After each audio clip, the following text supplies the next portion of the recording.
This dude is Xu Feng. He got transported to a cultivation world, but instead of being some chosen one or young master, he's just a freaking servant in the Xiao Manor. But with a face as thick as a fortress wall, this guy's actually proud of it. Not content with just teasing the maids, he even flirts with the second young lady and drags her into some crazy brawls. Luckily, he's got some young prince backing him up. Plus, secret martial arts manuals just keep falling into his lap, making this clueless idiot afraid of absolutely nobody. Pretending to be a pig to eat the tiger, conquering the east and pacifying the north, bringing peace to the entire immortal realm. Night City, glittering lights from the big buildings.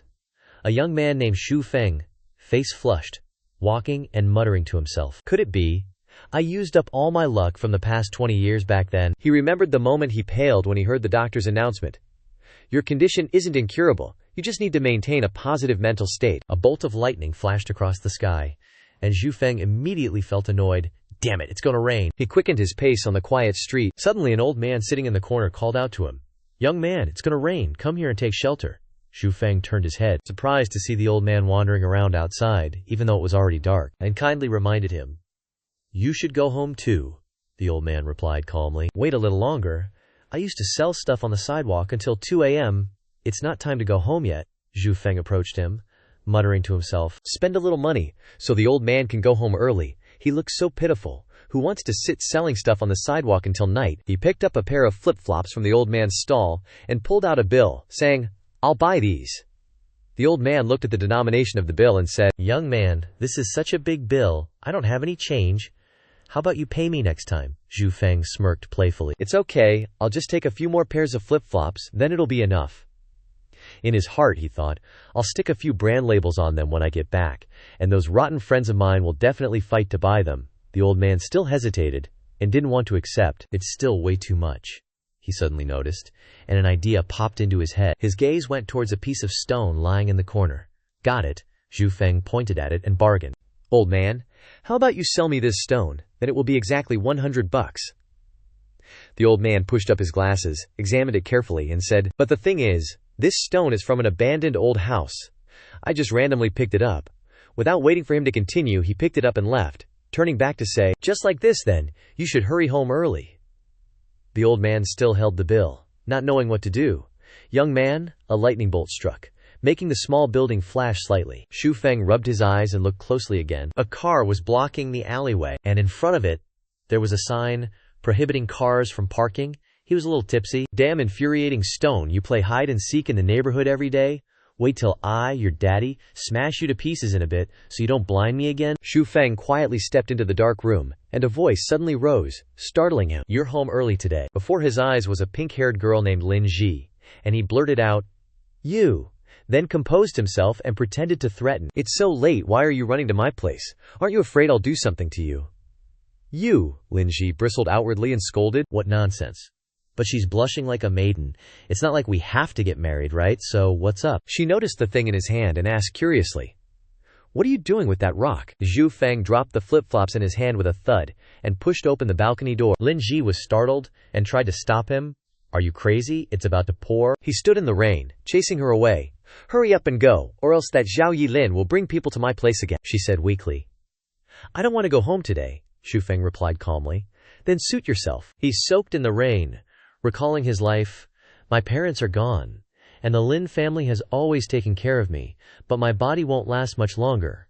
I deliberately live a hedonistic life every day. Xu Feng looked up, letting the rain pour down on him. His figure looked lonely and helpless. He thought, I'm sorry, Lin Ji. I can't reciprocate your feelings. He looked down at the car also soaking in the rain, looked at the rock in his hand, and made a deal with Lin Ji. I'll throw this rock down there. If it hits that BMW, you have to quickly go downstairs and go home by yourself. Okay? Lin Ji agreed with her hands on her hips. Okay, I agree with you. Xu Feng was determined. Can't delay. I must make her give up. He raised the rock and shouted, Damn car, you're disturbing people at night. A bolt of lightning struck, and, unlucky as it was, it struck him. Lin Ji panicked. Xu Feng? The rock in his hand cracked and broke into pieces. She was stunned. Immediately after, Xu Feng disappeared from the balcony. A scream tore through the space. Alea? He fell freely in the dark void and fell to the ground with a thud. The remaining rock in Xu Feng's hand glowed, turning into a small purple stone. He gritted his teeth. I was struck by lightning. The little stone emitted light. and small lightning bolts flickered. Immediately after, a lotus flower gradually appeared. It slowly flew up, releasing a huge source of purple energy. Xu Feng couldn't hold on any longer, and slowly closed his eyes. He fell into a deep sleep. In his daze, he heard an abusive voice. "Don't you hurry up and kneel for me." Xu Feng woke up with a start. He lay on the ground, confused. "I transmigrated." The purple lotus flower emits light and infinite energy. Xu Feng slowly woke up. Where is this? After seeing the situation clearly, he quickly sat up, exclaiming in panic, "Dad, Mom." Oh my god, Xu Feng speculated. This must be the world of thunder and lightning. A small flower suddenly appeared on his forehead, and he immediately felt it. This feeling is... Xu Feng was stunned, ancient script. Then a sharp pain struck, causing him to painfully hold his head. After shouting in the flower for a while, he dazedly wondered. It stopped. Why does it feel like there's something extra in my brain? A shout startled him awake. "You wretch!" Two men appeared in sight. The one in front shouted, "You wretch, kneel down!" Xu Feng stiffened, accepting the reality. Where am I? Did I transmigrate? In an instant, the memories of the original owner flooded his head. Xu Feng's mouth dropped open. Seriously? I got transmigrated as a servant.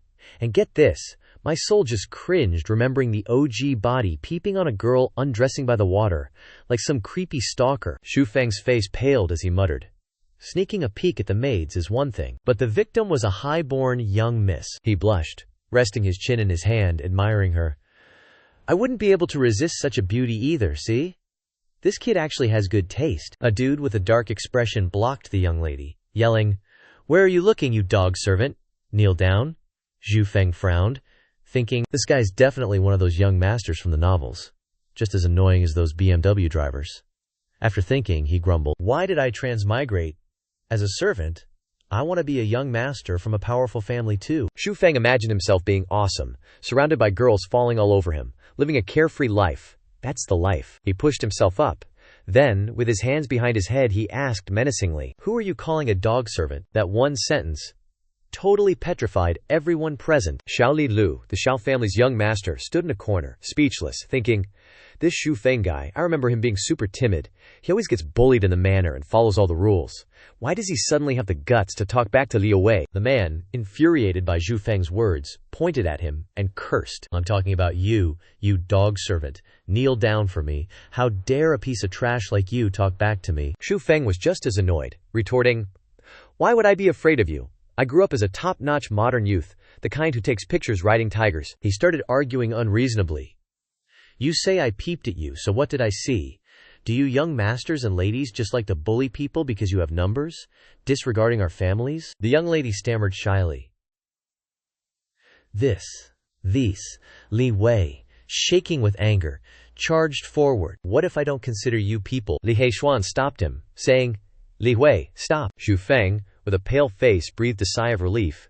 Li Wei angrily questioned, Big bro, why are you stopping me? I need to teach this dog servant a lesson. Li Heishuan replied with a sharp look. This is the Xiao Manor, not a place where you can run wild. Calm down. A cold glint flashed in his eyes. Xu Feng was wary. Looks like this guy isn't as simple as he seems. But I've seen plenty of two-faced people like this in ancient dramas. Li Heishuan pressed. You said we're bullying you with our numbers, so I ask you. What were you doing hiding behind the rockery pond? Xu Feng seized the opportunity to mock. Ha ha, how ridiculous. I got there before the young miss, right? The young miss can't deny that, can she? The young miss blushed and nodded. Xu Feng then went on. See, she admitted it. So who was peeping on who here? You rich kids just like to twist black and white, don't you? Xiao Lu thought to himself. This Xu Feng has not only eaten a leopard's gall, but his tone has also become increasingly aggressive. Xu Feng continued to press. Why don't you ask this young miss why she was secretly peeping at me? My chastity is important too. Xiao Lu spat out the tea he hadn't finished drinking. Your chastity, my foot. You're pushing your luck, pretending to be innocent. Deserve a beating. Li Heishuan was still bitter. Whether you were peeping or not, we will investigate it thoroughly, Xu Feng said carelessly. Whatever. Then, he cupped his hands in a farewell gesture. If there's nothing else, I'll take my leave. I still have flowers to prune. Xiao Lu acted all calm and collected, but in her head she was cursing. Prune flowers, my ass! More like you'd gleefully massacre Xiao Yilin's flower garden. He coldly instructed. HMPH, you may leave. When pruning, there's no need to water them. Also, Zhao Linlu said through gritted teeth. If you really do something to disgrace the family, I definitely won't let you off easy. Xu Feng bowed his head and replied, Yes, young master. In his heart he was secretly praising this kid's decent character. He slowly walked toward the door, then suddenly turned back and grinned at the young lady. Even though you peeked at me, I won't need you to take responsibility. Which just made her want to bury herself alive. Ling Wei was enraged and wanted to charge forward, but was held back. Damn it, let me go. The maids standing guard outside whispered amongst themselves. Just a servant, daring to have delusions of grandeur, trying to bite off more than he can chew. What a shameless guy, and a good-for-nothing too, who can't even cultivate any Xuanian skills, yet he dares to sneak a peek. One of the maids couldn't help but sneer. A servant is just a servant, of low status, a useless bum who dares to pick fights with the young masters and ladies. He really doesn't value his life. Xu Feng wandered off, deep in thought. I didn't do anything bad in my past life. Why did I get struck by lightning? She couldn't help but shove him. Get out of the way. Xu Feng didn't have time to react, lost his balance, and tumbled down. Ow. He looked at his scratched hands and cried out, That hurts. Xu Feng, red-faced, turned back and shouted, Who did that? Run if you dare. He heard the whispering and gossip, and turned around to leave. That maid laughed mockingly. Serves him right, ha ha ha. But the person next to her turned her head, saw something, and her face paled. After seeing the person in front of them, they hurriedly bowed. Second young miss. This beautiful girl was the Xiao family's second young miss, Xiao Yi Lin. She asked. That servant? The maid behind her replied. It's that servant who dared to sneak a peek at Miss Xia from afar. Xu Feng had reached outside the courtyard gate when a little girl fell from the steps. The gate guards were indifferent, not even bothering to pay attention. A hand reached out. Let me help you up. He reached out to tie the loose strap on her shoe. This way you won't trip. The little girl saw the scratch on his hand and said, Big brother, your hand is hurt. Xu Feng patted her head to comfort her. I was just careless earlier. A shout rang out. Don't touch my daughter.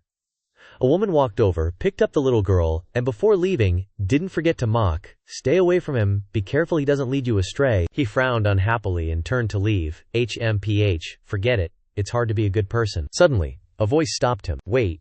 He recognized the second young miss, inwardly recalling, Isn't she Zhao Lin's cousin? The Zhao family's second young miss, Zhao Yi Lin? What does she want with me? Xu Feng folded his arms and asked, Do you need something from me? Xiao Yi Lin was surprised. He's not afraid of me. Follow me. He followed, curiously asking, Second young miss, where are we going? Xu Feng thought to himself. She hasn't taken a liking to me, has she? After walking for a while, she stopped and advised.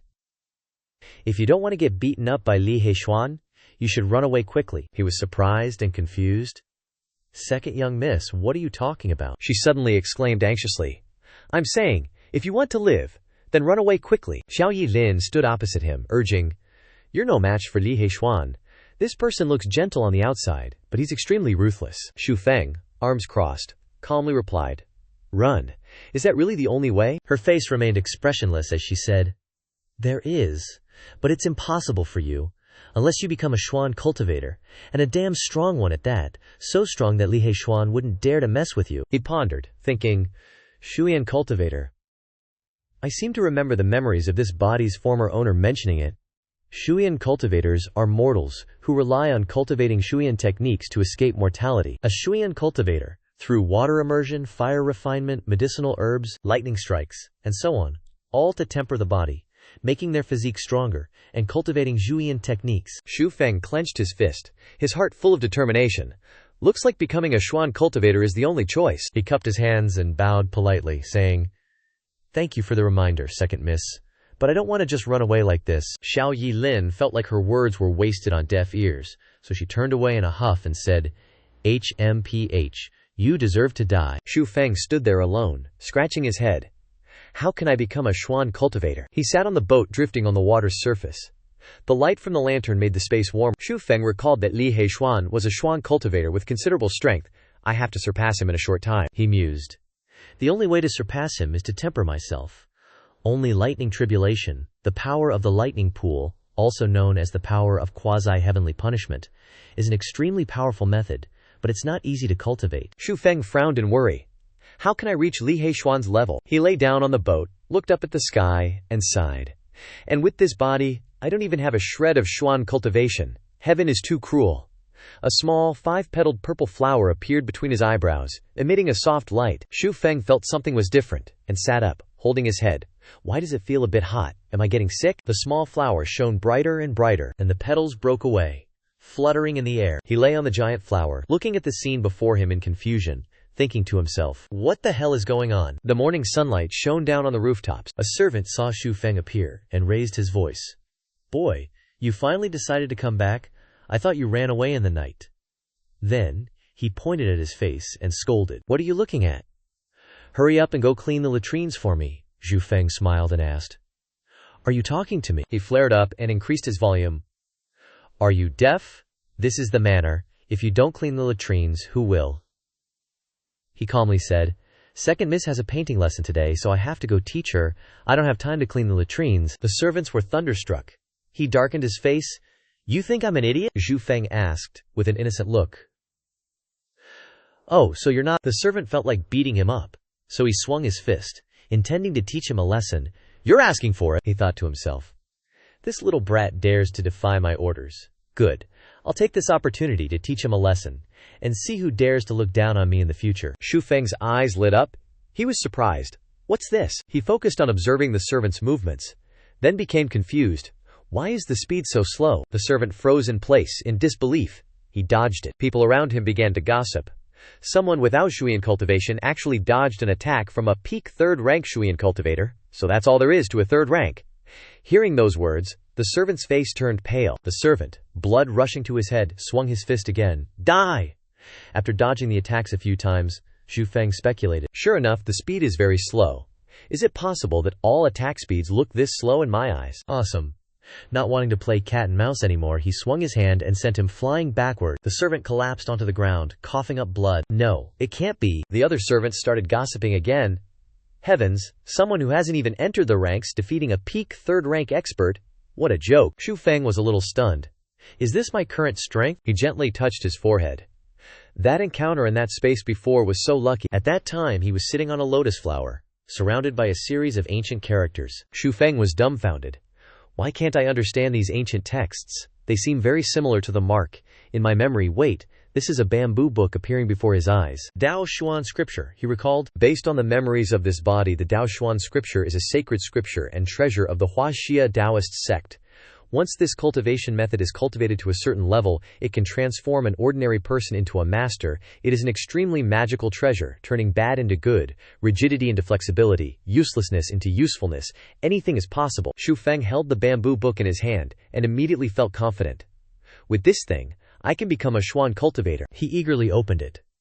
Let's see what powerful cultivation methods are inside. After a while of research, he sat cross-legged and summarized that, besides the external cultivation content, everything else was a healing method, without any other offensive methods. Feng looked up at the rows of neatly arranged bamboo books above, guessing. Could it be that I can only understand the first volume? Or do I have to raise my cultivation level before I can look at the volumes behind? After thinking for a while, he concentrated and started cultivating again. Forget it. Having everything isn't necessarily good. Now that I have this volume, I don't believe I can't deal with Li Heishuan. After he finished cultivating, he exclaimed in surprise. This Dao Xuan Scripture is really something. It makes people uneasy, and there are so many difficulties to cultivate. I feel that my body has changed a bit compared to before.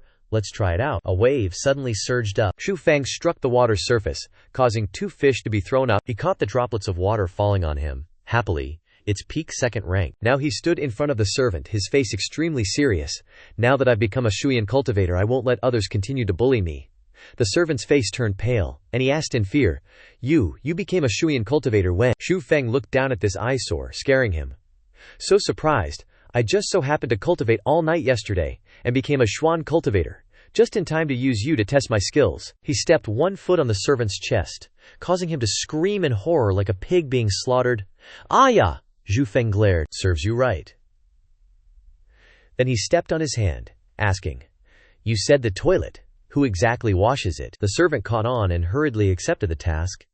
I'll wash it, he sneered. Since you're so willing to help me, I'll help you fulfill your wish, the servants behind whispered.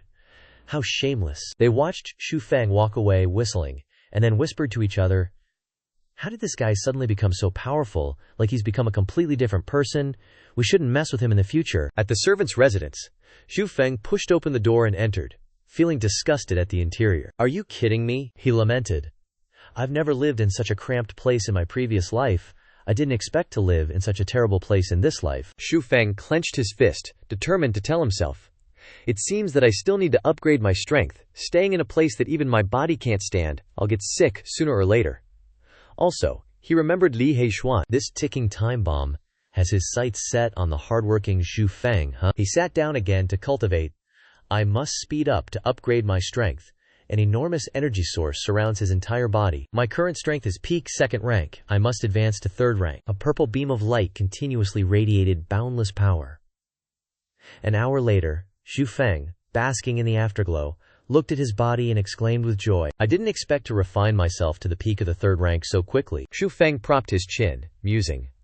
The combination of that esoteric scripture and the strange purple lightning is unexpectedly so effective. What exactly is that purple lightning? Unable to figure it out, he put it aside for the moment, stretching a little. Why bother worrying about it? Anything that can boost my strength is a good thing, he told himself. I need to quickly reach the peak of the 4th rank, then break through to the 5th rank. As long as I become a 5th rank Shuyan practitioner, my status in this Xiao Manor can be upgraded. Feng reviewed his knowledge for a bit. Besides, only by reaching the 5th rank can I cultivate the Xuan tranquility technique, which helps to calm the mind, enhance the spirit, and heal injuries within the esoteric scripture. He felt a little deflated at this point. But still, to reach the level of a 5th rank Shuyan practitioner, I need to use resources to guide the energy from within the body. Suddenly, Jiang Yuan appeared outside the door, asking, Feng, are you all right? He stammered, a little unsure, and asked, Jiang Yuan? He scratched his head sheepishly. Ha ha! You little brat still remember me? Feng thought to himself. I remember this guy. He's originally a descendant of a prominent family, but due to a major incident in his family, he came to the Xiao Manor, just like the deceased Feng, who also lost his parents. I think he's at the peak of the 4th rank, but because he lacks the resources, he's been stuck in place, unable to improve. Jiang Yuan said, I was sent out by the steward to do some work these past few days, and only found out about what happened to you when I got back. You know, Jiang Yuan is the only person in the Xiao Manor who cares about Feng. He forced a smile. Don't worry, I'm fine. It's just a small matter. He put his hand on his shoulder, excitedly saying, You've changed, kid. You're really different than before, haha, Feng said shyly. Everyone changes after going through something. Jiang Yuan sat down, comforting him. Don't worry too much. Although you've run into some trouble, you're still a bit better off than before, he confided. Let's not talk about this stuff anymore. Although it's a bit dangerous for you right now, just make it, until Li Heishuan and those guys get bored. After all, this is the Xiao Manor. Wait for another sucker to take the bait, and you won't have to hide anymore. Feng also inquired, I know what I'm doing, but you still haven't broken through to the 5th rank, right? Jiang Yuan also opened up and lamented, seeing, without the resources of those family descendants, relying solely on your own efforts, how could it be so easy? He seriously urged, It wasn't easy for you to become a Xuan practitioner, so you need to cultivate diligently. He smiled confidently. I know, Feng thought to himself. Looks like without cultivation resources, breaking through to the 5th rank is really difficult. Under the bright sunlight, Feng, while sweeping the courtyard, pondered, I need to find a way to help Jiang Yuan get some resources, help him break through to the 5th rank. As long as he reaches the 5th rank, his status in the Xiao Manor will undergo earth-shattering changes, he said gleefully. I can be lazy a bit then. Suddenly, a voice rang out. HMPH, a mere Lin family servant, and all you know is how to be lazy. He was startled. Stiffly turning his head, Feng felt like his luck was worse than a dog's. It's Xiao Yilin. So unlucky, I was just saying it casually. But the Xiao family's second miss heard it. He clasped his hands together, hurriedly denying it. Huh. Who's lazy? How could a servant like me have such thoughts, second miss? You must have misheard. And then corrected himself. I said absolutely can't be lazy. Clearly, Xiao Yilin didn't believe him, snorting, making him a little apprehensive. If I get caught by this big sister, won't I die a horrible death? Xiao Yilin sighed, and Feng panicked. I'm done for. Looking at her, she seems unhappy. Looks like it doesn't bode well for me, he inquired. Second miss, who upset you? She was just waiting for this question to vent, immediately transforming into a tigress, angrily yelling, Isn't it that fat Ling family girl? Today, she dared to hit this young lady's follower. I definitely won't let her get away with it. Does she really think this young lady is easy to bully? Xu Feng's eyes widened, understanding the situation. So she was bullied outside. In this city, the Ling family and the Zhao family are fiercely opposed, and the second miss and the Ling family's young lady are like water and fire. Almost every time they meet, they explode. Looking at Zhao Yilin's tigress appearance, he sighed. Although the second miss can't be considered a virtuous lady, the woman who can make her so angry is definitely not simple. Xu Feng immediately made his stance clear. Did that absolute pain in the ass piss off the second miss again? Xiao Yilin, seeing someone ask about it, immediately vented, "Yeah, she's a total bitch. She dared to scold me over a tiny little gourd. Even insulted the Xiao family ancestors. If it weren't for those useless lackeys of hers, I would have knocked her teeth out already." She gritted her teeth and huffed. Isn't she just relying on her powerful followers? If this young miss didn't want to hold back, I would have dealt with them all a long time ago. Xiao Yilin remembered her new backup and scoffed. Now I'm going to see my cousin and demand some people. Not wanting to miss the chance, he immediately volunteered. If the second miss needs people, can you bring me along? Stunned. You? What? After hesitating for a moment, Xiao Yilin agreed. Fine, you can follow me, but you'll stand behind me. Xu Feng was overjoyed. Thank you, second miss. You can rest assured. Xiaolin Lu was sitting on the veranda, quietly reading a book, the golden sunlight shining down, creating an extremely serene scene. Xiao Yilin came to stand outside the door and greeted. Cousin. Xiaolin Lu looked up and immediately noticed Xu Feng behind her, somewhat confused.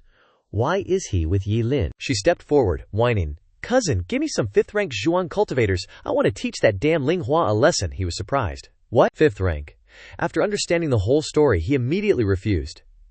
If 5th rank Xuan cultivators take action, the Ling family's servants definitely won't be able to stop them, which would only escalate the conflict between the two families. Xiao Yilin, with tears welling up, asked, Cousin, are you going to give them to me or not? After saying that, she threw herself onto his arm and started wailing. Wah boo hoo hoo. Zhao Lin Lu was 3 parts helpless, 7 parts overwhelmed by her pitiful act. I'll give you 3 peak 4th rank cultivators. That's more than enough to deal with those servants. She did an about face faster than flipping a pancake and immediately agreed. Okay, Xiao Yilin achieved her goal and happily left. Let's go. Xu Feng obediently followed behind, replying, yes. Xiao Lin Lu instructed Xu Feng, be careful in the future, try your best not to appear in Li Heishuan's sight, he replied. I understand, please rest assured, young master. Xu Feng and Xiao Yilin were walking down the hallway when they ran into Li Wei, who said, You still have the nerve to stay here. He thought to himself. Of course, I'd run into the one person I didn't want to see. Li Wei switched on his trash-talking mode. Looks like I'll have to teach you a proper lesson. Xiao Yilin stood in front of him, raising her hand to stop him. Stop it, Li Wei. This is my third uncle's house, not yours. He was still dismissive, pointing. Second Miss Xiao, keeping a useless horse like him around will only damage the Xiao family's reputation. Why don't I take care of him for you? She rolled her eyes, annoyed. The affairs of my Zhao family are not for outsiders like you to meddle in, Li Wei whispered in Xu Feng's ear. Kid, consider yourself lucky today, but you won't be so lucky next time. I'm still here for another month, and I'll find an opportunity to teach you a lesson. He folded his arms and replied, I'm afraid you don't have the ability. He didn't take those words to heart. Ha ha, kid, you're really not afraid of death. Li Wei shoved him. How about we make a bet? If you break your arms and legs within a month, you have to kneel down and kowtow, calling me father. Otherwise, I'll call you father. Xiao Yilin scolded. Li Wei, don't bully people too much. Xu Feng smirked. I'll bet with you, he vehemently corrected. But don't expect me to kowtow. If I lose, I'll kill myself. He thought he had a sure thing, so he agreed. Ha ha. All right then. He walked away smugly. Ha ha. Xiao Yilin worried. Xu Feng, why did you make a bet with him? You're no match for him at all, Xu Feng said seriously. Second miss, don't worry, I have my own plans, she comforted. Forget it, you can follow me in the future. With me around, he won't dare to do anything to you. He clasped his hands and replied, Thank you for your kindness, second miss. On the crowded, bustling street, Jiang Yuan kept peppering Xu Feng with questions. Why did you have to provoke Li Wei? He's a noble. Killing a servant like you is nothing to him. Couldn't you just swallow your pride a little? He leaned in and whispered, If things get too hairy, just run. Run far away. Li Wei ain't gonna chase a lowly servant like you for miles. Ignoring all of Jiang Yuan's nagging, Xu Feng was lost in thought. Reaching level 6 in a month, huh? Oh well, I want to see if with the Xuan Dao Scripture I at least have a glimmer of hope. He scratched his head, playing dumb. Haven't really thought that far ahead, just gotta hold out for a month I guess. Jiang Yuan was freaking out, shouting, Since when were you this stubborn? He's a noble. and a level 6 Xuan practitioner. Killing you is like squashing an ant. Xu Feng patted him on the shoulder, smiling. Don't worry about me. Just go see if the second miss needs any help. He was a little stunned by Xu Feng's calmness, and instinctively replied, all right. Just then, a voice boomed down from a nearby building. Oh, look who it is. A girl with a plump figure, not particularly pretty, sneered. Isn't that Xiao Yilin, the second miss who just got kicked out? What's this? Bringing this bunch of useless trash to try and take back your territory. She is Ling Hua, the eldest young miss of the Ling family. Xu Feng's face paled, hiding behind Jiang Yuan, thinking to himself, where'd this ultra-grade freak show come from? Ling Hua, misunderstanding his reaction, preened with self-satisfaction. Looks like she's scared stiff by my beauty, she said loudly. Xiao Yilin, is this your servant? Why is his face as white as a sheet before I even say anything? Want revenge? Keep dreaming. Xu Feng blurted out a cutting remark, but also honestly, I don't want to. It's just that I didn't expect the dignified eldest young miss of the Ling family to be such a fatty. Which made Xiao Yilin unable to stop laughing. She joined in on the fun, mocking. Oh, why would you say that about eldest Miss Ling? Even though it's true, you shouldn't just say it out loud like that. Ling Hua, completely losing it, ground her teeth. She screamed, you really are a bunch of dogs unafraid of death? Get them. Xiao Yilin wasn't about to back down either, ordering, you think I'm scared of you? Xu Feng saw that Jiang Yuan was surrounded, calculating that it would take 3 level 3 guys to block 1 level 4. He looked at the people in front of him, hesitating. The difference in strength between each level is too big. Should I help too? But Xiao Yilin grabbed his arm, stopping him. Don't run around. Any random Xuan practitioner could mess you up. Xu Feng replied, surprised. Oh. He could only watch as the family retainers were sent flying, she said smugly. Your family retainers are nothing special. Ling Hua angrily cursed. You bunch of useless trash, you're making me lose face. Her face darkening, she turned around and ordered, Xingui, what are you waiting for? Come down here and help me. Xiao Yilin was shocked. She waved her hand, signaling. Retreat. Don't fight anymore. Xu Feng was confused. Second miss. What's wrong? Xiao Yilin explained. That Xingui she mentioned is her most capable subordinate, and some of his followers are level 4 too. If he's here, we'll be at a disadvantage. She looked at them forming a circle around her, and felt dissatisfied. Damn it, are they trying to use brute force to overwhelm us? Xiao Yilin ordered. Hurry back to the estate and tell my brother. Tell him to bring people here. Seeing that he hadn't reacted yet, she shouted. What are you waiting for? Go! Go! Xu Feng's eyes sharpened, full of alertness as he replied. Second miss. I'm afraid it's too late to call for reinforcements now. If you trust me, then let me help. Xiao Yilin was skeptical. You? She crossed her arms, not really buying it. Unless you've reached the 5th rank. But the very next second she was slapped in the face, hard. Hey you! Watching him quickly dart forward and dive into the battle, Xiao Yilin was dumbfounded. When did this kid get so fast? A few of the Ling family's servants recognized him. HMPH, when did that guy get here, kid? You got a death wish. Xu Feng grinned, showing his teeth. Heh. He waved his hand, throwing a bunch of something at them. Taste my ultimate hidden weapon. The people who got hit started screaming in panic. Ah! My eyes, it hurts. Xu Feng reminded. Our team, hurry up and take care of him. Jiang Yuan took the lead and charged forward. Brothers, let's go. He turned his head to report. Second miss. Mission accomplished. Xiao Yilin excitedly hugged him tightly. Xu Feng, you're amazing, he called out shyly. Second miss. I'm about to suffocate. She was enjoying herself in his arms, then paused for a second. And then quickly separated, awkwardly scratching her face. Ahem. This miss didn't expect you to be so sneaky, Xu Feng corrected. Second miss, that's called being clever. But in his heart he was thinking, what's sneaky about it? I was helping you. Xiao Yilin said smugly. How about that? Our Zhao family's servants are more powerful than your Ling family's. Ling Hua gnashed her teeth. Using such underhanded tactics, aren't you ashamed? She tossed her hair confidently. A normal servant can take care of your Ling family's 3rd-rank lackey. A large man lumbered out, Ling Hua said rudely. Couldn't you have come a little sooner, damn it? He Gi calmly replied. Miss, don't be angry, I'll help you take care of these guys right away. He ordered the servants behind him. Surround them, don't let them escape.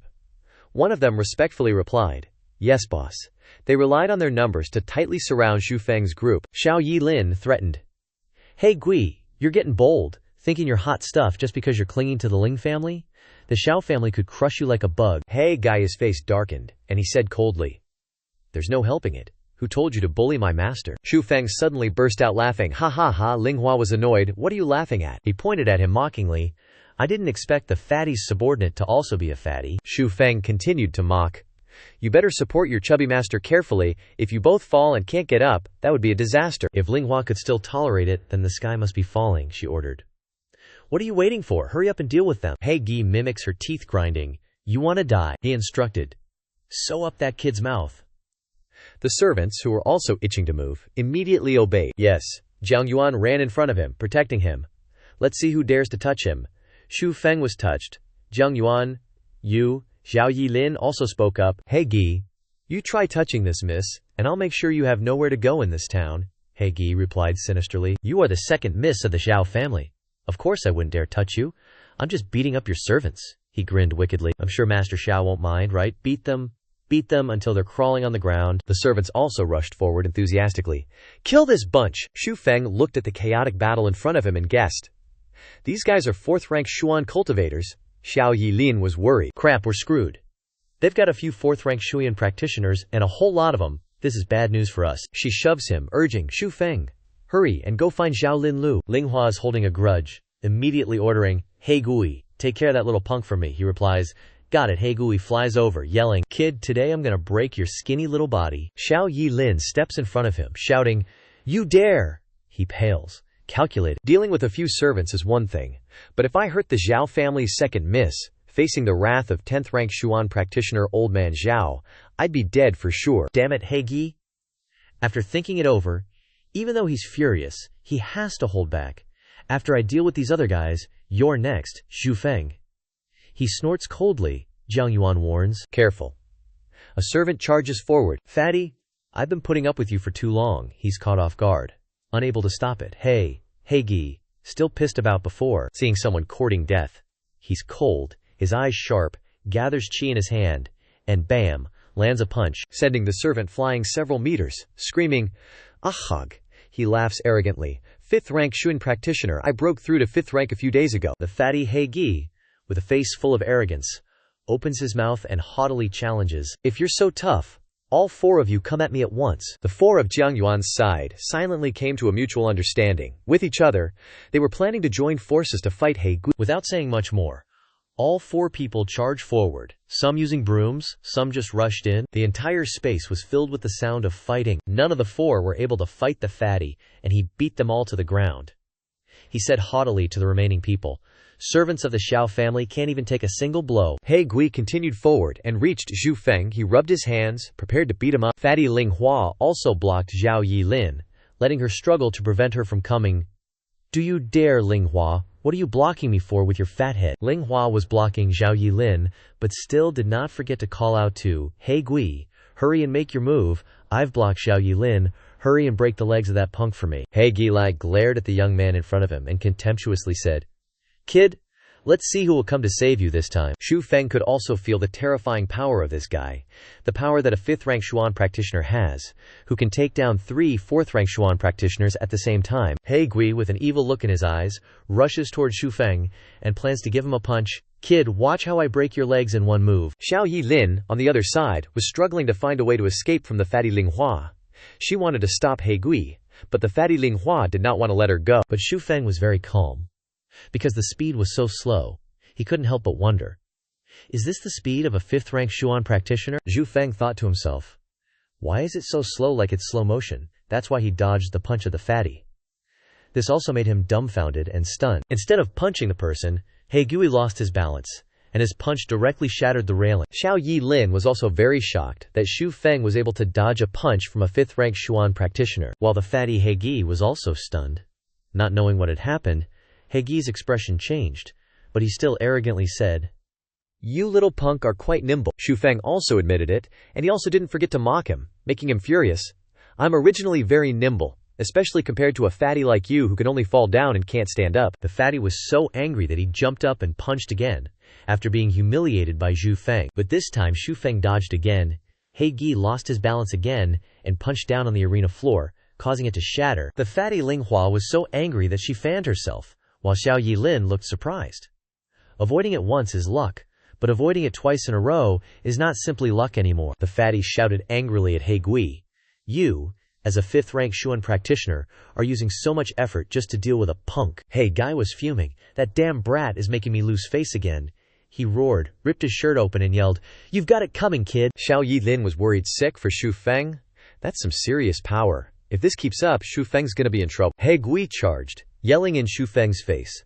"Let's see you run now. You good for nothing." Xu Feng shot back. "Who said I was going to run forever?" With a look of determination, Xu Feng quickly glanced at the fatty and frowned. "I'll show you my ultimate move." He Gui roared and sneered. "I'm waiting." Xu Feng, looking super confident, stepped forward.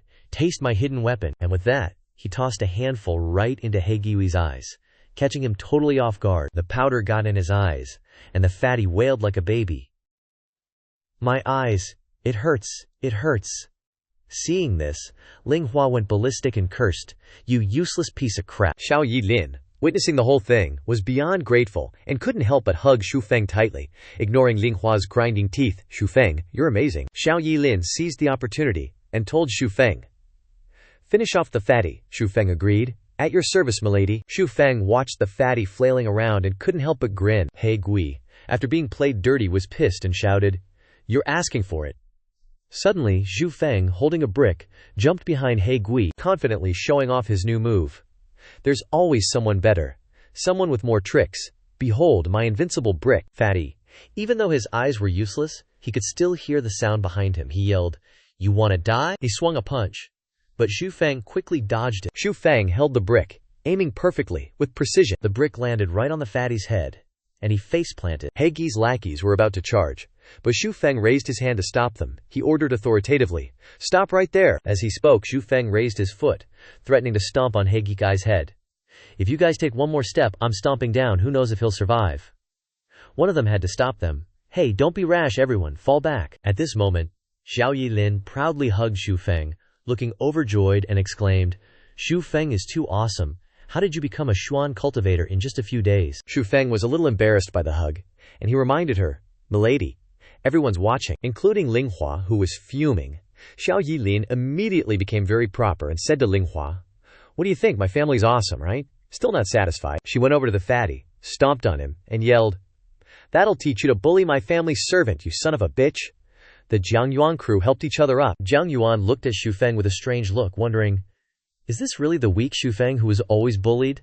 He's a completely different person. Ling Hua couldn't swallow this anger, and broke her fan. She screamed at the top of her lungs, "You little punk! Heaven has a way but you don't take it, then go to hell!" Xiao Yilin taunted. Ling Hua, "Just admit defeat." Ling Hua, holding several black stones, yelled, "Today, I'll fix your family." Xiao Yilin's face froze when she saw the stones Ling Hua was holding. After a moment, Xiao Yilin's complexion changed drastically, and she panicked. "Those are thunderclap bombs." Xu Feng stroked his chin in thought after hearing about this. Ling Hua, seeing that Xiao Yilin knew what they were, became extremely smug and laughed maniacally. "You do have eyes? I want to see what your servant can do to stop these thunderclap bombs." Xu Feng looked solemnly at the thunderclap bombs and wondered, are these thunderclap bombs real? Based on the memories of the original owner? In the Mai continent, there's a type of people called artificers, who mainly cultivate the primordial spirit, the soul. Through the soul they can use power, and because of this, artificers can also use the power transmitted from the soul to refine some components. Artificers can transmit the power of lightning into items, and thunderclap bombs are one of them. Xiao Yilin was super worried about those thunderclap bombs, and they weren't weak at all. Even a 5th grade Xuan practitioner would have trouble blocking just one, so how could Xu Feng possibly handle it? So Xiao Yilin turned and started cursing at Ling Hua. "You damn fat hag, where did you get those things? There's no way this little town could have them." Ling Hua smugly retorted, "Just be surprised, I brought them back from the big city." With a triumphant look on her face, Ling Hua took out a thunderclap bomb and tossed it towards Xu Feng, saying, "Let's see how you, a little house servant, can handle this one." Ling Hua threw it, and it quickly rolled towards Xu Feng. Seeing this, Xiao Yilin panicked and shouted, "Xu Feng, run away!" But that old hag Ling Hua forgot about He Gui, who was still lying on the ground. Even though they weren't on the same side, Xu Feng still kicked him out of the way to avoid the impact of the thunderclap bomb. But without noticing, a thunderclap bomb had rolled to his feet from who knows when. Immediately, there was a huge explosion, with smoke and dust flying everywhere. Jiang Yuan cried out toward Xu Feng and Xiao Yilin with a tear-streaked face, calling out his name. Xu Feng felt pain as those bolts of lightning engulfed his body. Ling Hua, seeing this from the outside, smiled gleefully, thinking that Xu Feng was definitely dead this time. But the mark on his forehead lit up, absorbing all of that lightning. Xu Feng exclaimed in surprise. It can actually devour this heaven-sent lightning punishment. After absorbing all the lightning, the clouds and mist gradually dispersed. Xu Feng no longer felt pain, and even felt like he enjoyed this feeling. This is really exciting. Ling Hua's face turned frightened when she saw that Xu Feng was okay. This kid? Why is he... Alright, did he somehow dodge it? The fat hag Ling Hua still looked unconvinced. She quickly threw a few more thunderclap bombs like crazy. I don't believe you can dodge every time. Explosions of lightning continued to erupt, with smoke billowing everywhere and flashes of electricity. Xiao Yilin and Jiang Yuan's faces turned pale when they saw this. Both of them were worried about Xu Feng and called out his name, but what they didn't know was that Xu Feng was actually feeling excited in the smoke. That lightning inside of Thunderclap Bomb could help him cultivate. The mark on Xu Feng's forehead continued to absorb the lightning. He felt extremely satisfied. Combined with the Dao Xuan Scripture, it helped increase his power many times over. With a sinister look on her face, Ling Hua planned to throw a few more to see. How long can you keep holding on? Xiao Yilin and Jiang Yuan shouted anxiously, telling Xu Feng, "Run away!" As Ling Hua casually tossed a few thunderclap bombs, Xu Feng directly rushed forward, without fear of anything. Witnessing what was happening before her eyes, Xiao Yilin couldn't help but gape, while Jiang Yuan, seeing Xu Feng's actions, thought he was an idiot. Has he been struck by lightning until he's gone stupid? However, Xu Feng was still unharmed. He stood in the smoke and taunted the fat hag. Your thunderclap bombs are just so-so, looks good but they're as useful as crap. Xu Feng thought about his current strength. Even he was surprised he could actually advance to the 4th grade in just a moment. The fat hag Ling Hua was furious. With her empty hands, she couldn't do anything. She could only scream, "I threw them all. Why? Why aren't you affected? Damn it! That sorcerer dared to deceive me, this young lady." Xiao Yilin crossed her arms in front of her chest, sarcastically said to Ling Hua, "Even using thunderclap bombs, you still can't beat a small servant of mine. If I were you, I would have run away already. You lost so badly. Why are you still here to be humiliated even more?" Ling Hua was so angry that she signaled to her people, "Retreat, let's go." After Ling Hua and her subordinates left, Xiao Yilin thought about Xu Feng with some surprise. Didn't think this unremarkable servant Xu Feng was this powerful. Xiao Yilin immediately turned to carefully instruct the servants. Today's events must not be spread, especially not to the two young masters, Li Wei and Li Heishuan, in our manor. The servants respectfully replied, "Yes, second miss." Then she turned to Xu Feng and said, "Right now, I'm also putting my faith in you. In a month, you'll have a grudge match with Li Wei, and I'll be waiting to see you beat him." Xu Feng cupped his hands in front of his chest in gratitude. "Thank you, miss." Then, Xiao Yilin said decisively, as she prepared to bestow upon Xu Feng a reward for his meritorious service this time. "You've performed a great service, wiping out the prestige of the Ling family. What reward do you want? As long as I have it, this miss won't be stingy." Hearing this, Xu Feng stroked his chin thoughtfully, as Xiao Yilin looked at him expectantly. "If you have it, you'll give it to me." Seeing that Xu Feng was still hesitant, Xiao Yilin urged him. "What do you want?" Xu Feng raised an eyebrow. But she didn't know that Xu Feng was now thinking about Xiao Yilin's question in a very wrong way. In front of so many people, Xu Feng's eyes lit up with heart shapes as he said, "I want you." Xiao Yilin didn't quite understand Xu Feng's words. She moved closer, looked into his face and asked again, "Want me? Want what of me?" Xu Feng was so embarrassed that his nose was about to bleed, and he scratched his head, changing the subject. "Whatever second miss is willing to give me, I'll take it. I'm a very easily satisfied person." In his head he was thinking, I didn't expect this second miss to be so simple. Xiao Yilin still didn't understand Xu Feng's meaning, so she had to wave her hand and leave, saying, "Forget it. Then I'll give you 10 years worth of silver, that's enough. Go back and ask the steward to get it." This caused Xu Feng to stare blankly. Then, Xiao Yilin led the group back to the manor, while Xu Feng wondered and asked Jiang Yuan, "Am I not handsome enough?" Jiang Yuan was speechless. He gave Xu Feng a hard knock to wake him up and yelled, "Get lost." Scene change to a small pavilion in the middle of a beautiful lotus lake. Xu Feng was sitting here contemplating. He was also thinking about how to quickly level up.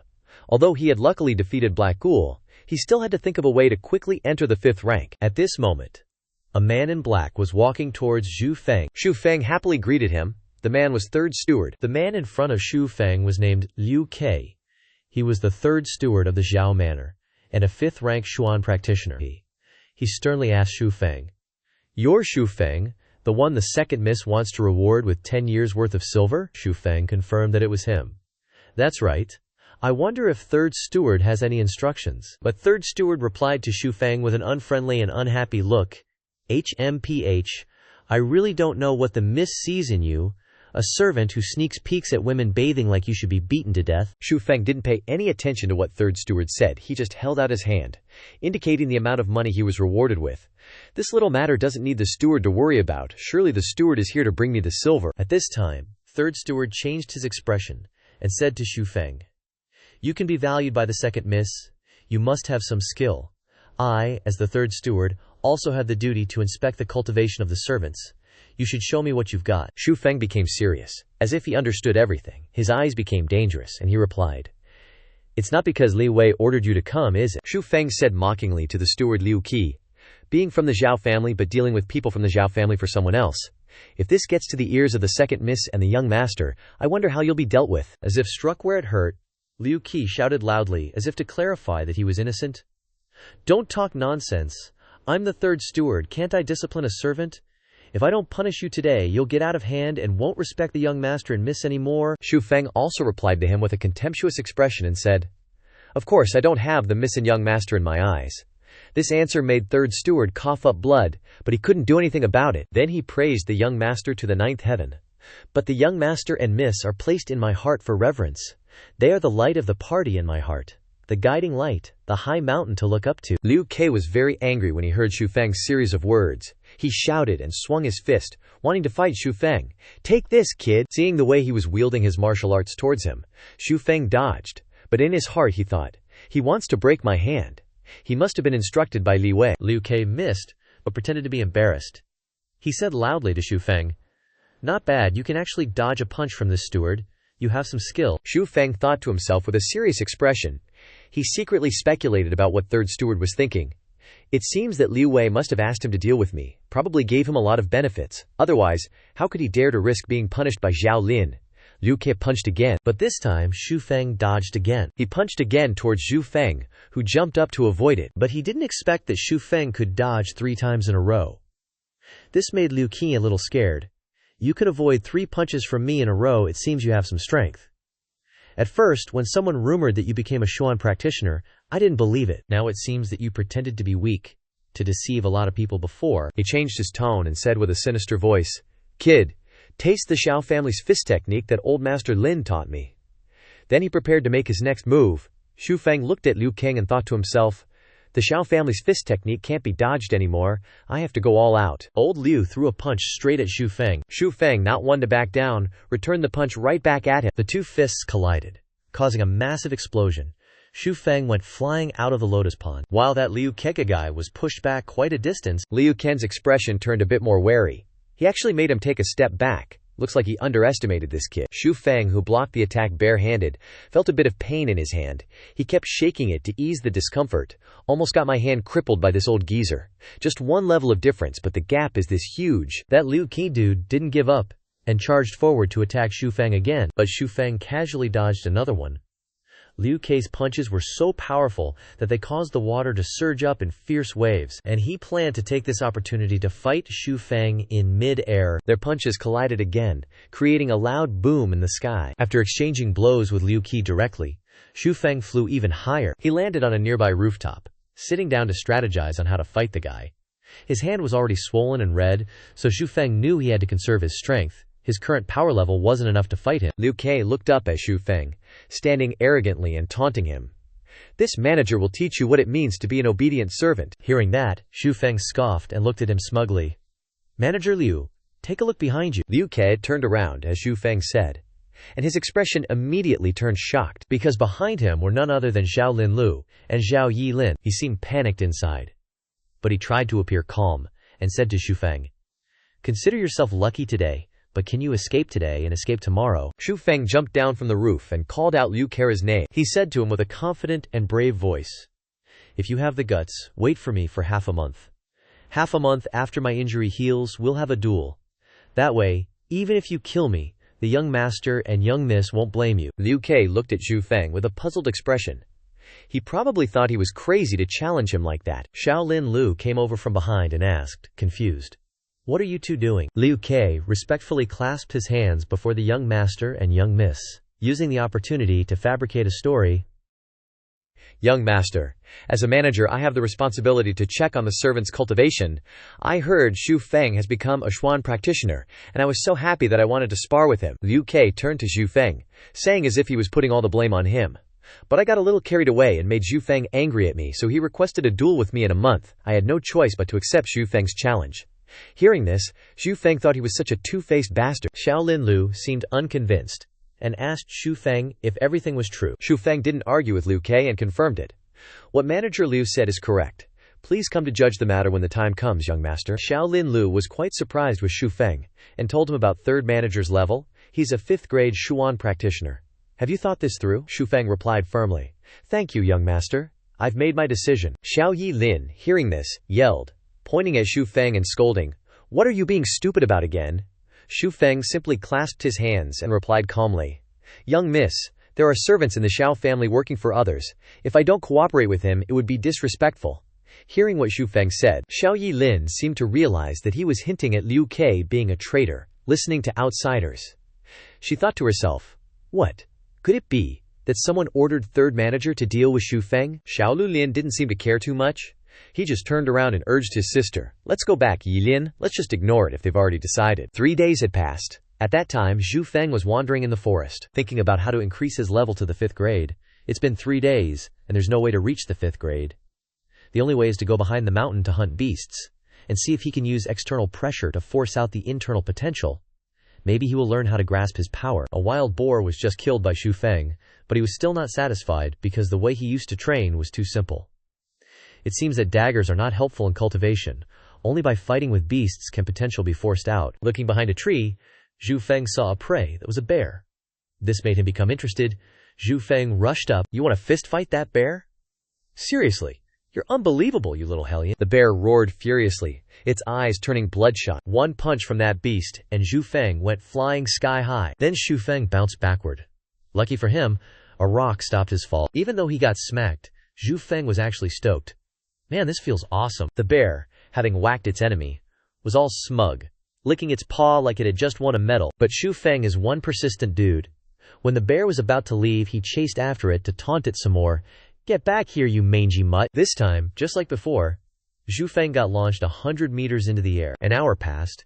You'd think Xu Feng would give up after being tossed around by the bear, but nope, he was actually enjoying the flight. This time the bear was scared and wanted to run, but Xu Feng chased after it, begging the bear to train with him some more. Suddenly, the running bear was blindsided by a white-robed youth, who sliced the bear with his sword while saying to Xu Feng, Never thought I'd see someone bare-knuckle brawling with a beast in the mountains. The guy introduced himself. This humble one is Zhao Yang. I was passing by with my friends and saw you in trouble, so I lent a hand. Beside Zhao Yang were 2 more people, Zhao Bai and Wang Lu. But Xu Feng didn't really care about the introductions of those 3 youths. He just looked at the dead beast on the ground, regretting the end of his training. Crap. Xu Feng couldn't really blame their kindness. But he didn't need Zhao Yang's help. He just introduced himself and thanked Zhao Yang. Zhao Yang brought out a knife and said to Xu Feng, Take this. Next time when you go into the forest, remember to bring a weapon for self-defense. But Xu Feng pulled out his own knife and told Zhao Yang that he already had one. This made Zhao Yang suspicious and thought to himself, Is this guy crazy? Facing a beast without using a knife but fighting with his bare hands? A moment later, a loud laugh echoed through the forest. Ha ha! So that's what happened. Zhao Yang, after hearing Xu Feng's explanation, burst out laughing. My apologies. I thought that you were being cornered by the bear. Xu Feng feigned annoyance. Is it that funny? But Zhao Yang then had a question that he wanted to ask Xu Feng. Then Zhao Yang's expression immediately switched to serious mode and said to Xu Feng, Brother Xu's method of reaching the 5th rank is extremely difficult, the success rate is low, and lacks planning. This made Xu Feng feel quite surprised at this person. Xu Feng then cupped his fist in front of his chest and said in a sincere voice, May I ask what method the 3 of you used to reach the 5th rank? You must have overcome countless challenges and suffered a lot, right? But Zhao Yang denied this statement. The 3 of us all borrowed the strength of our family elders. They helped us to reach the 5th rank. Zhao Bai also agreed. That's right, the 3 of us grew up in the Immortal Pill Gorge since we were young. Wang Lu praised Xu Feng's strength. Actually, with Brother Xu's strength, I think that you only need to borrow a little bit of the power of mystic artifacts, and you'll quickly break through. It shouldn't be a big problem. But Xu Feng didn't care too much. You 3 are overestimating me. Xu Feng is just a poor servant. I have nothing at all. Farewell. But Zhao Yang stopped Xu Feng and told him something. I won't hide it from you, Brother Xu. The reason we came here this time is because we heard that there is a nascent fire object here, called the Green Rock Profound Fire. You can borrow the power of this item to break through to the 5th rank, without spending any money. When Xu Feng heard this, his eyes lit up and he clenched his fists. Full of determination, he thought, "There's Green Rock Profound Fire here. The Green Rock Profound Fire is a rare treasure worth 2 million silver taels. If I refine and absorb it, I can break through from the 6th rank to the 9th rank." After talking about the Green Rock Profound Fire, the three people had the idea of inviting Xu Feng to go with them. "Actually, we're not sure if Brother Xu is interested in coming with us." Xu Feng then cupped his fist in front of his chest to express his desire to help. "Thank you, Brother Xu. Please lead the way." But Zhu Yang waved his hand, wanting to wait for one more person. Behind Zhao Yang, a girl was walking over. The girl said with a sulky expression, "Zhao Yang, if you dare not wait for me, I won't go anymore." This girl was Liu Qianru. She seemed quite strange when she saw Xu Feng and asked, "Who is this?" Zhao Yang pointed to Xu Feng and introduced, "This is a new friend, Xu Feng." But Liu Qianru didn't seem to care and just urged, "Everyone, let's go quickly."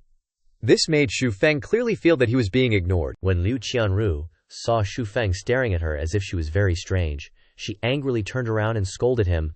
"What are you looking at? Have you never seen a beautiful young lady before?" Not only was Xu Feng not angry after being scolded, but he also replied with a humorous expression, "I've seen beautiful women, but I've never seen a beautiful woman ignore a handsome guy."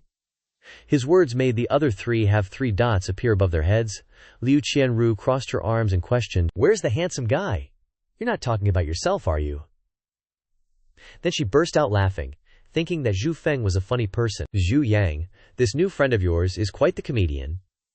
Xu Feng's face clearly showed discomfort, and he thought to himself, "HMPH, a handsome guy is standing right in front of you, and you dare to ignore me. I can only assume that you have no taste." Scene change. 5 people are walking into a dark cave.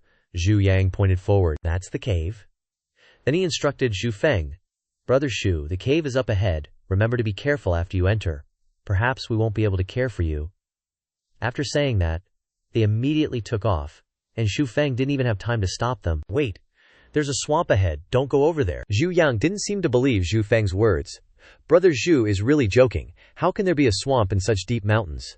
But, as it turned out, Zhao Yang was actually standing there laughing, haha, not even paying attention to the fact that he was submerged in the swamp, almost up to his waist. Luckily, Zhao Bai pulled him out. Otherwise, I probably wouldn't even be able to keep up with you guys.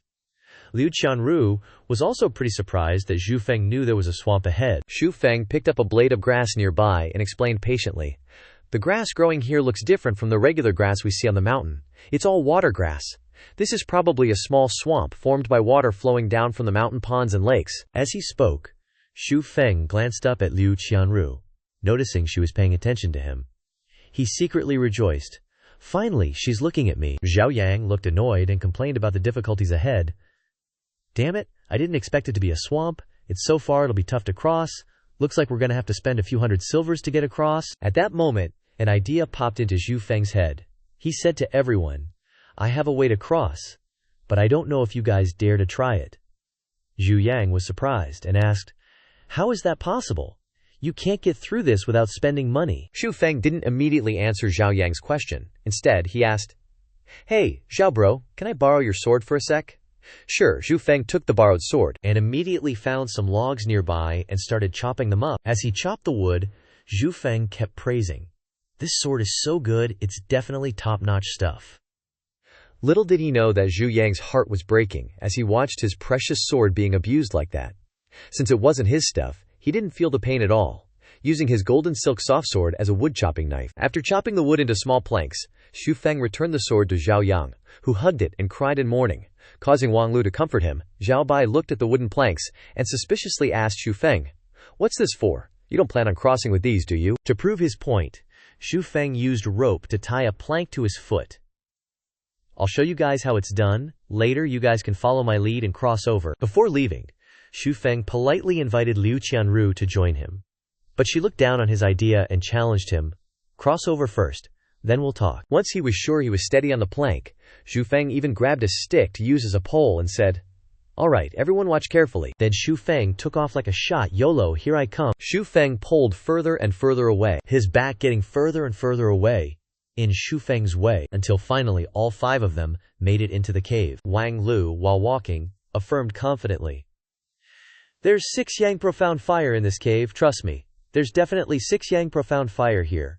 An old family servant from the Wang family told me before he died." While walking, Xu Feng suddenly stopped, surprising Zhao Yang. "Zhu bro, why did you stop?" Looking ahead, Zhao Yang immediately understood. Why are there so many paths?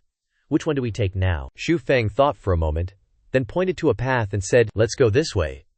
Zhao Yang was still skeptical, and asked again. "Are you sure?" Xu Feng replied. "Pretty sure it's right." The group listened and followed Xu Feng into the cave. As they walked, Zhao Yang felt the air. It's getting warmer. Is it because of the 6 yang profound fire? Zhao Yang questioned. How does Zhu bro know to choose this path? At this moment, Zhao Yang expressed his admiration. "Zhu Feng, for a poor family servant like Zhu bro, I didn't expect you to have such profound knowledge." Xu Feng then pointed and explained the reason he chose this path. If there's 6 yang profound fire here, animals won't easily come near because of the heat, and the traces of animals left in this cave are the least, so I guessed it's this cave. Zhu Yang was amazed by Xu Feng's words, and praised him. Liu Qianru watched the 2 of them from afar and secretly assessed. This Xu Feng is really something else. Xu Feng led the group forward, and the deeper they went into the cave, the more certain he became of his guess. It's starting to get hot wind blowing here, it must be just ahead. As soon as they arrived, Wang Lu triumphantly laughed and told everyone, "The old family servant from my family said the 6 yang profound fire is located in the crevice under the cliff." Without saying much, Wang Lu eagerly wanted to jump down the cliff, not waiting for anyone else. "I'm going down first." Xu Feng picked up a stone in one hand. Seeing Wang Lu in such a hurry, he asked, "You don't even know how deep the cliff is and you want to climb down? What's up?" Wang Lu confidently said to Xu Feng. "Xu bro probably doesn't know, but the old family servant climbed down it that year. If a 5th-rank cultivator like him could do it, then it's definitely not a problem for me." Xu Feng didn't say anything. He secretly threw the stone he had just picked up down the cliff. Wang Lu was puzzled by this action and asked, "Why did Xu bro throw a stone?" The stone fell without making any sound, and the space below remained silent. Seeing this, Wang Lu immediately climbed back up. He was still trembling with fear. Zhao Yang, seeing how deep the cliff was, asked Xu Feng for his opinion on what to do. "Looks like this cliff is unmeasurable. Does Zhu bro have any safe way to get down there?" After racking his brains for a while, Xu Feng tied a rope to a large rock and pulled it close to the cliff face. Next, he took off his clothes, revealing his toned abs. Zhao Yang found it strange and asked about Xu Feng's method, while Liu Qianru blushed and turned to the other side. "Ugh, pervert." Xu Feng held a small knife in his hand, busily working on customizing an item. "I want to make a parachute. We don't have any extra cloth, so we can only use our clothes." Zhao Yang was a little confused. "Parachute? What's a parachute?" Xu Feng held out small details on his hand. "Brothers, follow me, it will be safer with that." Without much hesitation, Zhu Yang eagerly said, "Rip off that outer robe, Xiaomon bro, let me help you take it off." Liu Qianru blushed, speechless. Xu Feng understood what Liu Qianru was thinking, so he subtly offered to take her along. "If you're willing, let's go together later." Liu Qianru nodded in agreement, and all 5 of them were ready to set off. Liu Qianru looked down in fear, and Xu Feng comforted her. "Don't worry, the rope around your waist is tied tight. Just hug my waist carefully, and step on the rocks on the cliff face." Liu Qianru blushed and hugged Xu Feng's waist, and he instructed her, "Hold on tight." Then they slowly lowered themselves down. Xu Feng felt uneasy inside, his face flushed because it was his first time being hugged by a girl. This is the feeling of being hugged tightly from behind by a beauty. No. Am I an animal? Why am I getting distracted at a time like this? Then suddenly, Xu Feng stopped, which surprised Liu Qianru. Suddenly, Xu Feng's nose started bleeding. Blush. Liu Qianru, immediately worried about him. "Xu Feng, what's wrong? Turn around and... let me see." In a moment of carelessness, Liu Qianru accidentally let go of Xu Feng. The rope lost its balance, causing both of them to fall abruptly. The 2 of them plummeted down the cliff. The 3 people above saw this, and anxiously called out their names. Xu Feng quickly yanked the ripcord, and the parachute opened, helping the 2 of them land safely. Xu Feng breathed a sigh of relief. Thank goodness the parachute opened. Xu Feng grabbed the rope, and with one hand he held Qianru to support her. Xu Feng looked at Qianru and asked caringly, "Are you okay?" Qianru replied vaguely with a blush, "I'm fine." Then he carefully guided her downwards. "Be careful. Remember to step firmly on the rocks first, and take it slow." Zhu Yang and the others also learned how to deploy the parachute. They were extremely excited about the new parachute that really scared the crap out of us. but Shu Bro's landing parachute is amazing. Shu Feng was also very happy. If everyone's okay, then let's continue climbing down. Then they carefully climbed down. When everyone had descended safely, Wang Lu confidently stated, "This is definitely the crack in the rock that old man Ding mentioned. The heat of the six-flame profound fire pool emanates from here." Looking at the rushing waterfall in front of them, it was unexpected that this crack in the rock was so deep, probably a place that ordinary people couldn't reach. Shu Feng pointed ahead and gestured to everyone. "Everyone, look. What's in front of us is the six-flame profound fire pearl." Yang became extremely eager when he saw it. "Let's work together to subdue this profound fire." Shu Feng seemed to sense something unusual, and he immediately tested the water in the stream with his hand. Strange. This six-flame profound fire is hot year-round, but why is the stream so cold? Could it be? Suddenly, Liu Qianru pointed ahead. "Wait. Everyone, look at what that is." Unexpectedly, that huge blue stone was the six-flame profound water pearl. Yang was shocked. "I didn't expect there to be two heaven and earth profound objects here." Shu Feng nodded. "So that's how it is." Liu Qianru excitedly ran straight ahead. "Don't fight with me, the six-flame profound water is mine." Zhu Yang saw that Liu Qianru seemed so interested, so he let her have it. "Okay, I won't fight you, but be careful. Heaven and earth profound objects aren't easy to deal with." Liu Qianru replied very confidently. "Don't worry." Before subduing the profound artifact, Zhao Yang instructed Shu Feng again. "Xu bro. When we subdue the profound object later, you must try your best to block its escape route. Just keep persevering, and you might be able to break through to 5th grade. If you can't handle it, don't push yourself too hard and retreat quickly." Zhu Feng thanked him for the advice. "Thank you, Xiao bro, I know." After that, the other three took out some bottles of liquid, and they smeared it on themselves and drank it. Shu Feng broke out in a cold sweat when he saw this. "Is that anti-burn ointment they're applying? I heard that stuff costs thousands of silver taels. What a waste of money." Watching the three people run towards the six-flame profound fire, Zhu Feng thought to himself, "Even from this far away, I can still feel the intense heat like boiling water. No wonder it's a heaven and earth profound object." Suddenly, the six-flame profound fire erupted, carrying fierce columns of fire. Zhao Yang freaked out seeing that. "Crap! The Xuan fires bloomed." Zhao Yang commanded everyone, "Find a way to subdue the Xuan fire, don't let it take root." "Wang Lu, chop it down with your sword." "Wang Lu, one strike from you should be able to sever the roots of that six-flame Xuan fire." Zhao Yang then turned to Zhao Bai and instructed, "Zhao Bai, bring out your treasured artifact. I'll force the Xuan fire into it." Zhao Bai wasted no time in retrieving the artifact. They stood before a ferocious Xuan fire, a raging inferno. Zhao Bai tried to subdue the Xuan fire with the artifact, but it was too difficult. "No way. This six-flame Xuan fire is way too savage, there's no way to subdue it." Shu Feng, on the other hand, was exerting all his strength to refine himself, sitting cross-legged on the ground. Over on the other side, Liu Qianru was also struggling with her Xuan fire. In this critical situation, Zhou Yang came up with a plan.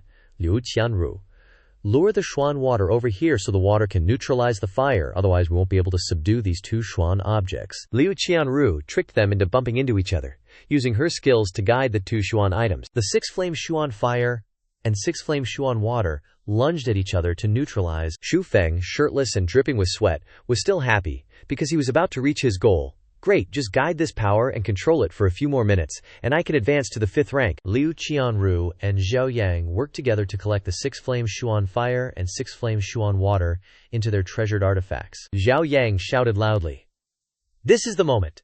When the two Xuan fires are close, both of them simultaneously threw their treasured artifacts forward. The two artifacts fell and captured the two Xuan fires. Liu Qianru, holding the box that had captured the Xuan fire, closed it, completing the task, and she looked very happy.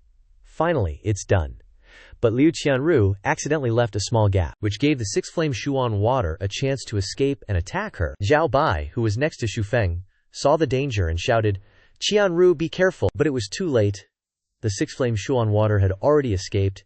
It shot out and attacked Liu Qianru, knocking her away. Shu Feng saw this scene, and he became worried and a little regretful. "No way, I'm about to break through to the 5th rank." He reached out and grabbed Liu Qianru's hand. The six-flame Xuan water followed in that direction and attacked them both. Zhu Yang anxiously called out their names to remind them. "Be careful." Zhu Feng grabbed something nearby. He then grabbed an umbrella. He opened the umbrella, sending them soaring upwards. Liu Qianru looked at Shu Feng, her face showing embarrassment, but her heart was already fluttering. Shu Feng held Liu Qianru tightly in one arm, and he breathed a sigh of relief. Luckily, I managed to grab the umbrella in time while falling. Xu Feng looked at Liu Qianru attentively, and he thought to himself, it seems like the six-flame Xuan Water's attack wasn't light on her. Liu Qianru was caught off guard by the attack, which left her exhausted. Xu Feng planned to hold on a little longer, and then land, but the umbrella belonged to Wang Lu, and was only meant for one person. Xu Feng looked worried. I'm afraid it can't withstand the weight of two people. It won't last long. As suspected, the umbrella suddenly burst and tore open. Xu Feng was still holding Liu Qianru in his arms, and she seemed quite scared, wondering if they were going to die here. Xu Feng, are we going to die here? Comforting her, don't talk nonsense, we'll be fine. Then out of nowhere, Liu Qianru's like, your name's Xu Feng, right? Xu Feng just kind of grunts and but inside he's all, seriously, this girl's been with me this whole time and doesn't even know my name. Liu Qianru's face turns all red, and she kind of bows her head, looking all guilty. Sorry. If it weren't for saving me and interrupting your cultivation, you'd have broken through to the 5th rank by now. But Xu Feng's not really sweating Liu Qianru's apology. No talking. Just hold on tight. Liu Qianru's face is flushed, not knowing what's about to happen. The umbrella rips even bigger, so Xu Feng just throws the damn thing away, leaving the two of them plummeting through the air. Liu Qianru sees this and goes pale, clinging to Xu Feng with everything she's got. Xu Feng, are you crazy? Why'd you throw the umbrella away? Xu Feng falls, but he manages to grab onto a rocky ledge, but with both of their weights, his hand starts to slip. Liu Qianru, she's totally freaked, ain't letting go of Xu Feng for anything. Even though he knows Qianru is scared stiff, and probably wants to call for her mama and papa, Xu Feng still teases her. I told you we wouldn't die, aren't we still kicking? Liu Qianru shoots back with a, oh yeah, real funny, like this isn't gonna make things worse. Liu Qianru frowns. Super spooked and dealing with this reckless dude, she is a bit disgruntled. Yep, my first impression was right, this guy is a goner. Xu Feng suddenly starts laughing, looks down, and tells Liu Qianru, take a look what's down there. Qianru glances down, she blurts out in surprise, a cave. Qianru gaped, so he was planning this all along. So turns out, he had it all figured out, planning to land in this cave. Right in front of them is a huge cave, called the Mountain Cave. Finally, they both safely landed in the cave. Xu Feng looks at Liu Qianru, who's lying on the ground injured. She's got a wound near her waist. It's making her wince, that wound's probably from scraping against the rocks in the ravine. Xu Feng asks, all worried, does it hurt? Liu Qianru looks like she's in pain, but she still tries to act cool. Don't worry about it, I'm fine, don't need you to care. Before she can finish, Xu Feng swiftly tears off a piece of Liu Qianru's clothes, making her panic. WH. What are you doing? Xu Feng calmly replies. Gotta check it out, don't know how bad the wound is. Before he even knows what he's doing, Xu Feng is tearing off the poor girl's clothes, he explains. Need some cloth to bandage it? Soft material works best. Liu Qianru relaxes a bit. Is he really going to use my clothes to bandage me? Then she seems to give in, accepting the help. There's gold wound medicine in the left pouch. Xu Feng's just staring intently at Liu Qianru's assets, making her snap, how much longer are you going to stare? Xu Feng's still acting, just checking the wound. He's totally lying though. Inside he's burning with desire. Liu Qianru's too trusting, she let Xu Feng bandage her up. After he's done, Xu Feng tells her to rest for a bit to recover. Alright, all bandaged up, take a rest here for a bit. Xu Feng points towards the front of the cave. He tells Liu Qianru, I'm gonna go see if I can find a way out. But before he can take a step, Qianru wants him to stay. Don't go far. Xu Feng is confused. He asks her why. But Liu Qianru doesn't give a straight answer. She just says, just don't worry about it, just don't go. Xu Feng figures Liu Qianru's scared of ghosts, so he makes a scary face to spook her. Aren't you scared of ghosts, little sis? Liu Qianru denies it like crazy. Who's scared? I don't care. Xu Feng knows she's scared, but he's still messing with her, exposing her blatantly. Alright, you're not scared. Next time you scream, don't close your eyes so tight. Talking nonsense with your eyes open is a skill. You're still far from that. Liu Qianru gets angry when she's exposed, picks up a rock, was about to throw it at Xu Feng, but accidentally drops a piece right on her wound. Liu Qianru winces in pain. Clutching her wound, Xu Feng reminds her, hey, your highness, don't move around. If you tear your clothes anymore, you won't have anything left to wear. Qianru gets all red from the teasing. Xu Feng doesn't want to leave Liu Qianru alone anymore. Let me see if there's any old vines or something. We can't stay here. Suddenly, a loud sound comes from the cave. Liu Qianru asks Xu Feng if he heard it too. Did you hear a thunder-like sound coming from inside the cave? Xu Feng thinks. Sounded like thunder. They both seem to realize it at the same time, shouting in unison. It's a thunder-profound object. Xu Feng paused for a moment to contemplate. A thunder-profound object is an existence that reigns supreme over all things, a power of divine punishment. Its value far exceeds water and fire-profound objects. Xu Feng picked up Liu Qianru, planning to take her with him since she was afraid of the dark. So just follow me inside and see. The deeper he went, the more certain Xu Feng became that there was a thunder-profound object inside. Looks like this place contains a thunder-profound object. Let's go inside and see. Xu Feng quickened his pace. Ahead, a noble, profound object truly appeared. It was indeed the 6-rock profound thunder. Liu Qianru was also quite surprised. No way. There are 3 profound objects in the ravine, and one of them is even a thunder profound object. Liu Qianru glanced over for a moment, intending to remember it. I'll come back and take them later. Xu Feng was surprised. Later? Why not now? Hearing that Xu Feng wanted to conquer this profound object, Liu Qianru knocked him on the head to wake him up. Thunder profound objects are much more fearsome than fire profound objects. Even I wouldn't dare mess with it unless I want to get toasted. You're not even at the 5th rank, so stop dreaming. Xu Feng didn't heed her words. He put her down and instructed, "Wait for me here. I'll go try my luck." Xu Feng stood up. He thought of the upcoming Thang challenge, and the bet with Li Wei was only a month away. He couldn't afford to wait this time. The image of his opponent's face flashed in his mind, strengthening Xu Feng's resolve to conquer the thunder profound object. Besides, Li Heishuan was backing Li Wei, so he had to seize this opportunity. The spiritual energy continued to shine mysteriously, emitting sparks of electricity. Looking at it, a thought flashed through Xu Feng's mind. If I can refine this 6-rock profound thunder and absorb it, I might even reach the 6th rank, no problem. Looking at his back, Liu Qianru couldn't help but think, this guy's really not afraid of death. In that situation, Xu Feng continued to cultivate, absorbing the 6-rock profound thunder. He was truly talented and greedy, wanting to conquer himself. Looking at his forehead, a mysterious violet thunder lotus flower had appeared, initially able to devour Linghua's violet thunder seal. Turning his head to look at that mysterious spiritual energy, he couldn't help but feel a little worried, sweat beading on his cheek. I wonder if I can absorb this thunder profound object. Seeing Xu Feng so daring and unafraid of death, she shuddered and shouted his name, Xu Feng. The round wooden stone door slowly closed, making creaking sounds. Seeing this scene, Xu Feng's eyes filled with hope. No way, just the power of the leftover lightning is already comparable to Linghua's violet thunder seal. If it were the full thing, wouldn't it be even more terrifying? Feeling that she didn't have enough influence to dissuade him, Liu Qianru could only shout in warning, Xu Feng, back away. Don't go any further, it's too dangerous. Her face revealed unconcealed worry. However, this Xu Feng was fearless. Looking at the sparkling lotus flower opening, he became even more interested. Fearlessly standing against the light, seeing this phenomenon occurring, Liu Qianru's eyes widened, stunned, and not understanding what was happening. Xu Feng's entire body was now affected by the spiritual energy, causing the star on his forehead to blaze and absorb the electric flames. Witnessing this scene, Liu Qianru couldn't help but be shocked. Holy crap, is he not afraid of being struck by lightning? So those lights are the sparks of lightning. He really has no fear of death. Liu Qianru didn't know what to say, thinking, could it be that he's done so many shameless things that he's not afraid of lightning strikes? He's not even at the 5th rank, yet he's not afraid of lightning? That's not right. His body is clearly absorbing the lightning.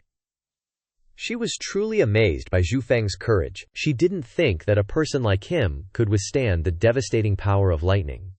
Looking at Xu Feng's body, he continued to absorb the energy from the light of lightning.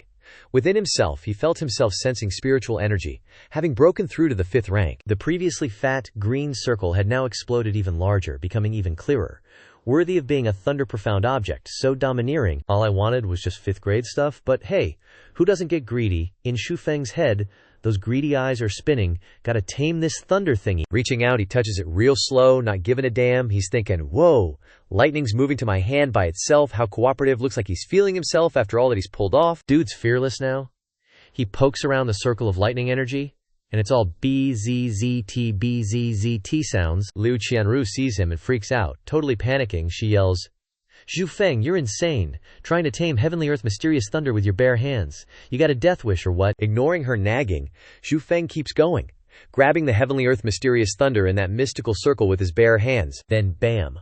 A flash of light explodes, sending Liu Qianru flying. Even the rock walls inside couldn't handle the heavenly earth mysterious thunder's destruction, and they started cracking like crazy. And then bam! A totally horrifying scene unfolds before our eyes. Something seriously creepy explodes from inside the rock wall. Witnessing this horror show, Liu Qianru, still sitting down, can't stand still, but she remembers Xu Feng. Is he still alive? What an idiot. Caring more about cultivation than his own life. Turning her head back in panic, she gets a little heartbroken and teary-eyed, afraid Xu Feng didn't make it. But then she looks again, and something surprises her. Huh? Xu Feng's still standing there, still holding on to the earth mysterious thunder with his bare hands, like he's not afraid of dying or anything. His hand is oozing blood, but he's still trying to tame it. Liu Qianru can't believe her eyes. He's actually holding the mysterious thunder. Who the heck is he? He's so stubborn, and his face is all determined even though he's in pain. I refuse to believe I can't refine you, he thinks. No matter how destructive you are, I don't care how much it hurts. He decides to go all in. Looking at the mysterious thunder, he realizes one hand just isn't going to cut it. That bandage, that white cloth covering someone's hand, is gradually taken out, and he has to use his left hand to grip his right wrist, just to get enough strength to fight. Maybe its power is too great, so it's making him hotter and hotter to see. He's so determined. All he's thinking in this terrifying moment is, he still wants to refine the mysterious thunder, and he's only a 5th grade. OMG. This guy's got guts of steel. He's not afraid of anything. Look at Xu Feng's face. His eyes are rolling back, and his mouth's all twisted, but he's still pushing through. Liu Qianru sees this and is totally shocked, her face going pale. What's that purple stuff that's swallowing the mysterious thunder? Heavenly power or something? Could it be a heavenly earth mysterious thunder that's even scarier than the 6th grade Lunian mysterious thunder? Xu Feng's body is wrecked, and his eyes are all white, no pupils in sight. Blood's pouring from his mouth like he's reached his limit, but he's still not giving up. His hand's still holding the mysterious thunder, and the system's like 5th grade peak. His hand keeps bleeding, and the bandages keep tearing, but now he's 6th grade. Liu Qianru, seeing all this, can't believe her eyes. Her eyes are popping out even more than Xu Feng's.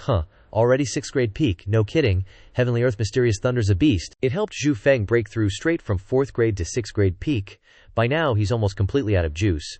Sparks are flying from the mysterious thunder, making him cough up blood, but he still won't give up. Standing before this horrifying scene, Liu Qianru can only shiver and shout.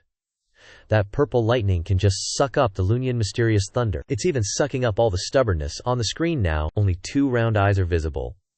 The light of the Lunian mysterious thunder is gone, and we almost forgot that it was pitch black down here to begin with. Looking at Xu Feng's forehead, that lotus flower keeps glowing red, radiating mystical light. His body's floating in midair now. His eyes are still all white. No pupils to be seen. This is a tough moment. He has to grit his teeth to fight through it. This power is crazy destructive. Liu Qianru's eyes suddenly light up, she shouts. Breaking through to 7th grade. 7th grade. In this surprised joy, she couldn't help but be happy for him. When one could only go through so much pain before going through it, can become the 7th grade. Stepping out of the process just now was very stressful. Who would have thought that in the end one could calmly sigh, what kind of lightning is this that needs to evolve? But it is indeed that the Heavenly Earth Mysterious Thunder is very formidable. In a short time it helped me break through from 1st grade peak to 7th grade. Xu Feng didn't think anything about the pain he had just endured, but he unconsciously laughed out loud. Ha ha, what is Liu Ke? What about Li Wei? Go to hell! Ha ha, look how happy he is. That's right, today I have reached the 7th grade, and I have the strength to cultivate the Jingxuan technique in the Dao Xuan Jing. Liu Qianru saw him so happy, and was a little embarrassed. Why is this guy always laughing stupidly? She looked at his innocent expression, which was a little cute, and looked down at the ground, where Xuan Lei was lying. He blows a puff, then gently touches it with his hand. The two of them looked at each other, and Qianru seemed quite happy, no longer as worried and scared as before, she said. The drained Lunian mysterious thunder will become much more obedient. Looking at him practice, something burst out of his hand, and he suddenly said, That's right. It is mentioned in the Dao Xuan Jing that this Jingxuan technique has the effect of healing and restoring. With that, he immediately put it into practice.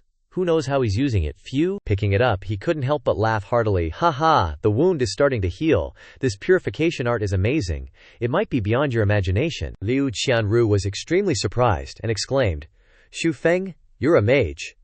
Hearing that term, he quickly and anxiously repeated. Xu Feng was already too tired of this life. He didn't want to answer anything else and just lay down on the floor. Whether I'm a mage or not, I don't know. I just feel like my body is hollowed out. Then, Liu Qianru, seeing him avoiding the topic, immediately said, That's right, mages use spiritual energy to cast spells. How about you rest for a while? A gentle breeze blew past, and it was Zhao Yang's arrival. He called out loudly in the vastness of this place, calling out their names, with a look of extreme worry and fear. Zhu Feng, Qianru, Zhao Bai. A bit disheartened, advised. Don't shout anymore. Brother Zhu Yang has been yelling down the abyss for almost an hour. We should go. Wang Lu, seeing this, also felt sorry for them. That's right, now the main thing is to go back and report their deaths. Zhao Yang, hearing that, couldn't restrain himself, and tears welled up in his eyes. So sudden. Oh my God! What are these three friends thinking? Do they think Xu Feng could die so easily? Xu Feng, below, was exhausted, drained of strength but still trying to carry Liu Qianru out of that dark cave. Xu Feng, why didn't you take the six-flame mystical lightning back first? He answered this difficult question by saying, this mountain crevice is where spiritual energy gathers, and the mystical object naturally absorbs the spiritual energy of heaven and earth to grow. This is where it belongs, like its home. That spiritual power continued to shine and absorb spiritual energy here.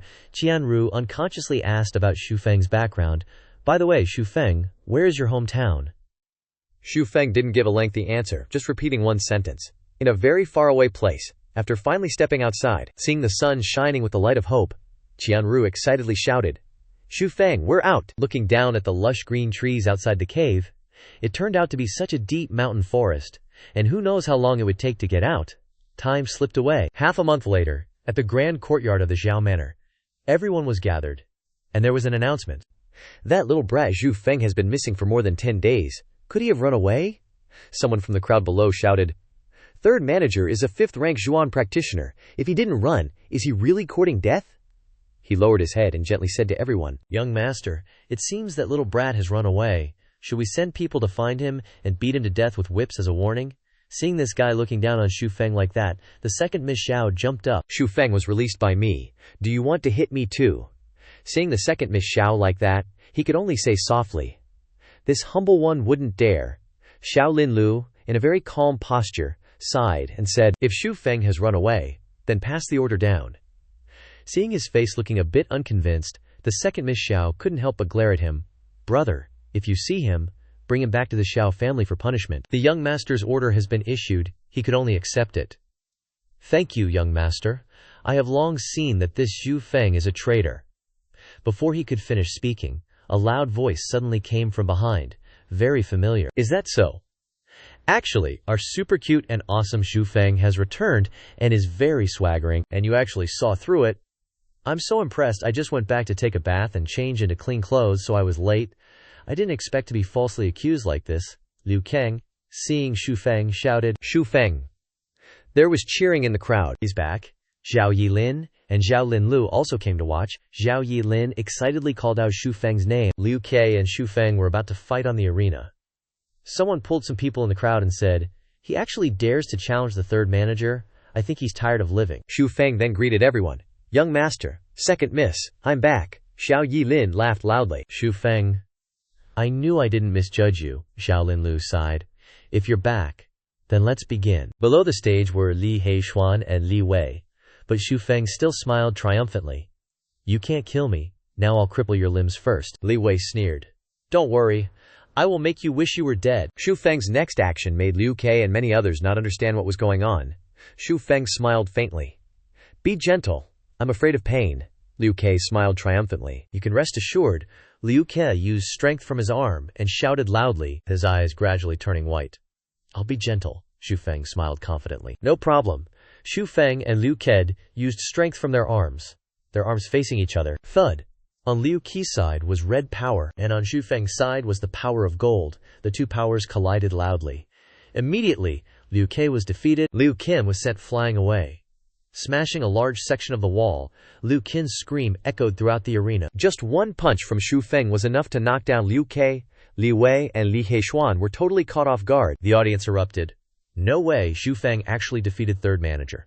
The crowd buzzed with chatter. To take down a 5th-grade profound practitioner with a single punch? When did this kid get so... OP, seriously, that's insane. Xiao Yilin laughed. Xu Feng really is the guy the first had my eye on. Awesome. Xu Feng awkwardly turned away. Second miss has no shame. Praising me in front of so many people like that. Li Wei seethed. This brat can defeat a 5th-grade profound practitioner with one move. He must have reached the 6th grade. Li Wei pointed directly at Xu Feng, yelling, Zhao Yilin, you don't understand what's going on. Impossible. Impossible. He definitely used some dirty trick. How could this be? Some lowborn from a humble family dares to stand shoulder to shoulder with this young master? Xu Feng cupped his fist in salute. Young master, Liu Ke, is nowhere to be seen right now. It seems the victory has been decided. Please announce the result, Xiao Yilin happily said. That's right, Tang Ying. Xiao Yilin revealed a calm expression. You really do make me see you in a different light. You won this round. But as a servant you disappeared for over 10 days. Shouldn't you give me an explanation? Xu Feng cupped his fist in salute. And one morning, at a house with a golden straw roof, Hubby. Our sow gave birth to a bunch of piglets last night. Hubby laughed heartily. Meat prices are skyrocketing right now. We're really gonna make a fortune, wife. Quickly count how many there are. Okay, 1, 2, 3, 4, 5, 6, 7, 8. Hit Liu Ke in the head. Liu Ke got stuck in the pig pen. Oh no, hubby. Something big happened. What is it, wife? There's a piglet that looks just like a person. Don't be afraid, wife. If it really looks that bad, I'll slaughter it, to keep it from ruining this batch of good piglets. The magnificent Xiao Manor, a few days later. Come quick, Xu Feng's back. Why does he look so handsome now? He knocked out third manager with one punch. I didn't expect Xu Feng to be so awesome. Xu Feng, admired by many girls, started to show off. Feng Ji, this little sister loves you. I want to have your babies. One older sister came and hugged Xu Feng, making Xu Feng blush. Feng Ji, were you pretending to be a nobody on purpose before? Xu Feng acted disdainful, pushing the older sister away. This older sister, a man can't say he can't if you want to know. Meet me under the willow tree at the third watch tonight. Xiao Yilin, seeing Xu Feng surrounded by a group of older sisters, got angry. Xu Feng, what are you all talking about? Xiao Yilin angrily said. What are you all crowding around here for? Don't you need to work?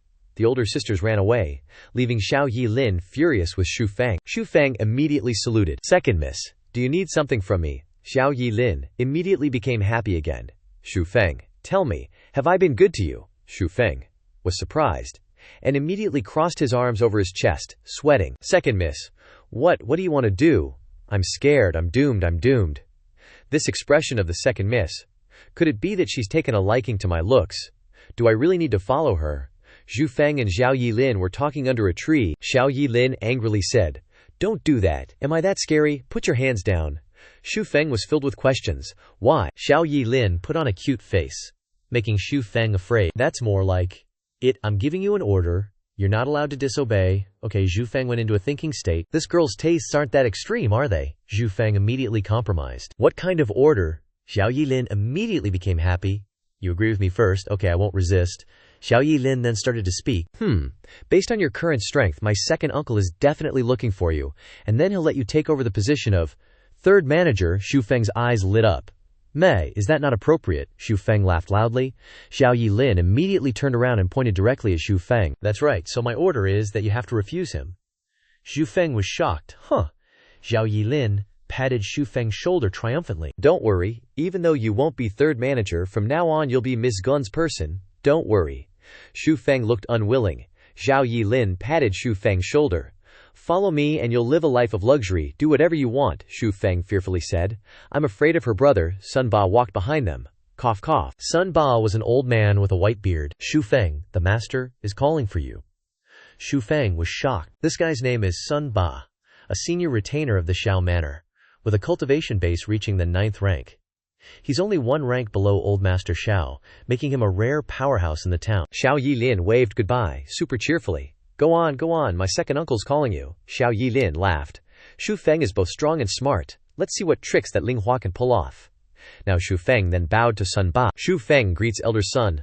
Follow me. Sun Ba led Xu Feng across a long bridge. Below was crystal clear water and a huge lotus pond. The scenery here was super peaceful. Sun Ba looked at Xu Feng strangely. This kid is like trying to see the bottom of a deep river. I can't see through him at all. Not even a hint of his aura is leaking out. After walking for a while, they arrived in front of a room. We're here. Go in. The old master is waiting inside. Xu Feng paused for a sec. Behind this door is the strongest man in this small town. The moment he stepped through the door, a burst of energy exploded. Boom! A 10th rank profound warrior, old master of the Xiao Manor, Xiao Rong. Xu Feng breathed a sigh of relief. Managed to dodge a surprise attack, but Xu Feng's feet didn't budge an inch under the immense pressure. Xu Feng bowed respectfully. Xu Feng greets the old master. Sun Ba, hiding behind the door, heard a loud reply from inside. Good, come in. As soon as Xu Feng entered the room, Sun Ba slammed the door shut, Thud. Inside, the old man was practicing calligraphy.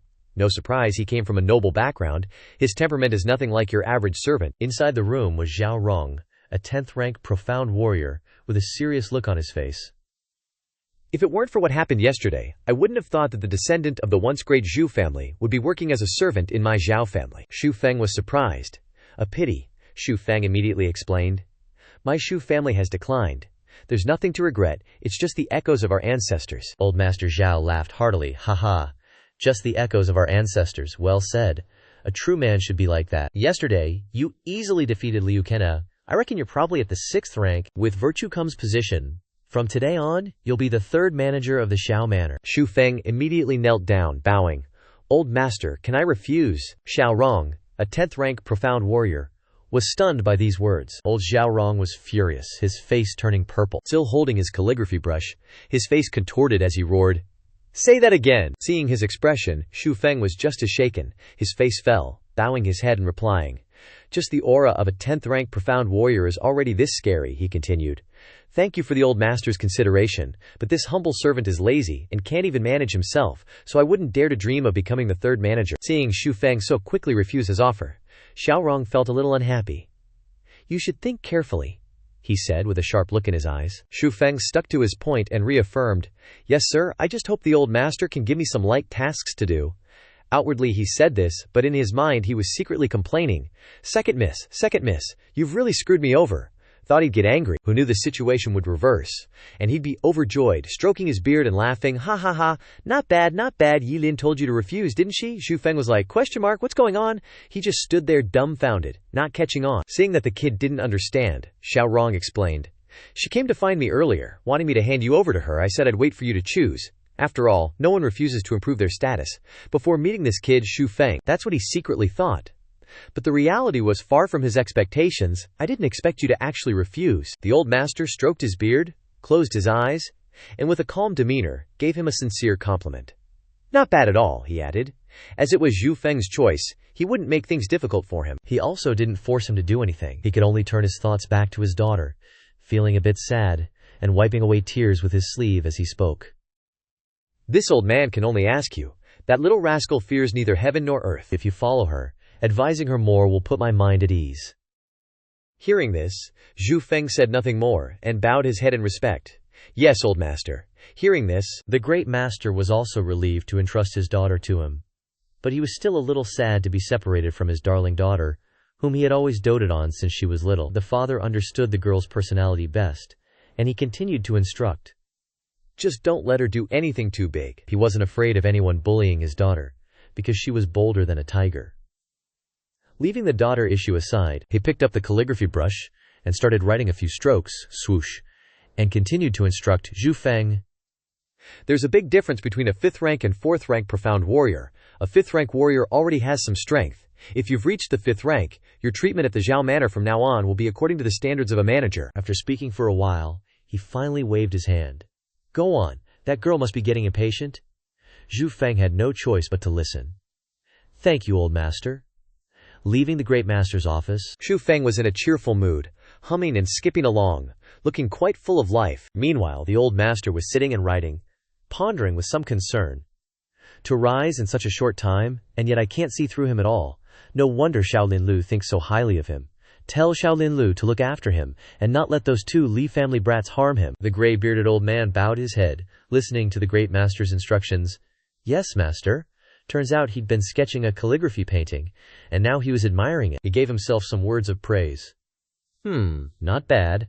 As expected, we Zhao family members are more suited to martial arts. Because Xu Feng's dazzling handsomeness has made many girls here fall in love, his cousins all ganged up and called out, Go Feng Ji, help this little sister, Feng Ji is so awesome. These chubby-faced girls were like they'd never seen a handsome guy before. They swarmed around him, making it hard for Feng Ji to get out. He was breathless, his face darkened. Seeing him so lively, they still wouldn't let go, constantly calling out, Come! Xu Feng was scared of being squeezed like that. He ran like hell, finally breaking free from the swarm of flies. The girls saw the handsome guy run away and kept shouting loudly, Feng Ji, don't go, Feng Ji, I want to talk with you about life's ideals. Xu Feng was scared that they were so infatuated with him. His young master face was about to cry, wanting to escape from these women quickly. Second miss asked me to learn embroidery. Let's do it another time. Another time, Xu Feng cried out, his face covered in lipstick marks from the girls. Getting out of that mess, he hugged a pillar and lamented, "Wah wah wah. I almost got eaten clean. I can't be the third manager, and even the beautiful big sister won't come to visit me. Wah wah." Then a voice echoed out, "Xia Fei Xuan, my big brother is waiting for you at the tea house in the small town. Come with me."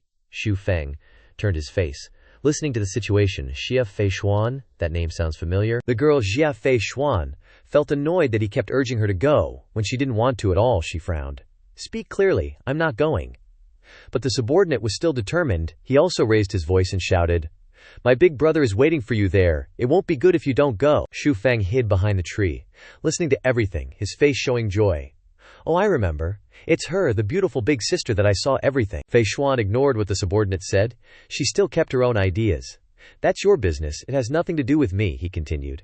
"My big brother has been pursuing you for so long, don't you understand his feelings?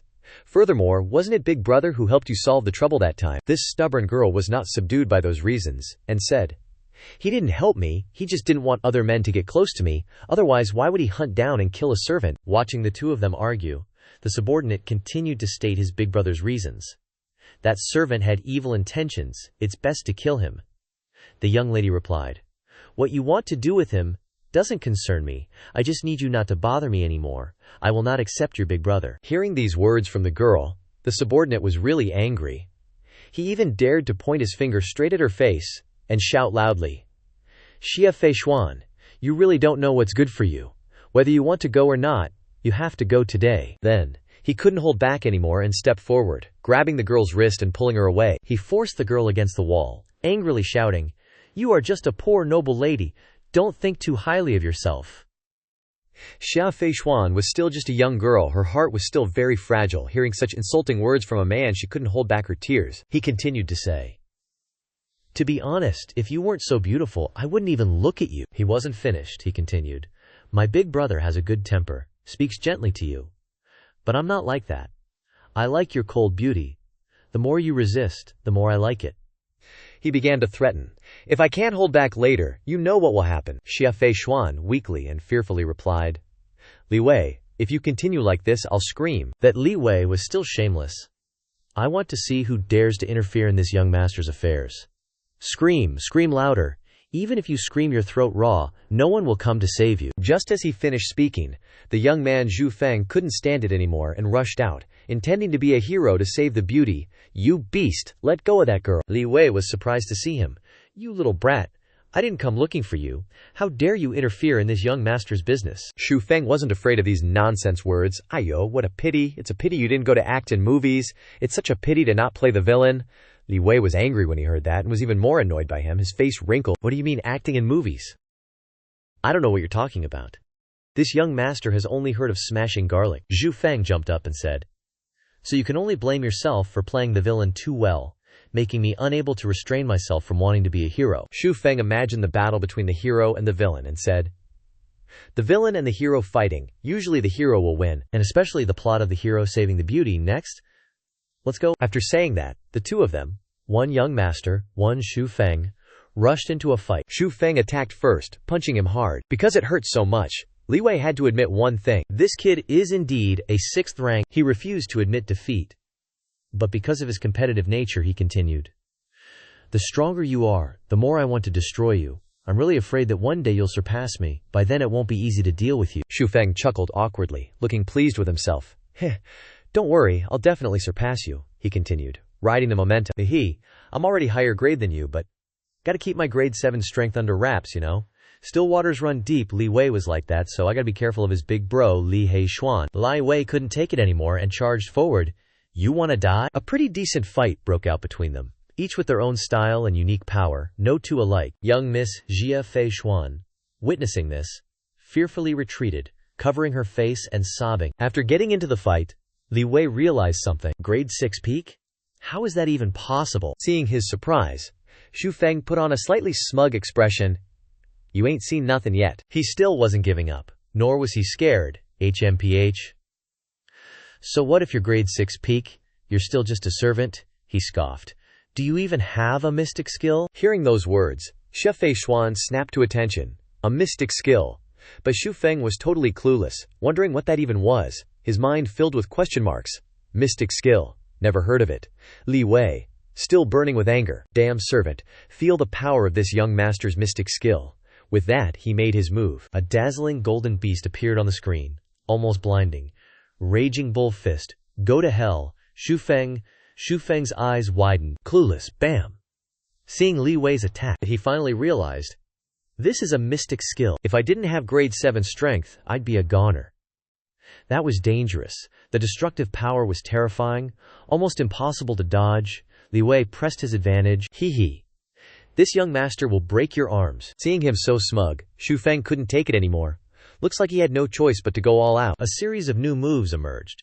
Raging bull fist thump. Standing before Li Wei's attack, Xu Feng didn't need to expend much effort at all. He reached out and dissolved something. This made Li Wei's eyes roll back in his head. What mystic skill did you use? Xu Feng smugly replied. Your raging bull fist is just so-so. Seeing himself at a disadvantage, he gritted his teeth in anger. Damn it, how did he do that? In such a short time, he went from a useless trash to someone on par with me. At this moment, he realized the gravity of the situation. It wouldn't be easy to kill him at all. Looks like I can't deal with him quickly. This kid is courting death, messing with my big brother's plans. Seeing that he couldn't win against Xu Feng's level, he stopped, giving up, and turned away. But his face was still arrogant. HMPH, you little punk. Just you wait. Our bet is still on. It's only been half a month. Next month, I'll slowly deal with you. Xu Feng stood behind him, a confident smile on his face. Waiting for you to come. Young Miss Xia Fei Xuan couldn't believe her eyes. Li Wei was actually pushed back by a mere servant. At this moment, Xu Feng began to imagine the cliché scenarios of an arrogant young miss whose butt had been saved and now needs to repay him. Should she offer herself as repayment, planting a kiss on this great hero of hers? However, things went beyond his imagination.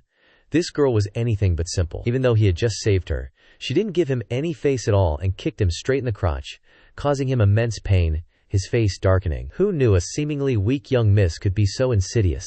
She kicked him while scolding. Shameless pervert. Xu Feng, kicked and dejected, sighed. Geez, is it wrong to be kind? While he was still down, whoosh! A voice called his name in broad daylight. Xu Feng, where are you? It turned out the voice was none other than Yi Lin. What are you doing? Come with me, Hi. Seeing her coming, Xu Feng panicked, the whites of his eyes clearly visible. Second miss, where do you want me to go? Yi Lin didn't say much, immediately dragging Xu Feng in front of a grand, large brothel.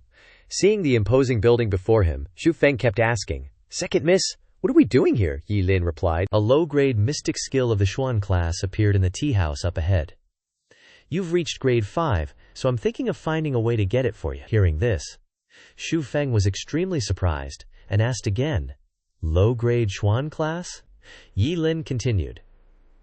Yeah, Li Wei only has grade 6 strength, but I heard he has a high-grade Huang class mystic skill. Let me explain. Mystic skills are divided into 4 grades. Heaven, Earth, Xuan, and Huang, and each grade is divided into 3 subgrades. High, middle, and low.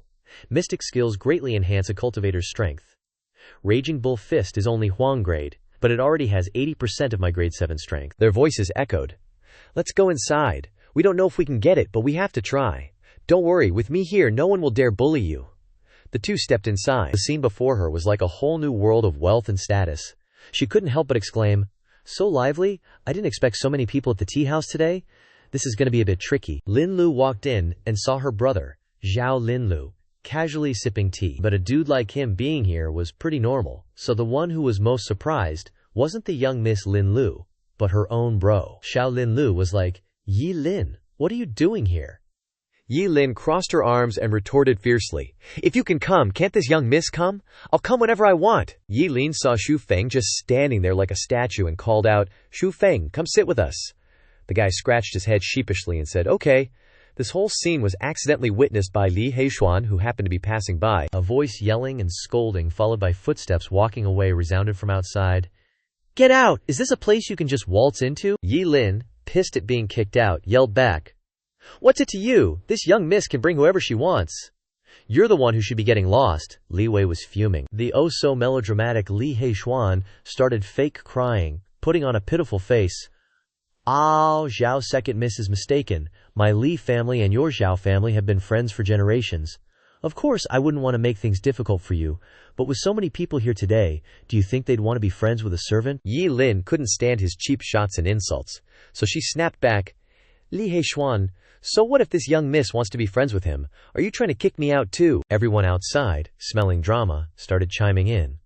Xiao second miss, you're going too far. This tea pavilion is a place for scholars and poets to gather. We can't ruin the rules for a servant, can we, everyone? Some dude in purple waved a fan and added, Young Master Lick is right. Since when are servants allowed in here? Exactly. We're nobles. We can't associate with servants. Li Heishuan continued. If he were just a commoner, I might give Xiao second miss some face. But this family slave who's been branded, being in the same place as him is an insult to cultured people. The dude was so arrogant and condescending it was infuriating. Yi Lin, hearing all this and seeing his smug face, couldn't hold back her anger. Xiaolin Lu just sat there, unfazed, watching the show and enjoying his tea. The fan dude chimed in again. Besides, it's rare for the 4 honored guests upstairs to visit the tea pavilion today. They're up there chatting and laughing, he continued. Just because this lowly commoner snuck in, people who don't know might think we're a bunch of lowlifes pretending to be cultured. He's supposed to be educated but speaks worse than a puppy. The nobles there, hearing Li Heishuan's words, chimed in too. Young Master Li is absolutely right. Get out now. Yeah, get out. Get lost. Xiao Linlu was still sipping his tea, thinking to himself, that Li Heishuan is something else. He knows Yi Lin isn't afraid of him and won't back down, so he's deliberately stirring things up to use public opinion to force Xu Feng out. Suddenly, a voice boomed from somewhere. Can you all be quiet for a moment? The commoners below started guessing. That voice, could it be one of the 4 young masters? Young Master Zhao's voice. Xiao Linlu looked at his little sister and ordered, Yi Lin, take Xu Feng and get out of here. Yi Lin frowned, annoyed. Why? Linlu explained. The Zhao family is too powerful for our Zhao family to mess with. If we offend them, we're going to be in serious trouble. Young Master Zhu suddenly appeared.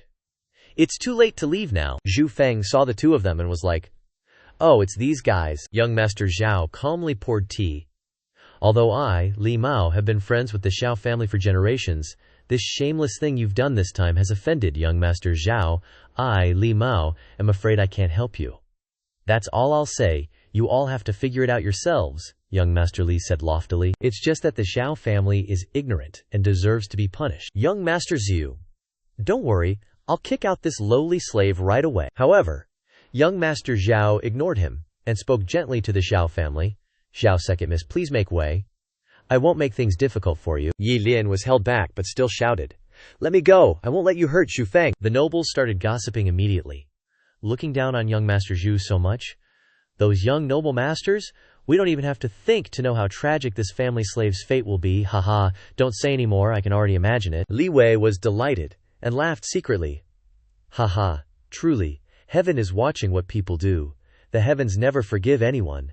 It's just a pity that you didn't die at my, Li Wei's, hands. Haha. Young Master Zhao approached Xu Feng and gave him a friendly punch on the chest. You little punk, disappearing without a word. We've been searching everywhere, Xu Feng calmly replied.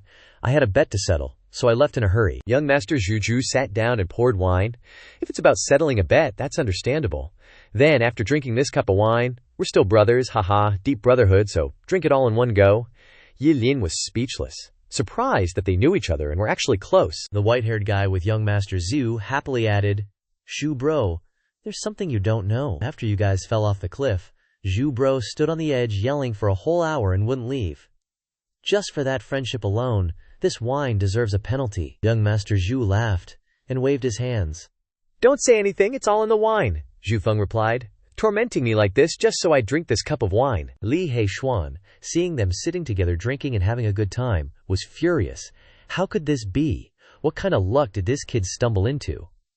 It looks like I can't get rid of him anymore, but I absolutely can't let him get that mystic art. The 4 of them happily drank until they were wasted, with everyone downing cup after cup and losing all sense of direction. Young Master Zhao put his arm around Xu Feng's shoulder. Zhu bro, are you really a servant? Xu Feng, equally drunk, replied. It's the absolute truth. Another noble chipped in. Wait, Xu bro, how much is the salary you're getting at the Xiao family as a servant? Xu Feng stared blankly. He pointed and continued. Shu bro, why don't you come to my place? I'll pay you 10 times as much. Young Master Zhu shook his head and waved his hand. Saying only M times as much and you dare speak, Shu bro. You are a man of knowledge and talent. I'll pay you the same salary as a guest elder. Wang Lu jumped in excitedly. Haha bros, don't fight over it. With Wang Lu here you guys don't stand a chance, Shu bro. Starting today, you're my Wang Lu's young master. I'm going home to force my dad to adopt you as his sworn son. Xiao Yilin barged in after overhearing their conversation, totally pissed off, acting like a tigress. What do you think you're doing? I don't care if you're some elder or an uncle or whatever. He's mine. You can't even think about taking him away. Xiang Lu, seeing this scene, shrunk back in fear, not daring to say a word, only whispering. Miss, you misheard. It's to be a young master. Everyone below started buzzing. Why are the four little devils fighting over a family servant? Yeah, what talent does this family servant even have? No matter how talented, he's still just a family servant. Li Heishuan was furious, his face turning dark. That good-for-nothing's goal must be the profound skill. No matter what relationship Zhao Yang has with him, we can't let him get it. Be quick later. Li Wei bowed his head in acknowledgement. Yes, yes. At this moment, Xu Feng made a decision after hearing those tempting offers. Second miss, don't worry, Xu Feng is a Zhao family servant. How could I lack ambition? Yi Lin quickly assured him. Stay in my Xiao family, and I won't let you suffer. Just then, that miss from last time appeared. Thanks for what happened last time. Xu Feng waved his hand dismissively. It was nothing, just a small matter. Yi Lin, standing next to him, rolled her eyes. What are you guys talking about? What time? In this tense situation, suddenly a mysterious woman appeared, dressed in a seductive purple from head to toe. Everyone's attention was drawn to her. People started whispering. Madame Ye, is it true that there's a profound level skill? It turned out this beautiful woman was Ye Cc, she said. Although profound skills are precious, this time there's no auction. It's just that this little girl came to borrow some manpower from you all, she continued, putting on a charming act. Everyone here, please write down the number of people you can lend me on a piece of paper and hand it up here. I'll choose a suitable one, and the profound skill will be my payment. The profound skill was encased in a gift box, its corners sparkling, which was mesmerizing. Everyone below was drinking tea, whispering and gesturing, cheering. So all you need is people. This is simple. Someone below continued. I'll send 10 people. Without even asking what's so special about the 10 people, I'll send M people. 2 men, captivated by her beauty, lost their cool, and yelled, If Miss Yi needs it, my mansion still has some family servants, Miss Ye. I'll let you have them all. Heishuan said quietly. Write down 25. Tell those who don't have important tasks to wait for orders. Li Wei said yes, and immediately picked up a pen. He thought he had a sure win, and the Zhao mansion would have difficulty getting 15 people. Seeing that her older brother had finished writing, Yi Lin protested. Why only 10 people? Add a bit more. Add a bit more. Zhao Yang asked in confusion. Zhu bro, do you think the profound skill and the manpower aren't equal? And besides, someone who has a profound level skill, why would they still need to borrow manpower? Zhu Feng also started to get suspicious. It's really strange. Her beauty outshone everyone else. He tried to remember that her father used to be the head of the Ye family, the largest business family in the empire. But she was also quite pitiful. He realized the problem. The largest business family definitely wouldn't lack manpower, right? Family Yang. Zhao Yang nodded in agreement. That's right. Like how her parents mysteriously disappeared after a banquet years ago, and her entire family was controlled by her second uncle. Ye Cc has been cast aside by the Ye family, so she probably doesn't have enough people on hand. But relying on her abilities these past few years, she no longer needs the Ye family. After a while, after receiving enough papers, she said gently, Thank you everyone, but there's only one profound skill. I'll ask a few questions, and whoever answers the most correctly will get the profound skill. Don't complain if you don't get it. Everyone was defeated by her beauty. Miss Sai Sai said it so nicely. That's right. It's just lending a few people, and there's a chance to get a profound skill. It's worth it. She ordered Zhao Kui to ask the questions. After hearing this, Zhu Feng secretly laughed. He probably guessed Ye Cc's intentions. Immediately, the game began. Everyone listen carefully. The first question from our miss. Here are 2 balls. Besides the color, everything else about them is exactly the same. Please tell me how, while blindfolded, can you distinguish which one is white and which one is black? Everyone was confused. What? Wang Lu felt it was unreasonable? What kind of question is this? Aren't you blind when you're blindfolded? Besides the color, everything else is exactly the same. How can a blind person tell? Zhao Yang was also helpless. You're asking me how would I know? Maybe this question doesn't have an answer. Qianru spoke up. Sister wouldn't do something like that? The reason you can't answer is because you don't have the ability." In that tense atmosphere, a laugh suddenly rang out. She looked at Xu Feng out of the corner of her eye. "Hey, do you know the answer?" Xiao Kui asked angrily. "What's so funny about that lowly family servant? Don't tell me you know the answer." He waved his hand in denial. No, I don't know the answer." "Then what are you laughing at?" he immediately replied. "But my miss knows." Hearing herself mentioned, Yi Lin froze on the spot. A question that made everyone want to cry, but someone knows the answer. Ye Cc was very expectant. "Then please, Zhao second miss, explain it to everyone," Yi Lin whispered to Xu Feng. "What nonsense are you talking about? I don't know." Xu Feng raised his voice on purpose so everyone could hear. "Second Miss Xiao, you know the answer. You even taught it to me before." Then, Xu Feng pulled Yi Lin to the side and whispered something that left Zhao Gongzi standing there confused like, "Huh? What's going on?" with question marks all over his face. After hearing Xu Feng's plan, Yi Lin blankly asked, "Really? Will that actually work?" Xu Feng firmly replied, "Just try it, second miss, you'll see." With that, the two of them went to where Zhao Kui was, and Yi Lin raised her hand high, declaring confidently, "I know the answer. The one that's hotter after being in the sun is the black one." Ye Cc, standing in the back and watching everything, actually praised Xu Feng and subtly acknowledged his intelligence. This servant actually has a bit of cleverness. Then she stepped forward and announced, "Look, second Miss Xiao really solved it. With some clever reasoning, I bet you're all still scratching your heads." Afterwards, she moved forward and started explaining to everyone. "Let's just test both balls and see," she ordered Xiao Kui, "take everyone to test it out." Xiao Kui obediently replied, "Yes, ma'am." The purple-clad dude was impatient. "Hurry, give it to me. I'll go try it out." "How can this be? Wang Lu doesn't believe it." Wang Lu grabbed the two balls and went to bask them in the sun. "Come with me to sunbathe." After blurting out the answer, Yi Lin still couldn't believe it. Did that really work? She blankly put her hand on her head, totally clueless. Seeing that the answer was correct, Xu Feng crossed his arms and put on a smug look. "See?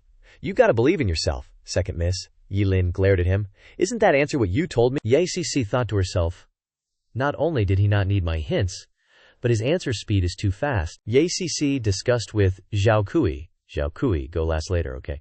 Zhao Kui could only nod after hearing that. When Wang Lu took the two balls out for testing and met Ye Lin again, he laughed loudly. "Haha, Ms. Xiao, you're so smart. How did you know that?" Qian Ru asked in surprise. "Really? Is it right?" Yi Lin cheered excitedly. "Awesome, Xu Feng. Let's go, one drumbeat for our spirit, helping you get the mystic skill." Zhao Yang intently observed everything. The Zhao family is so lucky to have brother Xu. Lin Lu remained calm. Young Master Zhao is too kind. Li Wei was annoyed. "What luck did that little brat have?" he guessed right. A moment later, the battle of wits continued. "Next is the second question, please listen carefully." He was extremely determined, not letting that kid get another chance. "Looks like I have to grab the right to answer this one." Zhao Kui slowly read the question. "A country fought with its neighboring country, capturing some prisoners of war. The general, wanting to show mercy, offered the prisoners 2 ways to die. The general said, 'I will base my decision on your words to either hang you or behead you. If you tell the truth, you will be hanged. If you lie, you will be beheaded.' The question is, how can the prisoner avoid death?" Zhao Kui snapped the book shut after finishing. Li Wei raised his hand before he could even think, shouting to seize the right to answer, looking left and right. I know. Xiao Kui was stunned to see him raise his hand. "Huh, young Master Li's answering speed is so fast. Please give your answer," he confidently said. "Just buy a dozen executioners." As soon as he finished speaking, someone who felt it was unreasonable interjected. "That's not right. These are prisoners of war, from the war between 2 countries. How can you just buy a dozen executioners?" He glared warningly. But the other guy didn't even bother with him, daring to ask Cc, "Is this General a Xuan cultivator?" He Xuan finished speaking and laughed loudly. Big Brother's words immediately opened my mind. We can totally threaten the general and tell him to release the people. Yexis spoke. "Young Master Li, this question is not related to force." Li Wei was dumbfounded. "What? Money and force don't work? Then what does?" Another person yelled. "Ms. Sai, this question basically has no answer." Xiao Kui angrily scolded. "Nonsense. These questions were all personally created by the young lady. How could there be no answer?" Xu Feng thought silently. Very clear. Ye Ci's question isn't simple. For people of this world, these questions are extremely difficult. In my past life, anyone who studied physics would know that black absorbs light more. So, the first question isn't too hard to solve. But for those who don't understand physics in this world, it's seriously too difficult. It's clear that this Ye Si is great at reading people's minds and is meticulous. With Ye Si's talent, it seems like it'll be hard for her not to rise to the top. Everyone started arguing like crazy. No matter what we answer, we're gonna die anyway. Where's the right answer? Hey, Miss Sichashi, change the question. Yeah, what kind of messed up question is that? Xiao Kui also felt worried. Miss, how about we change the question? Ye Si flatly refused. No way. She was so scared she was trembling. But if no one could answer, it would only make the young lady's situation more difficult. Xiao Kui couldn't bear it. Just as everyone seemed ready to give up, Zhu Feng's laughter rang out. Zhao Yang looked at him curiously. This kid, could he actually know the answer? Zhu Feng didn't disappoint Ye Si. It seems like he's figured it out. No wonder the second Miss Xiao ignored the dissent and brought this guy from a nameless family in. She's truly extraordinarily talented. Zhu Feng continued to whisper to Yi Lin. Her expression became radiant. So that's it, I get it. Yi Lin stepped 1 foot onto the chair, hand raised high. I know the answer. Yet she spoke. Then please, Miss Xiao explain. Everyone was astonished. They really didn't expect the second Miss Xiao to be so smart. Really, does Miss Xiao want to solve 2 questions in a row? Yi Lin clearly stated. It's actually very simple. Just tell the general 1 sentence. I will be beheaded. Li Wei was confused.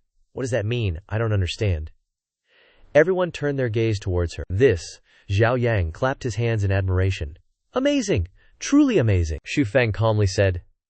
That's a given. Our second miss is as clever as they come, unmatched by anyone. I bet you all really want to understand the answer, right? I originally prepared 3 questions, but the second Miss Xiao answered 2 correctly. No need for the 3rd question. Yes, Xia delivered the reward as promised initially. So please accept this mysterious skill, Miss Xiao The family members of Miss Xiao are not bad. Ye Lin couldn't close her mouth from smiling. He's pretty good. Someone was even trying to throw a wrench in his plans earlier. Miss Xiao is truly blessed. After Ye Si finished speaking, she turned to Xu Feng. Here, this is for you. You don't need to be afraid of Yi Wei anymore. He respectfully said. Thank you, second miss. She was still filled with a sense of victory. This is what you deserve. But that was really fun. Seeing how happy she was, Xu Feng made a promise. I'll make sure the second miss has even more fun in the future. Zhao Yang walked over, smiling and congratulating Brother Xu. He Xuan realized this person wasn't easy to deal with. In the future, don't fight with him anymore. Leave him to me. Knowing his limits, Li Wei didn't resist and just said, okay. He gritted his teeth. Let you be arrogant for a bit. Wait until those Zhao Yang guys aren't here and see how I deal with you. Ye Si now noticed Qianru and approached to ask. You're also in this small town, she replied. Yes, I am, Sister Cici. I came here specifically to visit you, Ye Si praised. You have such a sweet tongue. Then she continued. But I'm wanting to ask for your help with something. Come up to the 3rd floor with me. Okay. Xianru then took a step to follow her. Zhao Yang stared at the 2 of them.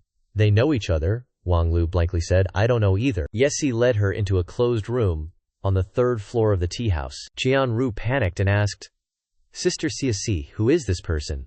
Why is he so seriously injured? She replied in a low voice. He is Uncle Ye, the most loyal family servant of my parents in the past. Ever since my parents went missing, Uncle Ye has been protecting me.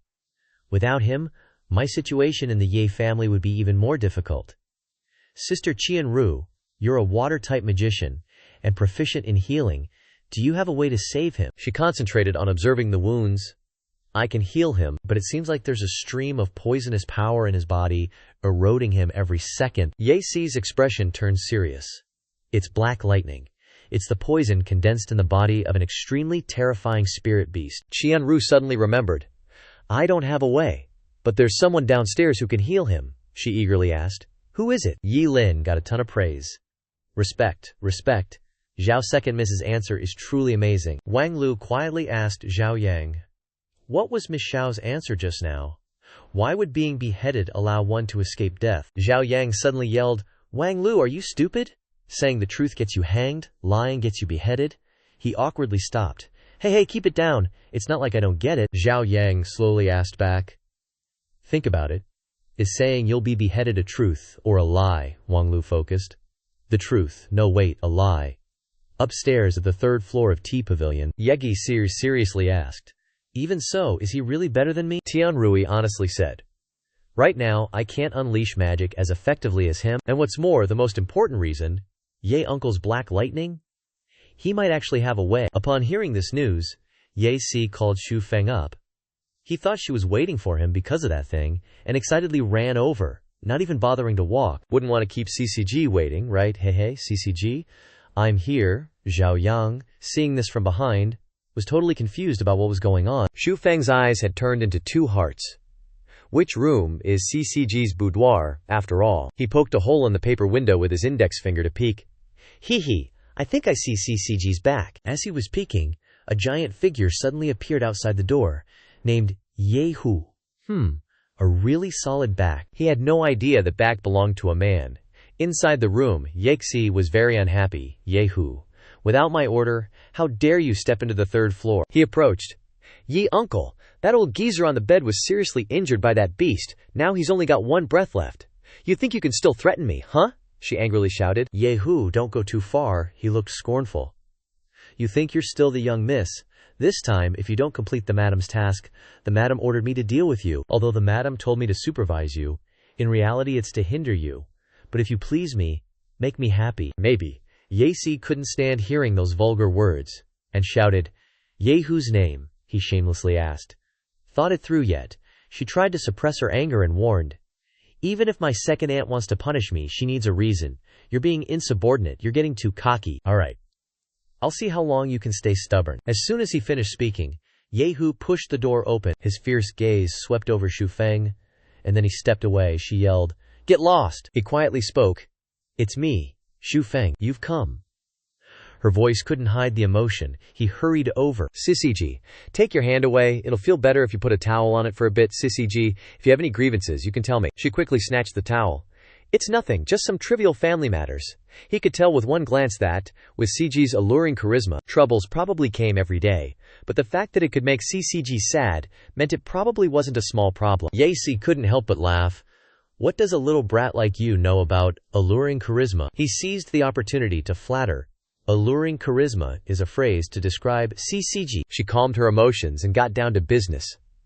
Save my uncle. Save this person. Xu Feng looked at the motionless man. A glimmer of hope appeared in her heart. I heard Qianru say you might be able to save ye uncle. I'll give it a try. Xu Feng immediately began a thorough examination. It seems like the pure profound art isn't working. These black moving vines keep spreading. His expression suddenly changed. Wait, it's black lightning. Seeing that Xu Feng couldn't dispel the magic, Yexi was stunned. You recognized it's black lightning. Ye uncle was injured by a spirit beast that accumulated black lightning. Xu Feng's next action surprised her so much that she screamed, What are you doing? You'll get hurt by the black lightning if you do that. Xu Feng wasn't listening, he just kept pumping more and more power into it. In the end, not only did he fail to destroy it, but he ended up heavily injured himself. Yexi sighed and warned, This black lightning is super toxic and nasty, don't mess with it. But unlike his sister, Xu Feng found this whole thing pretty interesting. I was just testing it out. It's seriously hardcore though. Uncle Yi's strength is already rock solid, but he's barely hanging on, just enduring this black lightning. Yexi, being the nice one, warned him again. Your techniques might be awesome, but your power level isn't high enough. If you keep doing this, you're risking your life. Xu Feng let it go in one ear and out the other, stubbornly arguing. So you're saying he's still fighting against the black lightning? Yexi insisted. You probably can't handle it. I'll think of another way. But nope. Xu Feng just went ahead and used his technique again, even emphasizing to her with a serious tone. Sissy, I figured if you had any other options you wouldn't be betting on a small fry servant like me. Besides, a man can't say he can't do it, Yexi retorted. What nonsense are you spouting, you little brat? Xu Feng firmly replied. From now on, you'll be my big sis, and I'll protect you. Xu Feng was really pouring all his strength into it, and Yexi hurriedly tried to stop him. Xu Feng, stop it right now. But what he said next stunned Yexi. She never expected this kid to be so devoted to her. I won't let anyone bully Sigxi ever again, and I don't want to see Sigxi cry either. I also want to see what kind of battle the senior went through. Xu Feng placed his hand on Uncle Ye, directly confronting the black lightning. Yexi ran over, trying to pull him away but couldn't. Let go quickly, you'll be devoured by the black lightning. Whether her words were true or not, as soon as she finished speaking, Xu Feng passed out cold. In his consciousness, he was transported to the world of black lightning. A mighty black dragon appeared on the central mound, swooping down towards Xu Feng, scaring the crap out of him. It entered his body, sending him flying, his body turning pitch black, his eyes completely white. But then, with a miraculous burst of power, Xu Feng pushed the monster out of his chest, his body slowly returning to its rosy color. Yexi, witnessing everything, couldn't help but exclaim. The poison lightning vanished, so fast, but then she noticed that the nasty poison had returned to Uncle Ye, making him look even worse than before. So purple lightning can actually swallow black lightning, the nemesis of the power of heavenly punishment. Not a bad title at all. She shook him awake, and Zhu Feng opened his eyes, hazily looking around. Looks like this poison lightning is pretty potent, causing hallucinations. Are there two mantus over there? Once Zhu Feng came to his senses, Ye Si spoke seriously to him. Cease. I'm not in danger, but there is too much poison lightning in Uncle Ye's body, and can only consume a little each time. Will take a lot of time. Ye Si understood the situation, encouraging. It's okay to spend some time. Better to have hope than none. Zhu Feng suddenly asked her. Sissy, after I woke up I always had a doubt. Why is this side of my face so painful and hot? While speaking, he pointed to his face. Ye Si was silent and did not answer. Zhu Feng suddenly remembered something important, and hurriedly bowed. All right, Cici, then I'll go first. I'll come back to treat you next time. I've been here for so long, I'm afraid my young lady is waiting anxiously. Ye Si shyly reminded him. When you're free, you can also come visit me. Zhu Feng happily agreed, and returned to the Zhao family. Xiao Yilin greeted him with a frosty expression. Zhu Feng, why were you gone so long? What were you doing? Zhu Feng rubbed his head and dodged the question. Because I'm too handsome, so they called me to listen to songs. At this moment, a girl with a rosy face came to greet Zhao Yilin. Zhao second miss, are you doing well? Who else could this uniquely dressed girl be but Miss Ling Hua? As soon as Zhu Feng saw Ling Hua, he immediately hid behind Zhao Yilin, screaming in fear, Ah! It's the mama! Ling Hua, with her round, red cheeks, grinned wickedly. Perfect, this servant is here. I'll deal with you all today. Zhu Feng, still utterly terrified of her, said fearfully, Can you please spare me? Every time I see you, you're testing the limits of my aesthetic sense? Hearing this, Ling Hua got even angrier. She raised her foot and said, Fine, kneel down and lick my toes and I'll let you go. After hearing that, Zhu Feng puked. His face turned green, and even the servant behind him was throwing up non-stop. Ling Hua flew into a rage and immediately ordered, Beat this servant to death and feed him to the dogs. As for Miss Xiao, my father said we don't need to hold back. Hearing this, the two servants became arrogant and grinned gleefully, even giving the dog a meaningful glare. Zhu Feng immediately turned to Yilin and said, Miss, let's go. Ever since I saw her last time, even a sow looks attractive to me after seeing her. Yilin could only blankly reply with an, uh-huh. Behind them, Ling Hua was still boiling with anger, shouting furiously, Wanna leave? No way. Today, this young lady is feeling good, with 2 5th-rank cultivators and 1 6th-rank expert. Haha. At this moment, Yilin finally retorted, Ling Hua, you're using 5th rank or higher Xuan practitioners? Are you trying to provoke the Xiao family? Ling Hua stood behind, letting the 2 5th ranks rush forward. She leisurely said, This young lady has already inquired. This servant is only 5th rank. Today, you're all doomed. Zhu Feng stepped forward to shield Yilin, his eyes firm as he said, I'm afraid you'll be disappointed, Miss Ling. Yilin was deeply moved and cried out. Zhu Feng, Ling Hua, stood behind, watching the 2 servants rush forward, and laughed triumphantly. Ha ha! 2 5th ranks are more than enough to handle him. Ah! A loud scream came from the 2 5th ranks as Zhu Feng punched them, sending them flying backward. This caused Ling Hua to gape and exclaim, What? Her face paled in fear. Impossible! It's only been a few days, and this guy has already reached the 6th rank. She turned and yelled at the remaining guy. You dog servant! What are you waiting for? Can't you see he's also 6th rank? Use your Xuan technique and kill him. Don't give him a chance. Yes, miss, he acknowledged, before getting ready to charge forward, looking at her pretentious appearance. I really want to mess up her makeup a bit, Yilin thought to herself. Does the Ling family really want to start a war? The 6th rank cultivator was already right in front of him, preparing to attack. Yilin reminded him from the side. The opponent is also 6th rank, and is using a Xuan technique. Zhu Feng, be careful. The arrogant 6th rank cultivator spoke up. My Xuan technique has been starving for a long time. He shouted, Die! And then unleashed his evil hound pounce. The ferocious dog barked a few times. Woof woof! Then its eyes lit up as it leaped forward. Zhu Feng was slightly stunned by the 6th rank cultivator's move. What? This Xuan technique is so powerful. Quickly regaining his composure, Zhu Feng raised his qui-gathering fist and said with a sneer, Too bad, I've been fighting park dogs since I was little. This situation doesn't scare me at all. As the evil hound attacked, Zhu Feng and the dog engaged in a lively brawl. Finally, he finished it off with a punch right on its head. It reverted to its normal dog form, crying out in pain. The defeated dog lay on the floor, sobbing. With a huge bump on its head, Zhu Feng chased after it.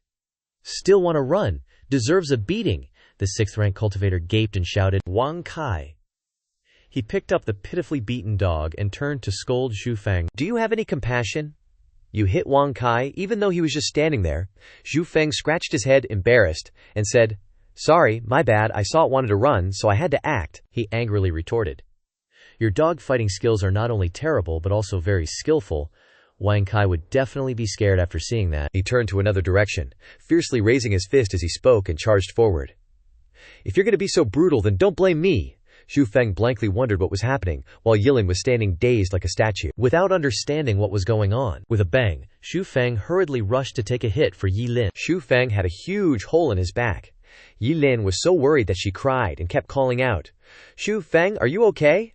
The sixth-rank cultivator panicked and exclaimed, You're a seventh-rank Shuhan practitioner. He quickly hugged Wang Kai and shouted, Miss Linghua, run, he's a seventh-rank Shuhan practitioner, we can't beat him. Linghua still managed to turn around and curse, How shameless, hiding your strength. You're the silent type who can kill an elephant. How can the Zhao family have such a shameless servant? Even as she ran, she still turned back to say, HMPH, I hope you have a child without a butt, you despicable villain. Xu Feng, having taken a blow, was also injured to some extent, so he just thought to himself, If I hadn't used up so much strength and spirit today and couldn't use the purification art, you definitely wouldn't have escaped. Xu Feng supported Yilin, who was crying and screaming non-stop. Xu Feng, you mustn't be all right back then. My mother also took a blow from me, and then she passed away. He gently held her close, resting her on his shoulder, and comforted her. Miss, Xu Feng is fine, don't worry.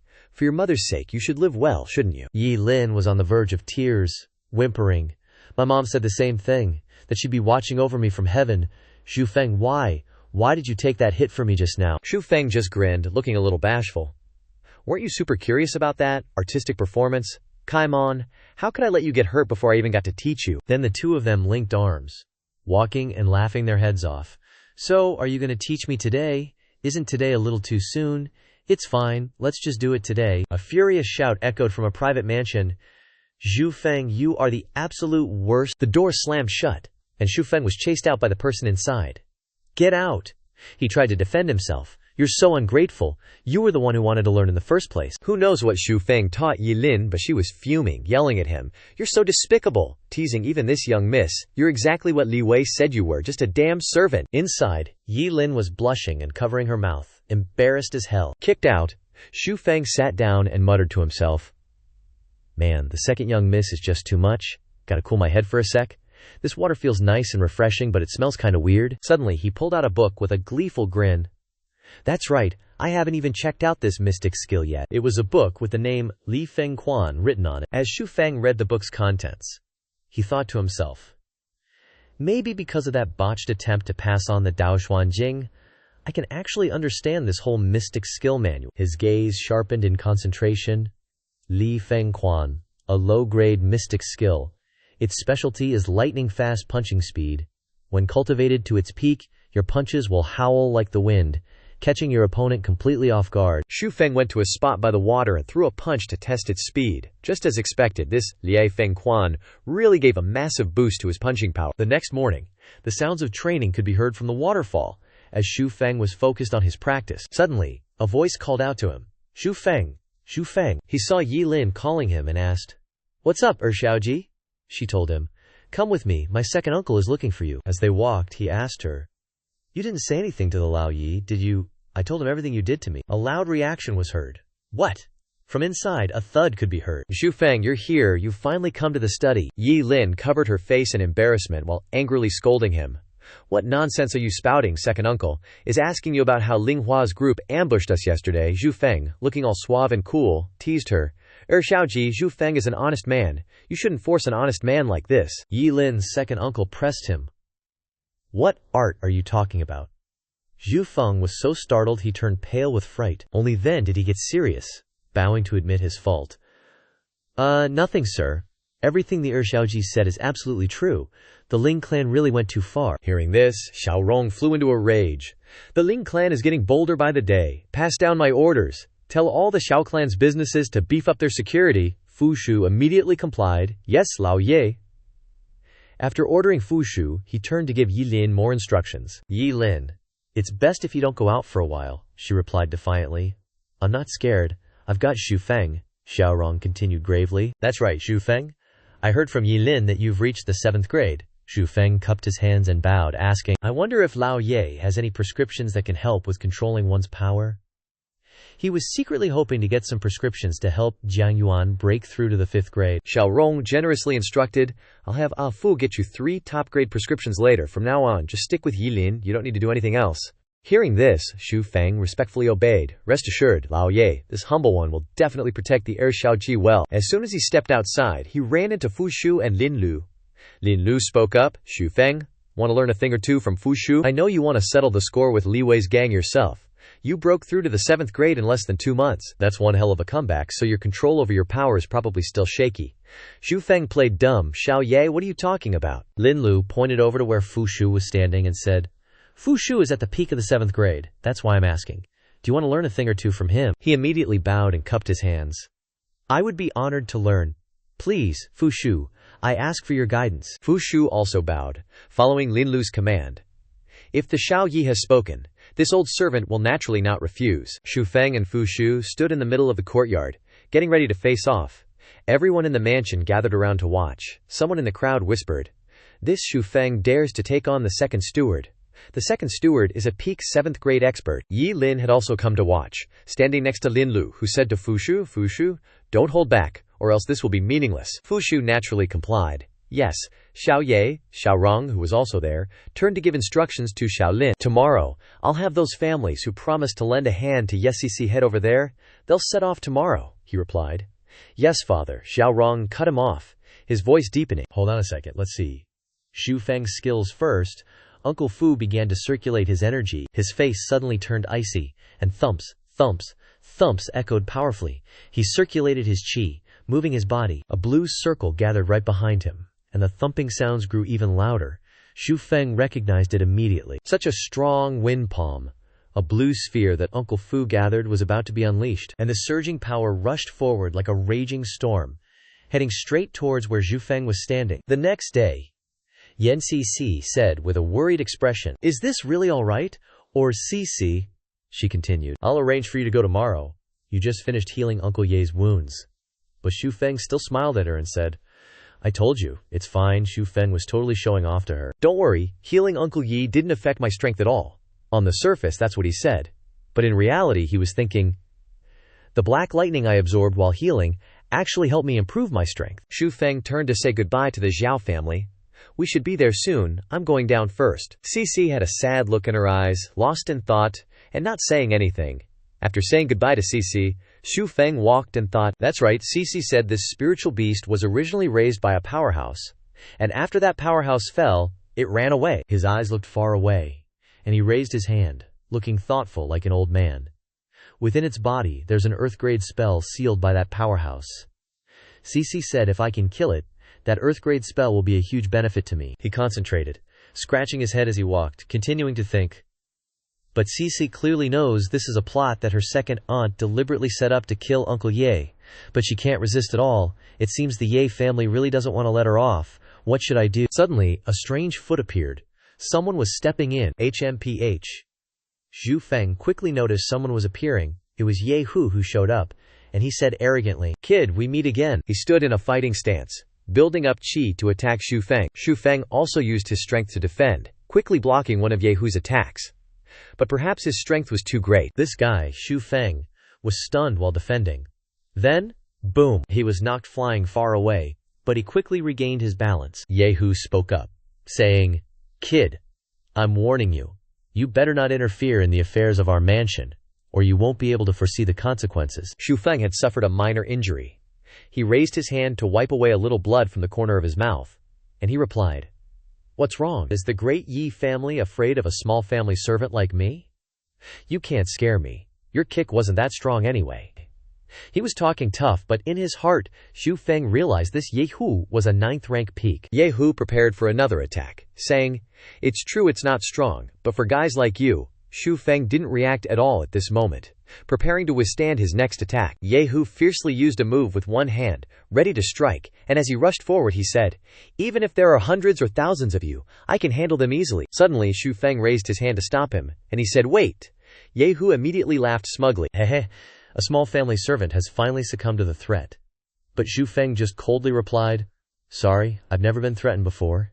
Hearing him say that, he was naturally furious, and about to blow smoke from his ears, preparing to say something. You, but Xu Feng managed to regain a gentle expression to soothe him. Hold on a second. Although I'm a servant, I'm also a servant of the manager level of the Xiao family. If you kill me, then no matter how powerful your Yi mansion is, I'm afraid the Zhao family will demand justice. Yehu blankly asked. So what? Xu Feng turned to look away, continuing, Heh.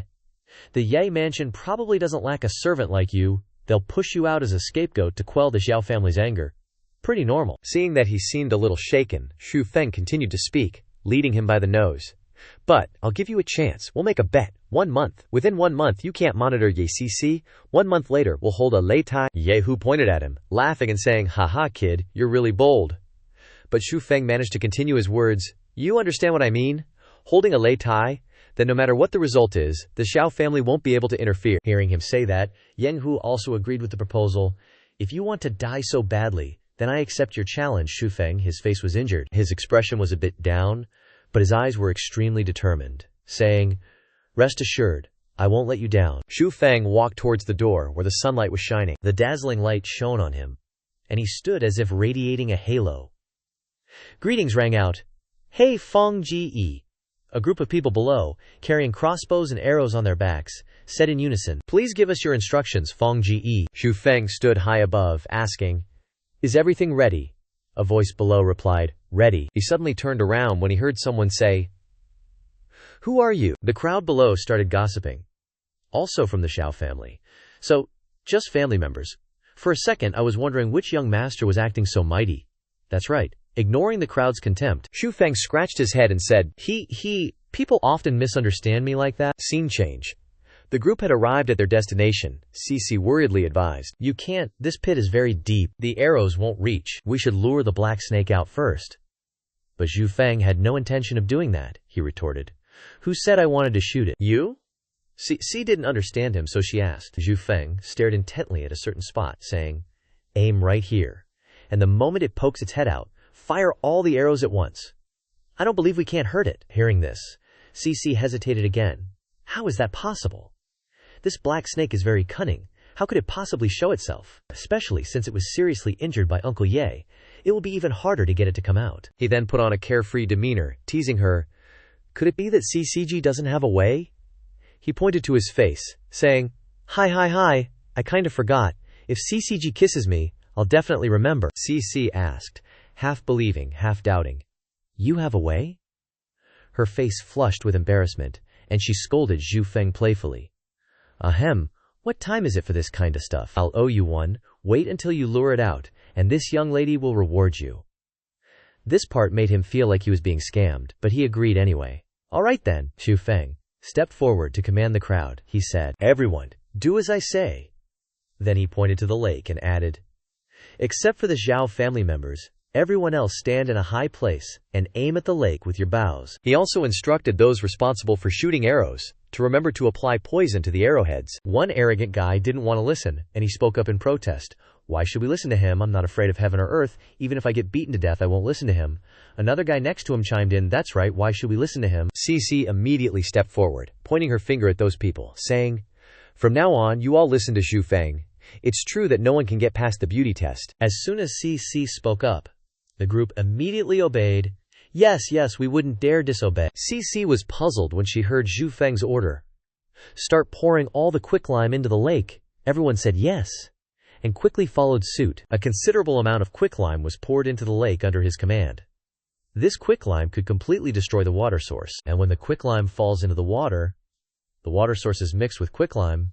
How can that black snake withstand it? The quicklime began to react, with white bubbles appearing on the surface of the lake. Plop, plop. The amount of white bubbles increased, and the sound became even more intense. The people in the arrow shooting position were so scared that their faces turned pale, and they broke out in cold sweat. One guy cried out, Big bro, I'm so scared. Xu Feng earnestly reassured the morale. Hold steady. At this moment, from under the surface of the lake, a dark object shot upwards.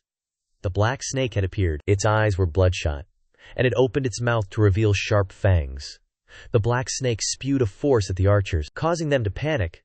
Cici, seeing this, spoke up. It actually blocked the arrows. You are being attacked by that black snake. You are being knocked away. You have to drop your arrows and run. At this moment, CC shouted. Everyone, quickly find shelters. In a situation where everything is in chaos, CC darted off to find a bow and arrow. She quickly found one and picked up the bow. A beam of light flashed past. Boom. She quickly dodged a blow. By this time, she had regained her balance. CC stood in a perfectly balanced stance, aiming the bow and arrow with deadly accuracy, the arrowhead gleaming sharply. She released her grip, and the arrow shot out, speeding forward. From a considerable distance, the arrow hurtled straight toward the black serpent. The arrow was already poisoned. Combined with the power she unleashed, it was piercing through the black serpent's protective barrier. Thwack! The arrow hit its mark, lodging straight into its head. It hissed in pain a few times. C excitedly turned to Xu Feng to show off. I hit its eye. Got it right in the bullseye. The black serpent went even crazier, preparing to unleash something that was condensing from its mouth, aiming it towards CC. Hey, Feng shouted loudly. CCG, be careful. CC reacted immediately, turning around. From behind, Xu Feng was rushing towards her. Xu Feng ran to block the attack for CC. He was injured on his back. CC didn't have time to react to the attack just now. By the time she reacted, Xu Feng had already taken it for her. She stunned, called out, Xu Feng. Another thud sounded. Xu Feng's injury was quite serious. CC's face turned grave. She called his name again loudly. Xu Feng. Seeing him silent and unresponsive, she was even more afraid that something would happen to him. CC kept calling. Xu Feng, are you all right? In a moment of silence, Xu Feng, unexpectedly, he could absorb its lightning. He's totally fine. On the contrary, he was smiling brightly, leaving CC dumbfounded and stunned. Ha ha, this is so interesting. Then she asked back in confusion, what did you say? After that, she saw blood spurting from Xu Feng's nose. Right in front of Xu Feng was CC's extremely beautiful face. The more he looked, the more blood spurted from Xu Feng's nose. CC panicked. Not knowing what to do, she anxiously asked Xu Feng, Danger, you keep bleeding? Yeah, I know, you should step back first. As soon as he stabilized, he hurriedly left. CC stopped Xu Feng. Don't go near it, I'll take care of this fellow, he said. Sikinsi's eyes were full of affection and worry for him. She unconsciously called his name again, Xu Feng. The injury on his back was not light, but Xu Feng still decided to face the black serpent. He walked closer to it. Its eyes were bloodshot, wide open, as if wanting to swallow anyone whole. Xu Feng's eyes were also cold and sharp, determined to teach this black serpent a lesson. The black serpent once again gathered energy at its mouth and prepared to fire. Xu Feng was not afraid of it either. He also gathered energy in his fist. Just in time to use you for practice. One of the servants gaped and exclaimed, I've seen this move before. It's the move Feng Ji used when fighting the second manager. It was the time when Xiao Rong asked Yi Lin, Is this the profound skill of the profound rank that you guys got from Yi Yi? Yi Lin was slightly stunned and replied, It seems so. At this time, Xu Feng and the black serpent were fighting each other. Deafening explosions erupted violently.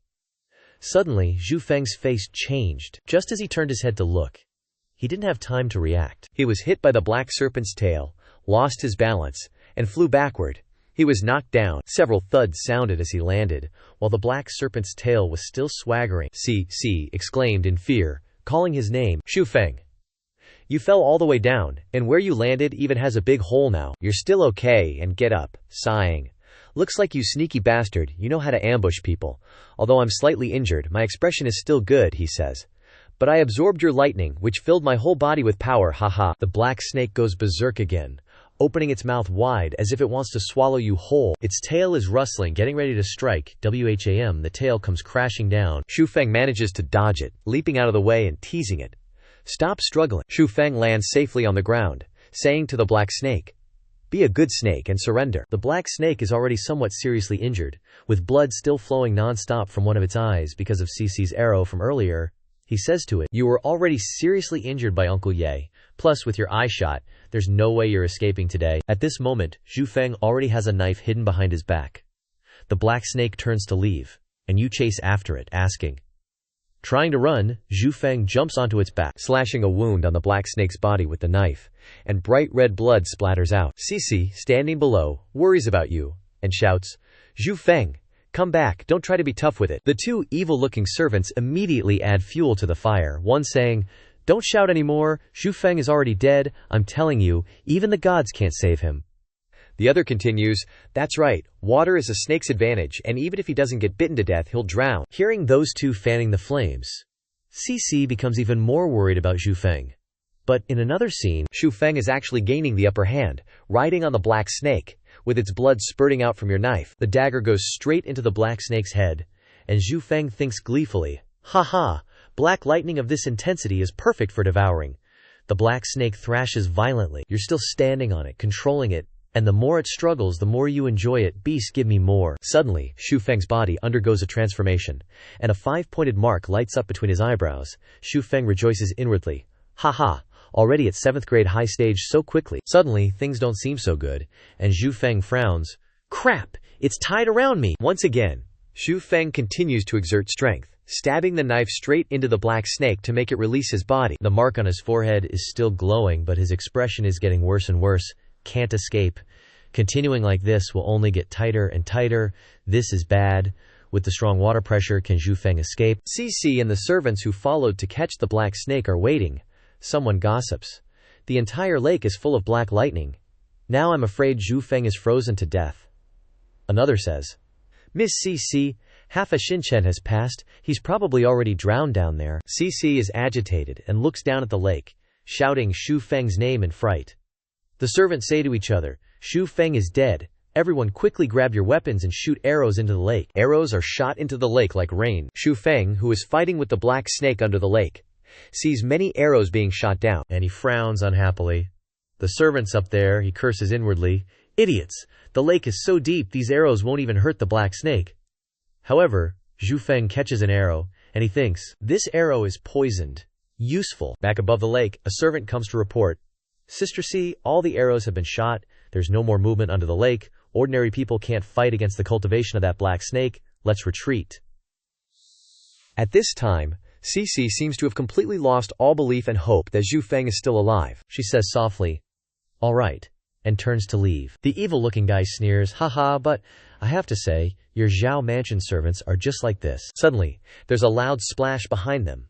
The black snake emerges from the water, and everyone turns to look, speechless, when they see Zhu Feng emerging with the black snake.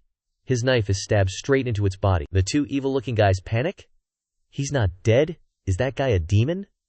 So strong, Cici is also shocked when she sees him. She shouts loudly, Zhu Feng. The black serpent turned around, preparing to dive back into the water. But at that moment, Zhu Feng leaped high into the air. He gripped the knife, aiming straight down at it, and yelled, die.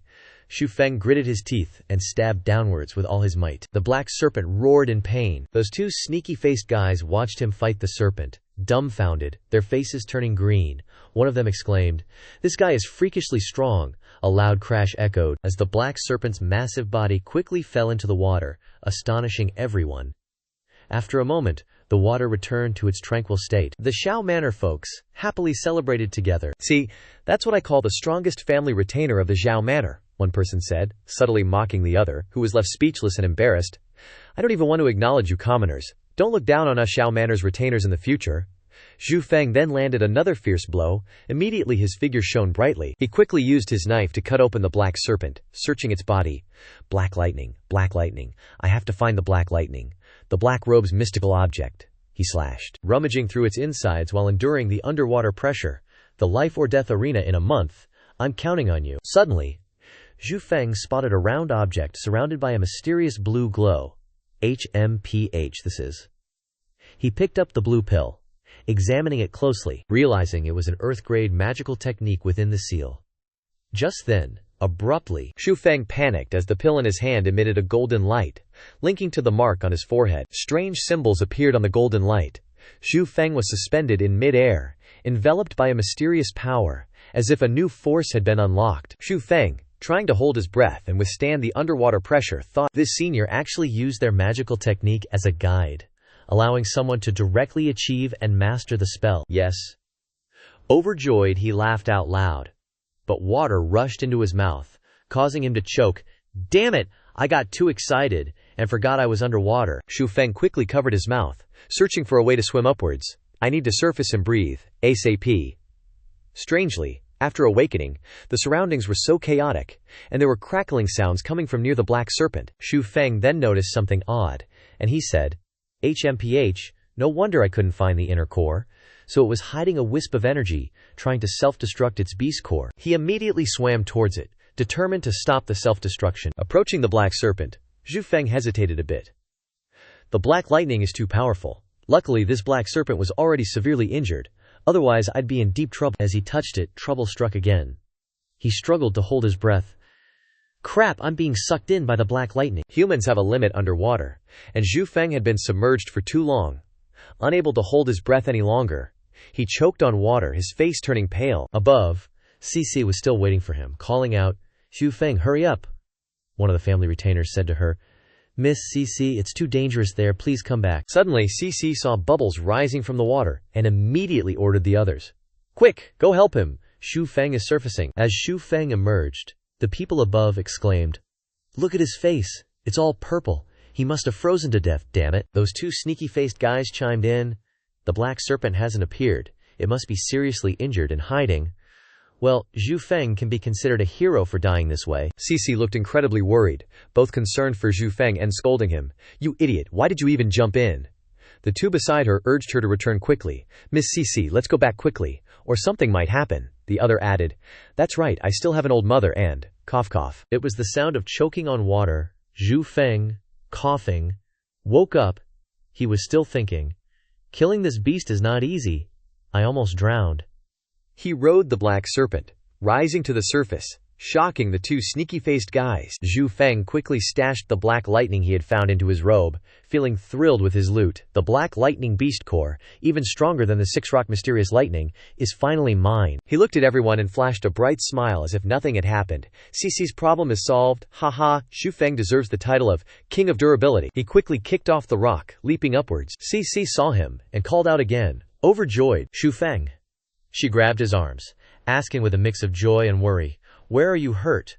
Why is there so much blood?" Zhu Feng raised his blood-soaked hand and quickly explained to Cici, "I'm fine, this isn't my blood. Sis, let go of me, I'm covered in blood, I'll get you all dirty." Cici, with tears welling up in her eyes, her face flushed from crying, asked him, "Do you know? The Xiao family members are cheering and praising you." "Feng Ji, did you kill that black snake? Feng Ji, you look so cool smashing that black snake." Cici hugged him tightly, and he gently coaxed her. "All right, let's talk about it when we get home." Before leaving, he turned to instruct the servants. "First, carry the spiritual beast up. The skin and corpse are all treasures." The two sly-looking guys immediately started sucking up. "Feng Ji, just leave it to us, you can rest assured with us on the job." The two of them then turned to boss around the Zhao family members. "Did you hear what Feng Ji said? Hurry up and get moving?" One of the Zhao family members retorted. "HMPH, you were all scared shitless when killing the black snake, but as soon as you heard about treasures you're all eager." Sikin Si also spoke up, instructing the people below, "Leave the relics behind, and sell the rest for money. Consider it your reward. Thank your masters for me when you get home." They all happily responded in unison, "Yes, thank you, Miss Ye. Thank you, Feng Ji." As the group left, Cici whispered to Zhu Feng, covering her mouth, "Did you forget that thing?" "Nope, it's just a bit complicated. I'll tell you when we get home. I even got the black lightning beast core." Zhu Feng was beaming with his spoils, he continued. "Let's give it a try, don't worry, I have a plan." Cici said confusedly, "This is something that's naturally formed by the heavenly thunder. It's incomparable, the resistance is huge.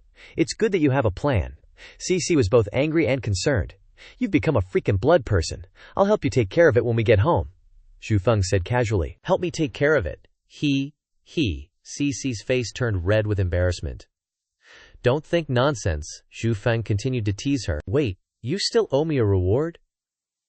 Cici was helpless with him, wondering if it was right to take him home. Zhu Feng, shirtless, asked Cici casually, "CCG, weren't you going to wash me?" "I ended up washing myself." His face drooped, his arms wrapped around himself, his whole body shivering. "And you didn't even prepare a change of clothes for me, so now I'm all chilly." Cici finally spoke up. "Of course there are brocades and silks, but do you really want to wear them?" Zhu Feng scratched his head, answering sheepishly, "Haha, I'm just kidding. How can a servant wear brocades and silks? Aren't you afraid of being pelted with stones?" Ci then revealed her feelings. "How could you be just a servant?" But then she reversed herself, teasing Zhu Feng. "But being a servant is good too. If you were a noble, You'd definitely be a scoundrel who goes around teasing innocent girls. Xu Feng then used his six-pack abs to flirt with Cici. CCG overestimates me. Even if I'm a servant, it doesn't affect my ability to become a scoundrel. Cici blushed furiously, scolding him inwardly. Damn it, Xu Feng then said seductive words to her. Always talking nonsense. CCG, has anyone ever told you that your alluring appearance makes men unable to control themselves? Cici turned back to him alluringly, asking, You can't control yourself. She then burst out laughing. Haha, your ears are all red. Meanwhile, her own face was just as red. Xu Feng's face turned red, and his ears turned even redder. He was shocked when she caught him out. The wind sways the bamboo branch.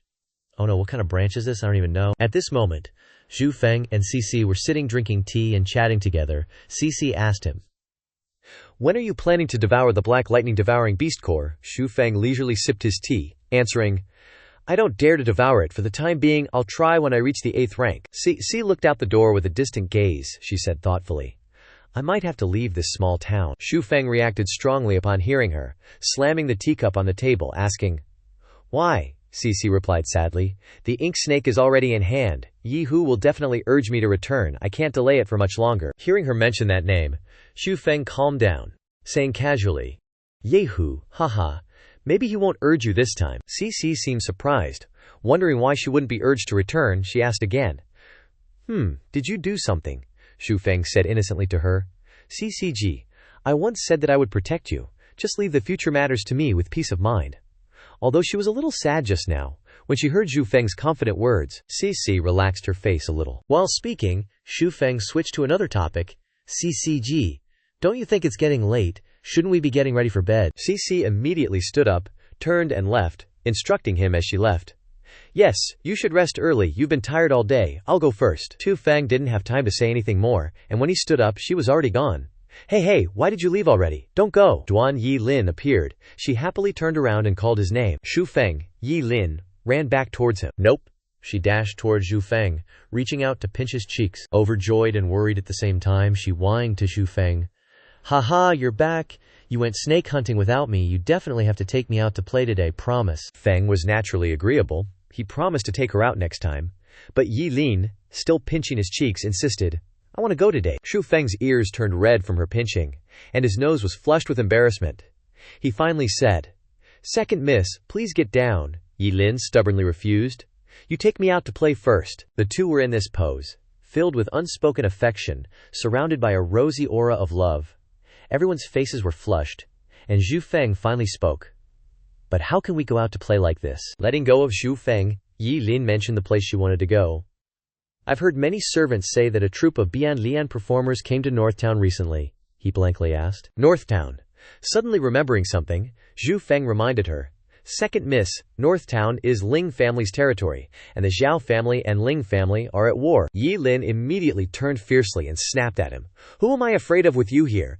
Don't you want to take me out to play? Xu Feng was helpless with her, so he had to give in and agree. Okay, I'll play with you all day today. Outside a city gate, the cries of vendors rang out. Roasted cakes. Selling roasted cakes here.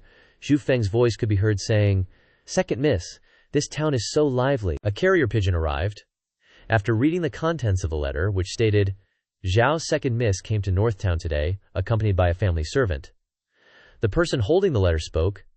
Zhao family's second miss, she actually dares to come to the Ling family's sphere of influence. A sinister smile curled up. What should I do to deal with her? Hey. In a certain room, two people whispered, Gaia. They've appeared. HMPH. I'll go deal with him now. Wait, don't rush. Someone wants to deal with him more than you do. Lai He, holding a glass of water, raised it to drink. While saying and looking right opposite us, looking towards the opposite side, they saw a figure. On this side, a voice said, Him, bro. Is that really Ling Hua's older brother, Ling Yong? Can he handle Xu Feng? Li?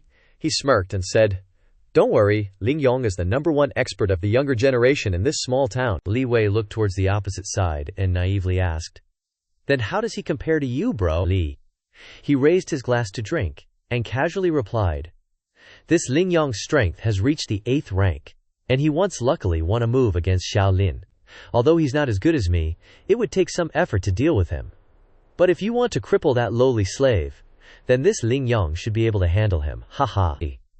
Even if he fails to cripple him, He'll help us probe him. Below, Yilin was happily strolling around, followed by Xu Feng. Li Wei was looking down from above and said with a hateful tone, "That lowly slave is so arrogant, let's see how he dies." Xu Feng was carrying a bunch of trinkets behind her, while also trying to keep up with Yilin. She was as carefree as a child. Bianlian performance, so interesting. Then she turned around to complain to him. "Xu Feng, you're as slow as a turtle. Quickly go buy me 10 skewers of roasted meat, I want to eat." While watching, Xu Feng could only reluctantly look at her. Yes, second miss. Suddenly, someone came up from behind. Yilin naively assumed it was Xu Feng, and she cheerfully reached out her hand and said, "Xu Feng, you're back. That was fast. Quickly give me the roasted meat." A male figure leaned close behind Yilin, whispering in her ear, "Zhao second miss is truly becoming more and more of a disaster."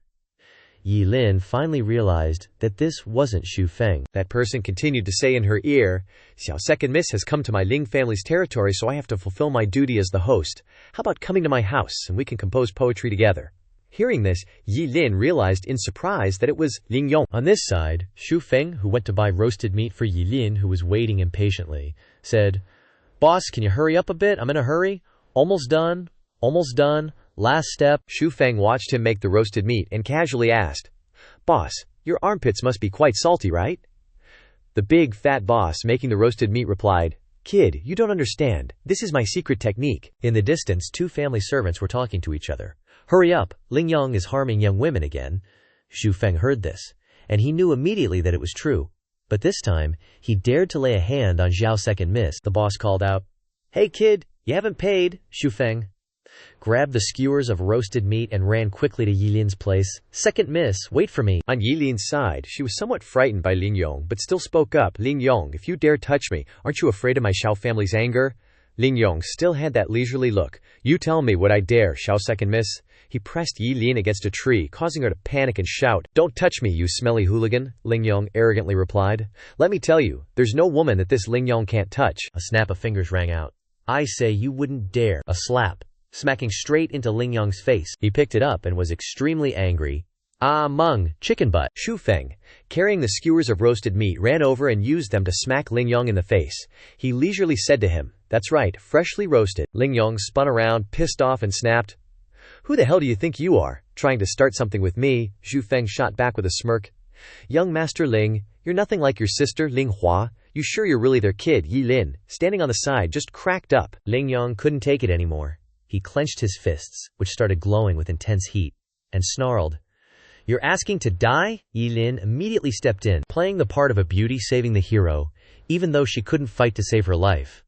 "Hey, I won't let you hurt him," Xu Feng's face just screamed. "Seriously, she's being so extra." Xu Feng stepped forward, looking Ling Yong dead in the eye, and said, "Second miss, let me handle this." But Yilin was super worried about him, blocking his way. "But he's an 8th grade powerhouse. His strength is on par with my cousin's. You can't beat him." He just replied coolly, "How will we know if I don't try?" Then Xu Feng handed her the grilled meat skewers he'd bought earlier.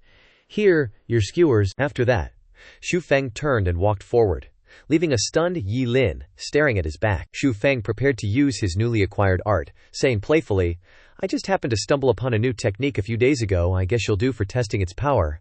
On the other side, Ling Yong was already in an attack stance, retorting, "You dare show off with such pathetic little tricks, just die." The 2 servants following Ling Yong started running their mouths from the sidelines. "Ha ha! Our master is the great young master of the Ling clan. How could a poor servant like you ever be his match? Ha ha!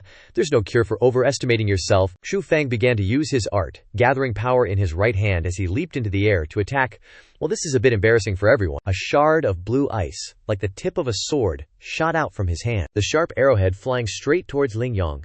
He struggled to raise his hands to block it. The protective barrier he created around himself was about to give way. Oh no, it's about to crack. The next moment, with a loud pop, the protective barrier shattered, and Ling Yong was sent flying backward. His 2 servants, who were just trash-talking a moment ago, now had their faces pale with fright, clutching their heads in terror. Ling Yong was wounded in the shoulder, blood flowing non-stop. Impossible. He recognized this as an Earth-grade art. The Ling brothers, watching from above, were also gobsmacked to see Ling Yong so heavily injured. No way. Yilin was the most ecstatic, cheering his name. "Xu Feng, you're amazing." However, after using that move, Xu Feng didn't feel so great himself. His face changed as he thought, "This damned frigid wind art, it kills 1,000 enemies but costs you 800.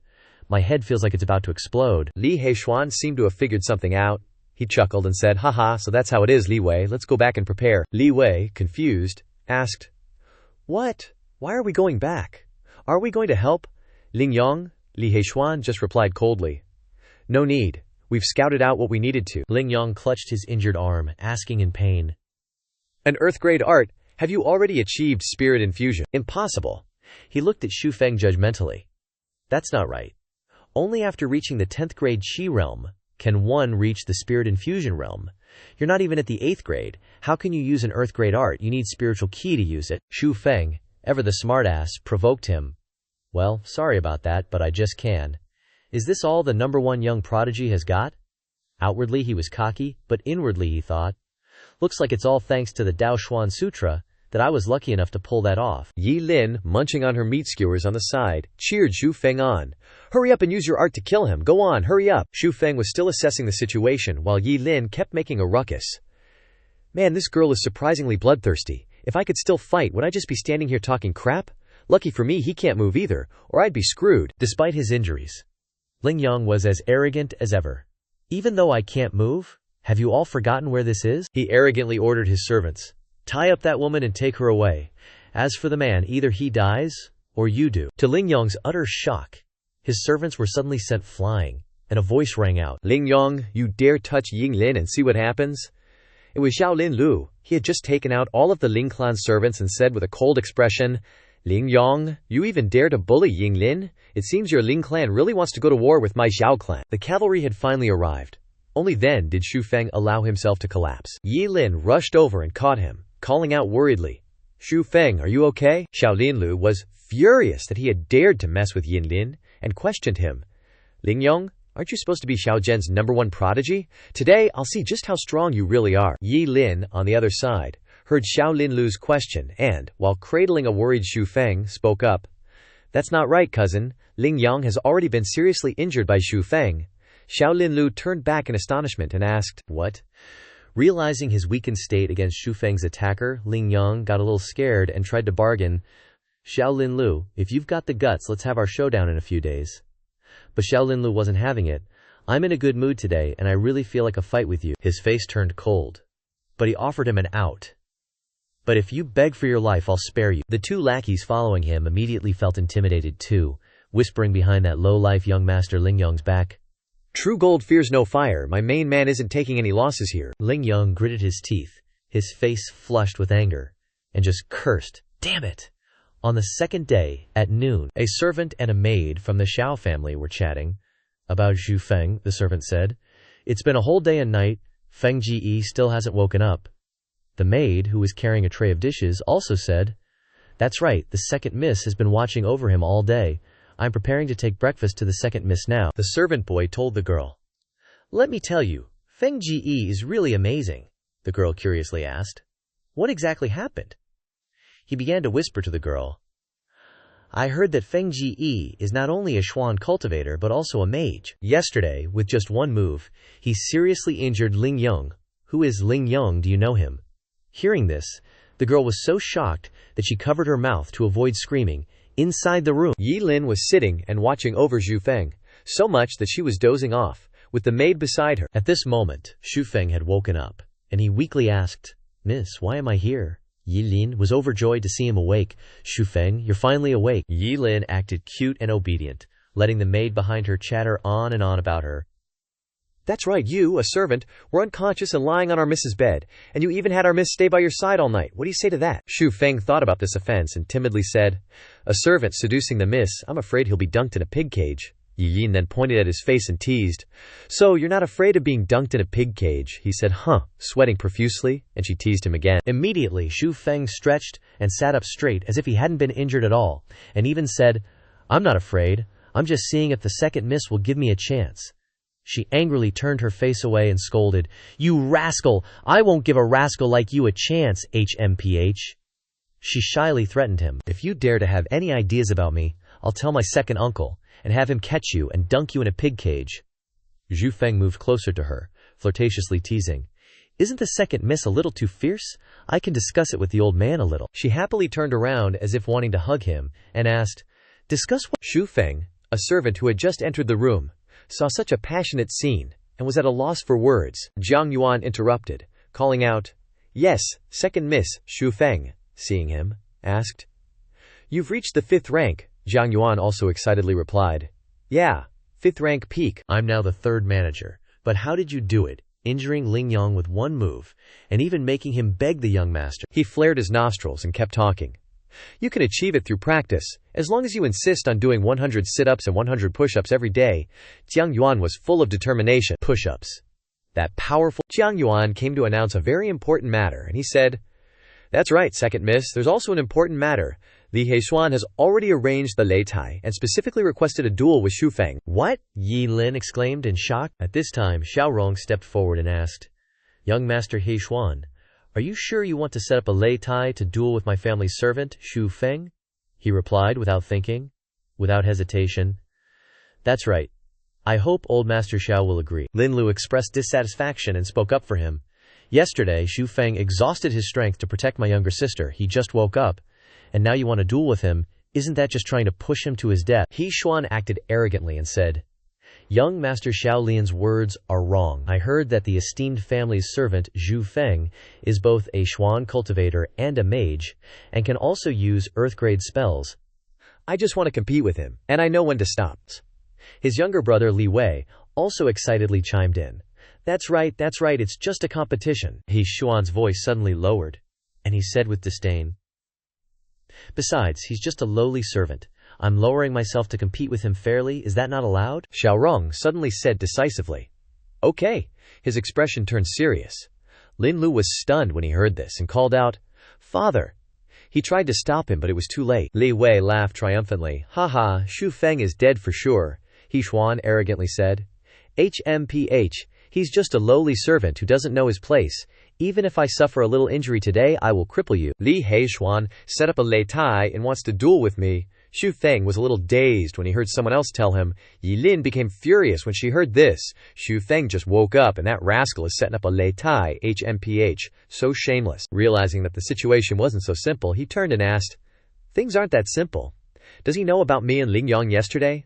And even about using earth-grade spells?" Jiang Yuan solemnly confirmed to him, "He definitely knows. The whole town knows." Xu Feng pondered. "I and the Miz beat up young Master Ling on the Ling family's territory. Not only did the Ling family not hide this, but they also spread it like crazy. It's really strange." Jiang Yuan also agreed with him. "It seems like something's not quite right." Yi Lin also realized in a panic, "That's right, something big is up." He turned and seriously asked Yi Lin, "Also, second miss, you haven't been out for the past 2 days. How did you know that a troop of illusionists came to Northtown?" Yi Lin thought for a moment after hearing him ask suddenly and replied, "It seems like 2 maids told me a few days ago." Suddenly, Jiang Yuan slapped his hand as if he realized the truth, and he exclaimed, "Ah, I know where the problem lies." Then Jiang Yuan began to analyze his thoughts. "There are 2 maids following 2 people. Why were there only those 2 people there, may I ask? Where did the 2 maids go?" Yi Lin retorted when she heard this. "Maids what? Only Xu Feng and I went out." Jiang Yuan was stunned, remembering the incident that day. "Huh? Really? As soon as you 2 left, they followed you out the door, thinking they were following the Miz, so they didn't dare to ask too much." "Haha, it seems he has prepared everything." Yi Lin looked at Xu Feng and softly called him Xu Feng. He focused on thinking about this matter and analyzed the situation. First, he arranged for 3rd manager Liu Qi to fight me. Then he had Li Wei make things difficult for me everywhere, and even wanted to find a way to drive me away at the tea house. His eyes sharpened, and he continued to deduce. Now he's using a scheme to eliminate me by borrowing Ling Yang's hand. But Ling Yang failed. So he spread this matter out, using the reason that I defeated Ling Yang, saying he wanted to compete with me. But in reality, he wants to kill me. Thinking of that, Heishuan's face popped into his head. "Awesome. Let's settle all the old and new scores at once, Heishuan. Let's go out and see what's up, second miss." Xu Feng waved Xiao Yi Lin to come along, and she happily followed him. "Sure. If he really dares to use spells, I'll give him 100 or even 10 times more than yesterday." Outside, Li Wei was arrogantly provoking. Looks like this Xu Feng doesn't dare to show up. So what if he knows earth rank spells? My bro is already lowering himself to compete with this lowly servant, and he still doesn't dare to show his face. HMPH. A servant is a servant, always a step below others. He got more and more cocky, acting all high and mighty in front of the other servants. Suddenly, someone spoke up in response. "Li Wei, You're so despicable. Trying to make your petty actions sound so righteous when someone's injured? Hearing that, he got pissed, pointing at the crowd. Who said that? Who was it? Step right out here. A bunch of people there also grumbled and spoke up. We said it, so what? Got a problem? Don't look down on servants? We're all itching to punch this Lai Wei guy. He started to get scared, turning green in the face. The crowd continued to lay into Li Wei. Funny, you think Feng Jie is scared of you guys? When Feng Jie wakes up, just one butt cheek is enough to send you flying. You believe it? You nasty piece of work. Feng Jie can give you a handicap of 1 hand, or even 2. That's right, Feng Jie. We've never been afraid of him alone. Unable to argue with the crowd, he turned to snitch to Master Xiao. Shouldn't you manage your servants better? Xiao Rong didn't even bother, just casually dismissing it. Young Master Lai, this is the Xiao family's business. We'll handle it ourselves. No need for the young master to worry about it. He just stuttered, unable to say a word. He furiously pulled out a piece of paper, a life-or-death contract, and yelled, "All right then. If Xu Feng is really as strong as you all say, then he'll definitely dare to sign this death contract later." One of the servants stepped forward to defuse the situation. Isn't this just a competition? Feng Jie's injuries haven't healed yet. Li Wei got even angrier, slapping the life-or-death contract in his hand. What's wrong? Where's that heroic attitude from before? Ask him if he dares. Just as he finished speaking, Xu Feng appeared, looking lazy and disheveled, and said, "Of course I dare." The servants were excited and happy to see him, calling out Feng Jie non-stop. Xu Feng wasn't afraid at all, casually walking over and signing the paper. Lin Lu, watching him from afar, couldn't help but curse. That nasty Li Heishuan. Lin Lu was worried and spoke to Xiao Rong. Dad, Li Heishuan said it was just a competition before, but now he's doing this. It's obvious he wants to kill Xu Feng. Xiao Rong calmly reassured his son. Don't worry, I have my ways. What's important now is to see how Xu Feng handles it. Seeing him approach, Heishuan said, "Not bad, you've got some guts." Xu Feng wasn't one to back down, and immediately retorted, "You put on such a big show. If I didn't come, I'd really be letting you down." He seriously raised his hand and said, "Xu Feng Xu, 7th rank Xuan practitioner, please enlighten me." Xuan was also ready. 8th rank Xuan practitioner, Li Heishuan, please enlighten me. Xiao Lin Lu frowned and said to Lingui beside him. Although Xu Feng injured Lingyang badly, he also fainted himself. Lingyang is also 8th rank, but Li Heishuan is definitely not weaker than him. Looking at the situation between the two, he guessed that this Li Heishuan was especially narrow-minded and full of schemes. Xu Feng would definitely suffer. Lingui stroked his beard and sighed. Don't rush. I believe Xu Feng will definitely surprise us. Li Heishuan began to show off his power. Ah, a lowly servant. Can you even take 1 punch from me? Hearing that, Xu Feng raised an eyebrow and replied with a cold smile. So what if I take 1 punch from you? Seeing that, Li Heishuan excitedly rushed towards him and attacked. Since you're so confident, then come on. The two sides began to unleash their power, fighting each other fiercely. Under Li Heishuan's relentless attacks, Xu Feng retreated slightly. He seriously assessed the situation, his fist trembling slightly as he thought. It seems that the strength of the 8th rank cannot be underestimated. Li Heishuan took the opportunity to sneer and mock him. Xu Feng, do you know the most fundamental difference between you and me? Xu Feng replied very cheerfully. It's that you have an ugly face. Xiao Yilin couldn't help but exclaim in surprise.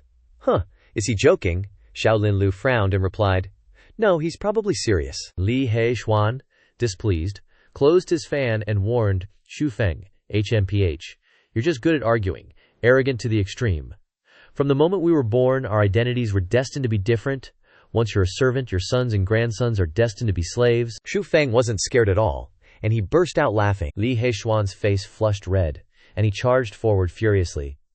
A guy like you is just property of us noble folks. He punched and screamed at Xu Feng. You're trash of this world, don't act like you're so extraordinary. But Xu Feng easily dodged. Seeing Xu Feng constantly dodging, Li Heishuan charged even harder. Can you keep dodging forever? Xu Feng smirked, asking him back. Who told you I'd just keep dodging? Just then, a surge of power was already activated in Xu Feng's palm.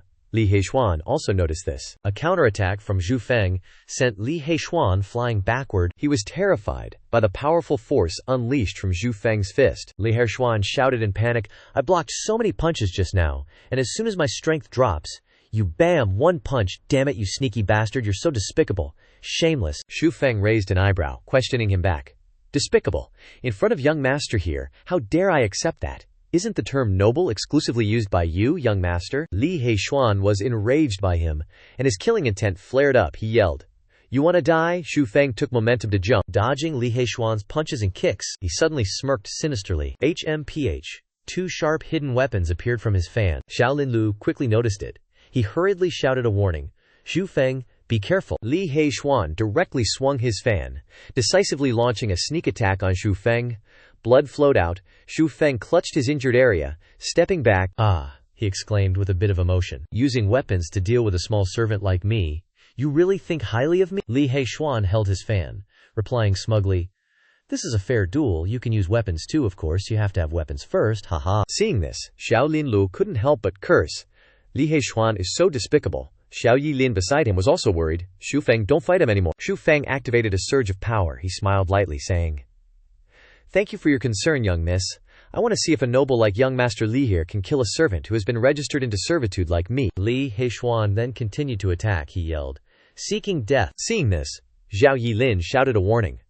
"Xu Feng, be careful of his mystic technique." Xu Feng was also prepared this time. He loudly shouted, "Earth-grade art, frost chill technique." Li Heishuan's face couldn't help but darken, looking at Xu Feng in shock. He frowned, making a gesture to cast a spell. Li Heishuan carefully took out his fan to activate defense. His face couldn't help but stiffen on the spot, realizing he was tricked. Li Heishuan roared madly, "Damn it! You dare to play me! You're dead for sure." Xu Feng this time seriously used both hands to perform the hand seals of the earth-grade art, frost chill technique. On the arena, Xu Feng shouted, "Ah!" Li Heishuan fearfully became alert, but then there was no sound, causing the viewers to freeze, and the crowd couldn't help but burst into laughter. Li Wei cursed in disgust. "Damn it, so despicable." Li Heishuan gritted his teeth, feeling no less upset. "Damn it, what was I thinking?" He snorted coldly, and mocked Xu Feng. "HMPH, you damn slave, don't struggle uselessly. A piece of trash like you at 7th grade who hasn't even entered the spirit realm actually dares to dream of using earth-grade arts. So ridiculous." Xu Feng instead calmly teased him, "If it's so ridiculous, then don't dodge." Li Heishuan couldn't help but sweat coldly. He gritted his teeth. HMPH. Immediately after, Li Heishuan attacked with all his might. "Go to hell." Xu Feng also raised 2 fingers. He started activating the earth-grade spell. He frowned and unleashed a secret technique at him. Xu Feng released a streak of azure light, the frost chill technique. Quickly, a sharp ice arrow was formed. It directly aimed at Li Heishuan, knocking him head over heels. Li Heishuan was now awkwardly frozen to the ground. He gasped for breath, struggling to sit up. Utterly annoyed, Li Heishuan roared, "So shameless." Xiao Yilin was a bit gleeful, and giggled, "Ha ha! The frost chill technique is truly powerful. It can create such a large chunk of ice. Too bad Ling Yong was on guard last time, otherwise it would have been so much fun." Li Heishuan, his face dark, yelled, "Xu Feng, if you're so tough, let's reschedule our fight." Xu Feng, at this point, clenched his fist and charged. Furious wind fist. He punched him with a whoosh, sending Li Heishuan spinning in agony. "You scum!" His mournful screams echoed from within the whirlwind. Ah. The arena was now only left with Xu Feng, and everyone was a bit speechless. Someone couldn't help but exclaim, "Oh my god, the young master of the Li family is being spun around like a top." Xu Feng thought to himself, "Luckily, I initially restrained the furious wind fist. After using the frost chill technique, I went all out with the mystical skill." The other family retainers, impressed by the scene, cheered for Xu Feng. "Feng Ji is awesome. Feng Ji is awesome." Xu Feng, exhausted, looked at them and muttered, "Looks like I'll be bedridden for another day." Seeing Xu Feng collapse, Xiao Yilin became worried. Xu Feng, Li Wei, also seized the opportunity, his face flushed, and rushed to fight him. "Xu Feng, I want you dead." Luckily, Xiao Linlu stopped him in time. "Stop!" Blocked, Li Wei was furious, and he questioned her. "Xiao Linlu, get out of this young master's way. Today, I must kill this damn servant." Xiao Linlu then reminded him, "This was originally a duel between the two of them. If you dare interfere, don't blame me. But compared to this, why don't you go check on your brother's injuries?" "Brother?" Li Wei suddenly remembered Li Heishuan, and quickly turned around. "Brother." Seeing Li Heishuan still spinning, he panicked, and exclaimed, "Oh god, how do you make this thing stop, brother?" 3 days later, at the family estate, all things considered, this Xiao family retainer, with only 7th grade strength, was able to use an earth-grade spell. After severely injuring Ling Yong, his spiritual energy couldn't take it anymore, and he fainted very quickly. Someone retorted, What a load of bull. Nonsense. How can you use an Earth-grade spell without entering the spirit realm? The other person argued that Xu Feng's Earth-grade spell was originally based on spiritual energy as a guide. If Xu Feng happened to swallow the spiritual energy of heaven and earth, then using this spell wouldn't be strange at all. Don't interrupt the storyteller, the person hesitated. This matter, Ye Cc, at this moment, frowned as she looked at the person who had arrived and sighed. You've come. Xu Feng confessed to her. Every time I come to CCG's place, I have to be really brave. She chuckled in response. Well, your reputation isn't small now. Xu Feng flattered her. It's not that. I'm worried I won't be able to resist your charm, Ji. Ye Cc asked in confusion. I'm charming you. Xu Feng turned his head, smiling as he replied. CCG doesn't understand. For you, charm is a passive skill. Ye Cc was even more confused. What's a passive skill? Xu Feng then changed the subject. It's better to go check on Uncle Ye quickly. The sooner he wakes up, the more certain I'll be. Xu Feng suddenly noticed the magic orb in front of him. Ye Cc curiously asked him. Is Uncle Ye about to wake up? Xu Feng nodded in agreement. Yeah, but it's just... Uncle Ye, Uncle He, Yet Sisi, anxiously called out to him. Uncle Ye, at this moment, also weakly woke up. Seeing this, the young miss couldn't help but cheer excitedly. Uncle Ye, you're finally awake. She turned to Xu Feng, overjoyed. That's great, Xu Feng. This is all thanks to your help, Uncle Ye chimed in, agreeing. Indeed. Many thanks, young brother, for helping me with the treatment. I am endlessly grateful. Now that I've woken up, I can treat myself, so there's no need to trouble you any further, Ye Cc exclaimed happily. Wonderful. It seems Uncle Ye has almost fully recovered, Xu Feng carefully reminded them. Is that so? The power within Senior's body is indeed fearsome, but all of it is only used to suppress the strongest part of the thunder poison. That's why the thunder poison didn't kill Senior at first. Ye Cc looked at Xu Feng, stunned. Xu Feng, are you saying that Uncle Ye still has thunder poison inside him? Xu Feng immediately nodded to confirm her words. That's right, this power suppresses the thunder poison, but it also blocks external forces. I have no other choice, Uncle Ye confessed. It's still best to let the young brother leave. I know how to handle my injuries. Ye Cc couldn't help but worry. Uncle Ye, Xu Feng, directly said to him. Handle it how? That power is strong, but it's only enough to suppress the strongest part of the thunder poison. How are you going to treat yourself? Isn't that just fooling yourself? Uncle Ye was about to say something, when suddenly, he spat out a mouthful of blood. Ye Cc became even more worried for him. Uncle Ye, Xu Feng earnestly advised him. Right now Cc is being bullied by the people of the Ye family, and her situation is very difficult. Uncle Ye is definitely wary of me, knowing that you want to protect Cc, he assured Uncle Ye. Xu Feng is not unlike you. I just know that if Uncle Ye's injury is healed, then Cc's safety will be more assured. Xu Feng frowned and continued. Only when you're completely healed can Uncle Ye truly protect her properly. Isn't that right? Ye Cc also worriedly pleaded with Uncle Ye to let Xu Feng treat his injuries. He finally agreed to compromise. Alright then.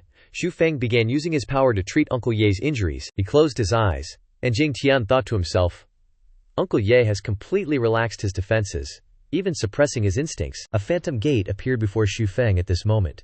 He calculated. Let me enter his inner subconscious. Inside Uncle Ye's sea of consciousness, his voice echoed. Young brother, even when I was unconscious, I could still sense the outside world. I know you want to devour the Black Thunder to increase your strength. Xu Feng exclaimed in surprise. So Senior knew. Uncle Ye, appearing faintly within the Black Thunder, continued. The young Miss's situation is too dangerous right now. I have to be careful. I would never have let you in. But because the young Miss trusts you, I allowed you in. But if you dare to deceive the young Miss, I will never forgive you. Xu Feng immediately understood, and respectfully clasped his hands in salute, replying, Thank you, Senior. A massive tremor appeared, and the gate to the sea of consciousness opened. Inside, countless darknesses appeared, wrapping around Xu Feng. Seeing this, he realized, no wonder Uncle Ye was so careful. The only seed of the thunder poison is Uncle Ye's heart, Zhong Ling reminded Xu Feng. It's up to you now, young brother. Black tentacles crackled, quickly wrapping around Xu Feng. Xu Feng concentrated his power, until a lightning bolt of purple light appeared between his eyebrows. As soon as he stretched, with a slight shake of his body, the tentacles immediately loosened. Xu Feng was released by the tentacles, and instinctively supported himself lightly to land on the ground. Thud! Uncle Ye's subconscious recognized Xu Feng's star radiating purple lightning, and praised, Truly a miracle? The young brother actually possesses purple mystic lightning. It seems everything is destined by fate. The black tentacles found their target, focusing their attack on the purple star mark between Xu Feng's eyebrows. The purple star also shot out an even stronger purple lightning bolt. The purple and black lightning intertwined, clashing fiercely and emitting crackling sounds. Li Feng's whole body stiffened, his skin turned purplish, and his eyes lost focus as he became a vessel for the fierce battle. Ye Cici called out worriedly. Xu Feng, Uncle Yi thought anxiously behind Xu Feng. I only hope that if I can't be by the young Mrs. side in the future, he can protect her safely. Xu Feng used all his strength to control his body, trying to clench his hands into fists. The lightning around him continued to crackle. He shouted, "Ha!" The lightning became even more intense. The 8th grade technique was successfully broken through, and it was also the moment when his hands were released. Her skin regained its rosy hue, and the black lightning vanished. Ye Cici asked worriedly, "Xu Feng, are you all right?" Xu Feng rubbed his wrist and chuckled. "Thanks for your concern, CCG. I'm perfectly fine now." Xu Feng respectfully clasped his hands towards the white-haired old man sitting on the bed. "Thank you for your completion, senior." Uncle Yi laughed heartily. "This old man should be thanking you, little brother, for saving my life." Ye Cici asked with concern. "Is Uncle Yi feeling better?" Uncle Yi reassured her. "The black lightning is gone from my body now. It'll just take some time to recover. I've only made you worry, miss." Ye Cici excitedly hugged Xu Feng's shoulder. "Xu Feng, you really cured Uncle Ye." Xu Feng blushed from the praise and made a stop gesture. "Uncle Ye just woke up, let's not disturb him from resting." Xu Feng pulled Ye Cici's hand towards the door. "Let's go outside." Ye Cici was still filled with gratitude. "Thank you. We've only known each other for less than half a month, but you're willing to help me so much. Really." Xu Feng stood at the door, turning back to look at her. "CCG, have you ever heard the saying, 'Love knows not where it comes from, it only longs to be deeply in love'?" Cici didn't understand. "Huh. Why are you saying that?" Xu Feng smiled helplessly. "I think that saying mostly refers to men, or just one glance in a crowded place, but it's enough to make a man protect that person forever." He turned his back, smiling foolishly. "I used to think that was just a line to deceive women." C gently called him from behind. Xu Feng. "Wait." She raised a question. "There's something I find very strange. Why haven't we seen Yehu appear lately?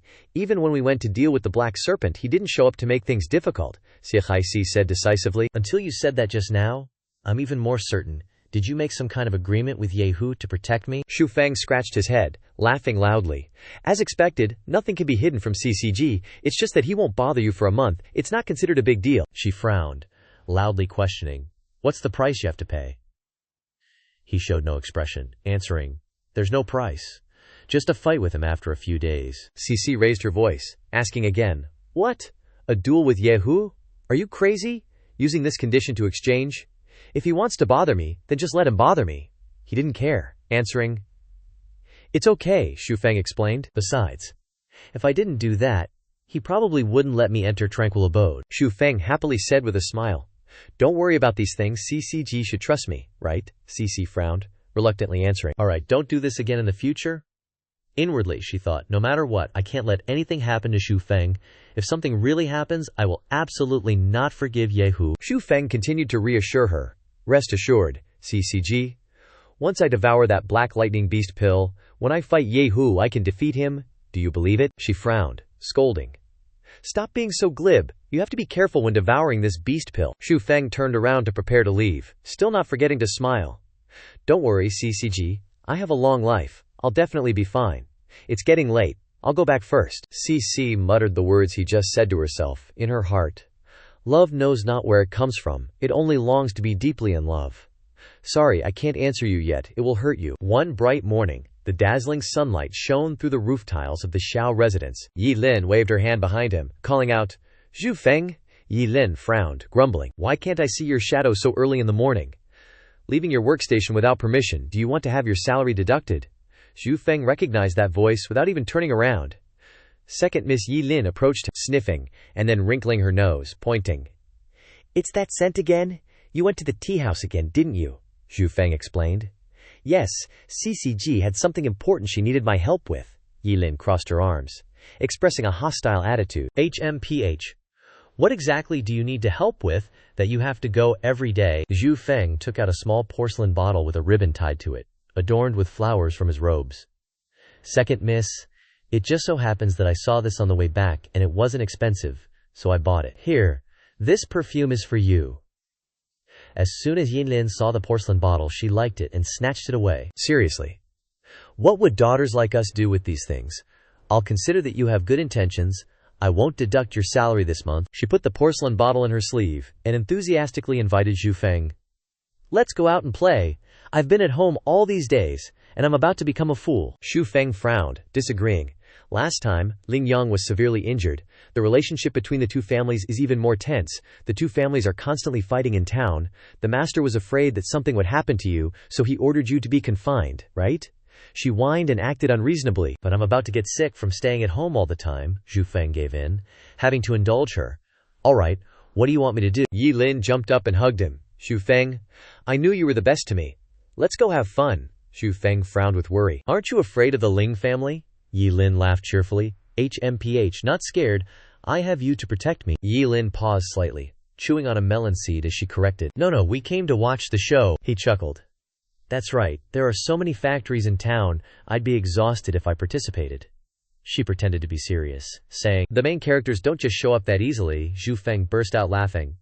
You imitate that line so well. A guy in the Ling family uniform, holding twin swords, yelled at a kid trying to run inside. Get lost! You Zhao family folks are all short, poor, and ugly. How dare you compete for territory with us? Ling family. The kid wasn't backing down either, retorting, don't forget, Ling Yang was injured by my brother Zhu Feng. The other guy scoffed. Don't even mention it. That Zhu Feng is a sneaky bastard, pretending to be weak with his pathetic strength, resorting to dirty tricks. All just schemes. Seeing his brother being slandered, Jiang Yuan got angry. Shut your mouth, you're not allowed to talk about my brother like that. Seeing Jiang Yuan so worked up, the guy mocked him even more, trying to provoke him. Oh, I'm so scared. Is he going to call that sneaky guy to beat me up? If you're brothers, then come and hit me. Come on. Zhu Feng, who had been behind him for who knows how long, flung a piece of the sword handle right into the middle of his face, making his nose bleed. Zhu Feng clenched his fist, gritting his teeth. I really can't hold back. I've never met such a shameless person. Jiang Yuan only cared about saying, it's a long story. Are you okay? The kid said gratefully, I'm fine. You're awesome. The twin swords guy, clutching his face, howled, you're Zhu Feng. You're such a scumbag. You're such a high level and you're hitting me. Aren't you ashamed? Zhu Feng frowned, didn't answer, and said grimly, get lost. The whole group, upon hearing that, hurriedly ran away after the twin swords guy. The guy, running with his tail between his legs, still didn't forget to sneer loudly. Just a dog slave with such a fierce tone? I want to see what skills you've got. Zhu Feng frowned, recognizing. You're standing in the distance, Li Wei. The lackeys who just ran away had lined up in front of the person who was called Li Wei, respectfully calling out, Wei Ji. Greetings, Wei Ji. Li Wei waved his hand. Don't call me that, Zhu Feng teasingly said. It's almost been a month, and I haven't broken a leg or arm yet. Looks like I'll be having another grandson. Li Wei's face darkened, pointing at him. Don't be presumptuous, you're dead today. Ling Kai, who had been following behind Li Wei all along, spoke up to guarantee. Young Master Li Wei, rest assured, I'll vent my anger for your big brother. Li Wei cupped his hands respectfully. Trouble you, Uncle Ling. Jiang Yuan recognized the person, anxiously reminding him, Zhu Feng, that old man is a 9th-rank mystic, Ling Ba, just like Sun Ma. Although he's nominally a subordinate, his status is very high. Except for the two old masters of the Xiao and Ling families in this town, no one is his match. He laughed loudly, mocking. Li Wei, you and your brother are really shameless. You were just enjoying the Xiao family's hospitality with good food and drinks a few days ago, and now you're relying on someone else. Ling Kai frowned, angrily scolding. Insolent. Young Master Li came to my Ling family because he thinks we're worthy of being friends, unlike your Xiao family. Just for a servant like you, you're offending a noble like young Master Li. What kind of system is that? He seized the opportunity to mock even more. Oh? Aren't you a servant too? Your current status is to follow behind and suck up to a noble, right? Ling Kai was poked in a sore spot. His face turned pale as he shouted. Shut up! You're just a kid with a milky mouth. Li Wei's face also turned red. Uncle Ling, don't waste words with this guy. Just kill him and be done with it. Ling Kai arrogantly asked, Kid, should I make a move, or are you two going to offer up your lives yourselves? Zhu Feng wasn't backing down either, mocking him. You tell me. You're someone who's already got one foot in the grave, trying to imitate others with these domineering lines. Are you going through puberty in your old age? He snorted, casually using force to snap the wooden stick beside him. Ling Kai, on the other side, also made a move, spinning the broken wooden stick and throwing it whizzing towards Zhu Feng. Xu Feng gripped the wooden stick tightly, ready to receive Ling Kai's attacking move, bending the wooden stick he was holding in his hand, piercing straight through the brick wall behind him. Li Wei, standing aside excitedly, laughed loudly. "Uncle Ling, kill that brat." The stick spun back into his hand. With a thud, dust flew everywhere. He said smugly, "Young Master Lin, rest assured, I won't spare anyone here." Xu Feng glanced at the gaping hole in the brick wall behind him, sighing inwardly.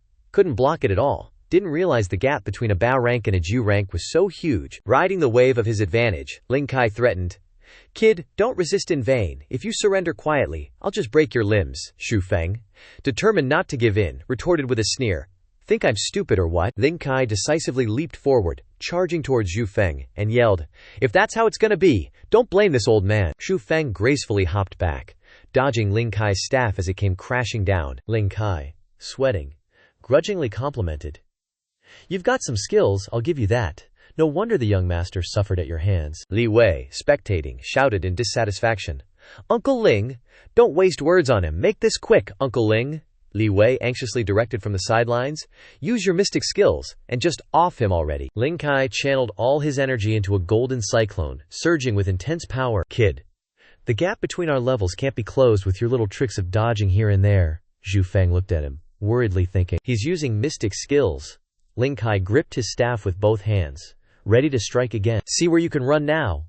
He slammed his staff down. The golden cyclone formed a small wall, shooting straight towards the opposite side. Using the move, Limitless Light, the golden light and dust billowed up, obscuring Xu Feng's figure. Ling Kai grinned with satisfaction. Xu Feng barely managed to dodge the attack. Next to where he had been standing, a large chunk of earth was gouged out. He thought with a shiver, "Can't keep this up. Gotta find a way out of this mess." Ling Kai's face darkened, frowning, and thought, "Still let that brat get away." Li Wei, standing beside him, cheered him on. "Great job, Uncle Ling. Keep hitting him like that. That kid has one Earth-grade skill. As long as you avoid it, he's a goner. Trust me, I know what I'm talking about." Li Wei pointed his finger, clutching his stomach with laughter. "Xu Feng, you're dead this time. With my command, no one will ever trust you again." Ling Kai, angered beyond words, yelled, his face twisting, "Shut your trap. If you're so good you go up there." Xu Feng also snapped in annoyance, "Just stay put and don't you dare spout any nonsense." Li Wei was stunned into silence by the scolding, not daring to say another word. Xu Feng, undeterred despite being figured out, scoffed, "So what if you know? Earth-grade skill." He focused his power in his hand, creating a dazzling cyan glow, and unleashed the Frostwind skill. Ling Kai braced himself, thinking, "This is the Frostwind skill that attacked the young master. The aura of this skill is faint, making it unpredictable. Gotta be careful." The cyan orb of light floated up, collided with the golden orange shield Ling Kai created. Ling Kai watched as the orb pierced through his shield, his face paling. "How can this be? I used all my strength. How could this possibly break through my defense?" He glanced at the orb about to hit him, despairing. "Damn it, can't block it at all." The blue orb zipped away, already touching his chest by a hair's breadth. "It's over." The blue orb touched him, and then disappeared. Ling Kai's attitude suddenly turned strange. He scratched his head, chuckled stupidly, and thought, "What was that? This old man is already old. Why do I feel so wet? So comfortable." Seizing the opportunity, Xu Feng grabbed the staff behind Li Wei, using it to threaten him. Li Wei cried out in alarm, "Uncle Ling, save me!" Ling Kai turned around slowly. Li Wei was speechless. "What are you doing? I'm caught here," Xu Feng bragged. "How's my profound essence skill? Comfy. Very soft, like hugging a beauty. Right?" Li Wei spat in disgust. "How despicable." Ling Kai finally snapped back to reality, angrily yelling, "You shut your mouth!" Xu Feng, unfazed, taunted him. "Why don't you come and hit me then? At worst, I'll trade the life of a nobody like me for the life of a noble young master." Li Wei, sweating and pale, called out, "Uncle Ling, save me." Ling Kai arrogantly crossed his arms behind his back, tilting his chin up. "You want to kill me? Go ahead." Li Wei, green in the face, yelled, "Ling Ba, are you crazy? Our two families are allied.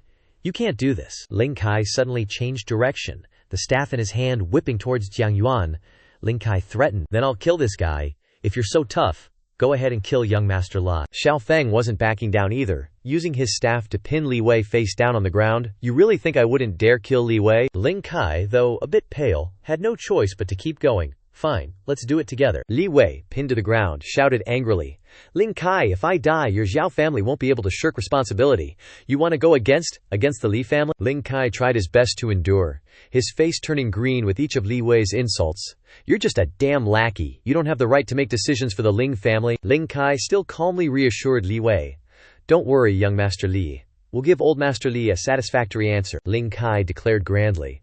When that time comes, our two families will share the same hatred. We'll join forces to deal with the Xiao family. They'll avenge you. Li Wei, his face ashen, screamed, Are you out of your mind, you old geezer? I'm not even dead yet. The staff touched his chin. Thwack. Ling Kai threatened, Don't move. Just obediently die. A powerful attack came from out of nowhere, slamming straight into Ling Kai, and a stern voice followed. Stop it, all of you. Ling Kai was sent flying by this blow, crashing into the wall behind him, and creating a huge dent. The staff in his hand went flying off to the side too. Shu Feng, seeing the dignified man in luxurious robes, called out, Master. Old Master Shu ordered, Shu Feng, let go of his leg. Shu Feng obediently replied, Yes, sir. Shu Feng got off Li Wei, giving him a few extra kicks for good measure. Yi Lin, hands on her hips, tried to take credit. Shu Feng, was I on time with bringing the reinforcements? Shu Feng still replied a little regretfully. On time is on time, but that little brat Li Wei hasn't suffered enough, Li Wei tearfully complained. Master Xiao, you have to stand up for me. Shu Feng wanted to kill me just now, old Master Xiao asked mockingly. Oh really? He said politely. It seems young Master Li is frightened. Li Wei was stunned when he heard that. Huh? Ling Kai sighed, clutching his chest as he struggled to stand.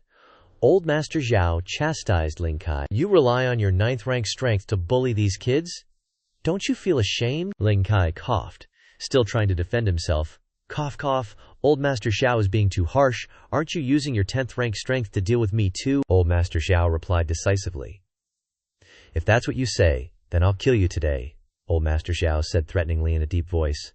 Let that Xiao Gi know who's the real boss in this little town. Ling Gi stroked his beard and laughed loudly. Old Master Xiao is all talk. Ling Gi pretended to be an outsider watching the fun, saying, I have to see how you're going to kill Ling Kai today. Xiao Zhen looked at the man arrogantly carrying a sword at his waist, sighing. Ling Gi, you're finally showing your face. Long time no see. I thought you were dead. Ling Gi laughed with amusement. General Xiao of the past is still alive. How could I bear to die? Ling Gui made a gesture of invitation. What's wrong? General Xiao wants to kill Ling Kai? Then go ahead, Xiao Zhen replied grimly. HMPH. If it was before, I'd have killed you countless times already, Ling Gi chuckled. You said it yourself, that was before. You can only hole up in a small town. And you're about to lose even your own home. Xiao Zhen didn't back down either, threatening, even if my power has declined, it's still not difficult to deal with you. Ling Gi took a step back, pretending to give in. Please, of course, I don't doubt it. So today I'll admit defeat and return the workshop to you, Ling Kai. Take young Master Li with us. Ling Wei, his face ashen, turned to Ling Gi, trying to play the victim. Master Ling Kai was determined to kill me just now. You have to get justice for the Ling family. Ling Gi turned back and replied. Oh, Ling Gui looked at him calmly, asking sarcastically, Young Master Li? This is a conflict between the Ling family and the Xiao family? Why did both sides want to kill you? Ling Gi turned away decisively, turning his head slightly to call the two people. It seems young Master Li is really frightened today, Ling Kai. Take good care of young Master Li when you get home. Don't delay. Ling Kai put his arm around Ling Wei's shoulders, replying helplessly. Yes, Ling Wei was still dumbfounded with his mouth open, Ling Kai asked. Is Master about to reach the nascent soul realm? Ling Gi nodded in response. Yes, almost. Then, he snorted and said, Once I reach the spirit realm, Zhao Rong will be nothing but a small fry. Annihilating the Zhao family will be effortless. Half a month later, at the Yuan Man, Shu Feng threw open the doors, gazed at the clear blue sky outside, and mused, after that showdown with the Ling family, this little town's become way more peaceful. Stepping into the room, Uncle Ye smiled at him. Shu Feng, it's all thanks to you that I've recovered so quickly, Shu Feng replied. A few more treatments, Uncle Ye, and you'll be right as rain. Shu Feng frowned, a worried look on his face. But Uncle Ye, the force obstructing you doesn't seem like just qi. It's a terrifying power. I wonder what it is, Uncle Ye questioned. You don't know, Shu Feng sheepishly scratched his head. You know how it is, Uncle. I'm just a servant, my knowledge is limited. At first I was quite surprised to learn about your background, but you're hardly ignorant or limited. There are few youngsters in this world who can compare to you. Uncle Ye couldn't help but chuckle. Actually, that power was already present when you were performing the qi harmonization treatment. Xu Feng exclaimed in surprise. Me. The old man nodded, continuing. Have you ever heard of the spirit realm? Xu Feng responded. While I know there's a more powerful force beyond the 10th grade, I've never heard of this spirit realm thing. Uncle Yi's expression suddenly darkened. No matter. If you don't know, I can tell you. With you reaching the 8th grade at your age, who knows? You might have a chance to enter that realm. Pausing to ponder, he continued. Mystics below the 10th grade are still considered to be in the Qi Force realm. Qi Force is the power synthesized from your bones. Mystics refine their bodies to force out and utilize the Qi Force hidden within. While 10th grade mystics are already terrifying with their Qi Force, capable of tearing apart fierce beasts, Uncle Yi trailed off hesitantly. Xu Feng asked anxiously. But what? Uncle Ye's expression turned complex. Reaching the 10th grade also means one's physical strength has reached its limit. No more Qi Force can be extracted. You can only borrow power from the outside world. Saying that, Uncle Yi sat down and began condensing spirit Qi in his hand. The most abundant and inexhaustible thing in this world is, of course, the power of heaven and earth. Look at this power, we call it spirit Qi. A rich aura emanated from him, Uncle Yi continued. Mystics who can no longer progress can absorb spirit Qi from heaven and earth to reach a higher realm, the spirit realm. And I am in the spirit realm. The power within me is spirit Qi. Xu Feng was taken aback. The spirit realm? How does it compare to a 10th grade mystic? He wondered to himself. Spirit Qi, so the power I absorb when cultivating the profound sutra is spirit Qi, Uncle Ye chuckled. Haha, it's like heaven and earth. 100 10th grade mystics couldn't even scratch a spirit realm mystic. The power of the 2 grades is in a completely different category. Do you know how many spirit realm experts there are in a city of 10,000 people? Xu Feng furrowed his brow. Please enlighten me, Uncle Ye. Raising 2 fingers, the old man said, no more than 2. Meaning, becoming a spirit realm expert is like becoming the city lord of a city with 10,000 people. Xu Feng was stunned. That rare. Uncle Ye raised his hand. Mystics reaching the 10th grade are already extraordinary in this world. But those reaching the spirit realm are even rarer. Besides the 10th grade being a difficult obstacle to overcome, there's another reason. And that's the heavenly lightning. Those who reach the spirit realm must undergo the baptism of heavenly lightning. Failure means turning into smoke, Xu Feng exclaimed excitedly. Heavenly lightning, he worried to himself. This is like being struck by lightning in the legends. I wonder who's stronger compared to the person that struck me in my previous life. Would another strike send me back? No, Uncle Yi calmly said. That's to be expected. Cultivation is already defying heaven's will. Absorbing spirit Qi from heaven and earth is even more so. Of course you'll be struck by heavenly lightning. Otherwise, why aren't there more mystics stronger than the 10th grade? Xu Feng suddenly understood. So that's how it is. Uncle Ye stroked his beard and continued. If you can reach the spirit realm, even being a servant would mean having a very esteemed status. Xu Feng shrugged, dismissing it. Hearing Uncle Yi say it's so difficult, who knows if I'll ever reach it, Uncle Yi encouraged. How will you know if you don't try? I believe you can definitely do it. At that moment, Ye Zici walked in, and, having overheard their conversation, interrupted. All right, Xu Feng is only at the 8th grade, the spirit realm is still far away. Uncle, don't put so much pressure on Xu Feng. Uncle Ye nodded in agreement. Haha, you're right. Reaching the 10th grade quickly is the main priority. Stepping outside, Ye Zici said to him, Xu Feng, I'll see you down. He was about to reply. No need, Sister Zici. When Ye Shu walked over and blocked their path. Kid, it's been almost a month since I've been to the tea house. Don't forget your promise. Seeing this, Ye Zici scolded. You dare lay a finger on Xu Feng, try it. Yehu looked down on her and said, You really can't see the situation, can you? Do you think you're still the young miss? Let me tell you the truth. The old geezer inside that room won't wake up in this lifetime. I already got people to check him out. He's been poisoned. Even the great Luo mortals can't save him. I accepted this kid's bet so you can understand. You have no more backing, and no one can protect you anymore, because they will all die. Upon hearing these words, a piercing scream came from inside the room. Nonsense! Startling him. Yehu was struck by an attack from inside the room, a powerful punch that sent him flying, bam, right into the wall. Yehun's jaw dropped when he saw Uncle Ye walk out like, What the heck, how'd you wake up? Uncle Ye was all, This is the spiritual entrance realm, baby.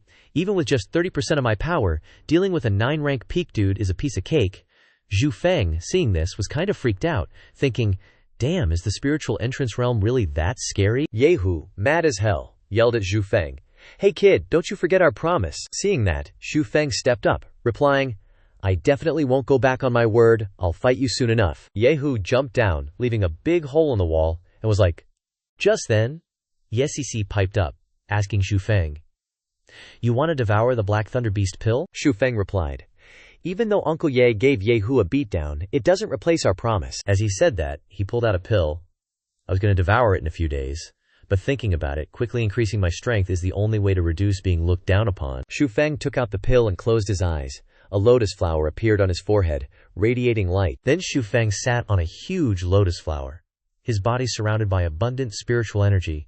Xu Feng closed his eyes, concentrating intensely, and started cultivating. He gently raised his hand. Then Xu Feng grabbed the pill. The pill changed shape, emitting tons of lightning bolts. The pill in his hand liquefied, turning into tentacles that flew out in all directions. Xu Feng's expression changed slightly when he saw that, at that moment, many Black Thunder Beasts started growing stronger and hovering around Xu Feng. The Black Thunder Beasts rushed out of Xu Feng's body, and he gritted his teeth in pain, enduring it. Xianxia freaked out and yelled, Xu Feng! His eyes turned completely white, and the lotus flower on his forehead shone even brighter. The Black Thunder Beasts released a powerful aura, emitting rolling lightning that stirred up the heavens and earth. Then, the lotus petals started closing. As the lotus closed, the Black Thunder Beasts attacked it continuously. Loud rumbling sounds echoed. After a while, the lotus flower slowly absorbed the Black Thunder Beasts. The Black Thunder Beasts flew into the lotus flower between Xu Feng's eyebrows. Uncle Yi witnessed this scene and was astonished. He can devour the Black Thunder's purple light. He anxiously asked Xianxia. Why'd you let him try this? Xianxia replied. I trust him. Uncle Ye frowned and said, Do you know what the purple light radiating from his body is? She heard that and replied, No. I just know it's a type of lightning that can devour Black Thunder. Uncle Ye looked doubtful. Lightning, he's really a strange one. If you trust him, then there's no need to worry so much. Xu Feng's whole body was emitting fierce bolts of lightning. The next second, a loud explosion rang out, and a purple beam of light shot straight into the sky. People on the outside were shocked to see this. The lotus flower on Xu Feng's forehead gradually closed, and at this moment, Xu Feng successfully broke through to the 9th rank. Ye Zizi happily exclaimed, Xu Feng, I knew you could do it. Uncle Ye clasped his hands together, sharing the joy. Little brother, congratulations, congratulations. You definitely have a bright future ahead. Xu Feng scratched his head sheepishly upon hearing this. Ha ha. Uncle Yi flatters me too much. At this moment, in the Xiao Manor, Xu Feng was watering plants while muttering to himself. I didn't expect to break through to the 9th rank like this. Plus, I have a natural affinity for lightning, so as long as Yehu doesn't reach the 10th rank, I have nothing to fear. At this moment, Xu Feng thought of something, and his expression changed. Starting from last time, the purple lightning flower seems to have changed, he thought to himself, but it seems more like an upgrade. Just then, Xiao Linlu came over and was surprised to see Xu Feng. Xu Feng, what are you doing? Xu Feng replied. It's been too peaceful lately. I have nothing to do, so I wanted to take care of the flowers and plants in the manor. Lin Lu laughed upon hearing this. It's normal. The Ling Xiao and Xiao families have been fighting for so many years, neither side can gain an advantage, and they always let things slide in the end. Eventually, it'll be like this, quiet for a while. He placed his hand on Xu Feng's shoulder, his expression confused. But seriously, are you watering the flowers? Or brewing tea? Looking down and seeing the flowers and plants in the pots flooded with water, Xu Feng realized and let out an "oh" sound. Xiao Linlu saw the young man's indifferent expression and flew into a rage. He snatched the watering can from Xu Feng's hand. You bastard! Stay away from the flowers and plants in our manor from now on. You'll destroy them all. Xu Feng could only listen in silence, then scratched his head awkwardly and said, Right, what does the young master need me for so early in the morning? Xiao Linlu said calmly. The break is almost over, and we'll have to go to the academy soon. While we're free, you and I will go hunting for a spirit beast and find a medicinal herb. Xu Feng's jaw dropped upon hearing this, stunned. Spirit beast? Lin Lu glanced over, saying casually, Why are you so surprised all of a sudden? If we plan well, we definitely have a chance to kill one. Xu Feng frowned upon hearing this. Are you sure, young master? We were only lucky enough to kill the Kershi last time because Uncle Ye was seriously injured. But Lin Lu waved his hand dismissively. Don't worry, it's not like that one. The one we need to kill is the weakest kind, not even in the same league as the one before. Xu Feng's facial muscles relaxed upon hearing this. No wonder the young master needs a spirit beast. Lin Lu's voice was a little hurried. It's for my father's old wounds, forget it. It's hard to explain to you. Hurry up and get ready, and don't let Yi Lin know. Let's set off quickly. He then left. Seeing Lin Lu's hurried appearance, Xu Feng felt a little uneasy. Why the rush? While the two were talking, Yi Lin overheard everything and came out, saying loudly, "Humph! Don't even think about hiding it from me. I want to go." Xiao Lin Lu said unhappily, "My dear aunt, this mission is very dangerous. Can you please not come and play this time?" Yi Lin got angry upon hearing this and shouted, "No way, you never let me go any year, I must go this time." Lin Lu frowned and refused sternly. "No, I won't let you go anyway." Seeing this, Xu Feng immediately said, "Young master, just let the second miss go along. If Yi Ling is alone at home, who knows what trouble she'll cause."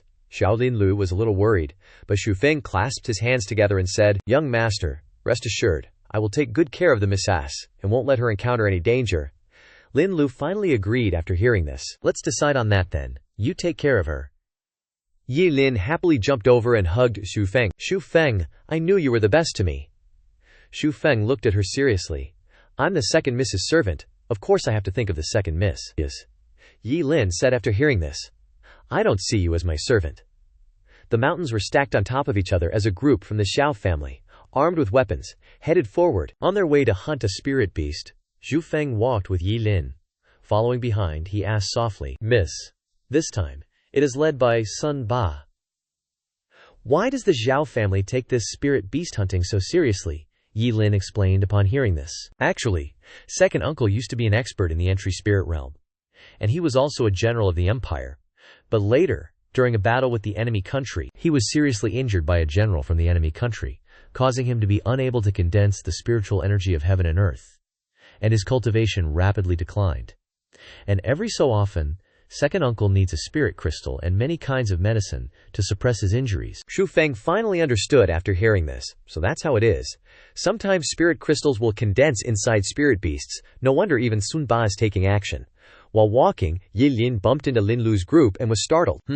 Cousin, why aren't you moving anymore?" Yi Lin looked up and saw a group of people. "It's the Ling family bastards." "What are they doing here?" Lin Lu also wondered.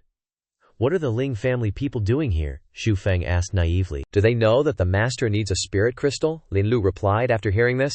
"How could they not know? It's not a secret," Yi Lin snorted angrily. "They're deliberately here to cause trouble." Ling Yong, as soon as he saw the Xiao family group, immediately put on an overbearing tone and said, "Oh, isn't that young Master Xiao? What a coincidence. What's wrong? Is your old man, that opium addict of a father, finally kicking the bucket?" Yi Lin couldn't help but shout, "You were obviously following us up the mountain. Stop acting all innocent." Ling Yong burst out laughing. "Haha, what's wrong? You got a problem with that?" Lin Lu was furious when she heard that. "Ling Yong, you try insulting my father again, and I'll make sure you crawl off this mountain." He also raised his voice in response. "Try it? Last time, if it wasn't for your stinky servant using some dirty tricks to give you an advantage, one hand of mine would have been enough to kill you." Seeing Ling Yong getting angry, Ling Kai behind him quickly calmed him down. "Young master, we have a mission. Don't let your emotions control you." Sun Ba also put his hand out to stop him. "Young master, the main task is more important," Ling Yong said. "Humph, see how arrogant you guys are? Let's go, like master, like servant." Ling Kai also put on an overbearing face, HMPH-eat. And they left. Sun Ba then said, "With Ling Yong's personality of always getting revenge for any insult, he won't leave that easily." Lin Lu at this moment had many doubts. "That's right, this abnormal behavior definitely means something's up. I wonder what their purpose is for coming here," Xu Feng said anxiously. "Young master, no matter what schemes they have, we'll just deal with them as they come. With our lineup, we don't need to be afraid of them." But Lin Lu said with some hesitation, "Although we have Sun Ba, the Ling family also has a 9th-rank cultivator here. Judging from the lineup, I'm afraid we don't have much of an advantage." Sun Ba went ahead and said, "Young master, let's find the spirit beast first, get the spirit essence for the old master, and then we'll think about it." On Ling family's side, Ling Yong said sullenly, "Ling Ba, why didn't you let me vent my anger a little?" "That time in northern Xiao Town, Lin Lu made me lose all face. Are we just going to let it go?" Ling Kai behind him then said to him, "Young master, no need to rush. Let's wait until after the old master enters the entering spirit realm to settle everything." He thought so, unwillingly, and said, "That's what you say, but every time I remember that humiliation, I can't stand it for a minute. I wonder when father will step into the entering spirit realm." Ling Kai continued, "Soon, the old master is preparing everything. After all, heavenly lightning is no joke. In short, this trip we need to get the thing in that cave." Ling Yong suspiciously. "Ling Ba, is your information reliable?" Ling Kai then said, "Haha, this is news that the old master told me. The old master said that there is a reclusive expert who passed away in the cave dwelling here, which may contain profound skills and techniques at the earth grade or higher. At this point, he gave a sinister smile. Besides, even if there isn't, we can also cause trouble for the Xiao family. Preventing them from killing the spirit beast. This trip won't be in vain. Ling Yong raised his thumb excitedly after hearing this. That's right, very well said, haha. The Xiao family's group at this time walked halfway, and everyone was exhausted. Xiao Linlu looked panting and said, "What's going on? I've been searching all day and haven't found a single rare spirit beast. Just trash spirit beasts." Sun Bao was stunned when he saw Yi Lin running and jumping without getting tired. Why is the second young lady able to run and jump like she's flying, even after following us for the whole journey? Yi Lin ran and jumped ahead, chasing bees and catching butterflies, excitedly saying, "Ha, so fun!" Yi Lin ran forward again, turned her head, and looked at the group and said, "Come here quickly, there's a new discovery here." Xiao Lin said tiredly, "I'm not catching anymore. No matter how rare it is, I'm not catching anymore." Sun Ba sighed.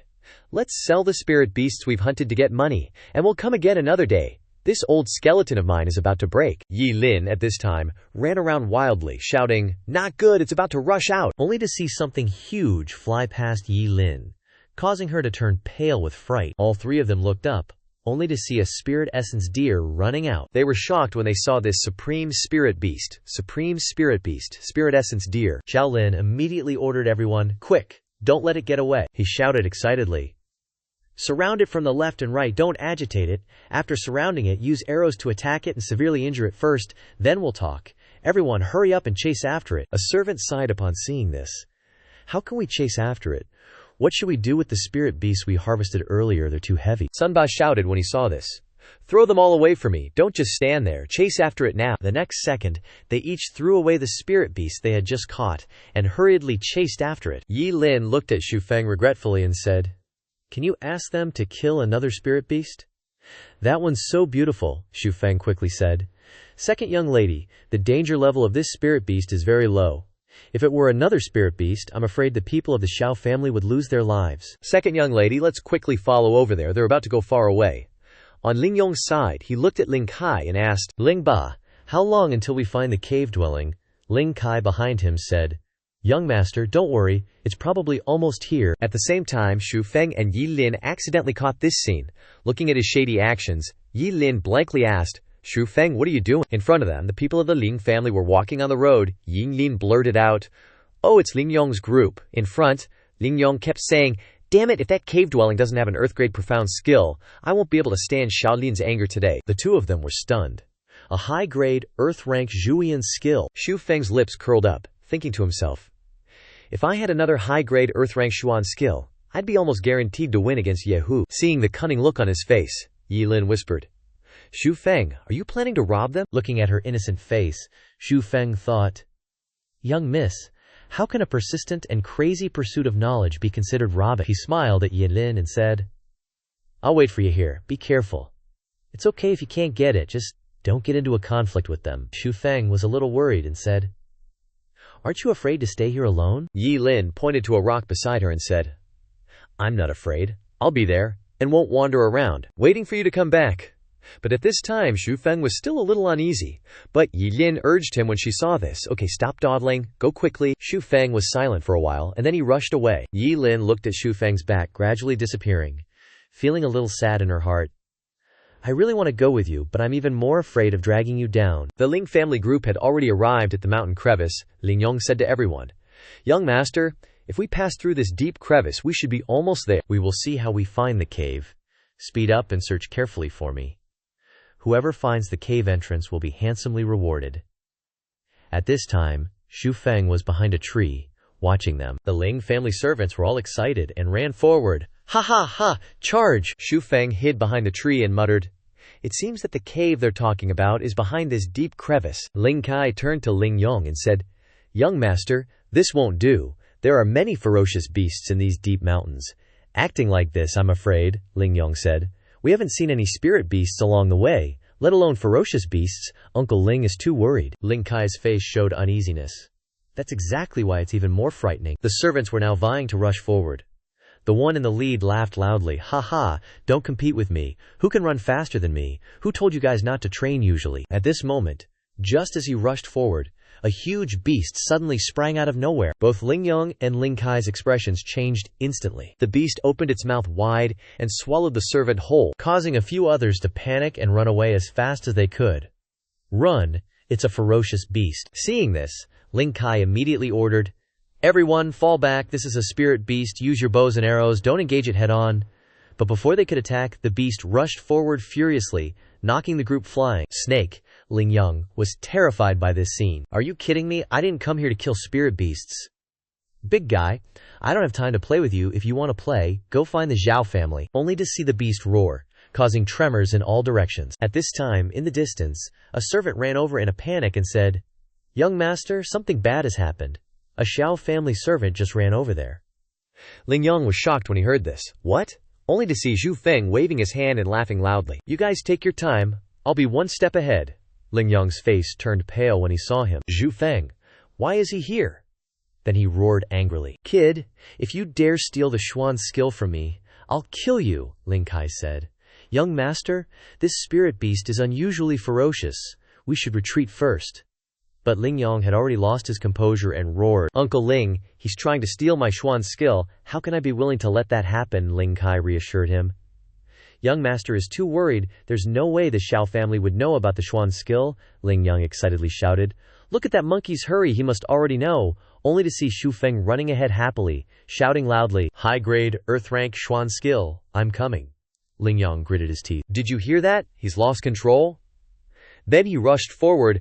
"I really can't endure this anger anymore. I have to kill him. No one can stop me." But as soon as he rushed forward, the ferocious spirit beast opened its mouth and roared. Ling Yong screamed in horror when he saw this. The very next second, the beast snapped at him. But luckily, Ling Kai rushed in and saved him from the tiger's jaws. He worriedly asked, "Young master, are you all right?" Ling Yong, pale and foaming at the mouth, stammered, Kill that beast. It?"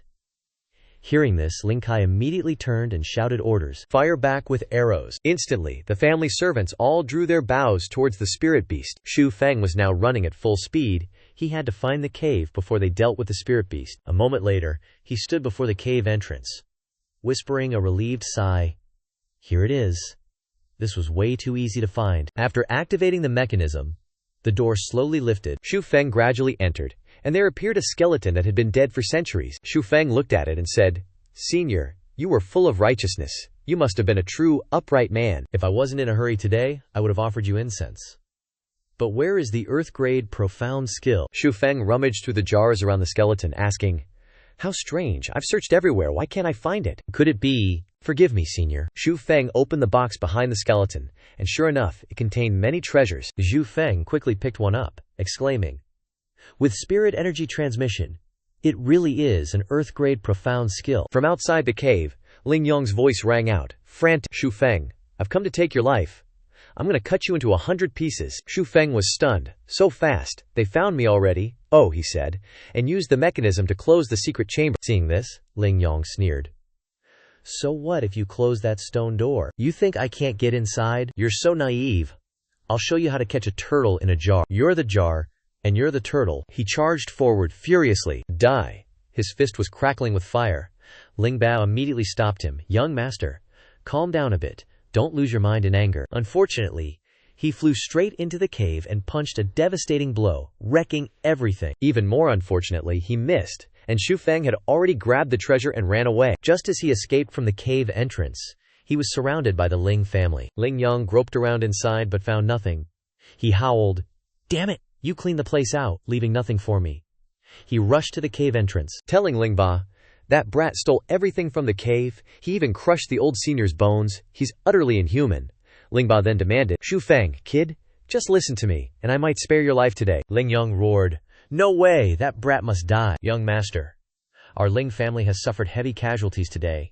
We can't afford to fight anymore," Ling Kai continued. "Kid, choose any one of those jade bottles in your hand, and leave the rest for me. I'll guarantee your safety." Zhu Feng replied clearly, "Only kids make choices. I'll take them all." Ling Ba blew his top. "You really don't know your place? What kind of trash are you?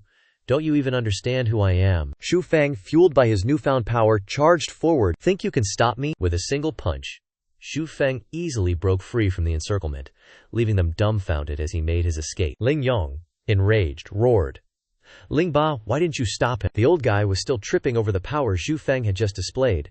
How is that even possible? Ling Yong turned ashen, partly from anger, partly from a sense of urgency. Like a fire burning him up, he shouted, "Chase him, now!" His subordinates, some wielding blades, others with bows, all sprung into action, eager to vent their frustration. Ling Yong was clearly itching for a fight. He darted forward like lightning, outpacing his own men, cursing them as he went. "Why are you all so slow? You want to die." As the old saying goes, haste makes waste. He was so caught up in his rush that he didn't pay attention to the ground beneath him. And then, just as expected, Ling Yong tripped over a rock. He face-planted, sending his noble body crashing to the ground with a loud thud. Talk about embarrassing. Deserves a bonus of 10 facepalm points. Ling Kai's face was frozen. Not sure if he should hold back to spare Ling Yong's face or not, and a few seconds later, he asked, "Young master, are you all right?" Ling Kai supported Ling Yong up while desperately shouting, "What are y'all standing around for? Chase him." Luckily for Ling Yong, he only seemed to have suffered minor scrapes on his face and body. Weakly, he whined, calling for Ling Ba, his eyes welling up with tears, just like a child running to their parents after feeling wronged. The image was spot on. "I can't take this anger anymore. What gives?" he wailed, his voice filled with bitterness, echoing across the sky. "What gives? We fought the monster, and he took all the loot." On the other side, Zhu Feng clutched his spoils, darting his eyes left and right, worried. He didn't dare to stop, or else he'd surely get ganged up on for his greediness. Ling Yong's underlings were quickly catching up to Zhu Feng, surging towards him like a storm. "Stop!" A look of shock flashed across his face, but he didn't forget to stuff the treasures he'd accidentally picked up deeper into his pockets. They caught up so fast. "Too many people. I'm screwed if I get surrounded." The group behind him were already knocking arrows, wanting to take Zhu Feng's life for Ling Yong. Looks like in any era there are always capitalist slaves ready to sell their lives for the capital. The sharp arrows tore through the wind, piercing the air and embedding themselves into the trees right next to Zhu Feng, causing him a moment of panic. He turned around, annoyed, his eyebrows furrowed, glaring at them. "You really think I have no way to deal with you? Then I'll kill a few chickens to scare the monkeys." Zhu Feng quickly dashed behind the trees. One of the leaders in the group carefully stepped back, holding out his hand to stop the others. "Be careful, there might be a trap. That kid's hiding behind the tree. Prepare your bows and crossbows. Shoot as soon as he shows his head." Everyone got into position, ready to aim steadily towards the tree Zhu Feng was hiding behind, focusing intently. But behind the tree, Zhu Feng's threat from earlier was no joke. He channeled his power into his hands. The true qi in his dantian circulated like a stream running through his meridians, transmitting to his arms, where he slowly gathered and stabilized it. The flow of energy surging, converging into a ball of true essences. Like a reflex, he leaned back to support himself, ready to unleash his move, the raging wind fist. The wind around him seemed to pause, then suddenly surged, leaving Ling Yong's men stunned and dizzy.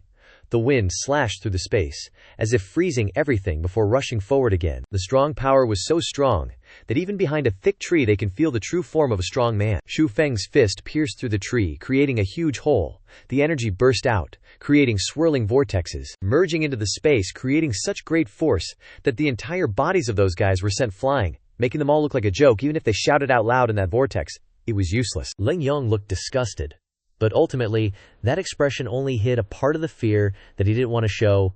What a bunch of trash. Seeing that Zhu Feng had already taken off and was nearly a dot on the horizon, he angrily gnashed his teeth and roared, "That beast! Don't get cocky! This young master will definitely skin you alive!" Ling Kai, with a stern expression, said from behind, "I'll chase him down and stop him first, young master. You bring the others and hurry after. Once Ling Ba catches him, I'll personally castrate him. I must vent this anger for the young master today." Ling Kai reassured him, gathered his sea of qi, unleashed his spiritual essence, and soared into the air to chase after Zhu Feng. "Don't worry, young master, that beast is definitely gonna die today." Old man Ling Kai rode the wind, light as a cloud, zipping through the nooks and crannies, closing in on Zhu Feng. "Your fluff ain't even grown in yet, and you dare mess with the Ling family? Who gave you the guts?" The truth is, life's like a coin. One side's dark, the other's bright, but it's still just one coin, depending on your perspective. Good and evil change too. Like Ling Kai thinks what Zhu Feng's doing is selfish and wrong, so he's pissed and lecturing. "You don't know the cutthroat nature of society. Can't you just live right?" Huh. Zhu Feng heard the scolding and just blinked. So fast, Ling Kai smirked. "Heh! Hand over what you stole, and I'll give you a quick death, kid." Everyone has their reasons, and fairness is a myth. Some questions don't have answers. And that's where the word unfair comes in. The weak lose, the strong win. The truth that even heaven doesn't teach. It's right. But who admits that it is wrong? Since Xu Feng is the strongest, even with a wrong answer, he would let Ling Kai win. Fairness is just the ending decided by another strong guy. How lame. It fell from the sky. I picked it up off the ground. Who stole from who? If you've got the guts, come and snatch it. Xu Feng knew running forever wasn't going to cut it. He paused, thought for a sec, clenching the treasures he'd gathered. Gotta find a way to ditch these guys. On a crag way up high, practically level with the epic mountains in front, Xu Feng was panting, looking worried, unleashing his inner force in bursts of wind-like energy, using it to lighten himself up so he could run faster. Ling Kai behind him was choking on dust, squinting, cursing under his breath. Damn it, can't catch up. Damn it, is this brat already at 9th grade? But last time, he was only 7th grade. Is this cooked duck gonna fly away? A few seconds later, Ling Kai stopped, face blank, suspicious. Xu Feng stood before a cliff face, the north wind blowing through the deep mountains, making him look even more awesome. He sneered sternly. Ling Kai, you're the one who should be scared. Just gotta kill him and I can escape. He reached back, pulling out the azure treasure sword, shrouded in azure soul chi, his sharp, cold gaze just adding to the imposing vibe. But before he could look too cool, the sword was too awkward, and he couldn't get it all the way out. Too long. Can't pull it out. Because the sword was too long, Xu Feng slipped while drawing it, making the sword clatter to the ground. Ling Kai saw Xu Feng awkwardly bending down to pick up the sword, and couldn't help but laugh heartily, pointing, "Haha, you think you're good enough to kill me?" Fury flashed in Xu Feng's eyes. Ling Kai had clearly hit a nerve. Killing you is enough. While those guys haven't caught up, I'll use this great treasure sword to kill you, and the Ling family will definitely suffer a huge loss of vitality. These two were totally stubborn, neither willing to give an inch. Provoked by Xu Feng, Ling Kai also couldn't maintain his imposing manner and flew into a rage, lunging forward in an instant. "You boastful little brat!" Like a gust of wind, he smashed the divine cudgel in his hand at Xu Feng, but in that instant the divine cudgel snapped in two. The neat and crisp slash, without any excess, from the heavenly sword in Xu Feng's hand, left Ling Kai dumbfounded, his mouth gaping. Xu Feng raised the sword high, as if showing off. The heavenly treasure blazed with brilliant light. Ling Kai looked at the gold cudgel being neatly split in two without any excess, and turned pale, so scared that his mouth babbled involuntarily.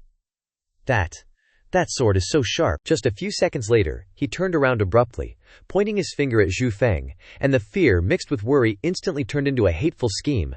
"Absolutely can't let it fall into the hands of a despicable villain like you. Today you'll swallow it however you want, and then you'll vomit it out the same way." He used his battle chi to transform the cudgel into swirling traces that turned in a sharp, powerful way towards him, and Xu Feng's infinite light cudgel didn't lose momentum in the slightest on this side. The swift body technique guards the true essence, and attacks to suppress the infinite light cudgel, with a burst of azure power released from the meridians, gathering into a palm technique, a whirlwind fierce wind fist. The divine cudgel grew tremendously. As soon as it descended, it was stopped by the strength of the afterimage of the fierce wind fist. Combining spiritual power into the air made the space seem to be blocked, with only the sound of whistling wind, dragging up dust and sand, making the entire dome misty. Xu Feng raised his hand and flicked it lightly, sending old man Ling Ting's cudgel flying hundreds of miles away, disappearing completely, no longer visible. He squinted, his face showing some smugness, his voice containing a bit of warning. "Looks like the short cudgel isn't that powerful after all, huh?" Ling Ting was clearly driven mad by this brat who wasn't worthy of his attention. His body seemed to be on fire, and he roared, "Shameless!" In his heart he thought, "Damn it, this brat is really at 9th grade. If he continues to develop like this, who in Little Zen will be able to suppress him in the future?" His pupils darkened, as white as if all his power was gathered to strike a deadly blow at Xu Feng, determined not to let him disgrace the Ling family. "Today, I will definitely take your dog's life.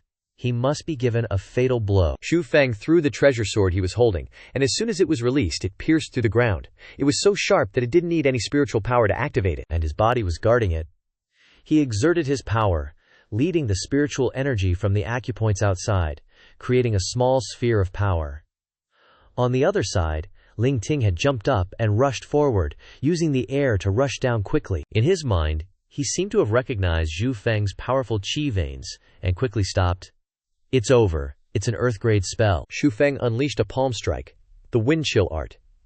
The hidden wind energy gathered, flying like a hurricane, instantly obliterating any bloodied life form in its path. The moment that wind stuff even touched Ling Ting, the old dude was freaking out.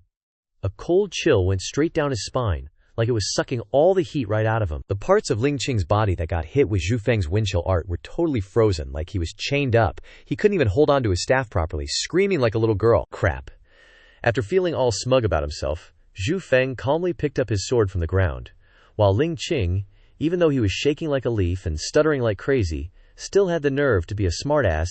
You can't kill me. Right on cue, Ling Yang and his goons came running in. Talk about perfect timing. When Ling Yang saw his martial uncle in such a pickle, he roared in anger. "You bastard, stop right there!" Even though he was frozen, Ling Qing still managed to squawk, "Young master, shoot him dead." Blood splattered everywhere, following the wound. That trail of blood then turned into a blood magic that snaked its way towards Ling Qing. Everyone watching Zhu Feng's magical form raise his sword thought he was about to send someone to meet their maker. Ling Kai and Ling Yong, scared out of their minds and furious, screamed, "You want to die? Open fire. Kill him." Zhu Feng didn't seem to give a damn about what they were saying. Just coolly and slowly put his divine sword back where it belonged. Ling Yong's lackeys, hearing the order, all raised their bows and arrows. "This dude's yelling even louder than I am. No way you're flying away this time." As soon as he finished talking, Zhu Feng leaped off the cliff like he was just messing with him, ignoring everything he said, and freely descended the mountain, leaving Ling Yong and his servants frozen in place, eyes wide with shock. Not knowing what to do, Zhu Feng thought to himself, chuckling inwardly, gripping the drawstrings on the sides of his sleeves tightly. Having experienced the last fall into the abyss with Liu Qian, this time he was definitely going to be more mature and safe, and even more exciting. The sides of his sleeves opened up like wings, catching the wind and slowing his descent, shrinking the distance between the sky and the ground. Xiao Yilin sat on a small stone platform, lost in thought, looking like she was waiting for someone, her eyes filled with worry, muttering, "I wonder if Zhu Feng is okay. What's he doing right now?" Yi Lin was definitely worrying too much. On the other side, Zhu Feng was cruising through the sky as if the entire realm was just a playground, letting him leisurely roam. He even smiled mischievously, teasing someone. After having fun for a while, Zhu Feng suddenly remembered that someone was worried about him. Perfect. Oh, right. The second young lady is still up in the mountains. Ling Yang stood on the cliff, frustrated but helpless, yelling down, "I'm so pissed! He actually got away."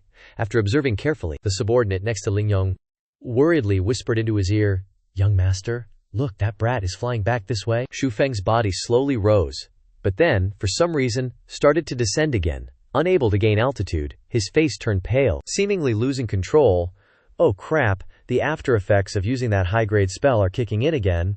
From his point of view, he clearly couldn't control his spiritual energy to ride the wind anymore. So he was hurtling uncontrollably towards the trees below the abyss. A beam of light flashed by so fast it was like a lightning bolt, plunging into the bushes. The impact created a loud sound that resonated through the air. The people above were doubtful. Only Ling Yang seemed to hear that sound, and weirdly grinned. "Why can't I see him anymore?" Ling Yang laughed out loud mockingly. "Ha! He must have fallen to the bottom of the abyss. That animal, he'll be injured if he isn't dead." He pointed around while shouting and commanding his subordinates. "All of you escort Ling Ba's corpse back to the Ling family. Explain everything to my father. The rest of you follow me. If we don't kill him today, I'll never get rid of my anger." Apparently still afraid of Zhu Feng's skills, Ling Yang's subordinates looked flustered and uneasy, their faces darkened, hesitating and stammering in unison. Seeing this, Ling Yang was furious. "Someone lead the way." Following the curse. "What are you afraid of? That brat has already used a high-grade spell. He definitely doesn't have much strength left. As long as we find him, we can definitely hack him to pieces." His subordinates could only nod and agree. After thinking it over, they were only servants, selling their lives for money. "Young master is right." The followers searched frantically at the bottom of the abyss, exploring and searching everywhere, as if afraid to miss a small corner. But then they couldn't find Zhu Feng. "Young master, nothing over here. Nothing here either." Ling Yang looked around, pondering with a puzzled look, also with a somewhat strange annoyance. Where did he go? He was obviously nearby. "That brat definitely can't have run far. Chase after him," everyone shouted. "Yes, those people in the end were just trash." Not seeing a dense mass of spirit power hanging high in the treetop, Zhu Feng sat there, calmly using his technique to hide himself. He concealed himself, not really caring about that group of people. He slowly regulated his breathing, gathering spiritual energy, which Zhu Feng gradually absorbed. It's much better now. Cultivating the Dao Xuan Scripture is truly effective, considering the after effects of unleashing a high-grade, earth-ranked technique. He saw that the group had moved on quite a distance, and finally breathed a sigh of relief. Those idiots. Ling Yang is finally gone. It's getting late. I bet the second miss is getting impatient. As soon as he finished speaking, he quickly jumped up, leaping off the tree. Returning the territory to the grumpy squirrel whose home he had inadvertently occupied, he hurriedly rushed as fast as he could to the place where he and Xiao Yilin had agreed to meet. Suddenly, Xu Feng's pupils widened as he felt something that made him dizzy. Just like the rumors said, "There's blood here." Bloodstains were scattered all along the path, from the bushes to the tall trees, from the dusty ground to the rocks riddled along the way, all splattered with red blood, mixed with cuts and scratches from the claws of ferocious beasts, making Xu Feng a little confused. Are these all traces left by fierce beasts? In a moment, like a flash of light in his subconscious, he suddenly thought and remembered. Oh no. Recalling when Xiao Yilin was still talking to him, she solemnly pointed to the towering rock and said, "Hey, I'll be there, not wandering around, waiting for you to come back." The more he remembered, the more panicked he became. Xu Feng rushed forward like an arrow, just in time to see Xiao Yilin standing on the promontory, terrified. Before her eyes was a horrifying scene. A mouth full of sharp teeth, 4 or 5 times larger than her, gaping wide, waiting to swallow her whole. Luckily, Xu Feng had rushed over immediately, using his nimble skills to create ethereal, sharp sword strokes, making the ferocious monster roar in pain. But only a few seconds later, the monster fell to the ground, emitting a cloud of dust. Regardless, Xu Feng quickly approached Xiao Yilin, asking with concern, with an apologetic and embarrassed look, "Second miss, I'm late." Xiao Yilin was a little happy to see him, calling out his name. Xu Feng. Truly, the feelings of young love create such a beautiful scene. Xu Feng asked with concern, "Such a dangerous situation. Why didn't you run away, second miss?" The second miss grinned and replied, "I said I would wait for you here. How could I leave? I was afraid you wouldn't be able to find me. Moreover, I believed that you would come to save me. Hey, hey?" Xu Feng's face darkened, and he muttered, "You idiot!" At the same time, the ferocious beast roared like it had gone mad, lunging towards the two of them, Xiao Yilin, and he suddenly stopped, crying out in pain, blood spurting out. Seeing that the opportunity had come, Xu Feng quickly unleashed his technique, shouting, "Die!" The icy attack slashed into the ferocious beast's body. Faced with such power, it could only helplessly endure the blow. Xiao Yilin, standing beside him, was astonished, her eyes wide open, staring at him. After a while, the ferocious beast was knocked to the ground by Xu Feng, a cloud of dust rising into the air, only to see the body of the ferocious beast lying scattered on the ground. Seeing this, she happily shouted, "Well done!" Xu Feng was no less excited, immediately rushing forward, only throwing back a sentence, "Let me see if it has anything good." Yilin was stunned by his actions, watching Xu Feng's retreating figure. Suddenly, her face lit up, and she asked, "Did you see a high-grade, earth-rank item?" He happily held the sword in his hand and replied, "All right, I can't believe it has a sword like this."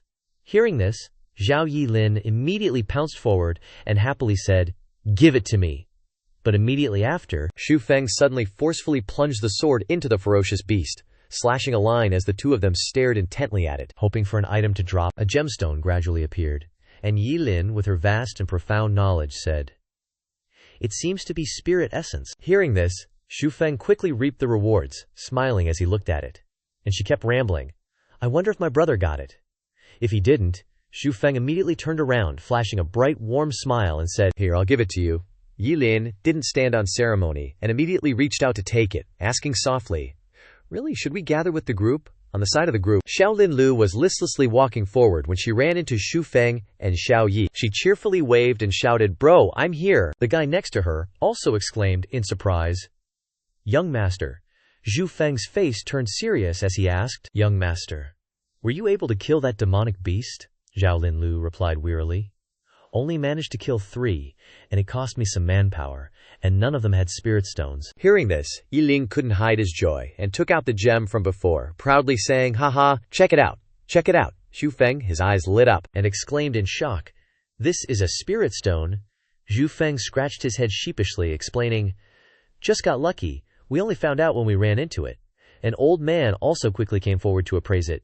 "This spirit stone is good stuff." Xiaolin Lu excitedly turned to him and asked, "How did you manage to kill it?" Xu Feng happily replied, "That's a long story." The two of them chatted animatedly in the middle of the wilderness, with her constantly praising him. "Remember to tell me about it when we get back. You've done a great service this time." A moment later, inside the main hall, a scream rang out. What? Zhao Linlu frantically reported. He said he killed Ling Ba.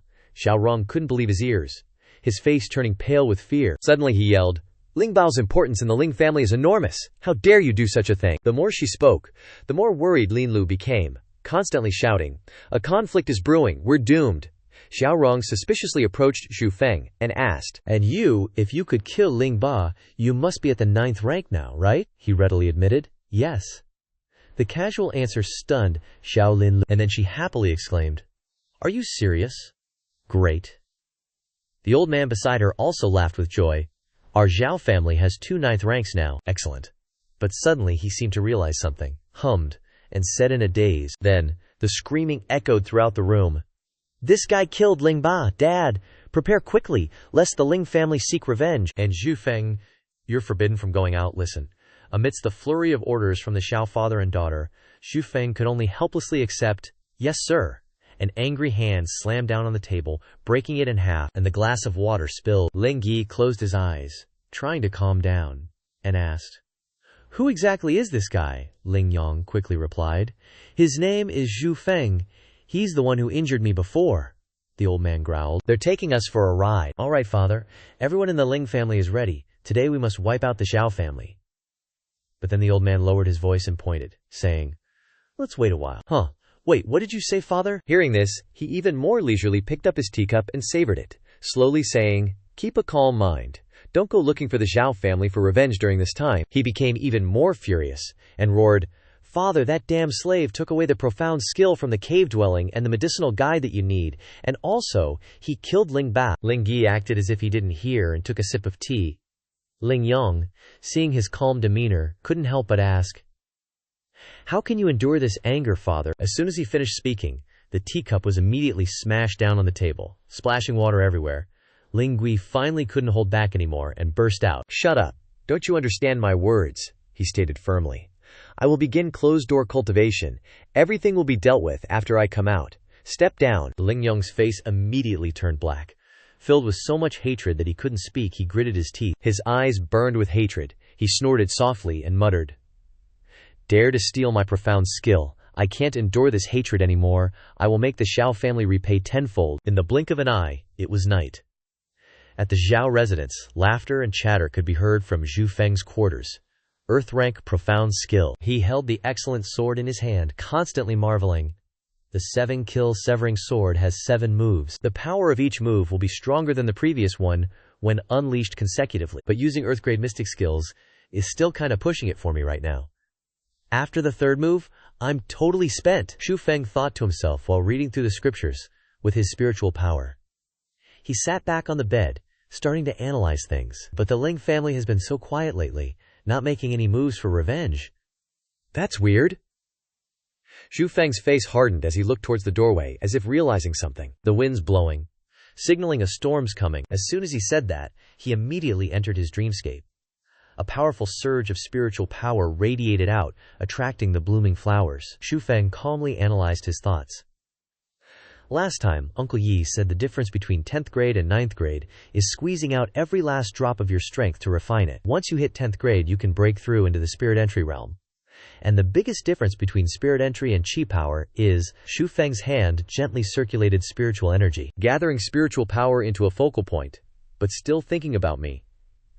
Because he was cultivating the Huaxia sacred manual, even though he's only at the Qi power realm, he already has spiritual energy. This is why even though I'm only at the Qi power realm, I can still use Earth-grade spells and Earth-grade mystic skills. If spiritual energy is so much higher than Qi power, what if I mix my spiritual energy with my Qi power? Thoughts flashed through Xu Feng's mind. He immediately opened his eyes wide in surprise, judging.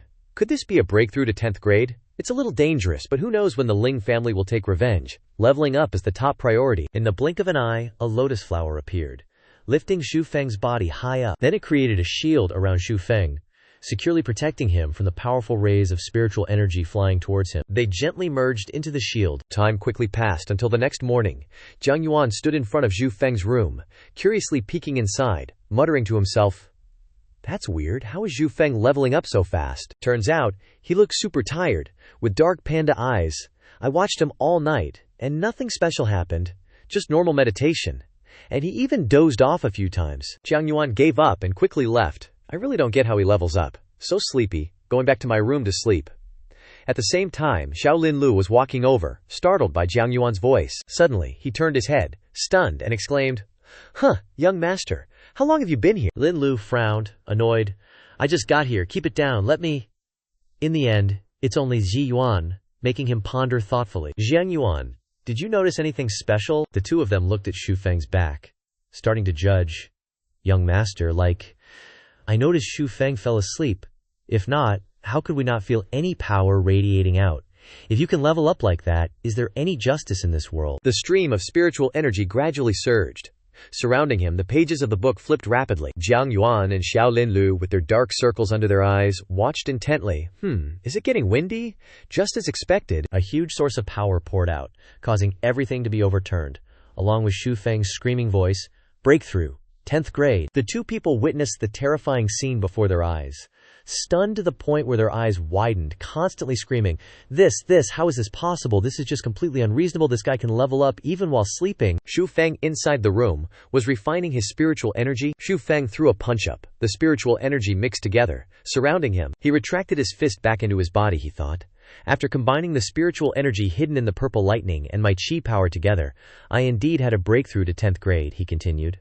And after mixing together, the power seems to be much stronger than before. As he walked, Xu Feng was unsure. But this source of power, chi power, doesn't seem like chi power. Spiritual energy doesn't seem like spiritual energy. He thought for a while and then confidently said, "Still better to go ask Ye Fu." Jiang Yuan, with a suspicious and confused expression, he asked, "How did Xu Feng do that?" "Right there, behind his back," someone replied. "Don't worry about it." Everyone dispersed. Jiang Yuan walked away with a distracted and sad expression, with deep, dark circles under his eyes. He said, "I'm really sleepy. I've been watching all night and can't even open my eyes anymore." Xiao Yilin knocked on the door with a very urgent expression. Her eyes were clear. Perhaps she was in a hurry to see Xu Feng, and she called out loudly, "Xu Feng, Xu Feng." Not seeing him open the door, and also not hearing anyone's voice from inside the house, Xiao Yilin turned to seek help, and luckily she saw Jiang Yuan. She then asked suspiciously, "Stop, Jiang Yuan. Do you know where Xu Feng went?" Jiang Yuan turned to respond with a sentence, "Huh." Seeing that Jiang Yuan didn't know, Xiao Yilin continued, "Second uncle already said he has to stay at home during this time. The southern Jia family will take revenge at any time, yet he still managed to run out." Yilin seemed quite angry, she thought for a while. Then Xiao Yilin continued, "He must have gone to the tea house. Let's hurry." Jiang Yuan lowered his head, looking very tired, his eyes showing fatigue, beads of sweat still rolling down his cheeks. "Yes." Xiao Yanlin ran to the front of a shop. She looked up at the signs and said, "This is the shop of the Xiao family." She saw something that looked like Xu Feng doing something. She was shocked to realize that, "That's right, almost forgot." Xiao Yilin stood in front of the door and said to Jiang Yuan, "Jiang Yuan, let's go into the fabric shop and take a look." The tiredness of Jiang Yuan was deep in his tired face, but he didn't know what to do. Jiang Yuan took a long breath, then replied, "Yes." Ling Yong and his servants also went there. When he met Xiao Yilin, he greeted her happily, but with a sarcastic and arrogant tone. "Oh, isn't that Xiao's second miss?" Unexpectedly, Ling Yong's servant said, "Young master, the master has instructed that during this time there should be no conflict with the Xiao family.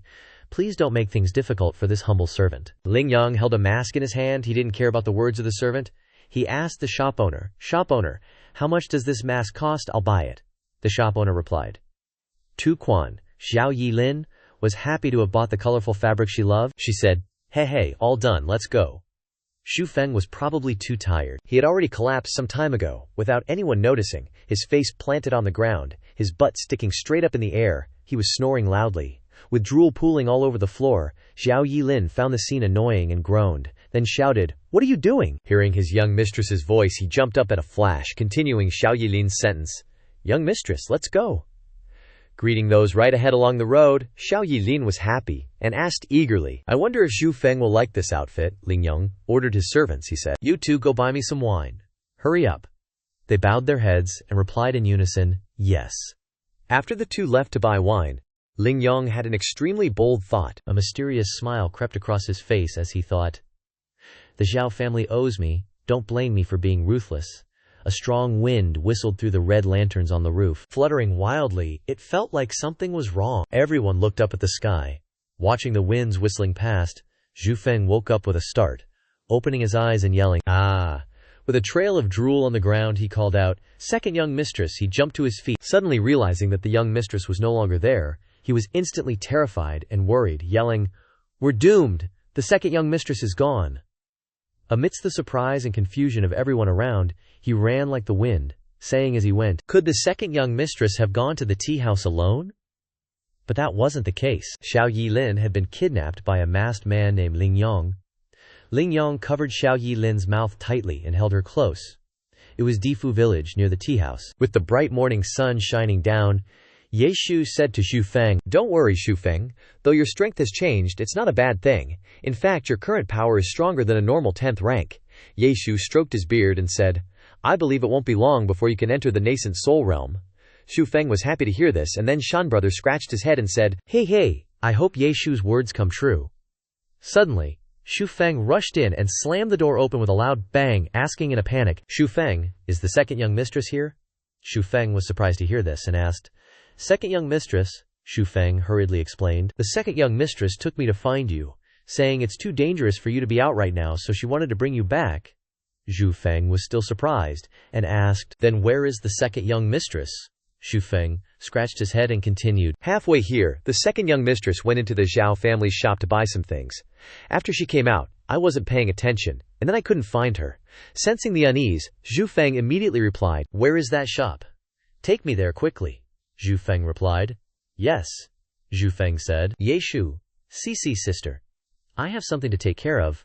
I'll go first." Ye Shu said to Ye Cici, "Looks like the Ling family has been holding back for so long, they're finally starting to take revenge." Ye Cici replied, "The Xiao family now has 2 10th ranks. The Ling family probably wouldn't want to risk it." Ling Yong held a sharp knife in his hand and held it to Xiao Yilin's neck. He said, "I advise you not to move. Or don't blame me for being impolite." Xiao Yanlin could only sob. Ignoring Xiao Yilin's frightened expression, Ling Yong continued, "I am the famous Jiang Yang, and I've killed people like it's nothing, don't bother me." Xiao Yilin knew she was at a disadvantage, so she came up with an idea. She bit Ling Yong's hand hard. Ling Yong was caught off guard. He let go of his hand and dropped the sharp knife. He cried out, "Yo, it hurts, it hurts, it hurts." Xiao Yilin recognized that it was Ling Yong. She scolded, "Ling Yong brother, are you sick?" She continued angrily, "For better or worse, you are also a descendant of a reputable family, yet you're robbing people on the street." Ling Yong sat down and denied it. "I'm not some Ling Yong don't talk nonsense." Hearing that tone of voice, Xiao Yilin was even more annoyed, trying to pull off his mask and cursing directly. "Haven't you been taught enough of a lesson yet? Do you believe I'll call Xu Feng to give you a beating?" With the elasticity of the mask, Ling Yong felt as if someone had slapped him hard across the face. He screamed, "I really can't take it anymore." Ling Yong seemed possessed. He grabbed Xiao Yilin's neck. He shouted, "You forced me to do this. Don't think I won't kill a woman." Hearing those words, Xiao Yilin turned pale with fright. The clothes that Xiao Yilin was holding in her arms fell to the ground. Her neck was being squeezed tighter and tighter. Xiao Yilin cried out, "Xu Feng." Her eyes blurred with tears. She couldn't see anything clearly anymore. Xu Feng reported to Xu Feng, "Xu Feng, I have already gone to the mansion to search for you, and my young lady has not returned. My lord has ordered all the family members to search for the young lady all over the town." Xu Feng's face was getting tenser and tenser. He said, "You guys split up and search the surrounding shops. I've already looked. Where on earth is the young miss?" Jiang Yuan collapsed to his knees, sobbing and blaming himself. "It's all my fault. I didn't protect the young miss. Well, I shouldn't have." Yan Yuhu stood in front of the two and said, "Shouldn't have let me catch you at this time." When Xu Feng saw him, he exclaimed, "Yehu." Yehu grinned, a demonic smile spreading across his face. He said, "Little brat, seems like you've forgotten something." Xu Feng stood up abruptly and said, "Get out of my way, I don't have time right now," Yehu retorted. "You think killing a 9th rank with some dirty tricks makes you invincible? Dream on, I am a peak 9th rank. Those 3 or 4 old geezers from the Ling family are no match for me either," Xu Feng said angrily. "Our one-on-one appointment is still a few days away. Get out of my way." Yehu flashed a smug grin, asking, "Scared already? If you're scared, call me old master, and I'll let you live a few more days." Xu Feng, already furious, was even more annoyed and shouted, "You're not getting out of the way today, are you?" Yehu replied, Nope, I already said." "Just call me old master, and I'll let you live a few more days, grandson." Xu Feng clenched his fist. Spiritual energy surrounded his arm. In an instant, spiritual energy enveloped Xu Feng's entire body. He shouted, "You want to die?" Yehu wasn't about to back down either.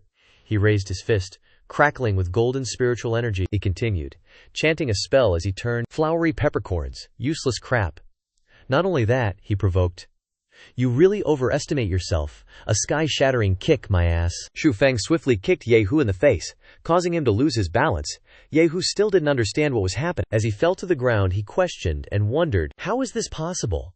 Could it be that this little brat, once again, Xu Feng jumped up and raised his foot. He shouted, told you to get out of the way, but you wouldn't. Looking for death, Yehu's face instantly turned green and he bitterly yelled, damn it, this brat already broke through to 10th rank. Clasping his hands together, Yehu arrogantly spoke as he focused all his strength into his hands. Who wins isn't certain yet. Then, as the pressure increased, the ground beneath his feet suddenly cracked into large streaks. Without hesitation, he fiercely charged forward. On this side, Xu Feng wasn't letting him have his way. He immediately made his move. His hands quickly transformed into firepower. Under Yehu's terrified gaze, just when he didn't expect him to jump up to dodge the blow, he unleashed his powerful fist, creating a large hole in the ground. The followers behind him couldn't help but panic when they saw the scene. That's a huge fist. Jiang Yuan beside them was no different. As he moved his lips in admiration, so strong. Even when Xu Feng rotated his knuckles and called him, Jiang Yuan didn't seem to have recovered from the shock just now. Seeing Jiang Yuan not focused at all, he reminded him, don't stand there daydreaming, let's go. As soon as he finished speaking, Xu Feng hurriedly ran away. Hearing this, Jiang Yuan quickly followed behind. Hey, wait for me. The two left Yehu lying miserably on the ground. His face was swollen, and even foam was coming out of his mouth. What's worse, he was scolded by the servants. So tragic, beaten to the point where his own mother wouldn't recognize him. Tresk. What is this in the eyes of the critical passers-by at that time? Back in the small alley, Ling Yong angrily tightened his grip on Yilin's neck and shouted, Xu Feng killed Bei Ling, the Xiao family owes us, and this debt will be repaid sooner or later. Today I will use your body to get some interest. The more he spoke, the darker his face became. Without hesitation, he gently pulled down Yilin's collar, then suddenly tore her shoulder, exposing Yilin's body right in front of him. Suddenly, an unexpected voice rang out. Young master, we found you. Ling Yong's servants appeared out of nowhere, interrupting his fun. The fat guy from before continued to report. Young master, the old master, said to keep a low profile during this time, and especially not to seek revenge on the Xiao family. Hearing this, Ling Yong retorted with an unwilling look. Can't you see I'm busy? Get lost. Regardless of what the family had said, the two attendants stubbornly obeyed the old master's orders. Seeing that persuasion wasn't working, they respectfully asked for permission. We're only acting under orders, young master. Please forgive us. And without any mercy, they forcefully dragged Ling Yong away amidst his resentful shouts. HMPH, since when has Ling Yong been lectured by you two servants? Let me go. Are you using chicken feathers as imperial commands? Hearing this, the servant quickly denied. Wouldn't dare. Young master's teachings are excellent. While Ling Yong continued to yell, let me go, it's almost done, let me go, Yilin, after watching the three figures leave, trembled and bent down to pick up her modesty garment. She hugged it tightly and sobbed. Mother said a daughter's modesty garment can only be seen by her future husband. How am I going to face people in the future? At this time, the Xiao family's attendants were desperately searching for the young miss. They kept shouting and asking everyone they met, second young miss, where are you? Excuse me, have you seen our second young miss?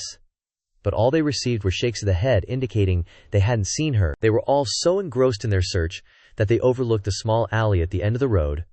The Jano just ran past her without even noticing. Second young miss, Xu Feng, was also frantically searching. He kept calling out, second young miss, where are you?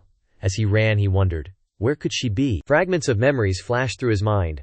I trust Xu Feng. You will definitely come and save me, forcing Xu Feng to increase his speed. Meanwhile, Yilin continued to hug her modesty garment tightly, tears streaming down her face as she called out his name, Xu Feng.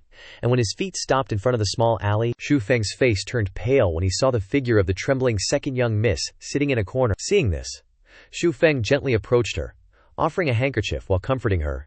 Young miss, please don't cry anymore. Only then did Yilin resentfully say that Ling Yong dared to bully me. Luckily, he was dragged back by those two servants. At this point, she resentfully hid her face in her modesty garment and sobbed.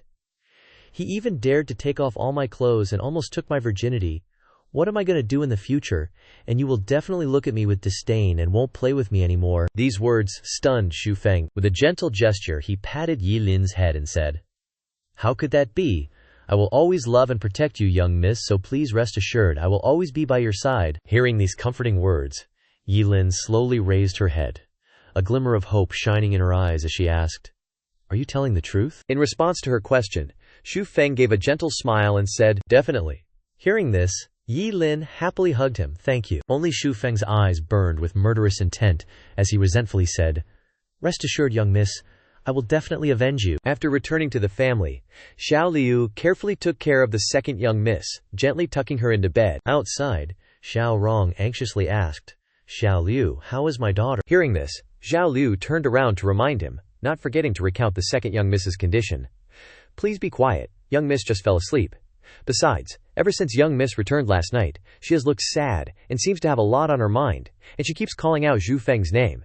At this, he quickly questioned, Jiang Yuan, tell me what happened." "Yes, sir." He began to recount the whole story. The thing is, meanwhile, Yilin on the other side kept calling out his name, Xu Feng. Xu Feng. After understanding everything, Lin Lu angrily grabbed Jiang Yuan tightly and roared, "Ling Yong, I will definitely kill you." Seeing this, Xiao Rong spoke up, "Xiao Lin Lu, calm down, let Jiang Yuan go. The Ling family isn't some pushover, don't act rashly for now." Despite his father's reminder, Lin Lu was still going to do her own thing, but he quickly shut that down. He insisted, "We absolutely have to get justice for this." Saying that, he suddenly seemed to remember something and asked, "Jiang Yuan, where's Xu Feng?" Hearing this, he replied, "Last night he sent the young lady back to her room and has disappeared since. It has been several watches." The second young miss just woke up and was already looking for Xu Feng. "What did you say?" Hearing that Xu Feng wasn't around, Yilin started sobbing. "Dad, second uncle." This just broke his heart. "Yilin, uncle's gonna find Xu Feng for you, okay?" the second young miss said anxiously. This left Xiao Rong in a difficult position. He didn't know how to solve this matter. Yilin suddenly continued, "He probably went to get revenge for me." Hearing that, Lin Lu was surprised. "What? Are you serious?"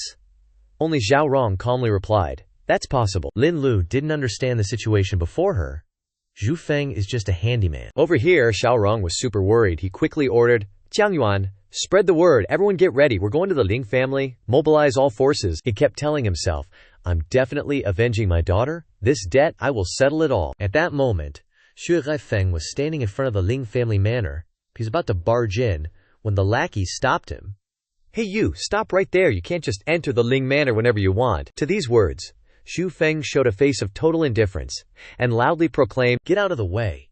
Seeing how stubborn this guy was, the thug started threatening him, "If you break the rules, you're gonna get beat." Hearing this, Xu Feng was all up for the challenge, his eyes flashing dangerously. "Oh yeah, what if I like breaking the rules?" The sun had barely risen and it was already a ruckus outside the manor. Suddenly, a minion swaggered out, clearing his ears while saying, "What's all the noise early in the morning?" So uncivilized. As soon as he realized who it was, he jumped back, panicking. "It's Xu Feng." At this moment, Xu Feng suddenly charged forward, looking at them with a determined look, and said loudly, "Go die." Immediately, Xu Feng rushed forward, defeating all those who blocked his way with just a few punches and kicks. Even the huge and magnificent gate of the Ling family was ruthlessly destroyed by him. The servants and guards in the house saw this and quickly grabbed their weapons, wanting to stop him. They relied on their numbers. Looking down on him, Xu Feng was all alone. "Kill that guy." Xu Feng calmly looked at the people rushing towards him, his eyes without a ripple, as if the knives and swords they held in their hands were just children's toys. Without the slightest threat to him, he slowly drew his sword, just a bunch of shrimps. Although he was only one man, one sword, but his sword could easily eliminate almost all those who were rushing forward, completely not needing to use numbers to fight them. A few lucky guys who managed to stand firm were also the ones with real power. They weren't wasting the Ling family's money on them, and immediately rushed forward. "With me here, see if you still dare to be arrogant." This bald head wasn't weak either. He confidently drew his sword, performing a series of flashy moves like the Heavenly Fox Divine Sword, overbearing godly might, soul-snatching, bewildering thrust, swift light slash. These were all his famous moves, which had taken the lives of countless innocent people. But this time his blade was directed at Xu Feng, not some nameless nobody. Just as his blade arrived, Xu Feng circulated his inner energy, a huge source of power quickly enveloping his body. Then, when his blade touched the protective layer, it was instantly shattered into hundreds of pieces by the power of the inner energy. The fragments of the broken sword were blasted out, turning into sharp, hidden weapons flying straight towards the bald head, catching him off guard and being killed by his own weapon. In the face of Xu Feng's absolute power, no matter how overwhelming the force or arrogant the moves, all the dirty tricks had no chance of winning. Xu Feng looked at the pool of blood on the ground and couldn't help but sigh. Truly doesn't know his own limits. Meanwhile, Ling Yong had also been informed of everything by the family servants. Young master, Xu Feng is causing trouble outside. Young master, please think of a way. Ling Yong wasn't stupid. He knew Xu Feng definitely wouldn't let him off this time, so he had prepared a lot of henchmen. By the time Xu Feng kicked open the door and barged into his house, he was already prepared with an army to welcome him, only to see him confidently stroke his fan and say, "Alright, let's go. Let's see how much longer you can keep breathing, Xu Feng." Dude was surrounded by a whole squad of archers, even including some top-notch bodyguards his family had been training for years. He said all cocky, "Xu Feng, oh Xu Feng, you waltzing in here alone to cause trouble with the Ling family? That's basically begging for death. Next year on this day will definitely be your death anniversary." Seeing Xu Feng standing there like a statue, he thought he'd scared the crap out of him and started laughing like a maniac. "If you obediently tie yourself up now, I might spare your dog-ass life." But little did he know, that line totally pissed Xu Feng off. "You, a piece of garbage like you, want to take my life?" Xu Feng smirked, like he'd heard the funniest joke ever, and in his head, he decided to wrap this up ASAP. Ling Yong saw him standing on his turf acting all high and mighty, and he was so mad he was shaking. He yelled at his goons, "What are you waiting for? Shoot him!" But before they could even lift a finger, Xu Feng made his move. He weaved and dodged like a ninja, slipping through layer after layer of guards. His only target was that Ling Yong dude, not these innocent bystanders. A few sharp-eyed ones realized what he was up to and yelled to warn their master, "Young master, watch out." But it was too late. Xu Feng had already blasted through the last line of defense, and he was just a few steps away from Ling Yong. Seeing this, Ling Yong was drenched in cold sweat, and his face turned ghostly white, like he'd seen a ghost. Xu Feng didn't waste any time with words. He just pulled out his sword and went for it. A basic strike that easily sliced off one of Ling Yong's arms. The cut was so clean that it took a moment for the excruciating pain to kick in. He clutched his arm, howling in agony. "No, my arm!" Xu Feng just said coldly. "That's the price you pay for daring to touch my Xu Feng's young mistress." Then he glared at him. He didn't just want to take away the filthy hands that touched his mistress, but also those eyes that dared to look at her lustfully. "After chopping off your hands, your eyes are next." Just then, someone rushed in, their aura fierce and super strong, bringing a sense of oppression to everyone around. "Xu Feng, how dare you do this?" He charged forward at lightning speed, and in a flash he was right in front of Xu Feng, a powerful energy condensing in his hand. Then, he slammed a palm strike right into Xu Feng's dantian, catching him completely off guard. A flash of malice appeared in his eyes, and the energy in his hand twisted inside Xu Feng, messing with his internal energy. Xu Feng wasn't prepared, and he was slammed to the ground, creating a shockwave that shattered the surrounding floor, looking like a fierce battle had just exploded. Xu Feng lay on the ground, the sudden pain overwhelming him, making it impossible to move. He opened his eyes wide in shock. An entering spirit realm expert, Ling Yong, saw his dad arrive and acted like a drowning man grabbing a straw. He excitedly yelled, "Father, avenge me!" He couldn't shut his mouth, acting like he was the biggest victim in all of this. "I want him dead right now. I have to get revenge." Xu Feng was no match for Ling Yong's father. Ling Gui lifted Xu Feng up with one hand like it was nothing. He looked at Xu Feng, saw that he was just some young punk, maybe even younger than his son, and he was a bit surprised that he dared to pull off something so crazy. "You've got some nerve, storming the Ling mansion alone and hacking people up." But getting closer to Xu Feng, Ling Gui suddenly recognized a familiar aura, making him frown. "Why do I feel like this energy is similar to Ye Shushu's?" Ling Yong stood on the side, getting impatient. Because his dad was hesitating, he couldn't wait any longer. "Father, don't waste any time, kill him now." Ling Yi still had his doubts, but he wasn't about to let Xu Feng off the hook because of some mystery. "You brought this on yourself." He raised his hand, intending to end Xu Feng's life with one strike.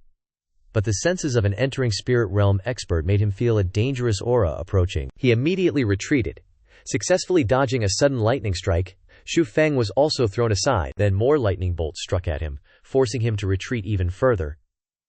By the time he steadied himself, the smile was long gone from his face. He looked towards the lightning strikes, and couldn't help but sneer, "Xiao Rong, you've got some nerve, daring to bring people to raid my Ling Manor." By now, the Xiao family had arrived in full force. Xiao Rong was the strongest expert in the Xiao family, so he stood in front to protect everyone. Xiao Yilin, behind him, quickly supported Xu Feng, saying with heartache, "Xu Feng, wake up. We've come to save you." Xu Feng, half awake, half dreaming, looked at her with blurred vision. "Second miss, I haven't gotten his eyes yet." Xiao Yilin burst into tears upon hearing this. She didn't expect that even now, he still wanted to avenge her. Why are you so stupid, she thought. Don't fall asleep, wake up. Xiao Rong, seeing his daughter cry, felt extremely upset. He gritted his teeth and said to Ling Gui, "Your Ling Manor? Ridiculous. This small town is originally the Xiao family's ancestral home, so of course it belongs to us. Your Ling family occupying our territory is already wrong, not to mention we have 2 10th-rank experts on our side. That's more than enough to punish you." Ling Gui sneered upon hearing this. "So it seems you've come today to drive my Ling family out of this town, eh?" Ling Yong, standing beside him, chimed in, "Dad, kill them all." The old man Ling Gi didn't waste words with the Xiao family, and immediately rushed forward, wanting to strike first. "You dare to show off a measly 10th rank in front of me? Today I'll let you know who the real master of this town is." After being treated by Yi Lin, Xu Feng had become a bit more lucid. Seeing this scene, he spoke up to remind Elder Xiao Rong, "Be careful. He might have reached the entrance to spiritual realm." Xiao Rong was very surprised to hear this, but he didn't have time to think. Ling Gui had already attacked, so he could only meet force with force, fighting as best he could. But with just the first blow, he felt a significant difference in strength. Just as Xu Feng had said, he also realized that old Ling's true strength might have indeed reached the entrance to spiritual realm. Seeing this, the old geezer grinned triumphantly. "You can't even withstand one of my palms at the beginning, ha!" But people on the side didn't understand what's going on. Xiao Yi Lin, seeing her father's complexion was not good, wondered, "Why is my father only defending and not attacking?" The master beside him, with a stronger cultivation, could see the problem. It seems Ling family's strength completely overpowers the old master. The truth was just like that. The more Xiao Rong fought, the more his strength was eroded. He was afraid he couldn't hold on much longer. Ling Gi, on the other hand, was still full of energy. Let's see how long you can endure." Then, he reached out, aiming a palm strike directly at Xiao Rong's vital point. The old master Xiao struggled to use his remaining strength to dodge the attack. His face was covered in a layer of cold sweat. Perhaps he also understood that he had reached his limit. But this dodge unintentionally revealed his weakness. Seeing this, the corners of Ling Gui's mouth curved into a large smile. Then, he showed no mercy, and used all his strength to strike Xiao Rong's weakness, punching him in the abdomen, aiming right at the place where his internal energy was strongest. The impact caused Xiao Rong to suffer a backlash, to the point that fresh blood gushed from his abdomen and out of the corners of his mouth, making his situation extremely miserable. But he didn't stop there, and deliberately put more force into his fist, creating a blow that sent Xiao's family flying out of the fight. At this time, Xu Feng was still focusing on healing his injuries, and everyone around him was already in chaos. Xiao Yi Lin, Xiao Lin Lu, and the others rushed forward. Father, second uncle, old master, everyone rushed to support Xiao Rong. Ling Gui, on the other hand, was already so triumphant that he looked up to the sky and laughed loudly. "You're too old, you have no strength at all." He walked step by step towards the Xiao family, his eyes filled with coldness and viciousness. "You think you can fight me with just your power?" Ling Yang gritted his teeth, trying to stop the bleeding wound on the side of his ear. His expression was dark, full of humiliation and anger. But he still struggled to shout, "You're all going to die this time," followed by a long laugh. "Ha!" The family servants standing outside, seeing their master injured and speechless, gasped. Beads of sweat rolled down their cheeks. Even so, they didn't dare to move or do anything. They could only stand still, and whispered worriedly, "Young master, please come back to the room so I can bandage your wound. It keeps bleeding so fast." The surrounding air became unusually silent. The first person to speak was Ling Yang. He even ignored his injury, and grabbed the other person's collar with his uninjured hand, lifting him up high. His eyes were wide with anger, and he could even breathe fire. "Are you blind? Can't you see the current situation?" Red blood kept flowing from the injured arm, but he didn't even care. "My father has entered the spiritual realm. I'll definitely make them beg for death later." "What?" The people on the opposite side regained their momentum this time, and became noisy. One of them spoke suddenly, his tone gloating and triumphant. "Xiao Rong, today is your death anniversary." Xiao Rong seemed to have suffered internal injuries. Even though he had used his internal force to suppress the injured area, red blood was still constantly gushing from his throat. He gritted his teeth at the humiliation of the group of people, but could not do anything. HMPH, just a pseudo-spiritual entrance realm, and you think you are something. Xu Feng was silent when he heard the other person say that. His blue pupils tightened, and he pursed his lips. Streams of faint purple energy gradually appeared around his body, dense and thick, increasing at a rapid speed. Pseudo-spiritual entrance? Even so, Even if it's just a pseudo-spiritual entrance, the current situation of the two sides is obviously quite different. After all, Xiao Rong is seriously injured, and he's afraid that even if he tries his best, he won't be able to exchange anything. It even risks happening twice a year. Seeing Xiao Rong's change in mood, the guy strokes his goatee and laughs. Haha, so what if you're a pseudo-spirit realm? I've got enough spiritual energy to wipe you out. Then, a young voice suddenly pipes up from behind him. Hey, old man. The old dude glances back, his eyes full of suspicion and wariness. The atmosphere instantly gets eerily quiet. It's Xu Feng. There he is, Xu Feng, his slender body wrapped in a thick purple aura, striding forward with so much confidence and courage it's intimidating. I mean, the guy in front is a pseudo-spirit realm master, not the real deal, but still packing like 70 to 80% of the punch. Any normal person would have run with their tail between their legs. But out of nowhere comes this daredevil? Xu Feng speaks, his deep voice steady. You're a pseudo-spirit realm? Can only muster a little power internally. Doesn't seem that strong. Thwack. A faint golden light appears under his feet. His shadow flickers and disappears into thin air, so fast that normal people can't keep up. The old man's eyes gleam, wide and menacing, charging towards where Xu Feng is standing like a demon from hell, his hair flying back, his black robe whipping in the air. So what? Facing such a terrifying expression, Xu Feng doesn't even flinch, totally looking like he's ready to throw down. The old man moves his hand forward with lightning speed, forming a plum blossom shape, his aura screaming one-hit kill.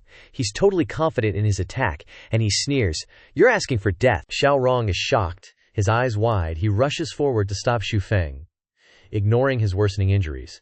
Because the difference in their strengths is obvious, like night and day. Xu Feng just standing there is basically suicide. Xu Feng, get over here, you can't beat him. The old man's light brown eyes are filled with murderous intent, and Xiao Rong's warning only makes him more confident, his goatee pointing skyward.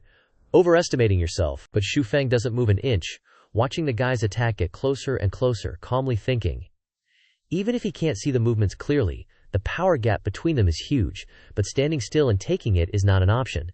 Instantly, he vanishes from sight and reappears behind his opponent in a flash, catching the guy completely off guard.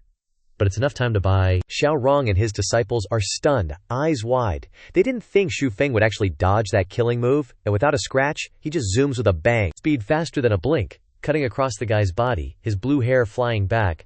Xu Feng's expression turns serious. The old man's pupils shrink, not expecting to feel threatened by someone so much weaker than him. A bead of sweat trickles down his forehead.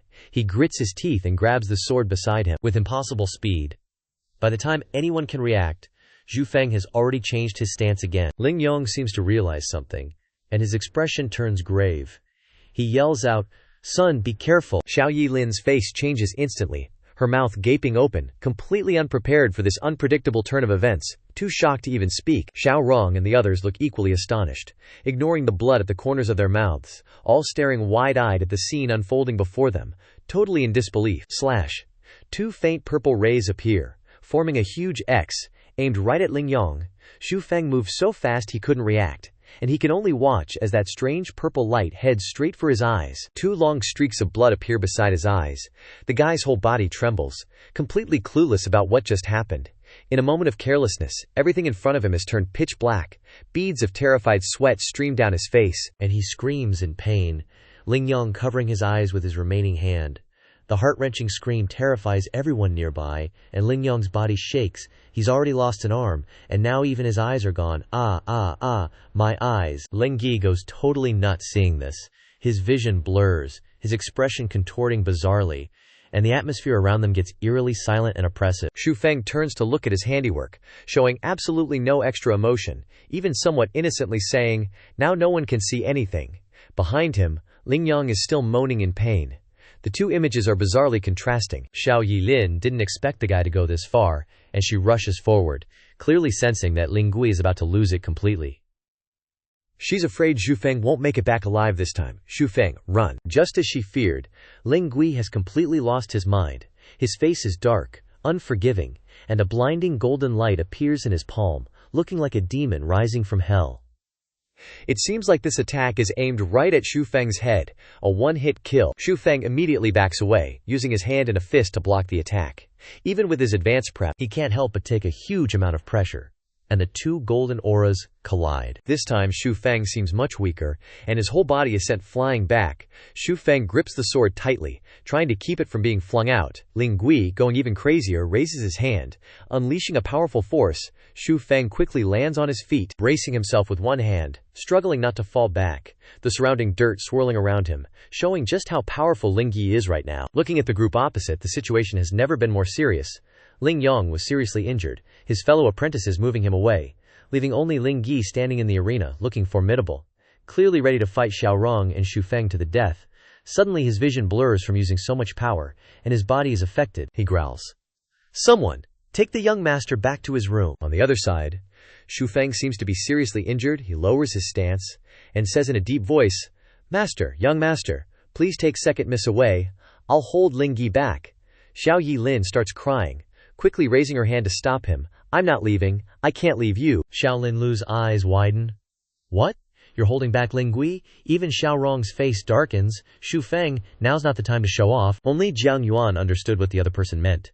Immediately grabbed Xiao Yilin, gritted his teeth and pulled her forward. The sound of Xu Feng's pleas for help echoed in his ears, but his eyes were full of reluctance. "Jiang Yuan, get the second miss away, quick." Tears welling up, Xiao Yilin struggled desperately to escape his grip. "No, I want to stay with him." Jiang Yuan clearly didn't want her to stay. She'd only be a hindrance. Without any hesitation, he struck Xiao Yilin on the back of the neck. Second miss. Immediately she felt dizzy, and then slowly closed her eyes. Xiao Rong's expression darkened, his heart filled with unwillingness, but he knew he couldn't stop anything. "Xu Feng, you?"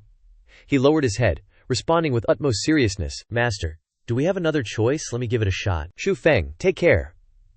Then they merged into the crowd and fled. Ling Yang proudly watched the swarm of insects fleeing in disarray, sneering, "Run, can you really run away?"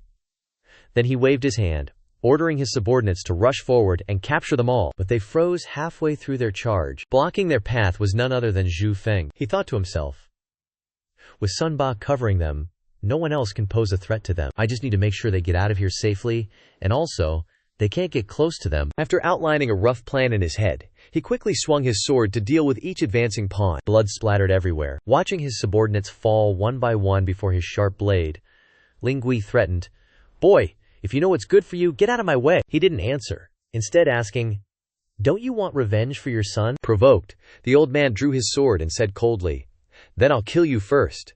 Yet his only goal was one thing, which was as long as he could hold back Ling Gui, they would be able to leave here safely. He stared intently at the old man, and likewise, the old man met his gaze without fear. He had disliked this brat for a long time, always ruining my plans. "Looks like today you're gonna die," he thought, then said viciously, "Boy, you're going down with just one strike." Then he leaped up, swinging his sword towards him. He quickly entered a state of defense, and was ready to attack at any time. Outside they had safely retreated. He anxiously asked his father, "Father, if we leave like this, won't Xu Feng be in danger?" He replied coldly. "He begged to fight Ling Gui alone, so he must have a way to escape. If we go to help him, we'll only get in his way." The two sharp swords collided. A dense aura of spiritual energy emanated from around him, surprising the old man slightly. "Humph, feels like this guy's abilities are even above Xiao Rong's. Looks like I underestimated him." Then he turned and swung his sword again, attacking. "I'll let you know what it means to enter the spiritual realm." He watched warily, the spiritual energy surrounding his body growing denser, clearly showing the spirit beast form unique to Xu Feng. At the same time, the profound rank sword technique, departing Hong one sword, the old man rushed forward, declaring loudly, "A strike with no spiritual energy inside, spiritual key. I ask you, can you withstand it?"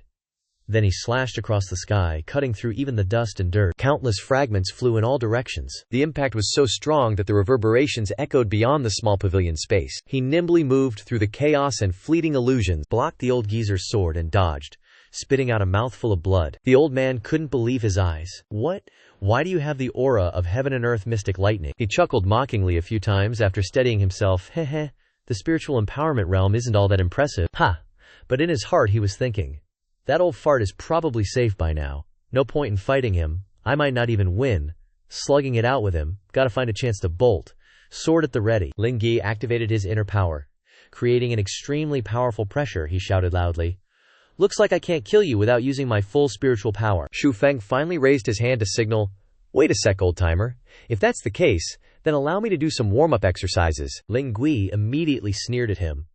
You're about to die. Let's see what tricks you have up your sleeve. Immediately afterwards, Xu Feng stood up very seriously and said to Ling Gui, now's the time. Just as he finished that cool pose, Xu Feng ran away as fast as he could. He hurriedly said, I'm out of here. Ling Gui frowned when he saw this. He slightly curled his lips in contempt. If I let you escape, wouldn't my Ling family be laughed to death by everyone? With that, he directly flew after him. Xu Feng saw his sword being swung and hurriedly retreated. Ling Gui shouted loudly, You should obediently stay here. Xu Feng immediately dodged nimbly, turning around so that Ling Gui had to step back. Seeing the situation, Xu Feng sweated a little and thought to himself, Looks like I have to fight to the death. The two maintained a relative distance from each other. Light surrounded Xu Feng, and he laughed coldly. Heh, if you want to keep me here, you have to pay a price. Xu Feng directly exploded with spiritual energy. Looking at the current situation, he couldn't help but exclaim in surprise, Earth-grade mystical item. Ling Gui raised his eyebrows and shouted with an incredulous expression, Impossible! You haven't had it for long. How could you have cultivated it to this level? Even for me, I wouldn't be able to get started in this short amount of time. Xu Feng confidently replied to him, Don't compare me to idiots like you. Wouldn't we know everything after one try? With that, he tightly gripped his sword and charged forward. 7-kill sword, first sword. Spiritual energy exploded, and he rushed forward, forcing Ling Gui to retreat. He barely blocked with his sword. He commented on his sword intent. Earth-grade mystical item, I thought it would be stronger. Xu Feng directly turned around and asked him in return, Is that so, second sword? With a swing of the sword, this time Ling Gui used his sword to defend, his face revealing surprise. It's stronger. How is that possible? Xu Feng turned around and attacked again, his sword intent exploding. 7-kill third sword. Ling Gui's face darkened, and at the same time he activated spiritual energy around his sword and shouted, It's only 10th grade! The two fought fiercely in the middle of the air. Ling Gui took the initiative to charge forward and attack. Seeing this, Xu Feng couldn't help but retreat. Using his sword to block, Xu Feng was forced by Ling Gui to fall onto the roof, tiles falling from above. Xu Feng fell weakly downwards. He was seriously injured, lying on the ground. Ling Gui looked at this and was a little incredulous, he thought to himself. I didn't expect him to be on par with someone with spiritual energy like me. Seeing Xu Feng about to bail, swords and blades flashed, ready and waiting behind him. The servant's face turned ashen as he ordered the others, After him! He can't run far! But then Ling Gui commanded, No need, let him go. The servants were all shocked to hear this. The servant standing right next to Ling Gui quickly tried to persuade him, If you let him go, won't our Ling family's reputation be ruined by everyone? But then Ling Gui's icy gaze fell upon him. Ling Gui directly reached out his hand, and without a word, he sent the guy packing. Ling Gui said coldly, scaring all the remaining men, No one has ever escaped my soul-seizing palm. Behind Ling Gui was the man's corpse. He was utterly furious now, warning them, So what if he lives a few more days?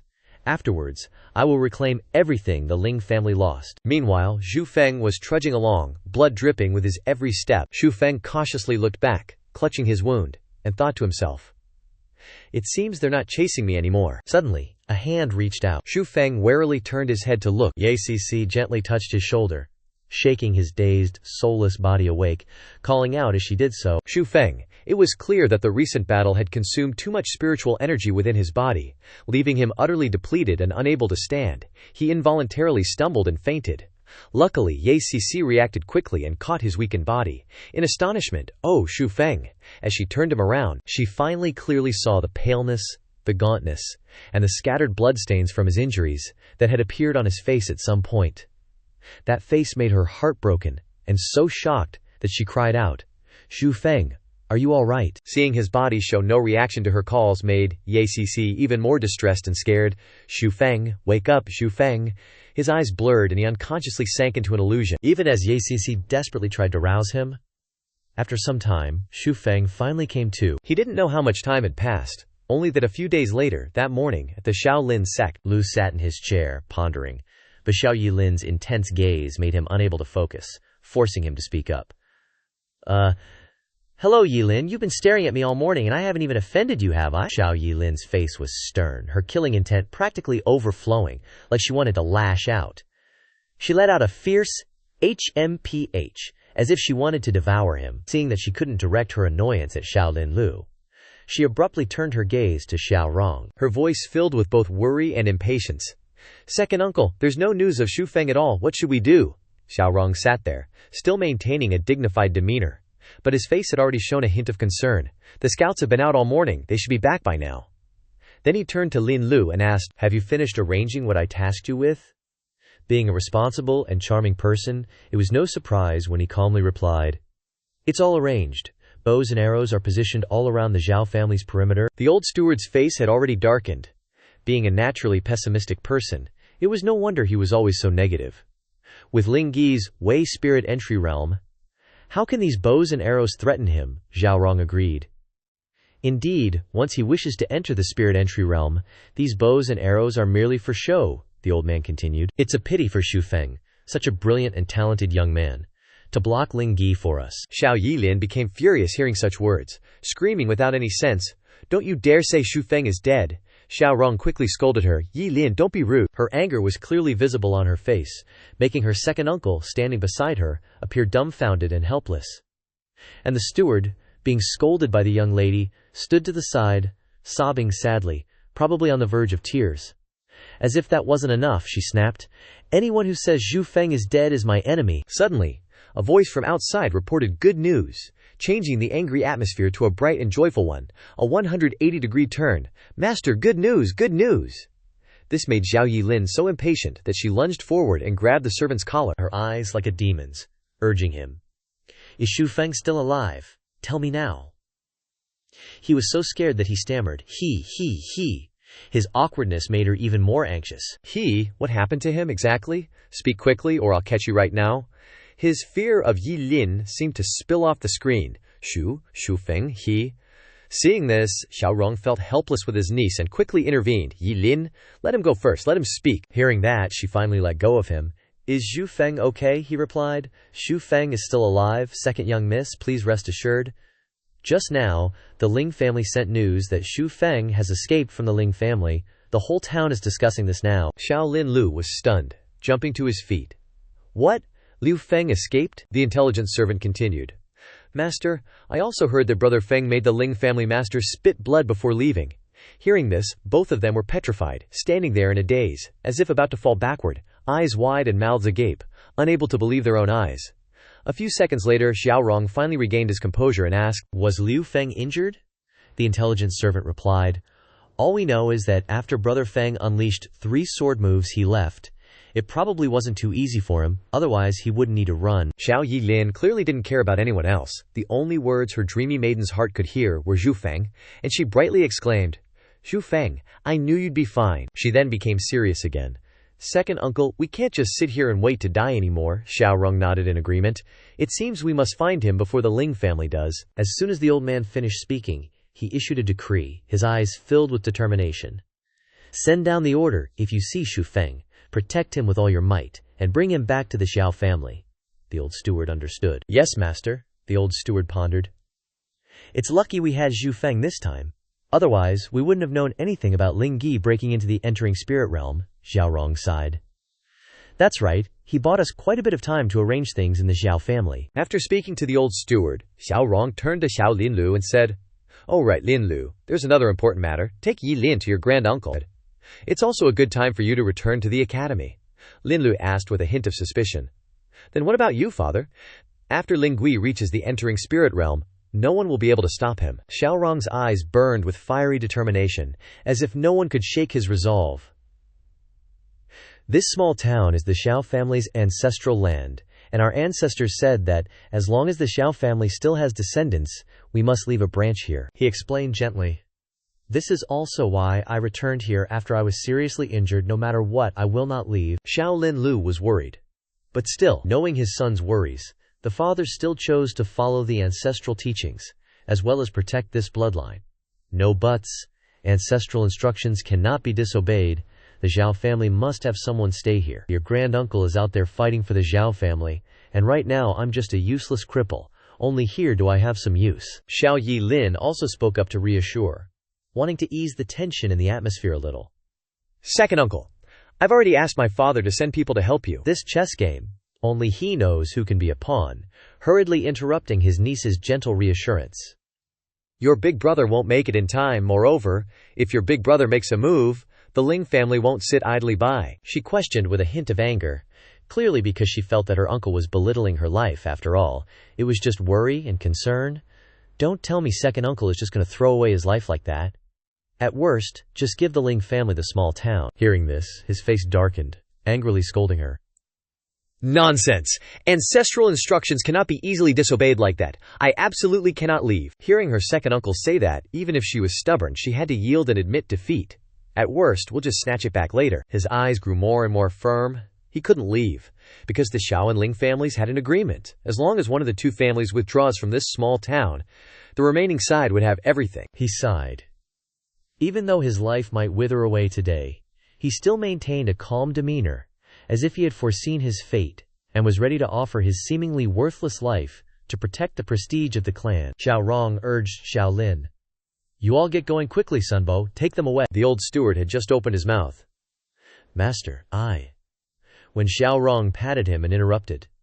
If Ling Gui really reaches the entering spirit realm, then even if you're here, it'll be useless. You protect Yilin and them, I'll be at ease. With such words of entrustment, the old steward couldn't say anything more. After so many years of accompanying and supporting Xiao Rong, he must have understood his heart at this moment. Yes, master. But Xiao Yilin was still very, very, very stubborn, with an extremely displeased expression on her face. No way, I want to wait for Xu Feng. He stepped forward and patted her shoulder to comfort her. We don't know where Xu Feng is right now. Don't worry, after he returns, I'll tell him to chase after you. Even so, Xiao Yilin was still a little uneasy. But Xiao Rong had made up his mind. All right, it's decided. You and Xiao Lin go together. Sunbo, if Yilin doesn't listen, just knock her out. Xiao Yilin glared. Just one glance at the old steward made him tremble in fear. Meanwhile, in some peaceful place, Xu Feng lay weakly on the bed, not knowing when he had gradually regained consciousness, his tired eyes squinting open slowly, welcoming the light. After regaining his senses, Xu Feng sat up. Looking at Ye Cici's displeased face glaring at him, he awkwardly scratched his head and smiled, easing the atmosphere. Haha, Cici big sister knows everything. With a thoughtful look, she grumbled, You've caused such a big mess, it's hard for me not to know. He closed his eyes tightly, falling into deep thought. I'm also in a difficult situation, you know. Ye Cici looked at him intently, wondering, What are you planning to do now? Do you need me to ask Uncle Yi for help? Sure enough, Xu Feng's path has noble people helping him. His actions have Ghost Guard protecting him. The halo of the main character is different, but with his nature of not wanting to trouble others, he refused. No. Before he could finish speaking, Uncle Ye, who was sipping tea in the back, quickly spoke up. Although my current strength can't unleash much of my actual power, it's still more than enough to deal with a fake entering spirit realm cultivator. Xu Feng firmly and clearly refused Uncle Ye's good intentions, I understand. But it's not appropriate for you all to get involved, it's better to leave it to the Xiao family. Uncle Ye deliberately avoided eye contact, looking aside as if implying something. What you said is also right, but you ruined the Ling family's young master, you should just run away. The Green Mountains are still there, don't worry about running out of firewood. Ye Cici turned to him with a worried expression, Uncle Ye. But seeing her so worried about him, Xu Feng also couldn't sit still and gently reassured her. Cici big sister, don't worry, I have my own plans. Uncle Ye remembered something, suddenly interrupting the sentimental atmosphere. Oh right, Xu Feng, tomorrow the miss and I have to leave this small town. So suddenly, Ye Cici sitting there was stunned, asking him, Huh, Uncle Ye? I never said I had to leave tomorrow. Uncle Ye gently said, Miss, if you don't leave tomorrow, I'm afraid there will be big trouble. Xu Feng and Ye Cici looked at each other as if filled with many worries. Even though they didn't say it, they both probably understood enough. Uncle Ye seriously added, Ye Hu has been crippled. If Madam doesn't make arrangements soon, I'm afraid I won't be able to handle it. Ye Cici hummed. But Xu Feng clearly understood her worries. He gently advised. Xu Feng should hide first. As long as the Ling family can't find you, nothing will happen. Xu Feng's expression darkened, clearly understanding the current, urgent situation. He stepped forward and patted her shoulder to comfort her. Originally, in the current situation, if it was him, he would also worry about the person he loved. Ye Cici listened to Uncle Ye's arrangements. For the time being, that's all they can do. Although she was reassured, Ye Cici's heart still didn't feel any peace. Xu Feng gently stroked her head, smiling lightly, causing Ye Cici to shyly blush. Sure enough, he's a Zim-like person. Ye Cici big sister, don't worry, Ling Gui can't do anything to me. In the end, listening to the arrangements, she reluctantly let him leave. Xu Feng resolutely turned around and walked away. The will in his heart ignited like a blazing fire. Senior Sister Ye, one day I will appear before you again in radiant glory. His retreating figure walked steadily, step by step, as if he had made up his mind, and nothing could shake him. Uncle Ye hurried forward before he got too far. Xu Feng, wait. There seemed to be a hint of teasing about him and Ye Cc in his words. Xu Feng, do you hate me? At this moment I'm taking little miss away. Having understood Uncle Ye's implication, Xu Feng cheerfully replied, Uncle Ye is joking. His expression suddenly changed, and he regained his serious demeanor, saying, Xu Feng, I owe my life to you.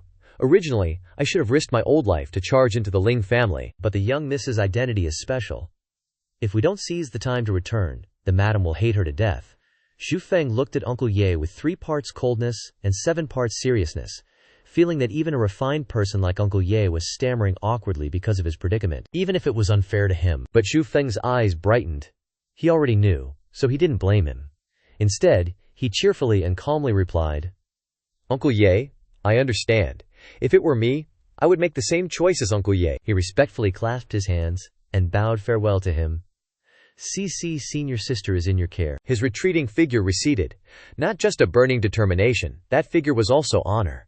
Also the unwavering will of a capable man, walking without looking back, because his heart was already set. Only by facing the will of heaven, and overcoming this trial of more death than life, could he hope to one day reach the eternal glory he desired. Uncle Ye stood there, his heart seeming to quiet down. He was probably the only one who truly understood what that young man was thinking and wanting, because Xu Feng, in some ways, represented the youth and vitality that he had once experienced. Take care. At the Xiao family, sharpened wooden stakes were connected in rows of 3 and 5 to form a sturdy and solid fence. Suddenly, there was a violent knocking on the door, breaking the stillness that had been there. 2 disciples pressed their backs against the door, trying to hold it closed. Although they wore armor and held swords like tigers, their faces were as timid as rabbits. They shouted out. Who's there? Xu Feng's calm, confident voice called out. It's me. Hearing the familiar voice, the 2 disciples were not only relieved, but their eyes also lit up.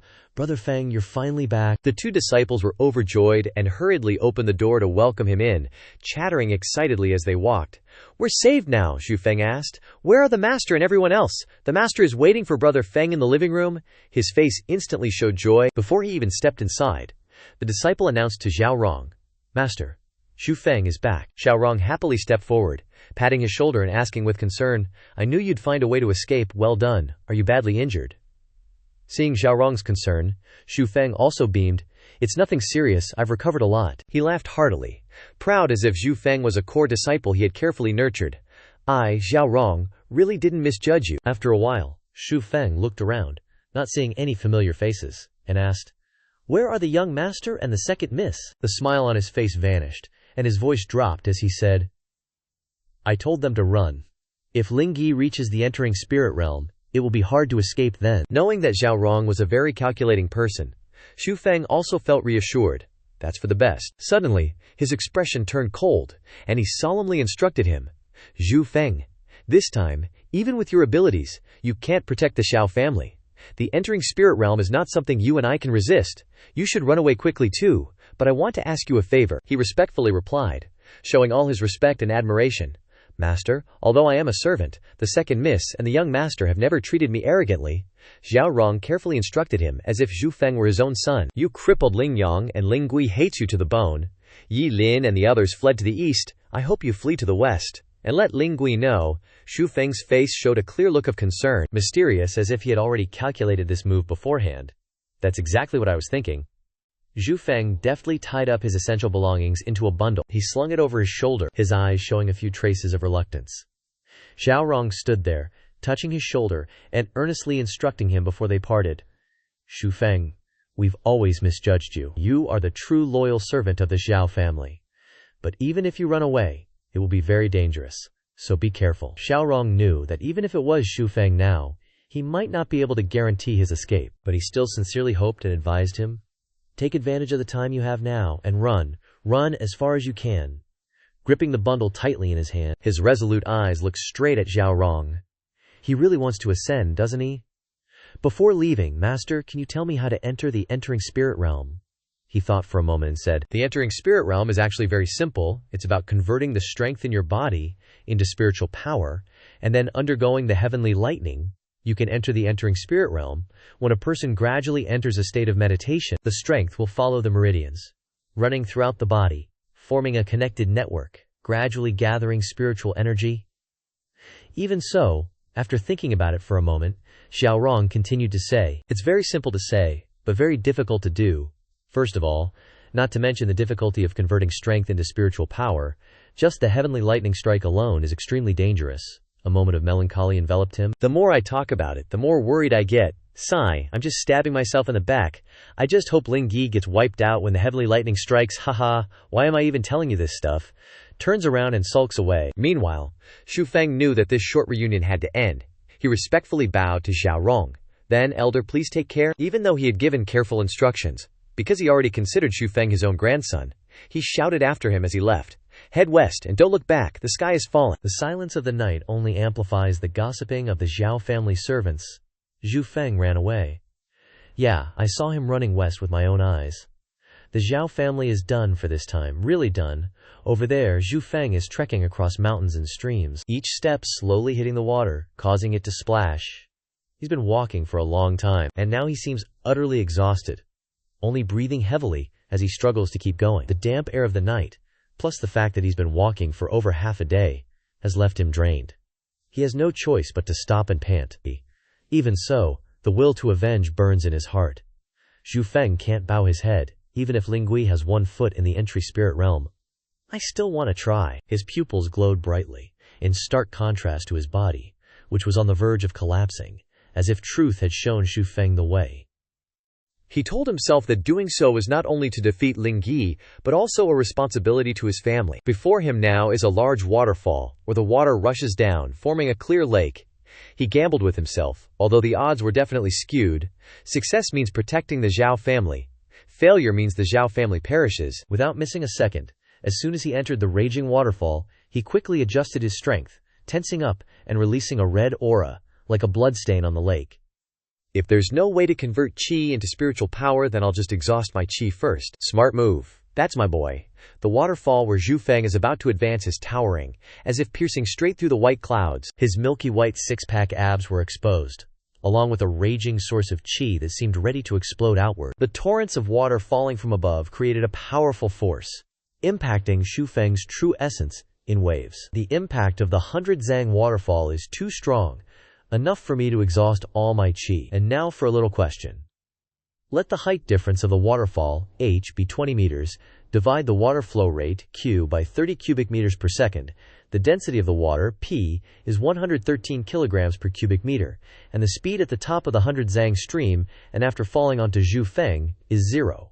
Calculate the impact force of the water on Xu Feng. Here's a little extra knowledge. How many meters is 100 Zhang? Because the power of the water is too great. He can't stand it anymore and collapses, looking in pain. But I can't hold on much longer. Standing under the waterfall the moment my qi is exhausted is the most dangerous time. Truly, hardship breeds heroes. Never give up, never retreat in the face of difficulty. Xu Feng? He definitely deserves a slot in a new season of Call Me by Fire. He hung his head low, reassuring himself. But at the moment of transformation, the fiery determination within him once again added strength, causing him to stand up powerfully. Therefore, he must give it his all. It seems that it was that will that helped his true form break free from its constraints. Qi surged like a tsunami, just waiting for a step into the fundamental to be able to advance to enlightenment. Qi engulfed the surrounding space, sweeping across and leaving behind a fiery red color. His hands were covered in red, and gradually, strands of spiritual energy appeared, each strand violently radiating as if wanting to tear Xu Feng's true form apart. Xu Feng strained himself, as if wanting to overcome the limits of his body, creating sounds like explosions. Soon after, everything seemed peaceful again. Only the clear stream babbled from morning till night, the night turning misty, and then welcoming the brilliant sunrise again. The days continued like this, for who knows how long. Only knowing that autumn had arrived, the trees began to shed their leaves, and the sound of the wind blowing through the falling leaves created a strangely peaceful feeling. The leaves gently fell on the surface of the lake, and Xu Feng still lay there, motionless, for a very, very long time. Suddenly, for some reason, A glowing, flower bud-shaped rune appeared on his forehead. The spiritual energy that this rune emitted was extraordinary. A sudden surge of spiritual energy caused everyone below to gape in astonishment. That spiritual energy was so powerful that it could almost tear apart the sky. A scroll of scriptures appeared out of nowhere, floating in mid-air. Like spiritual energy from heaven and earth, everything was gathering, from the grasses on the edge of the lake to the most primordial weeds, and from the water, the earth, and the rocks.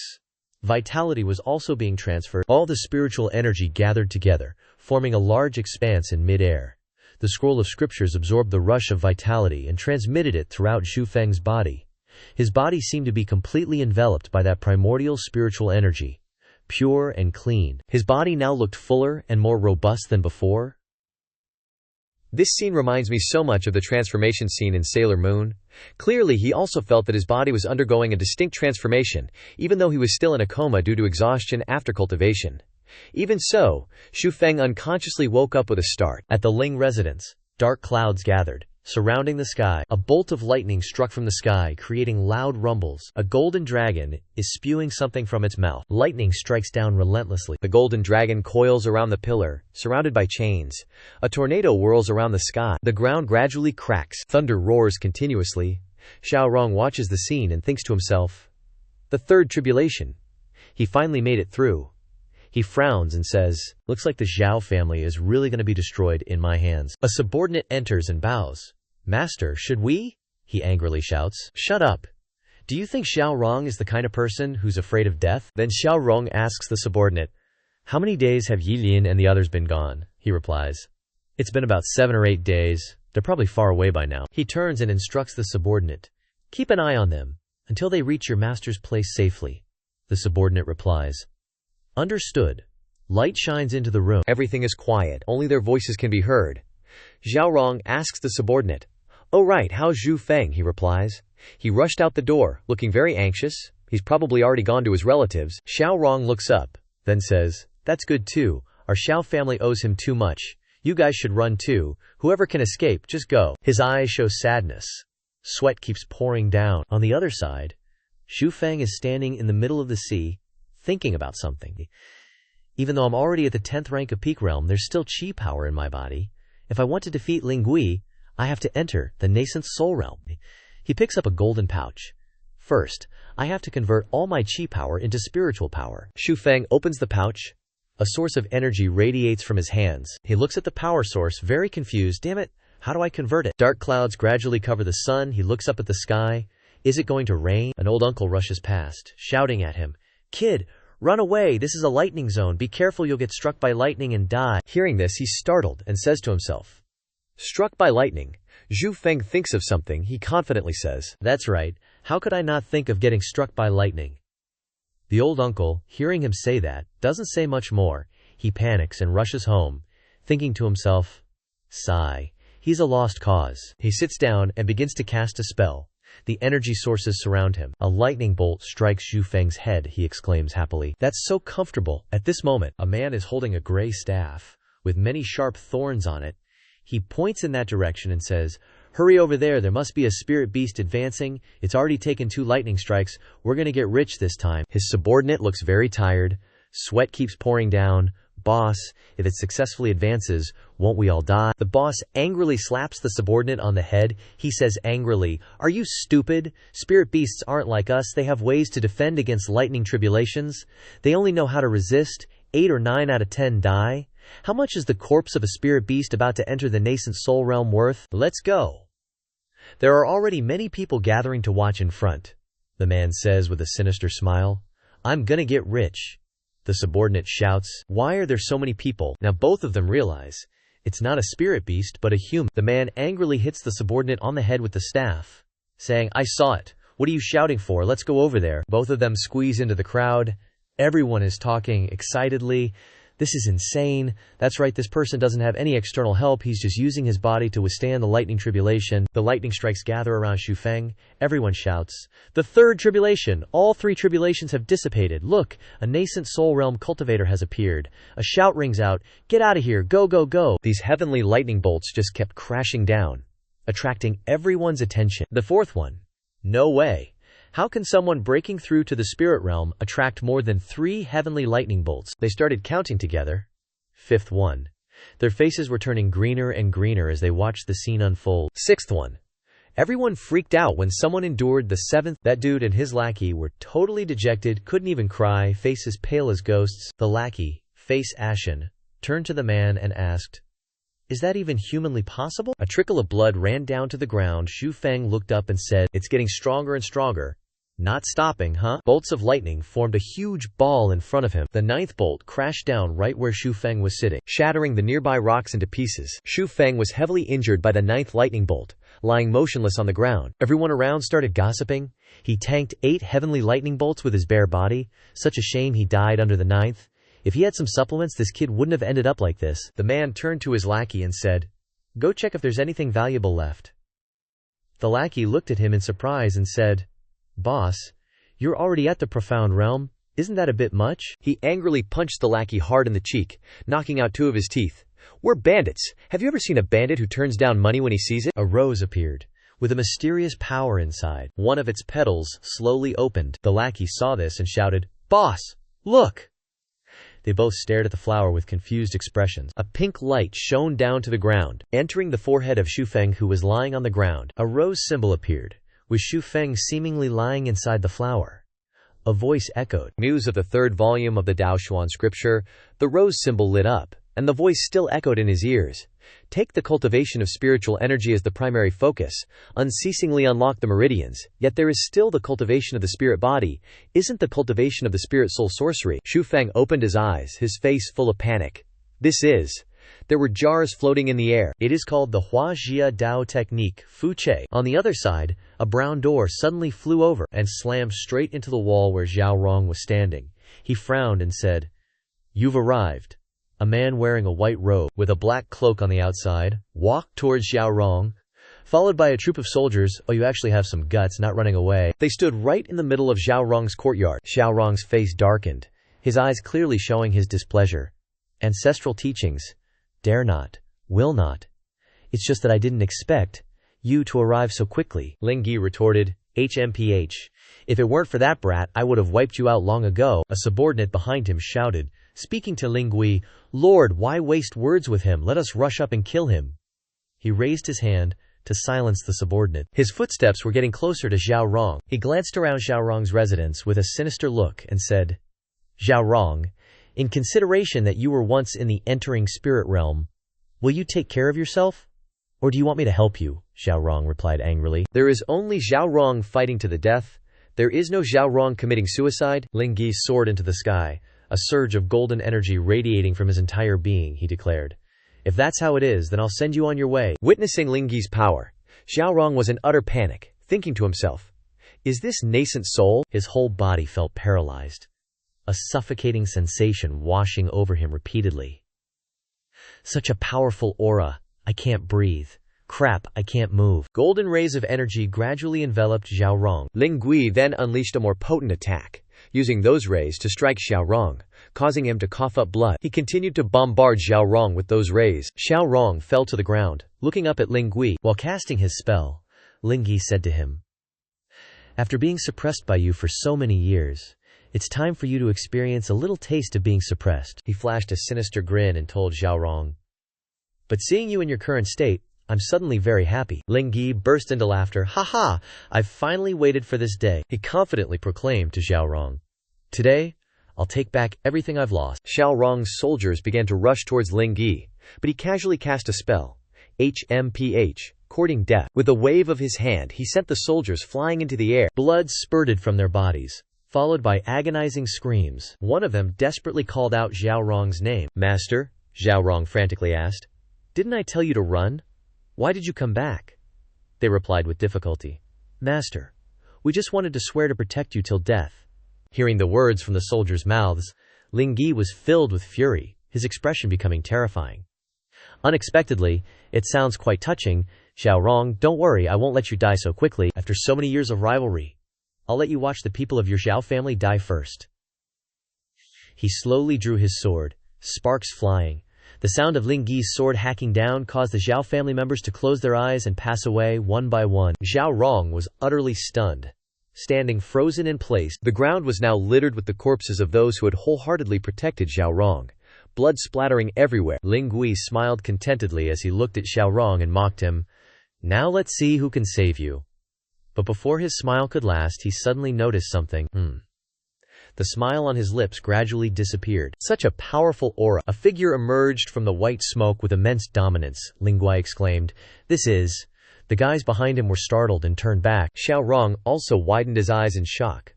To look back, Ling Gui quickly lowered his head. Greetings, esteemed master.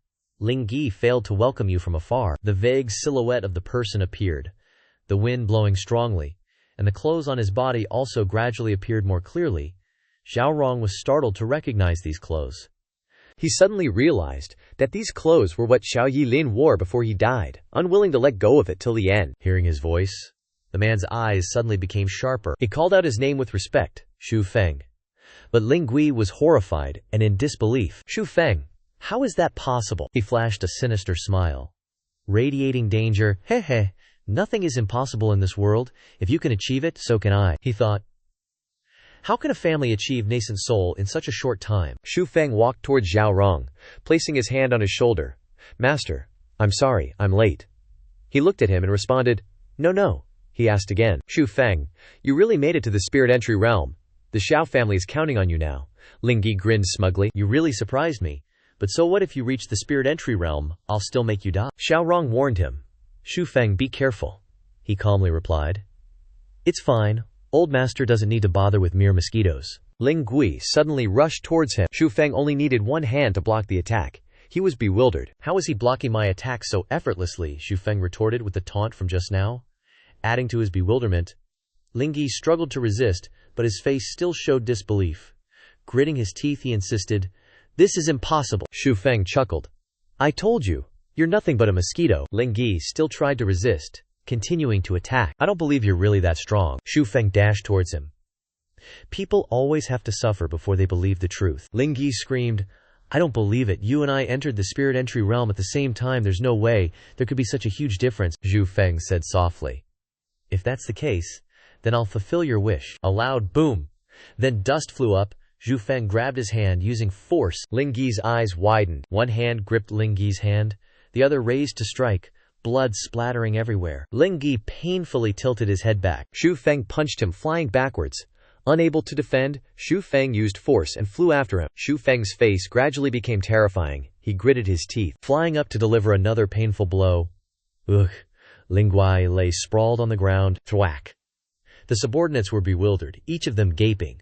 What? Xiaorong was equally shocked. Xu Feng stood looking at him, casually asking, Are you going to off yourself, or do you need my help? Xu Feng sneered. These guys were basically useless. And thought to himself, Haha, what's up? Still not convinced? You were so loudmouthed just now. Ling Gui was furious at being mocked and looked down upon like that. But he had no choice. He could only put on a sullen face, grinding his teeth, his eyes wide, sweating profusely. The lackeys behind young master Xu Feng chimed in. Didn't the old geezer just now want to take even the chickens and dogs of the Xiao family? The others hadn't even processed it yet, but they were already shouting, Run! If that's the case, then don't leave any of those he brought. Xu Feng saw that they simply didn't have the ability to escape from his skills, and only uttered one sentence. You think you can escape? After saying that, Xu Feng gained momentum, and with a move like this, even if they had Doraemon's time machine, they still couldn't run. Xu Feng darted towards them like an arrow, unleashing the Yi sword, every strike landing perfectly. One by one, they all kicked the bucket. Blood splattered everywhere, painting the area red. Just when things were getting exciting, Xu Feng suddenly stopped, looking at the mess, and said to himself, Brat, don't get too cocky. He was heavily injured but still putting on a tough act, clutching his stomach with one hand, muttering, Haha, I'm not beaten yet. With that, he clenched his fist, veins popping out all over, and his whole body emitted a blinding golden light. He mustered all his strength, opened his mouth wide, and roared, I want you dead, Xiaorong. Seeing the situation looked a bit dicey, kindly reminded, Young Master Xu Feng, be careful. He's forcing a reverse flow of spiritual energy by detonating his meridians. Avoid his sharp edge. So a real battle broke out. Neither of them were pushovers, clashing against each other, each having their own strengths. They charged at each other. Wham! Bam! Crashing and destroying the houses around them. Xiaorong, seeing how savage it was, stood there dumbfounded, completely astonished. His face darkened, unable to believe how terrifying it was, his eyes wide with shock, totally taken by surprise. Xu Feng stepped out of the messy rubble, one hand casually in his pocket. He spoke, looking at Ling Yi, who was panting and rolling on the ground, the impact of his fall creating a crater, his eyes rolling back in his head. Mouth agape. With a single kick, Xu Feng stepped on his chest and said, "If there's just a little something off about you, you wouldn't be this drunk. You almost failed. If his strength were just 3 points stronger, it seemed like he was about to kick the bucket, but he ran pretty well, huh? Running, you think you can outrun me?" Xu Feng smirked as he looked at him. Xu Feng let him go. His meridians had already burst, and he had fallen from the spirit realm. There's nothing he can do anyway, so he didn't need to waste his energy chasing after him for nothing. Xiao Rong looked serious. He said, "That makes sense. Besides, killing him would only cause the Ling family to send more people, which would be more troublesome." Listening to Xiao Rong, Xu Feng spared him to live a bit longer, but he ordered his men to capture all of the Ling family's people. Their master ran away, his lackeys can't be missed. Scene changed to a roadside tea house. Two men were chatting. "Hey, did you hear? Old man Ling of the Ling family broke through to the spirit realm." "I know, but Xu Feng from the Xiao family crippled him." Another man sitting across the table, Liang Chen, he was already fat but still eating a lot. There was a huge pig's head and a jar of wine on the table. Sipping and chewing, he overheard the story of the two men, and joined in. "Haha, Xu Feng's spirit realm isn't something an ordinary spirit realm can compare to." The two men saw this, and immediately rushed over to ask, "Hero, tell us quickly, what's the story?" The next morning, the sun slowly rose, shining into the Xiao family's mansion. Xiao Rong grabbed Xu Feng's hand, and thanked him wholeheartedly. "Xu Feng, thank you so much today." Xu Feng replied shyly, his cheeks flushed. "What are you saying, elder? As a servant of the Xiao family, it's just my duty," Xiao Rong continued. "A spirit realm servant? I don't dare employ someone like that," he said seriously. "The Ling family issue is considered resolved. However, you have reached the spirit realm, and I, Zhao Zhen, fear that there is nothing that can hold you back. Have you ever considered going out?" Xu Feng asked in surprise. "Going out?" Xiao Rong confirmed his words. "Yes, you can go to my big brother's place. Yi Lin and Zhao Lin have both gone there." Xu Feng was curious and asked, "The second miss has also gone. Then where is the eldest master?" He answered him without hesitation. "They are in He City, at a certain manor. Inside are some people talking and discussing things. The Xiao Manor is located in He City. You can go there directly. Or you can go to the academy to find Yi Lin and Xiao Lin. The largest and best imperial academy is outside He City. How could you not know? The Li family's power, Li He Xuan, isn't small in He City. You must be careful." Steward Lai chimed in. "All right, Feng Ji. Xu Feng coughed a few times and said, "Elder told me to get some silver for travel expenses." He put his arm around the steward's shoulder, looking quite intimate. "Steward Lai, come on, back in the day I was always helping you with your scraps, we were tight. Don't even mention tens of thousands of taels of silver, even a few thousand's fine." Instead of getting angry, Steward Lai was actually beaming. Hey, Xu Feng's joking. "You're not just my lifesaver, you're a savior to the entire Zhao family now." With that, the steward led him to a chest overflowing with gold. It was huge, a real sight for sore eyes. "Feng Ji, the master's orders are, the silver's all here, help yourself." Hearing how generous the steward was, "Just help yourself," is so nice. Xu Feng's eyes lit up. Who doesn't love money? Does anyone turn down free money? Just take whatever I want. Ahaha, I'm rich, filthy rich. He started grabbing gold bars, packing them into a luggage until it was bursting at the seams. Talk about greedy, it was so heavy. Before Xu Feng could even take a few steps, he tripped and fell flat on his face thanks to the silver. He rubbed his chin, looking troubled. "Seems I'm being too generous, but carrying this much silver on a long trip is a no-go." An idea popped into his head. To spare this petite and delicate figure some effort, Xu Feng walked over to Steward Lai, slung an arm around his shoulder, and said, "Listen, let's talk business. Can I exchange this for silver notes? Yes. You know, that paper stuff? Or do you have any storage rings? Space necklaces or something? Anything works." Steward Lai scratched his head. This was probably the first time he'd heard of such things. He was pretty surprised and confused, so he asked, "Storage rings, space necklaces, what are those?" Even though he didn't know what those were, Steward Lia's eyes suddenly lit up. He realized something. "But about the silver notes you mentioned," he hesitated. Xu Feng jumped for joy when the steward mentioned silver notes. Yes, Steward Lia guessed. "Maybe you mean a bank card. Only the master has those." Hearing those words, Xu Feng's joy almost fizzled out. The greater the delight a moment ago, the more his heart shattered now. Then, he turned to leave. The steward asked him, "Feng Ji, is that enough silver? Don't you want more?" Xu Feng stuffed 2 silver bars into his robes, replying, "It's enough," looking serious. But deep inside, he was a naive kid, covering his mouth, grinning ear to ear. A bold thought popped into his head. Hey, I'll head to the Xiao family in He City and ask the master for a few more, tens of thousands of taels. I'm the hero who saved the whole Xiao family after all. Watching Xu Feng's departing figure, Xiao Rong was surprised. What? He couldn't believe someone like him only took 2 bars? Something's not right. Not his style at all. Scene change.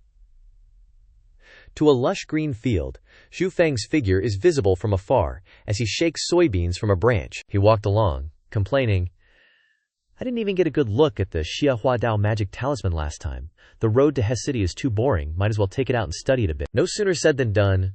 Xu Feng stopped and took out the spirit-gathering talisman to look at.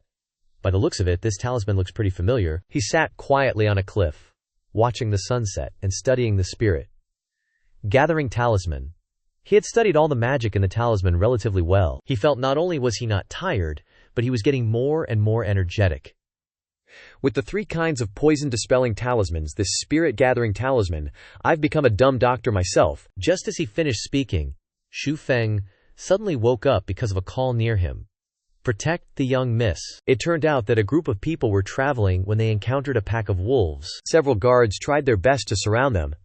"Don't let these beasts get close to the young miss. There must be a young lady inside the carriage." These beasts looked really scary. Each of them had sharp teeth and red eyes, looking like they wanted to eat people alive. "You beasts, don't even think about taking another step." With that, they tried their best to attack, fighting against them.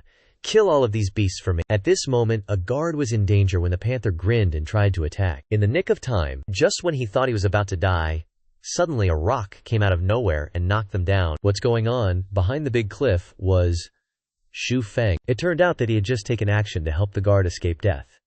Seeing his successful shot, Xu Feng chuckled to himself. "These guys want to kill all the panthers. I'm afraid they will also be injured a lot. Being an anonymous hero is not bad either." They saw that the beasts were all dead. They didn't understand what was going on. This thing, the beasts are all dead while they haven't been able to touch anything. They cleared the road, and they continued to follow the carriage. He sensed some noise and turned around to ask, "Who's there?" Xu Feng scratched his head, replying awkwardly, "Excuse me, which way to He City?" Seeing a stranger, suspicion arose in the old man's heart. This guy's fishy. However, looking at his pale face, he thought it over and kindly gave directions. "Just go east." Xu Feng cupped his hands in thanks. The old man politely returned the gesture. "No need to be so formal." He slightly bowed his head. The young lady inside the carriage, feeling the carriage had stopped for too long, urged her attendant, "Uncle Hai, can we go now?" So he was, "Uncle Hai. Young miss, we'll leave right away." The wind blew, briefly revealing the girl's beautiful face. Xu Feng was instantly captivated. He couldn't take his eyes off the young lady, like a lost soul in the dark. The carriage started moving, followed closely by a group of swordsmen escorting it. Each of them carried a sword, looking mighty impressive. Xu Feng watched the carriage with a hesitant expression. Maybe I should follow them to be safe. Wouldn't want to get lost again. The attendant beside He Ba added fuel to the fire. "That little brat is a bit annoying. The faster we go, the faster he goes. The slower we go, the slower he goes," He Ba said seriously. "Don't be rash. This is the only road to He City. We can't just chase him away. Let's rest up ahead, stay vigilant, and prepare some food." The attendant then came up with a bright idea. "How about He Ba, me, and the others continue to move non-stop across the green plains?" Meanwhile, Xu Feng was leisurely enjoying a roasted chicken picnic outdoors. He Ba remained vigilant, keeping an eye on Xu Feng. The delicate young lady slowly stepped out of the carriage, asking in a soft voice, "Uncle He, who is he?" He Ba, standing guard over the young lady's safety, turned around. Turns out this young lady was Ziyan, a beautiful and graceful maiden, pretty as a flower. The attendant quickly reported, "Young miss, that young lad seems to be heading to He City as well." Hearing that someone was heading the same way, Ziyan turned to He Ba and said, "Then ask him to join us. Otherwise, people might think we're just bullying others." He Ba respectfully replied. "Yes, young miss." Xu Feng was still happily munching on a delicious chicken leg. Not far away was Xinyan's carriage. The attendant ordered his subordinate to call out, "Hey you, come over here, we want you to join us and help each other out." The carriage wheels ceaselessly rolled towards He City. the sound of wheels grinding against the road going clack clack clack clack. Xingyan, impatient in the carriage, lifted the curtain and asked, "Hey ba, Uncle Hey, how much longer can you hold out?" Hey ba, keeping pace with the carriage, replied, "It's fine if we just go to Hay City and come back, but any longer than that and I'm done for." The attendant continued, "It's a pity our mage couldn't find someone in the spirit manifestation realm. Otherwise the young master wouldn't be in such a mess. Why bother going to look for Master Lin?" The subordinates walking closely beside He Ba grumbled, "Although he's a spirit manifestation realm mage, he's not careful, constantly giving us trouble. It's not even certain he can cure Master Wen. If we knew earlier we wouldn't have wasted our time coming here." Zhu Feng continued to follow Xinyan's carriage closely. Xinyan was worried, her face showing an indescribable anxiety as she spoke to He Ba. "Forget it, this time let's take some prepared medicine back for Master Wen first, and look for a mage in Hay City later." Xingyan sighed. "It's just that all the mages who reach the spirit manifestation realm have respected statuses. It's really difficult to get them to help." Zhu Feng wondered to himself, "Mages? These guys are actually mages. But they're not asking me, and I'm so small they probably won't mention it, and might not believe me even if I said it." Zhu Feng laughed even more happily. "They're hogging the road, afraid I'll step over the line. Huh. HMPH? Xingyan grew increasingly anxious. "Even if it's difficult, we have to try. Take some more to keep up." He Ba obeyed. "Understood, young miss."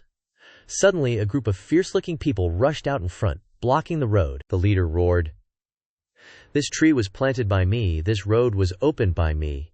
If you want to pass, hand over the money." Zhu Feng was still thinking, "This line is universal in any world, huh?" He Ba immediately stepped forward to negotiate.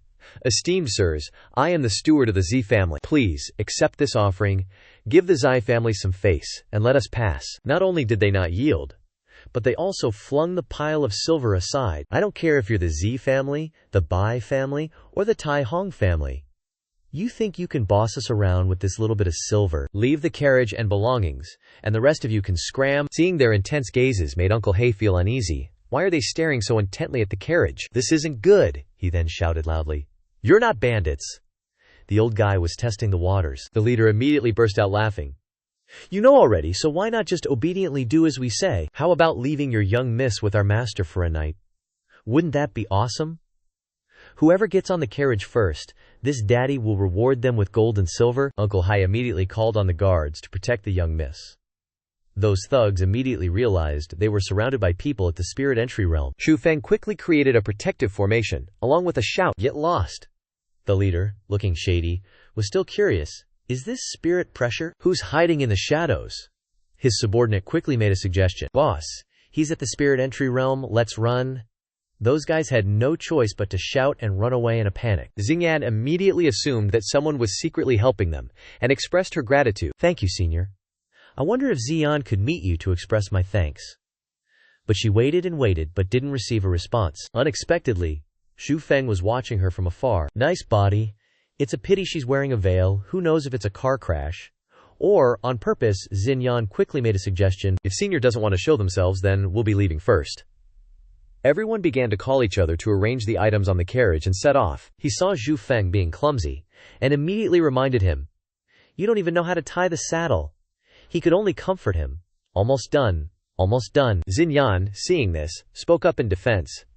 "Young master, why don't you just let the servants handle the saddle?" Zhu Feng insisted on doing it himself. It's okay, I can practice a bit." Seeing him still being clumsy, she couldn't wait any longer and ordered, "Help the young master tighten the saddle." This made Zhu Feng curious, and he asked, "Do you have business with me?" Xinyan gently shook her head and replied, "Xinyan is just being polite, it's nothing. I'm just curious, what is the esteemed name of the young master? Where are you from?" He happily introduced himself. "I wouldn't dare claim to be a big name. I'm just Zhu Feng, just a small family servant from the Xiao Manor in Xiao Family Town." Seeing her question, "Just a family servant," he nodded in confirmation. "That's right, this time we're going to meet the great lord in Crane City ahead." In his heart, Zhu Feng had already begun to worry. This girl is smart, she suspected that I took action with just one look. As expected, but after Zhu Feng tried his best to explain, Xian felt temporarily relieved. Just a family servant from a small town. There's no way he could be a spirit entry realm expert, it seems. I was being paranoid. She then immediately suggested, "We're still a bit away from Crane City, let's continue on our way." In her heart she still showed determination. "Uncle Wen, you must persevere. I will definitely help you find a spirit entry realm mage. Unexpectedly, those thugs came looking for trouble again, causing Uncle Hai to exclaim in indignation, "What are you doing? Get lost!" They quickly made a move, causing him to fall sprawling to the ground, causing Uncle Hai to warn, "They're profound realm scum. Don't come over here.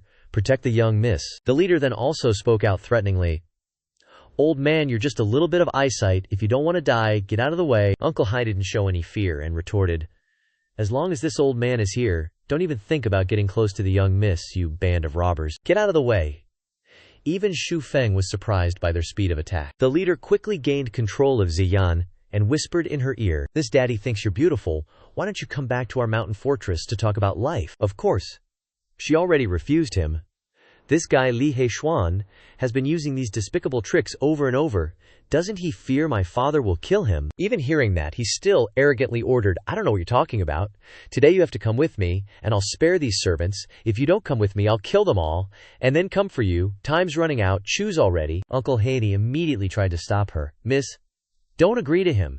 This old man isn't worth you doing this." Ziyan calmly looked at Xu Feng, challenging, "Aren't you going to make a move?" He straight up replied, "You're usually pretty smart, you see that. I think you can handle this yourself. I don't want to meddle in other people's business." The leader immediately released his hostage, bursting with energy as he charged straight towards Xu Feng. "You skirt-chasing wimp, pretending to be all mystical. Get the hell out of the way." Unexpectedly, he just stood there, unfazed, and then repeated, "Skirt-chasing wimp." As soon as he said it, the dude seemed to be pulled in, creating one hell of a collision. Then he crashed to the ground, his voice trembling. Nascent soul realm. Ziyan and her servants were also shocked. The fury inside Xu Feng exploded, and he angrily shouted, "I hate it most when people call me a skirt-chasing wimp. I, Xu Feng, have never relied on women.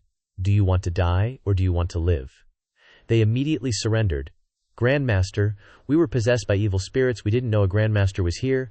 That's right, we'll leave right away. Right away." But unexpectedly, Xu Feng immediately stopped them. "Hold on, did I say you could leave?" Making the leader's face pale with fear. "Grandmaster, please be generous and spare us." Ziyan quickly realized their despicable plan, and warned, "Be careful, they'll turn on you." They shouted as they charged, "Kill him!" Seeing that, Xu Feng just smirked, overestimating your own abilities, then quickly went into a defensive stance, using Frost Chill technique to counterattack, beating the crap out of the whole group. Both Ziyan and Uncle Hai exclaimed in shock, "A spellcaster! He's a spellcaster!" The leader, beaten to a pulp, could still faintly hear him cursing. "Who told you to call me a skirt-chasing wimp?" Everyone started begging, "No, almost down." After a big explosion, Xu Feng immediately ordered, "All right, throw them into the forest for the wolves to eat." Someone called after him, Grandmaster Xu Feng," he replied. "HMPH, just call me Xu Feng, don't call me Grandmaster," Ziyan then said. "All right, I don't know whether young Master Xu is a Xuan cultivator or a spellcaster," he casually replied. "Yeah, no both. So?" Hearing that, Ziyan was shocked and thought, "What does that mean? He only looks 15 or 16. Is he at the nascent soul realm? Xuan cultivators are also nascent soul realm spellcasters." She realized something and urgently asked, "Then does young Master Zhu have any knowledge of healing spells?" Xu Feng casually replied, "Yeah, know a little." Ziyan then pulled him over, pleading with him, "I don't know if young Master Zhu can heal my younger brother, Lei Shir." Xu Feng ignored her, dodging away and replying, "Not interested, young Master Xu." Ziyan lowered her head, about to say something more, when Xu Feng spoke up. "Hasn't your father ever taught you? Helping others requires payment?" Ziyan asked innocently. "What does young Master Xu want?" Xu Feng, having the opportunity, immediately said, "I heard you previously sought out a spellcaster. What did he want?" Ziyan had something difficult to say. Hesitating and unable to speak, her hands clenching together, she turned her face away, barely managing to say, "That he wanted me to sleep with him for a night." Xu Feng, upon hearing this, looked absolutely furious. "How utterly shameless," she softly replied. "Young master speaks the truth." Xu Feng said something that made Ziyan turn her face back to listen intently. He said, "Saving your little brother is simple." Xu Feng, being a straight-up kinda guy, blurted out, "You stay with me for one night, plus a tael of silver." She pondered for a long time. Her status is so noble, how could her value be lower than those lowly people? Ziyan looked uncomfortable. She started to say something, but managed to say only one word. "You," and could not go on. Xu Feng, acting all nonchalant, picked his nose and pouted, saying, Looks like you don't wanna.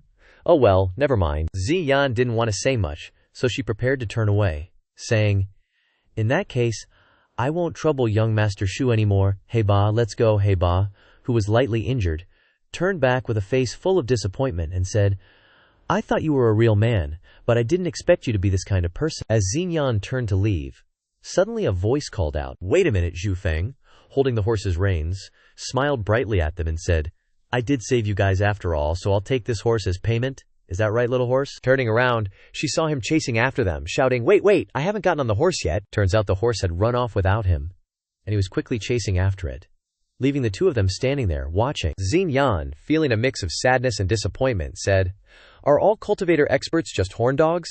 She silently vowed, Humph, if he hadn't saved us, I'd really want to have my dad come and kill him. Cut to the gates of the capital city, where the guards were nervously holding their weapons. Don't come any closer. Shu Feng appeared, radiating arrogance. His eyes sharp and filled with immense power, he announced, Shu Feng requests an audience with your city lord. Up above, someone was observing the scene, recognizing his aura, nascent soul realm. He said to the guards below the city gate, Show some respect.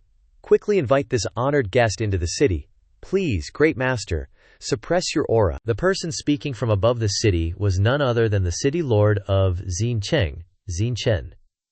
He immediately showered Xu Feng with praise. Ha ha, I didn't expect the great master to be so young. A truly boundless future awaits you. Xu Feng respectfully returned the gesture. City lord is too kind. Just call me Xu Feng. Zichen asked seriously, Young Master Xu, may I ask what brings you here? He listened as Xu Feng said, I am good friends with your daughter, Ziyan.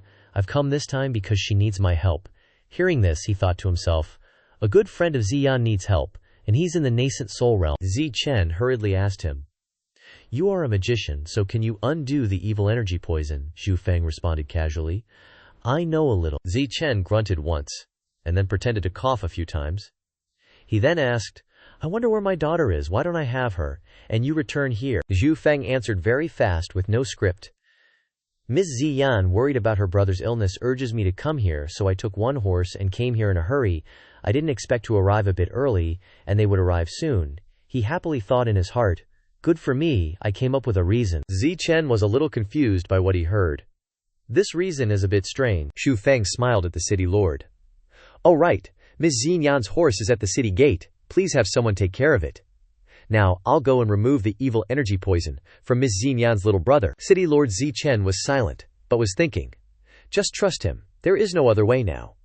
He waited, but he heard nothing more. Xu Feng asked once again with impatience. Should we go get rid of the evil energy, City Lord? Only then did Zichen agree, gesturing for him to follow.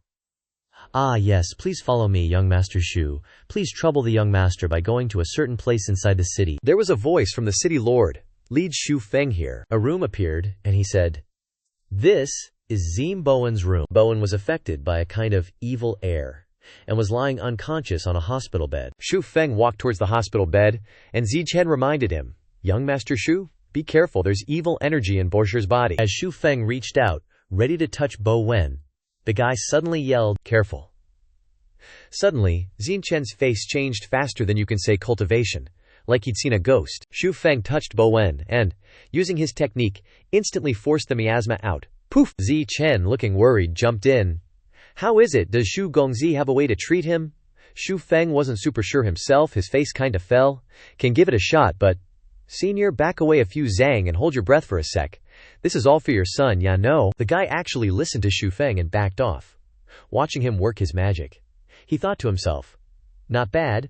Ziyan's got a good eye for talent. Xu Feng fired up his technique, and the whole room was bathed in golden light.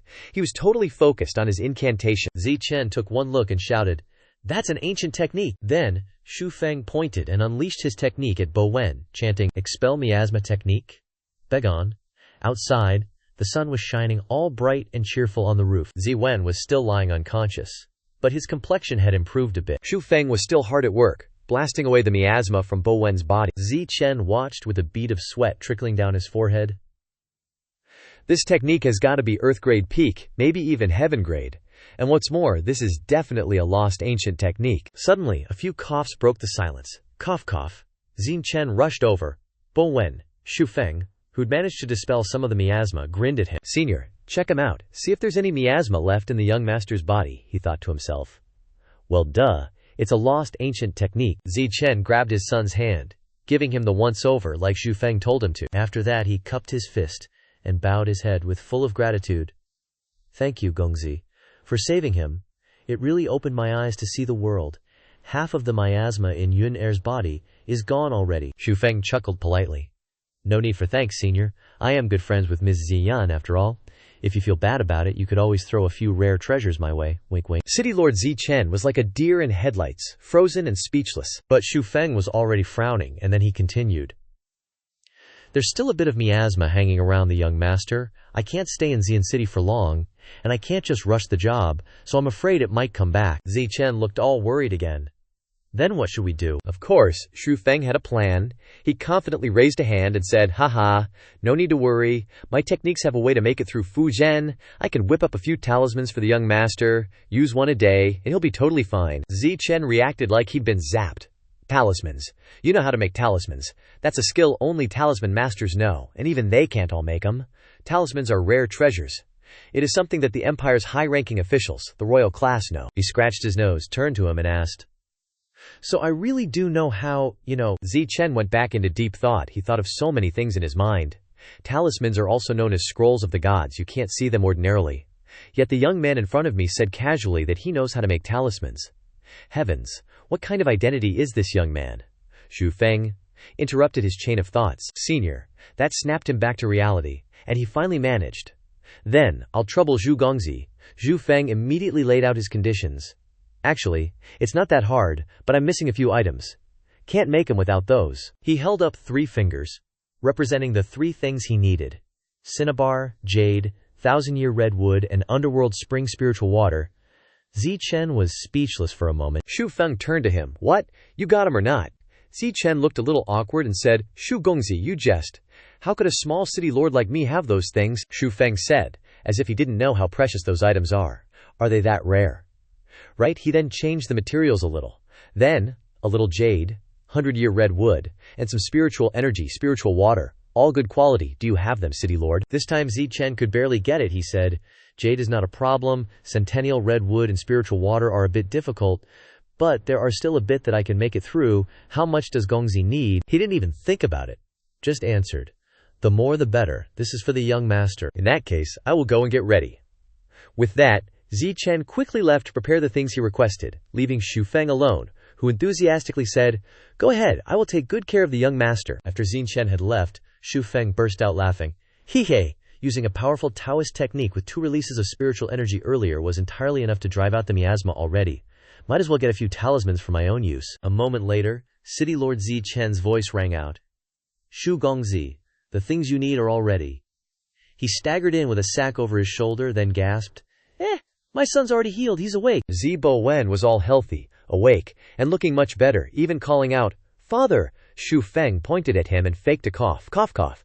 "Just now, while you were getting the materials, I gave the young master another check and saw that all the miasma's gone." Zichen was overjoyed and rushed to hug his son's face. "Uncle Wen, the pathogenic Kuai in your body has finally been completely eliminated. You're really cured. Sorry to have troubled you, father." He immediately turned to clasp his hands, sincerely thanking Xu Feng. "For helping my son, I truly don't know how to properly express my gratitude to you, Gongzi." Xu Feng, meanwhile, was stuffing the valuable materials Xiao Chen had brought into his inner pocket, while cheerfully replying, no need at all. These things are useless now anyway, leaving them here would just be a waste. Better for me to take them back, otherwise they're just cumbersome and messy, taking up space." A family servant ran in to report, "Lord, the young miss has returned. She's here." Xian Chen was visibly pleased. "Haha, perfect timing. I didn't expect her to get here so fast." Xu Feng, fearing things would be exposed when he met Ziyan, quickly looked for a way to slip away, feigning an excuse. "City Lord Zi, I still have matters to attend to back in Hake City. Seeing that Gongzi is doing better, I'll take my leave first." Zi Chen was surprised to see him so eager to leave, and asked, "Gongzi doesn't want to meet Zi Yan." Xu Feng nonchalantly replied, "No need. I'll visit again in a little while. We can meet then. Ziyan and I don't need such formal social niceties." Zi Chen reluctantly agreed, saying, "Then allow me to thank you on her behalf." Before Xu Feng left, he enthusiastically added, "Gongzi, Please travel carefully, and visit again next time. Xu Feng then departed, turning back to say, City Lord, you're too kind. Inside, Xinyan's voice could be heard reacting, Father, what did you say? Xinyan, upon arriving, immediately peppered him with questions. The nascent Soul Realm sorcerer I invited, Father, that was Zhu Gongzi. Zi Chen confirmed it to her. Xu Feng, it was Zhu Gongzi. He stroked his beard, puzzled, and thought, Xianxia, what's wrong with you today, Uncle Wen? Feeling much better, also chimed in. I didn't expect you two to be friends, Xin Chen then added. That's right, even as your father, I didn't know you had such a powerful friend. If I had known earlier, I wouldn't have told you to go find that old geezer to test him. Ziyan grew even more astonished and confused. Xu Feng, friend, something feels off. Seeing Ziyan's expression change, Zi Chen asked her, What's wrong? Is there a problem? Ziyan was stunned but still forced a smile. No. Nothing. Where is he? Zi Chen informed her. He just left. Seems he had urgent business in He City. Ziyan could only blankly say, He left. Zi Chen, a little worried, asked, Yes, did you promise him something? He told me that whether he gets paid or not is fine, but I still feel like we should pay him. Zi Chen kept thanking Xu Feng, making Ziyan increasingly uncomfortable. If you get the chance later, thank him in He City. Even if it wasn't for Uncle Wen's sake, befriending a sorcerer like him wouldn't be bad. Ziyan yelled, Father. Zi Chen stopped, saying casually, What is it? She tried to regain her composure, saying, No, nothing. Did he say anything else? In her mind, she was cursing Xu Feng. That bastard is spouting nonsense in front of my father, Zi Chen replied. Oh, before he left, he did leave a message. Xinyan anxiously followed up. What is it? He said.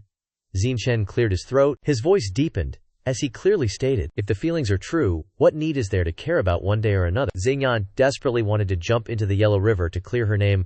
Father, we're not like that. Zi Chen sympathized with his daughter, saying, I understand. That little brat is too young for you, he's just a kid. But you can consider it. It's rare for you to have a close male friend like that. Uncle Wen added, Being young isn't a problem, as long as he has good character. Even Zi Chen stroked his beard, adding, True, Xu Feng seems like a righteous gentleman. The two of them kept praising Xu Feng endlessly. That's right, he's much easier on the eyes than those noble young masters. Hearing you say that, I'm starting to like this. Xu Feng myself. Ziyan was increasingly annoyed, her face twisting into an ugly expression. Stop talking, she yelled, helpless. Enough. Then she huffily turned and left, her father staring blankly after her, not understanding why she was so angry. Ignoring her, Uncle Wen spoke up. Father, I want chicken drumsticks. The three magical artifacts being gathered in midair suddenly zoomed, and the three magical artifacts gradually converged into one. Xu Feng held the newly combined item in his hand, saying, unexpectedly simple. It's like pressing an assemble all button. Xu Feng pondered. But these materials are quite rare. Looks like I'll have to visit City Lord Zi Chen again sometime. Suddenly, Xu Feng noticed some commotion on the other side. It was Zhao Bai saying, Anyang, get out of my way. Why are you all blocking me? The other person retorted. Haha, Zhao Bai, it's rare to see you traveling alone. Such a good opportunity. You want me to get out of the way? Do you think I'm stupid? Zhao Bai angrily retorted. You want to kill me?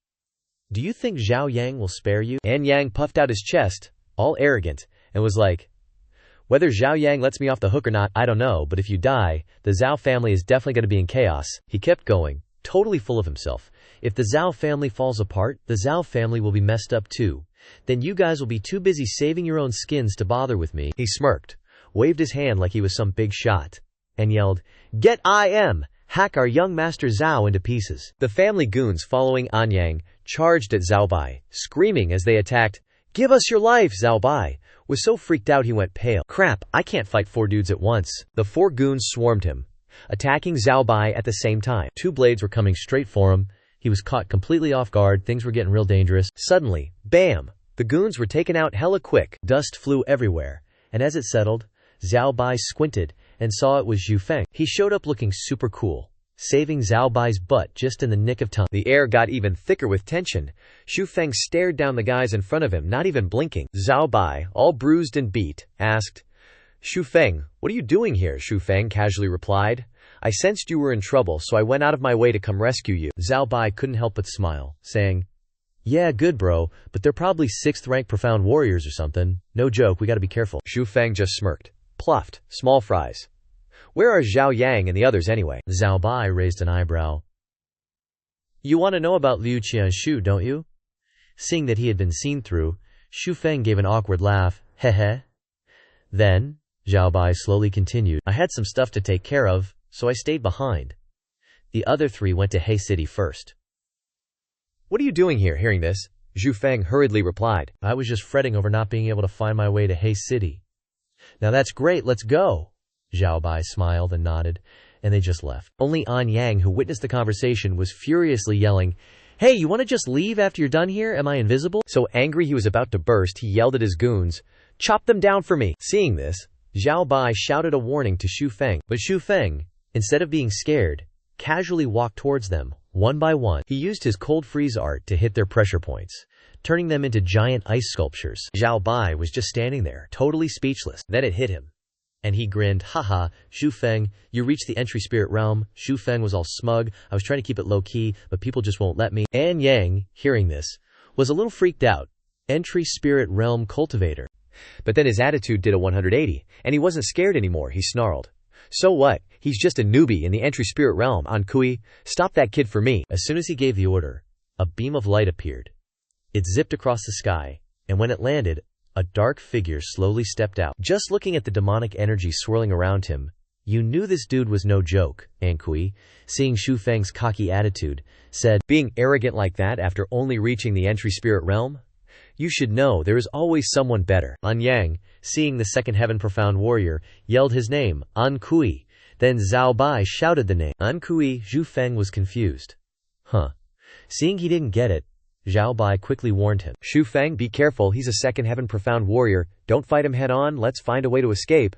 Xu Feng was even more lost, and asked back, Second heaven, what's that? Zhao Bai was furious when he heard that, scolding Xu Feng. Even though you're just a servant, you're still at the entry spirit stage. Can't you even understand this much? Entry spirit is just the name of a cultivation realm system. Entry spirit is also divided into levels, each level being a Changtian. It not only represents how difficult it is to advance, but also shows that the fighting power has a huge gap, as vast as different regions of the sky. Someone who just entered entry spirit is called first Changtian. 3 first Changtian cultivators can't beat 1 second Changtian cultivator. Not only was Xu Feng not afraid, but he became even more excited, saying, Trisk, didn't expect it to be this scary, but I still want to try and see if it's really like the sky, unbreachable. Hearing this, Zhao Bai blurted out in surprise, Xu Feng. He saw that the other party had such an indifferent attitude. An Yang said worriedly, Uncle An, this kid is so young and already first Chongshen, and he seems to have a close relationship with Zhao Bai. If you can kill him, just kill him to avoid future troubles. Leave Zhao Bai to me. Contrary to An Yang, he said smugly, Haha, of course, I'm sure to get this kid. At this time, he kept reminding Xu Feng, don't act rashly, avoid it if you can. Only Xu Feng was still stubborn and didn't listen, calmly pointing to the bag in his hand, then saying, There are a dozen or so lightning-guiding talismans in there. Just push the energy inside out, and it's very effective against 8th rank and above cultivators. Zhao Bai's eyes lit up when he heard that. Talismans. He happily took out the talismans to admire them, saying, It really is a talisman. Where did you get this from? Hearing this, Xu Feng replied, I'll explain it to you later. Let's deal with the situation at hand first. At that moment, the followers, following An Yang's orders, suddenly rushed forward. Charge! Everyone charge! Kill Zhao Bai with me! Following the instructions, Zhao Bai threw the talisman forward, creating a huge explosion. In an instant, the lightning burned the unfortunate followers to ashes. Seeing this, he exclaimed in surprise, I didn't expect this talisman to be so powerful. After witnessing that scene, An Yang was extremely jealous, saying, Talisman, charge! Charge at him for me. Talismans are so rare, he definitely doesn't have many. On the other side, Uncle An and Xu Feng faced each other, the atmosphere becoming increasingly tense, when he suddenly spoke. I didn't expect you to have talismans, but it seems like this talisman isn't very high grade. It can't take my life. If that's your trump card, then you can prepare to go on your way. Hearing this, Xu Feng calmly replied, Whether it's a trump card or not, you'll know in a moment. These words successfully provoked Uncle An, and he glared angrily at Xu Feng, unwilling to admit defeat. Xu Feng also responded to him with a determined look in his eyes. Then Uncle An suddenly waved his hand, preparing to strike. If that's the case, then taste my punch. Xu Feng, on the other side, was not afraid at all, lightning radiating throughout his body. Now he was ready to respond. Come on, Uncle An showed no mercy, pouring all of his power into the attack, a look of determination flashing in his eyes. Xu Feng, on the other side, was also unwilling to give in. In his trance-like state, he gathered his magical power together, preparing to raise his fist high. Xiao Bai, standing outside observing this scene, couldn't help but be surprised. This is clearly a perfectly matched battle, evenly matched, making Anyang unable to believe his eyes. The two of them charged at each other like a storm. As soon as their fists touched, the two opposing magical forces created a huge shockwave. Just like that, after being unable to withstand it, both of them pushed each other away and landed on the ground. He, at this time, in a safe position, looked up to follow the actions of the other party. Xu Feng also looked towards Uncle An from afar. Seeing this, Anyang was even more surprised, exclaiming, "Impossible! How can he be evenly matched with Uncle An?" After witnessing his strength, Xu Feng uttered a word of contempt. Is second Chongchun only this strong? Hearing this, Anyang hurriedly asked, "Someone who has been tempered by Xuan objects, guess." Seeing Xu Feng respond, and then dash forward, preparing to make a move, Uncle An on the other side also jumped up, raising his fist. Xu Feng thought, tempered by 9 heavenly lightning strikes, not an ordinary Xuan object can compare, uncle. And opposite him was not to be outdone, preparing to throw his punch. Humph, ignorant brat. Just a little kid. You really think I can't deal with you? Simultaneously launching attacks aimed at each other, the source of magic energy spread out, engulfing the entire sky. Yet, the two remained evenly matched. Seeing this, Uncle An growled angrily. He suddenly pulled out his blade, deciding to play dirty. Luckily, thanks to his keen eyes, Xu Feng smoothly jumped up to dodge the sword. It grazed past, slicing off a lock of his hair. Out of inertia, he retreated rapidly, his body dragging along the ground in a long streak. Then, looking up, he immediately criticized. You're seriously getting more dangerous as you get older. Hearing that, the old guy replied, Too bad, you still dodged it. Then let you taste the power of an earth-rank mystic skill. As he spoke, he unleashed his technique. A surge of strange energy erupted from his body, and Anba's eyes gradually changed. Seeing the situation becoming increasingly critical, Xu Feng hurriedly ran away to create distance, while signaling to his pal Xiao Bai to toss him the sword. Hearing him from afar, Xiao Bai chucked the precious sword towards him. The moment the sword was firmly in Xu Feng's grasp, he quickly charged forward. You think I don't have an earth-rank mystic skill? 7 kill sword, first sword, second sword, third sword. After yelling out the name of the move, surges of demonic energy erupted around his body. When the two clashed, terrifying demonic energies divided the area around them. At this moment, Anba couldn't help but sigh, exclaiming, To think you've mastered an earth-rank mystic skill so well at such a young age. Seizing the momentum, Xu Feng continued to display his ultimate technique. He jumped up, fourth sword, and then slashed across the sky, creating a huge magical cut aimed straight at Anba. Seeing this, he used his trembling hands to block the doubled power. But it still wasn't enough. If that's all you've got, you won't escape today. With that, a violent source of magic burst from his body. Yet despite his opponent amplifying his abilities, Xu Feng fearlessly charged straight ahead, his hand forming 2 fingers, his back rotating before he shouted the name of his new move, fifth sword. Instantly, tens of thousands of magical rays shot towards Anba. Seeing this, he fearlessly affirmed, No matter how many sword moves you have, I can block them all. However, contrary to his expectations, his chest was suddenly frozen. Earth-rank spell. Before he could recover from his shock, Anba was bombarded by a series of magical forces, and even though he tried to block with his hands, he was heavily injured and couldn't withstand it. Coughing up blood, he collapsed to the ground. Anba's body now devoid of strength, he mumbled, A magician. At that moment, Xu Feng still stood tall in a defensive stance, unharmed, replying, Sorry to disappoint, but I actually know earth-rank spells too. Hearing his words, Anba could only widen his eyes in shock. Muttering, A magician, Xiao Bai, who was beside him, realized that victory had tipped in Xu Feng's favor and couldn't help but sigh, rushing towards him. Oh wow. At that time, Xu Feng slowly brought the tip of his sword close to Anba's neck, then looked towards Xiao Bai, asking, Xiao Bai bro, should I kill him or not? Seeing that he was given the power to decide, Xiao Bai asked, flustered, Me? Kill him? Hearing this, Xu Feng shrugged, saying, Of course he's not my enemy anyway.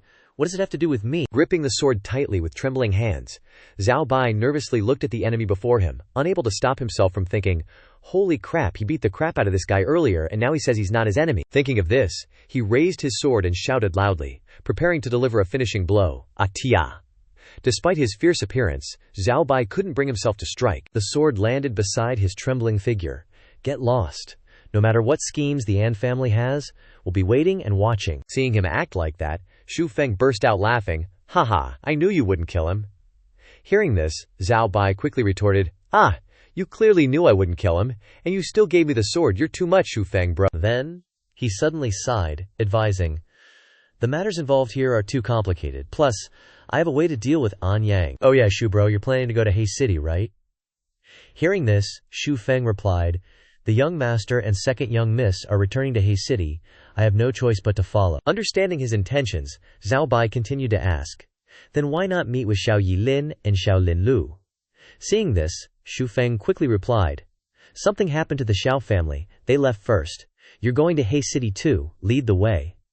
Hearing this, Xiao Bai nodded, saying, perfect timing, I'm going to Hay City too. Xu Feng was finally curious and slung his arm around Xiao Bai's shoulder, asking, how many of those talisman charms did you use? Give back the rest. Hearing this, Xiao Bai replied, I used them all up. Seeing this, Xu Feng didn't believe him and pressed on. Who are you kidding? They were all stunned by my kingly aura. You barely even had a chance to use them. With that, he reached into Xiao Bai's robes, searching. Seeing how persistent Xu Feng was, Xiao Bai helplessly said, I really don't have any left. If you don't believe me, go ahead and strip me naked. After searching for a while without finding anything, Xu Feng went berserk and started strangling Xiao Bai, scolding, shameless bastard, if I knew I would have let you die. In response to these heartless words, Xiao Bai still begged for more charms. Bro Frog, do you have any more? Give me a few more. Unable to bear Xiao Bai's shamelessness, Xu Feng helplessly released Xiao Bai's neck and shouted, get lost! Only Xiao Bai continued to pester him. Those talisman charms are outrageous, aren't they? Where did you get them? I can buy them at a high price. Hearing this, Xu Feng was ecstatic, like he had struck gold, and immediately latched onto Xiao Bai, saying, buy them at a high price? How much will you pay? I have a lot more. Being hugged to the point of almost breaking his spine, Xiao Bai difficultly said, you have a lot more? Rest assured, it'll be a high price. Before long, they were standing in front of the academy gate. Xiao Bai slowly walked and said, the front is the academy gate. It's not bad at all, even though it's managed by He Cheng. It's basically a city within a city, the top academy of the empire, full of talented people. After hearing Xiao Bai's introduction, Xu Feng asked, not bad is not bad, but can a servant like me enter? Hearing this, Xiao Bai immediately replied, a servant can't, but with your entry spirit cultivation level, it's not a problem. At this point, Xu Feng could only hum and haw in agreement. I get it. Xiao Bai continued. The entry spirit realm is already considered a big shot. In some remote places, maybe even the entire city doesn't have someone at the entry spirit realm. Suddenly, Xu Feng unleashed his demonic power, startling Xiao Bai, who shouted, what are you doing? Seeing Xiao Bai hugging him tightly, Xu Feng angrily scolded, let go of me! I want to barge in! I'm already missing my silly and cute second miss, Kid Hengers. Hearing this, Xiao Bai became even more alarmed. Is there something wrong with your brain? There aren't as many experts in this entire He Cheng as there are in the academy. Charging in is the same as throwing your life away. These words immediately confused Xu Feng. Didn't you say that with my entry spirit cultivation level, it wouldn't be a problem to enter the academy? I was preparing to barge in with my strength. Hearing this, Xiao Bai couldn't help but laugh and say, you just need to prove your entry spirit cultivation level and register. Seeing this, Xu Feng frowned and said, oh, why didn't you say so earlier? How? Suddenly, Xiao Bai slowly walked towards the gate, handed the pass to the guard, and just like that he easily passed through the gate. You can enter now. Seeing this, Xu Feng loudly stopped him. Hey, bro Xiao Bai, don't go. Realizing someone was trying to cause trouble, the guard glared at Xu Feng and said threateningly, hey kid, you can't enter without proof. There's no way to sneak in here. These words made Xu Feng feel insulted, and his face suddenly darkened. Under the shocked gazes of the two guards, he brazenly revealed his power. Demonic power surged around Xu Feng with increasing intensity. The guard hurriedly said, Master, please register here, and you can enter. Inside Haicheng, the atmosphere was extremely lively, even though it was already noon. Merchants from all directions poured into the city, mingling with the hawking of vendors, selling baked cakes here, freshly baked cakes. This made Xu Feng exclaim in amazement as he pointed at the elephant. No way, is this international? Seeing Xu Feng's jaw drop in shock, Xiao Bai spoke up. What's so surprising? Didn't I tell you that our academy is in the city? Hearing this, Xu Feng quickly retorted, "Are they the same? Is this what a school should look like? Having a canteen is already a godsend, but you guys even have a pedestrian street." Seeing Xu Feng suddenly raise his voice, Xiao Bai couldn't help but ask, What do you mean? Getting back to the main point, Xu Feng decided to ask directly, "Then what about the teaching buildings? No, where do you guys study?" Hearing this, Xiao Bai immediately replied, "In the front, the center of the city, that's the real academy." Looking in the direction Xiao Bai pointed, Xu Feng felt a little uneasy in his heart. Seeing Xu Feng suddenly become silent, Xiao Bai said, "We should go to the academy tomorrow. Let's go to the inn to rest now." As he led the way, Xiao Bai introduced, "This is the closest inn to the academy. I've booked all the best rooms there. It's the base for me and Zhao Yang and them. You can stay here for now. Just say you're my good brother, Xiao Bai." Hearing this, Xu Feng asked, "What about you?" At this point, Xiao Bai gently reminded, "I'm going to find Zhao Yang and them to discuss the An family's matter. You rest first." In response to these words, Xu Feng just showed a bored expression. "Xiao, go, go, go." Suddenly remembering something, Xiao Bai turned back and said, "Oh, that's right. A lot of people will be looking for you later." Hearing this, Xu Feng couldn't help but wonder, "Looking for me? Why?" Seeing this, Xiao Bai slowly explained, "The news of you entering the academy has probably spread among the noble circles. You don't have any power or background, and you're at the entry spirit realm, so of course you're a delicious bait for the nobles to woo." He didn't care at all, and hearing this, he got even more excited. Hee, so what if they come? Several hours passed in a flash. Xu Feng sat alone on his bed, slowly calculating. The remaining resources, the remaining materials, are only enough to make 5. Suddenly, an unexpected knock on the door rang out. Hearing this, he immediately said loudly, "Who is it? Come in." Walking in from outside, a young man about his age appeared, respectfully bowing and announcing, "Xu, young Master Xu, I am Huang Da from the Huang family. Hearing that young Master Xu has come to Crane City Academy, I've come specially to invite young Master Xu to be a guest." Slowly raising his head, Huang Da secretly sized up the other person. "He's really young. No wonder my father made me come invite him in person. Same age, same hobbies, same personality." Hearing this, he immediately made an excuse to refuse. "Really, I'm sorry, the long journey has tired me out. I'm a bit exhausted, please go back." Not willing to give up, Huang Da continued, No, it's no problem at all. This is the invitation from our Huang family. If young Master Xu has time, you can come whenever." The more the other side insisted, the more he refused. "Really, I'm sorry, I don't have any free time. Sorry, I need to rest." Rudely pushing Huang Da's hand away, Xu Feng couldn't help but think in frustration. Why are the people here so clueless? Recruiting someone empty-handed, there's no sincerity at all. Despite Huang Da's continued efforts to persuade him, "Hey, young Master Xu." Before he could even rest, someone else started adding their voice. "Young Master Xu, I am Chen Ergao of the Chen family. This is the Chen family's meeting gift." Unlike the young man from before, this guy and his female servant brought a tray of silver. Yet, even if it was gold, Xu Feng still continued to decline. "All right, no need to say any more. But for the sake of this money, go back and tell your master that I will consider it. And as for this money, just take it back." Hearing him nonchalantly say these words, Chen Ergao couldn't help but exclaim in surprise, "Did I hear wrong? This is 500 taels of gold? And you don't even want it? 500 taels of gold?" Seeing that this guy still didn't understand, Xu Feng immediately chased him out of the room and reaffirmed, "That's right, I don't want it, please leave, I need to rest." Leaving Chen Ergao outside, confused and muttering, "I've never seen someone who doesn't like money in my whole life." Before long, the news of the appearance of a spiritual realm expert spread throughout Crane City. "Have you heard? Just now, a young man has entered the spiritual realm, is super powerful. All the major nobles want to rope him in, but he's rejected them all. It is said that a welcoming gift of more than 10,000 taels of gold was rejected at the door." "Really? Let's go take a look." The rumors quickly spread. As a result, more and more people flocked to his place, pushing and shoving each other for Xu Feng's attention. "Who's tired of living, stepping on this old lady's toe? Our Shu Gongzi has 10 sows, as long as you—" "Ah, don't step on my head. Young Master Xu, this is my younger sister." Unable to bear it any longer, he suddenly flung the door open. At this time, Xu Feng angrily yelled, "Making a racket all afternoon, are you going to let people rest or not? I've already said, I won't agree. Please don't bother me anymore, I'm not interested in your families." At this point, he suddenly hinted, "Of course it's not like there's no way." This quickly attracted the attention of the noble crowd. An old woman, hearing this, immediately asked, "What way?" Xu Feng quickly followed up. If you can get Xiao Yilin of the Xiao family to agree, then I'll go right away. Hearing this, she confidently said, Xiao Yilin. Who is she? More breathtakingly beautiful than me? Absolutely not. Not caring about the people throwing up behind her, she couldn't help but wonder. One of them continued to ask, Isn't Xiao Yilin the second young lady of the Xiao family? But what does she have to do with you? Hearing this, Xu Feng clearly declared, his tone somewhat proud when thinking of his beloved. Because I am a servant of the Xiao family. These words caused the noble crowd to turn around and leave without hesitation.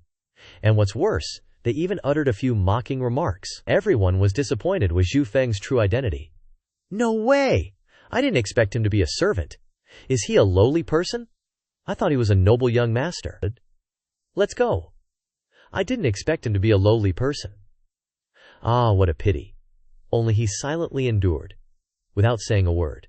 The next day, at the academy, Yilin was sitting lost in thought when she quickly turned around upon hearing someone call.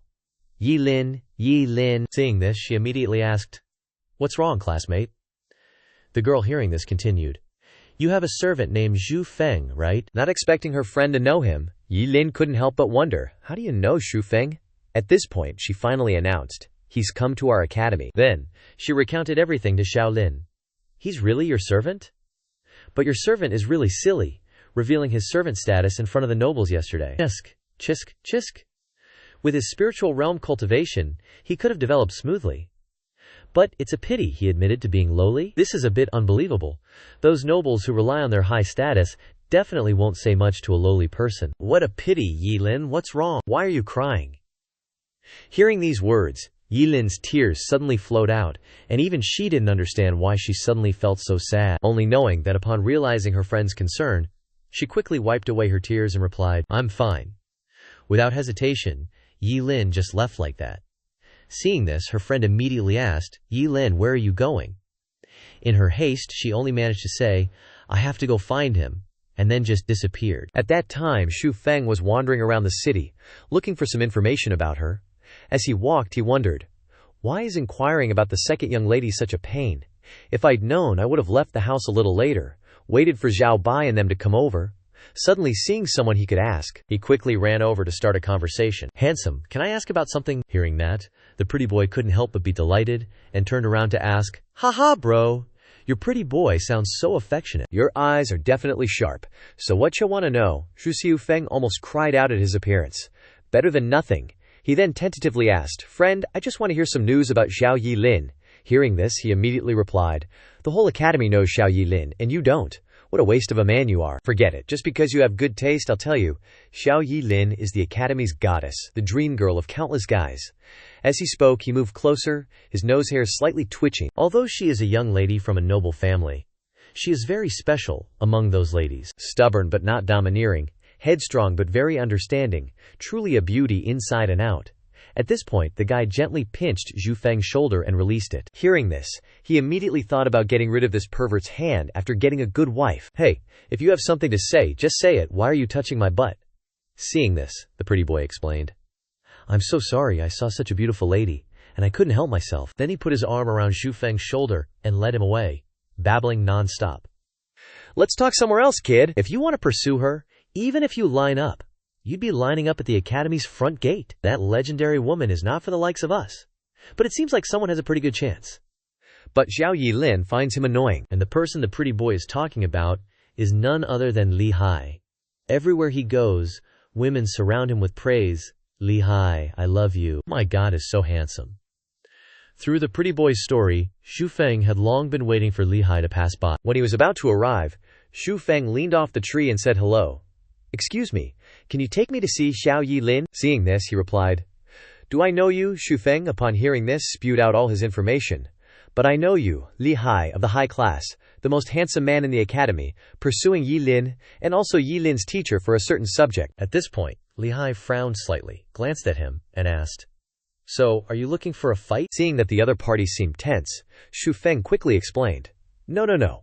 As an outstanding man, you must have the aura of pursuing Yilin, which shows you have good taste. Hearing this, he sarcastically asked, That makes sense, but if it were you, what would you do? As an outstanding man, haha, lead the way. At this point, he retorted, Haha, I'm already an outstanding man, and I won't be jealous of others pursuing her, but I will definitely beat him up, because I don't like being messed with. The atmosphere grew more and more tense, and Li Hai quickly retorted without giving in. Well said. Same here.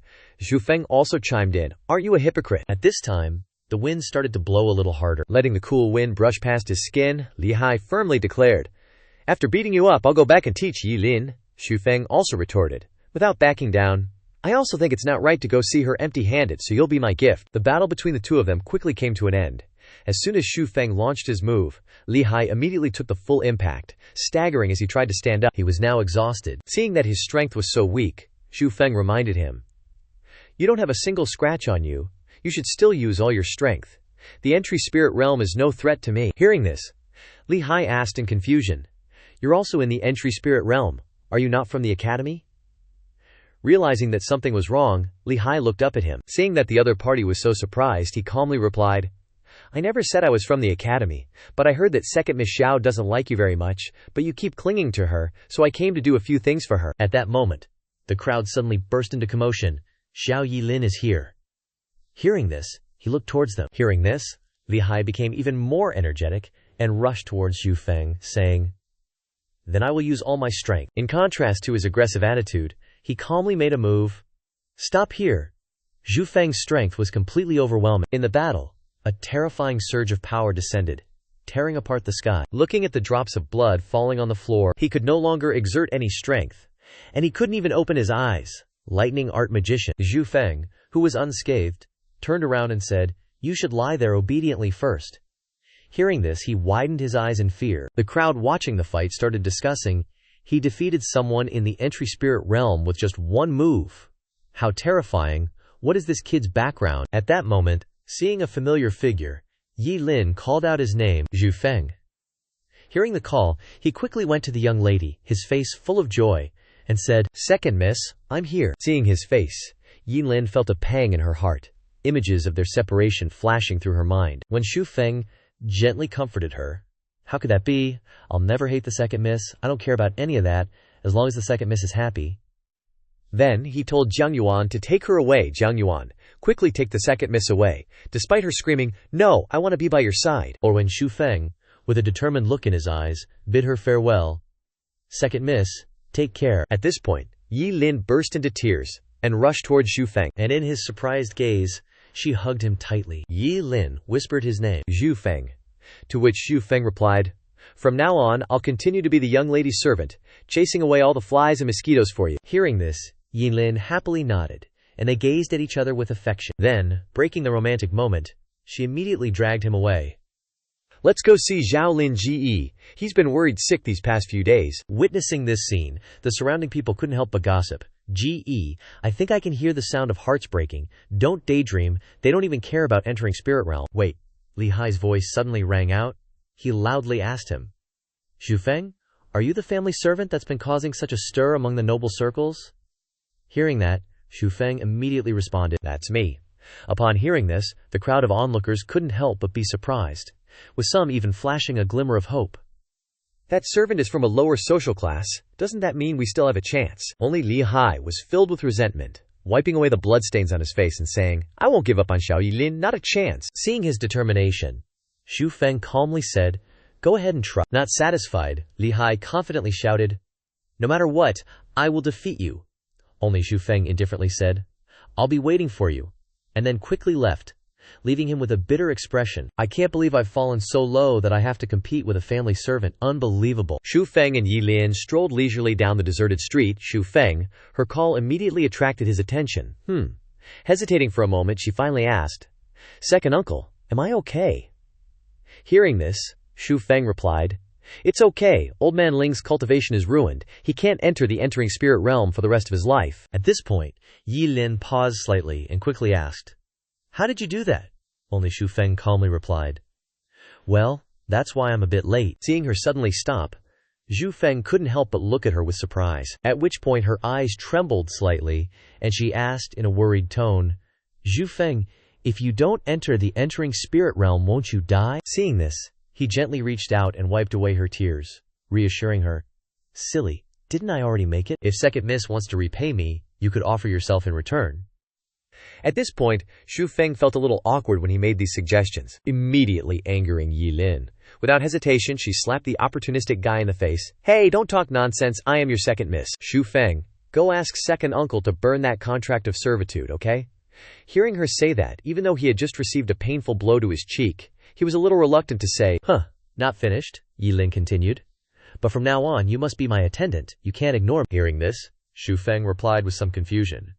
Then wouldn't it be better if second miss didn't burn the contract of servitude? Seeing that he still didn't understand her intentions after all this talking, she scolded in frustration. "You idiot. I don't care about you anymore." Only he was confused and didn't understand what she wanted. Until Yi Lin angrily left first, he called out after her, "Second miss, wait for me." After returning to the room, Lin Lu, upon learning of the situation, couldn't help but be grateful, saying, "Xu Feng, the Xiao family owes it all to you this time. Otherwise, the people of the Daba sect would definitely not have been able to win." Seeing himself praised, he said politely, "Young master is joking. I wonder when young master will come to the Xiao family Crane City. I have always wanted to meet the old man." Knowing that he had just made a contribution, Xu Feng happily thought of the reward. Gold and silver treasures are waving at me, here I come." Hearing him say that, Yi Lin immediately objected. "No way, you. Wait, meet my father. My father wouldn't let someone in the entering spirit realm be my attendant." Lin Lu next to her agreed, quickly adding, "Yi Lin's actually got a point, you know. Besides, Uncle's super busy, and we don't want to bother him. Just stick with us, and we can talk about meeting Uncle later." He started to cozy up with a super enthusiastic attitude, thinking happily, "Someone all those nobles are fighting over is going to hang with us. Just the thought of it is awesome." Hearing that, Xu Feng nodded. All right, but inside he was seriously bummed. My treasures of jade and pearls. After saying goodbye to Yi Lin and her bro, "Young master, second miss, I'll head out first." Xu Feng wandered around the street, muttering to himself, "Second miss even told me to register at the academy. Good thing I'm already late. If not, a dashing, smart, brave, and invincible hero like me would lose his freedom." Thinking about that, he noticed someone yelling loudly up ahead. "Li He Xuan, I told you we're never going to happen." Recognizing the familiar voice, Xu Feng snickered to himself. "It's Jia Fei Xuan, what a coincidence, she's such a good person." Then he remembered that when he transmigrated he saw her naked body, and this is totally building up karma, seeing Fei Xuan rejecting him so fiercely. He Xuan tried his best to persuade her. "Fei Xuan, if you agree to be with me, I'll take care of your family's problems." Saying that, he decided to grab Fei Xuan's hand and pull her away. But she pushed him away. "Get lost! Don't touch me!" This made He Xuan's blood boil, and he yelled at her. "Fei Xuan, I've been chasing you for so many years. Why can't you agree to be with me? Why?" Hearing that, she snapped back. "Li He Xuan, let go of me! Have some respect for me." Xu Feng immediately jumped in when he saw the situation escalating. "Young Master Lai, still as overbearing, despicable, and filthy as ever, huh? How can you be so thick-skinned? It's admirable." Hearing that, He Xuan quickly let go of Fei Xuan and turned his gaze towards the troublemaker. He Xuan said annoyingly, "Xu Feng, it's you." Contrary to his unwanted encounter with the unexpected guest, Xu Feng cheerfully greeted, "Ha, what a surprise. Unexpected, isn't it? Wasn't that gamble a little too easy for Li Wei, the grandson?" Saying this, he looked around, searching. "Where is he? It's been a while since I heard him calling chickens." Hearing that, He Xuan replied, "As it happens, he hasn't finished what he started, so I'll take over for him here in He City." Seeing this, Xu Feng just bluntly replied, "Whatever you like." Then quickly moved towards Fei Xuan and asked, "Little Xuan, long time no see, aren't you going to give me a hug?" Hearing this, she sarcastically retorted, "HMPH, birds of a feather flock together." Deciding to do a good deed, he urgently told Fei Xuan, "All right, you go first, I'll cover you." Ignoring him, Fei Xuan just waved her hand and replied, "I don't need your help." Hearing that, Xu Feng didn't interfere with their affairs anymore and stepped aside, saying to Li He Xuan, "You can continue." He Xuan couldn't help but be surprised and asked, "Really, you're not going to hit me?" As soon as he heard the question, Xu Feng nodded in agreement. "For sure, I won't interfere." This made Fei Xuan a little surprised. Over here, He Xuan quickly grabbed her hand after making sure he wouldn't be hit, saying, "Fei Xuan, come with me. Do you still want to be with this kid? Don't forget he was peeking at you at the beginning." Before he could finish his sentence, Xu Feng suddenly punched him right in the face, stopping him from spouting the rest of his words. "I'll hit you now." He Xuan's face was swollen and bruised, and he said resentfully, "Xu Feng, you only know how to." He was still angry, clenching his fist, and said, "Told you to continue. Is that really continuing? Still talking nonsense." He was obviously looking at Fei Xuan. Xu Feng was a little surprised when he noticed a tear rolling down her cheek. Seeing this, he softened his voice and said, "Forget it, you should go. Do you still want to stay here?" Hearing that, she just left like that, leaving He Xuan behind. Loudly calling out her name, Xu Feng said, "Don't go too far." At this point, Xu Feng also started to leave, challenging, "I'm going too far, so what, you gonna hit me?" Leaving He Xuan reluctantly replying, "You." Suddenly, He Xuan decided not to say anything anymore. He decided to wait for the opportunity to take revenge. "Just you wait. Once we get to He City, I'll make you wish you were dead." At that moment, Xu Feng was hiding inside a wooden barrel. He hid from place to place, deliberately following her. Seeing this, Fei Xuan stopped and asked, "Why are you following me?" Xu Feng, who was hiding behind the wall at this time, pointed confusedly at his face and said, "Oh." Hearing this, she immediately replied, "Is there anyone else here besides you?" After realizing he had been exposed, he quickly said, "Big sister, I just want to hitch a ride." At this point, Fei Xuan looked at him with sharp eyes and warned, "I advise you to give up." Hearing that, he stubbornly approached her, saying, "Oh, what if I don't give up?" As expected, Fei Xuan didn't hesitate at all, kicking him right in the family jewels. Good thing Xu Feng managed to block it with his hand in time. Back to Xiao Bai's side, he saw Xu Feng approaching with a weird gait, and asked, "Bro, what's up with you?" Hearing this, Xu Feng made up a story, "I just twisted my ankle. The ground here is too hard, and there's no urban planning, so it's not easy to walk on." Hearing this, Xiao Bai was a bit suspicious. He helped Xu Feng along, thinking, ground too hard, not easy to walk on, a nascent soul realm cultivator twisting his ankle, whatever.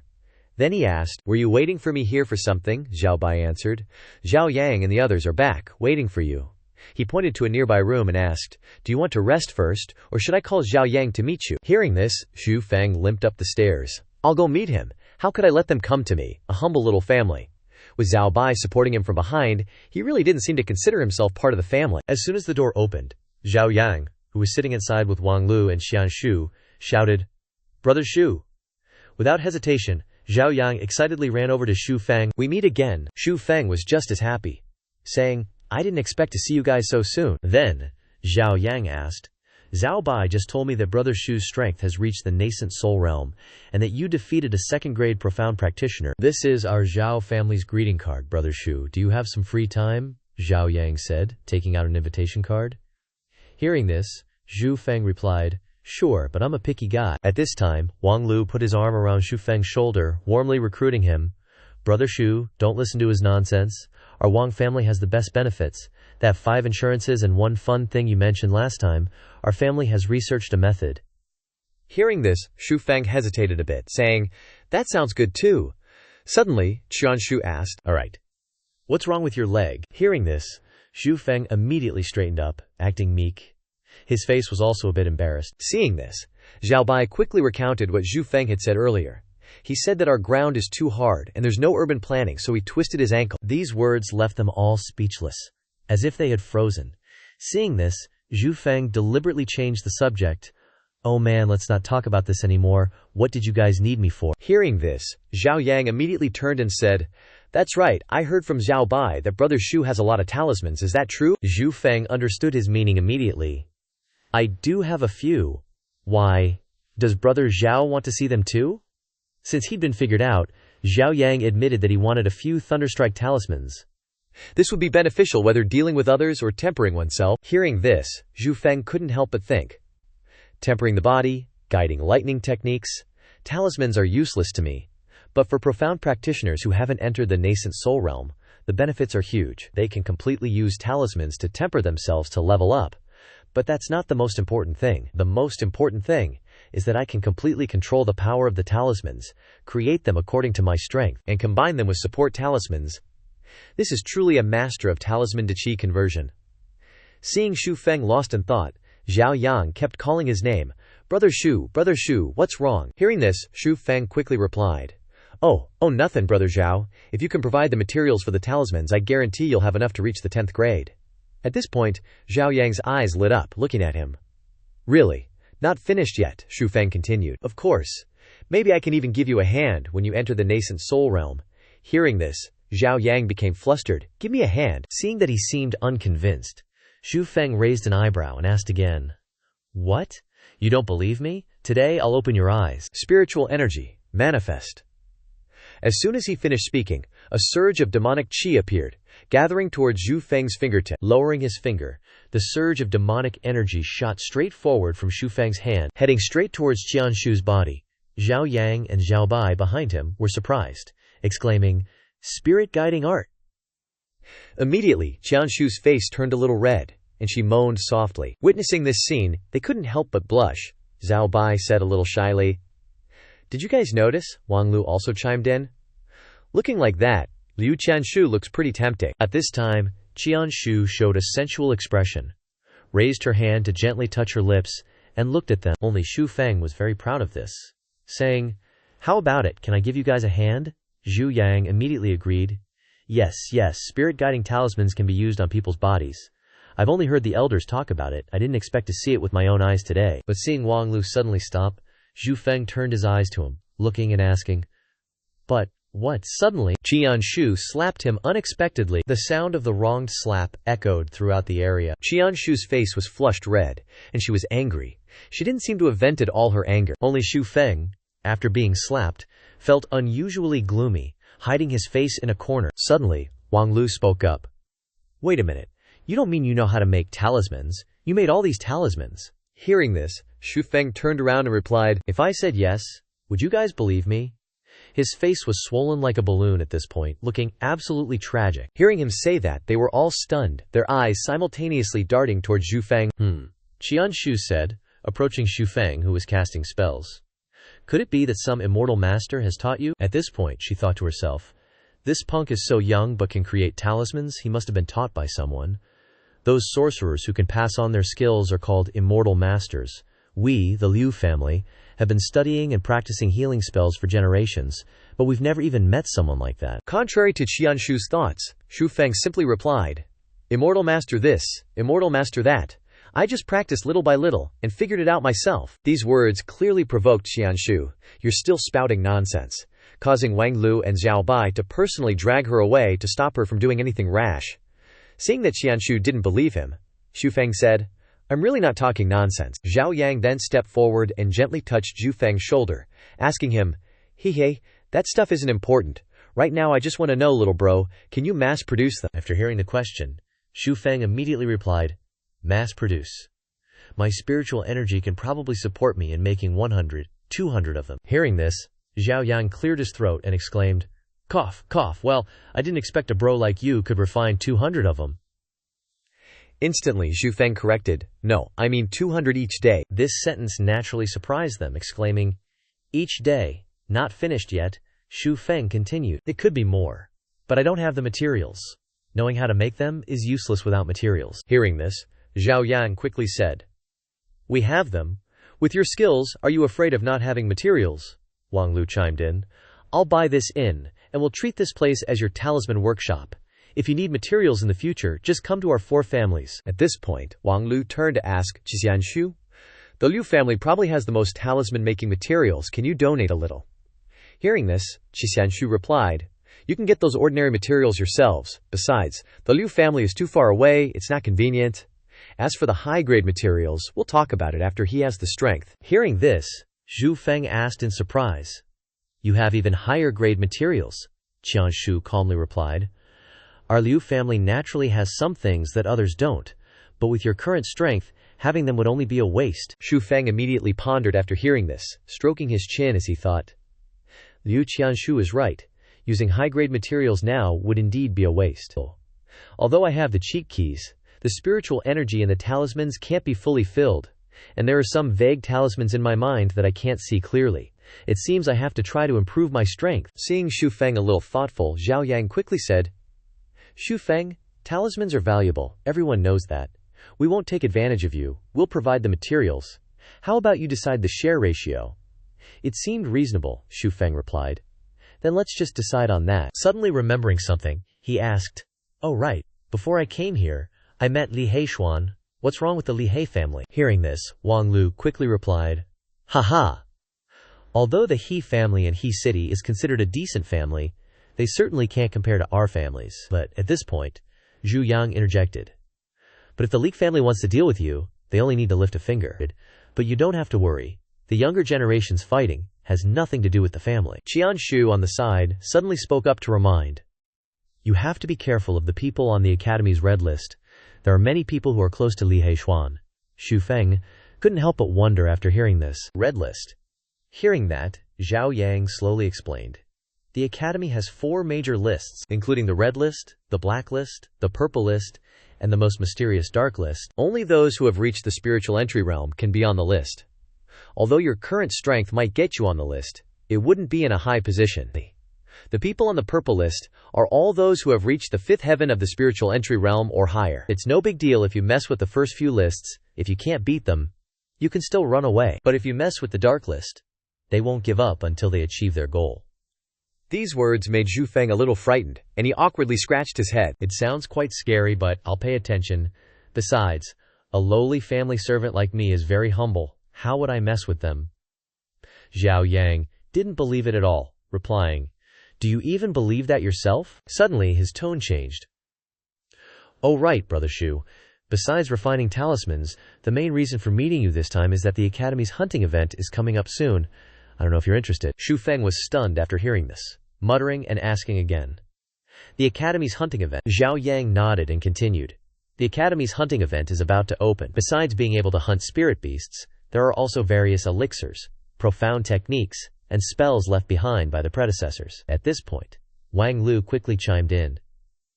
But I heard that there's a spatial treasure in this hunting event. Before he could even finish, Feng confidently replied, I have plenty of those. It wasn't until he pondered it over that he suddenly turned to ask, What did you say, spatial treasure?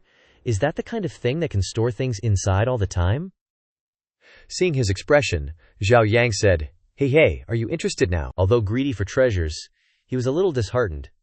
So what if I'm interested? Not to mention the difficulty of competing among the experts. Just the fact that I'm not a student makes it difficult to even enter. Understanding his feelings, Zhao Yang calmly replied, This hunting event is only open to junior and intermediate students. As for your identity, I have my ways. Just tell me straight, are you interested or not? Hearing this, Feng immediately happily put his arm around him, asking in a delighted tone, I'm interested. You really have a way to help me get in. Witnessing this scene, Wang Lu on the side suddenly spoke up. You're underestimating the influence of our young master Zhao. Although he hasn't made it to the 4 lists yet, his words carry more weight than theirs. At this point, Feng asked with a hint of suspicion. Looks like you guys knew I'd be interested in going there, huh? Spill it, what's the real reason you're luring me in? Wang Lu remained tight-lipped, casually saying, You'll find out when the time comes. Annoyed that he'd fallen into their trap, Feng frowned and said, When exactly is the time? Hearing this, Zhao Yang immediately replied, In 2 days. In these 2 days, we hope Feng can help prepare more talismans. Wang Lu will bring the medicinal herbs over there. Seeing this, Feng agreed. All right, let's arrange it that way then. 2 days later, in front of the entrance to the hunting grounds, the sun had barely risen above the mountains. They were all gathered except for one person. Seeing Feng pacing back and forth, Zhao Yang said with annoyance, Wang Lu, can you stop pacing like that? It's making me dizzy, Wang Lu said anxiously. What's Liu Qianshu up to? She said she'd be here on time, and it's about to start. Noticing the sound of approaching footsteps, Feng turned his head. Who knew that the scene before his eyes would instantly make him blush and cause a nosebleed? No way, I thought this was just a casual gathering for today's instance. What am I going to do now? Liu Qianshu, in tight-fitting sportswear, asked shyly. What were you saying just now? Even she didn't expect the style of this outfit. Because of today's hunt, I went out of my way to find this outfit. I heard it was suitable for exercising, but I didn't expect it to be so tight. I've been wearing it for so long. Hearing that, he waved his hand and replied, No, I'm saying you look beautiful today. Zhao Yang blushed furiously, seeing his shamelessness, and scolded, You're so thick-skinned. Seeing that the 4 of them hadn't moved an inch, Qianshu said unhappily, Aren't you going to go talk to them? Then she walked away, leaving a slightly gloomy atmosphere behind. Looks like your mission today will be quite difficult. You have to be careful of the students who are hunting after Liu Qianshu. As soon as the hunting grounds gate opened, Feng couldn't help but excitedly look inside. Wow, this hunting ground is awesome. I didn't expect so many people to participate in this hunt. As soon as they entered, Zhao Yang stepped forward and said, Register him first. The guards don't need to check, he's with us. Hearing this, the guard could only nod in agreement. Yes, please come in, young Master Zhugiao. Seeing others being stopped at the gate. You can't go in, why can he go in? Zhu Feng couldn't help but chuckle to himself. Wang Lu said, Zhao Yang really has a lot of influence in the academy. What a big backer. As soon as they stepped inside, the crowd was mesmerized by Qianshu's figure. Look quickly, isn't that Liu Qianshu? Seeing this, Zhao Tong teased. Dressed so seductively, aren't you afraid of becoming my prey? Haha, she retorted unhappily. You can try. Ignoring her, Zhao Tong quickly became excited after seeing his opponent had also arrived. Young Master Zhao, you've finally decided to come. Hearing this, he resolutely replied, Zhao Tong, you dared to come. Of course I won't lose to you. Observing the situation before him, Zhu Feng wondered, who is this guy? He looks like he's just here to have fun. Wang Lu quickly explained, this is Zhao Tong's. His father and Zhu Yang's father are fiercely fighting against each other, so the two of them are also fighting fiercely. Because of that, they are both leading figures in their circles. If they fight, then, a lot of people will get involved. This time is because they want to compete in the hunting grounds, so they brought you along. Hearing this, he nodded and said, Yeah, I know, isn't it just a contest of face? Not finished yet, Wang Lu continued. It's not just about losing face. Moreover, Zhao Tong probably brought a profound realm cultivator at the spirit entry stage. Today's hunting competition is definitely going to be intense. On this side, Zhao Tong said smugly, Zhao Yang, I won't say much to you. Today, we'll rely on the number of spirit beasts we hunt, and the strength of the spirit beasts. To compete, how about it? Hearing this, Zhao Yang responded with imposing manner. Deal! In his heart, he didn't think he would lose. A profound realm cultivator at the spirit entry stage, plus a few hundred talismans. I'll see how you compete with me, Zhao Tong excitedly said quickly, secretly thinking that he had this in the bag. HMPH.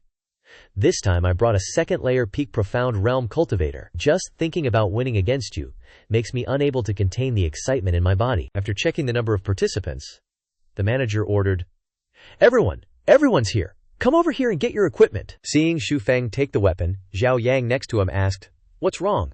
Could it be that you don't know how to shoot a bow? Hearing this, he immediately denied, No, it's just that I'm not used to using these things. Zhao Tong, after seeing him without any equipment, immediately mocked him. The profound cultivator he brought also smugly nudged him. Ha, Zhao Yang, is this the person you found? You don't even know how to shoot a bow, and you came here to hunt. Hearing that, he felt a little humiliated, and knocked himself on the head. If I had known, I would have asked clearly. Only Zhao Tong in front was laughing loudly. Ha ha, you're really killing me with laughter, let's go. Trying not to think too much, Zhao Yang gestured. Alright, let's go too. Then he immediately jumped onto his horse, galloping forward like the wind. Gee, looking at the mess in front of him, Wang Lu finally shouted, It ran over here, the other person advised. Stop first, Wang Lu. Qianru, we need to pick up the pace, let's catch up with him. Zhu Feng was enjoying the relaxing feeling. On the other side, those few were dealing with that monster. Great. Zhu Feng turned his head and said to them, You guys are shooting back and forth. I can't do anything. It's so boring. You guys take your time here hunting spirit beasts. I'll go take a walk somewhere else. Zhao Yang replied, Zhu Feng, go ahead. You're more suitable for wrestling anyway. When the time comes, if you find one to really wrestle with, you can increase our performance a little. Zhu Feng suddenly remembered something and narrowed his eyes to look at him, asking, Right, by the way, aren't you going to provide us with the location of the space treasure? Hearing this, he also remembered, and awkwardly smiled. I don't know the specifics, but the profound realm cultivator at the spirit entry stage is probably looking for it. Just pay attention to the whereabouts of cultivators at the spirit entry stage. Zhu Feng mounted his horse, turned his head, and replied to him. Got it. On the way, I'll help you guys kill spirit beasts, so you won't lose too miserably. Seeing Zhu Feng riding his horse and leaving without a word, Zhao Yang angrily shouted, Damn it, do you really think we're going to lose for sure? Bringing you here was really a mistake. Liu Qianru on the side calmly reminded him about Zhu Feng. He only cares about the space treasure. I'm afraid he can't help us. We have to try to take a risk ourselves. Zhu Yang was dumbfounded. HMPH. Liu Qianru took out a secret manual and continued. Don't we have talismans? Use the talismans to create a formation to hunt a big spirit beast. Zhao Yang hesitantly replied. That's a good idea, but isn't that too wasteful? Liu Qianru then dissatisfiedly asked him in return. Is wasting our face more important? Or are these talismans more important? Zhao Yang clapped his hands and exclaimed. That's right. The other two also excitedly chimed in. Good idea. That's right, Liu Qianru sighed and added. Moreover, isn't there still Zhu Feng? After we use them, we can just have him make more. At this time, Zhu Feng sneezed. He rubbed his nose and wondered, What's going on? Why is it suddenly so cold? He suddenly jolted, his expression darkening. A super-duper huge monster appeared. A single roar enough to shake the surroundings. Xu Feng felt a bit awkward as his horse whinnied. The monster then bared its sharp fangs. Xu Feng leaped off his horse, narrowly avoiding its attack. He drew his sword from his back, ready to fight. Xu Feng angrily charged at it, yelling, "Dude, you scared the crap out of me." The previously ferocious monster was now so scared of Xu Feng that it hiccuped. Ah! The quiet forest echoed with the sounds of cats and dogs fighting. 7 kill sword. Frost cold art. Lightning guiding art. Xu Feng beat the monster so badly it ran home to mommy. Wah! Xu Feng panted, exhausted, shouting, "Don't run away, come back here, I really won't beat you to death." Then, Xu Feng stood up helplessly, scratching his head and sighing. As expected, it's a pain not knowing how to shoot a bow. Even the prey in your hands flies away. Xu Feng turned his head, looking around with curiosity. Where is this place? Looking at the tree in front of him, Xu Feng frowned and thought, why is this tree growing downwards from the sun and the sky? Trees can't possibly grow upside down. This is an insult to someone with a basic education like me. Xu Feng instructed his horse, "Don't wander around, I'll be right back." Xu Feng approached the upside-down tree, observing it cautiously. Then, he leaned back. Xu Feng hung upside down to observe. Very quickly he understood the issue. Sure enough, in front of him was a cave entrance filled with spiritual energy, covered in cobwebs. Then, he entered the cave with anticipation. 3 secret manuals appeared on a stone table. Seeing this, Xu Feng couldn't help but grimace, exclaiming, "So far out, I didn't expect to find something related to profound skills." He approached and touched a secret manual, assessing it. Same old story. So far out, I didn't expect to find something related to mysteries. Xu Feng continued to examine another secret manual, sighing helplessly. Just this notebook, huh? This continent notebook and empire map is okay, it can help me quickly understand this world, but what the heck is this secret of Crane City? He kept reading each part inside the book. 3 years after the death of the young master Xianxia, his wife had an affair with the young master of Linjia. Husband and wife Li Yu Xiao of Linjia are actually siblings. Wang Jia read more. Xu Feng became more gossipy. He had to exclaim, "Oh, my eyes are bad, this is the most valuable thing." At this moment, the sound of someone's footsteps came closer. Xu Feng immediately became alert, turning his head to look outside. At this time, Gong Hong Bang had also arrived. Seeing Xu Feng's horse, he was suspicious. Gong Hong Bang looked up and saw a vague figure above. He immediately smirked, thinking in his heart, He, so small, probably not even 16 yet. Xu Feng had already jumped down. Gong Hong Bang arrogantly ordered, "Kid, leave the stuff and scram." Hearing this, Xu Feng turned his head to look at him, disdainfully asking, "Are you a robber?" Gong Hong Bang smugly threatened Xu Feng. "Don't refuse a toast only to be forced to drink a forfeit. Hand over the stuff, and if I'm in a good mood I might spare you." Xu Feng coldly smiled and mocked him. "Lamei, I already follow another boss, and a beautiful female boss at that. I wouldn't even glance at your appearance." Gong Hong Bang was angered by Xu Feng until his face twisted. He snorted. While the two horses were off having a heart-to-heart, Gong Hong Bang here was charging as Xu Feng, "Die for me." As he lunged, Xu Feng, not even flinching, blocked his last attack with a single hand. He shot a cold glance at Gong Hong Bang, who couldn't help but frown, growing cautious. A massive counterattack sent Gong Hong Bang flying, sending him crashing to the ground. Xu Feng grimly unleashed the spiritual energy in his body. Seeing this, both horses freaked out and started bucking wildly. Gong Hong Bang's arrogance vanished, replaced by fear of Xu Feng. Spirit entering realm. How can he be so much stronger than me? But his age. Just then, Xu Feng questioned Gong Hong Bang directly once more. "I was wondering where you got the guts to rob me. Turns out you're at the spirit entering realm. But hey, before you rob someone, are you prepared to be robbed yourself?" The two horses took this chance to run off, following the call of love. "You are the wind, and I am the sand." Xu Feng could only helplessly yell after them, Hey, don't run, the fight's over." After that display, Gong Hong Bang became much more cooperative, trying to suck up to Xu Feng. "Oh, my friend, it's all a misunderstanding, just a misunderstanding. Since it's all cleared up, I'll be on my way." With that, Gong Hong Bang turned to leave, secretly plotting in his heart, "Xu Feng, I'll get you back for this." But Xu Feng wasn't about to let him go just like that. He called out coldly, "Hey, did I say you could leave? Ever heard of give and take?" Gong Hong Bang turned back, confused. "What do you mean?" Xu Feng laid it out plain and simple. "Time to fatten up the piggy bank. Hand over everything you've got." Unable to stomach the humiliation, Gong Hong Bang instantly turned back to attack Xu Feng. "You bastard!" But he was quickly knocked back again. Xu Feng retracted his fist and calmly continued, "I'm a man who believes in reciprocity. You tried to rob me and scared my horse away, so you've got to leave something behind." Gong Hong Bang, trembling and clutching his injured body. Warned Zhu Feng with a cold voice. I'm a member of the Red List. Can't you show the Red List some respect? Zhu Feng shot back at him. A member of the Red List? If you were a member of the Dark List, I might have given you some face. Then he charged forward, fist ready, and yelled, Too bad, you're not. You've been rambling on for ages, and you're still so uptight. Seeing the power he was about to unleash, Gong Hongbang was terrified. A second heaven profound master? Zhu Feng's eyes were sharp as he growled. Who told you I was a second heaven profound master? The quiet forest was rocked by another tremor. Boom! Even Zhu Feng's runaway horse was startled. Zhu Feng coldly reminded him, I hate people like you the most. Bullies who prey on the weak, but cower before the strong. Gong Hongbang was frozen in place, questioning Zhu Feng in utter disbelief. An Earth-grade technique? You're also a spellcaster. You really want to make an enemy of the Red List, don't you? Zhu Feng calmly gave him a definitive answer. You're just a member. As if to say, you think you can represent the entire Red List? Seeing Zhu Feng was about to strike, he quickly held up his hand and shouted, Wait! Zhu Feng asked him, What's up? Had a change of heart. And so, Gong Hongbang was stripped of everything he owned, which ended up in Zhu Feng's hands, leaving him in nothing but his underwear.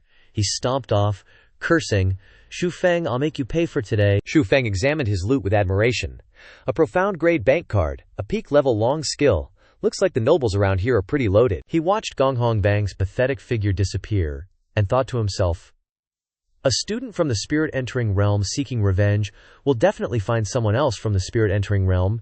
If I don't piss you off completely, how are you going to obediently lead me to the gathering place for spirit-entering students? He followed his silhouette, calculating. After all, only the spirit-entering students are likely to have news about spatial treasures. A rustling sound came from the bushes. Ao Lai spun around warily. Who's there? Gong Hongbang called out awkwardly. Brother Ao Lai, it's me. Seeing who it was, Ao Li asked, confused. Brother Gong, what happened to you? Gong Hongbang then made up a story to tell Ao Li. I just ran into a fierce magical beast and got a little disheveled. He was secretly thinking, I wonder if Brother Ao Li has spare clothes. Can I borrow them? Ao Li took out a set of clothes from his luggage and laughed heartily, replying, Ha ha ha, since Brother Gong has asked, I certainly won't refuse. But what grade of ferocious beast was it to be so powerful? Gong Hongbang took the clothes that Ao Li tossed to him, and said sarcastically, I've never seen one either. If I hadn't escaped quickly, I would have really died in its hands. Ao Li laughed again, and continued to say to Gong Hongbang, Hey, I told you a long time ago, Brother Gong, just wait for news here, but you insisted on going. Gong Hongbang put on the clothes and replied seriously, Brother Ao Li, don't rub it in. By the way, is there any news about the spatial treasure? Under the tree, Ao Li replied to him. Not sure yet, but I heard the basic area is in the eastern region. Don't worry so much, our strength is no match for theirs. It's almost impossible to compete. Zhu Feng, who was far away, thought to himself when he heard this, eastern region. Those two continued to discuss. Let's go take a look, at least there's a chance, isn't there? What you said makes sense. Then let's go take a look. Zhu Feng stepped forward, thinking to himself, directly to the eastern region. He sped up, panting as he ran. He was a little dissatisfied in his heart. It's a pity that the horse's guts were too small, otherwise it would be much easier. This is really like running a marathon. Suddenly, a radiant light appeared in front of him. Zhu Feng immediately stopped. This is, in a clearing over here, a battle between a human and a spiritual beast is taking place. A four heavens golden hair bear ape. The one confronting the spiritual beast, the bear ape, is Zhao Zixuan, a three heavens lightning-type magician. Zhu Feng looked at his appearance, and thought to himself, now looking at the bear in front of me, Zhu Feng became even more vigilant. A four heavens bear ape with golden fur, not easy to deal with. At that moment, the bear ape opened its mouth and growled fiercely. It swung its foot and delivered a blow towards Zhao Zixuan, but he managed to dodge it. Zhao Zixuan began to clasp his hands together and chant. He shouted, Unleash lightning strikes, lightning strikes. And the bear ape roared as it was targeted by those lightning strikes. Zhu Feng calculated. Lightning-type magician, he exclaimed happily. So it's a lightning-type magician, the most noble profession on this continent. Just like me. The bear ape roared again furiously. It pounced towards Zhao Zixuan and attacked. Watching the chase between the two, Zhu Feng admired Zhao Zixuan a bit. This guy is smart, he knows how to kite. The bear ape raised its forelegs to resist the incoming lightning strikes. Zhao Zixuan frowned angrily and shouted at it, Beast, do you really think I can't deal with you? He suddenly appeared in front of it. Then his hands intertwined, preparing to unleash an attack. Zhao Zixuan used all his strength to unleash a gigantic lightning ray. Lightning annihilation. A powerful halo of lightning strikes was released by Zhao Zixuan. Xu Feng was also amazed when he saw it, his eyes full of praise.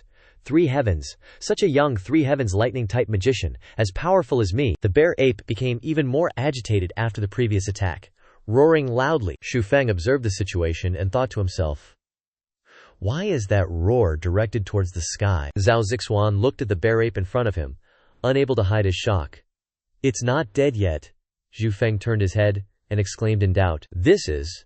Another ferocious bear ape also rushed over. Another one. 2 frenzied beasts threatened the human in front of them, growling furiously. Zhao Zixuan looked at the monsters in horror, stiff with fear, not daring to move. I can't even deal with one, and now another one is here.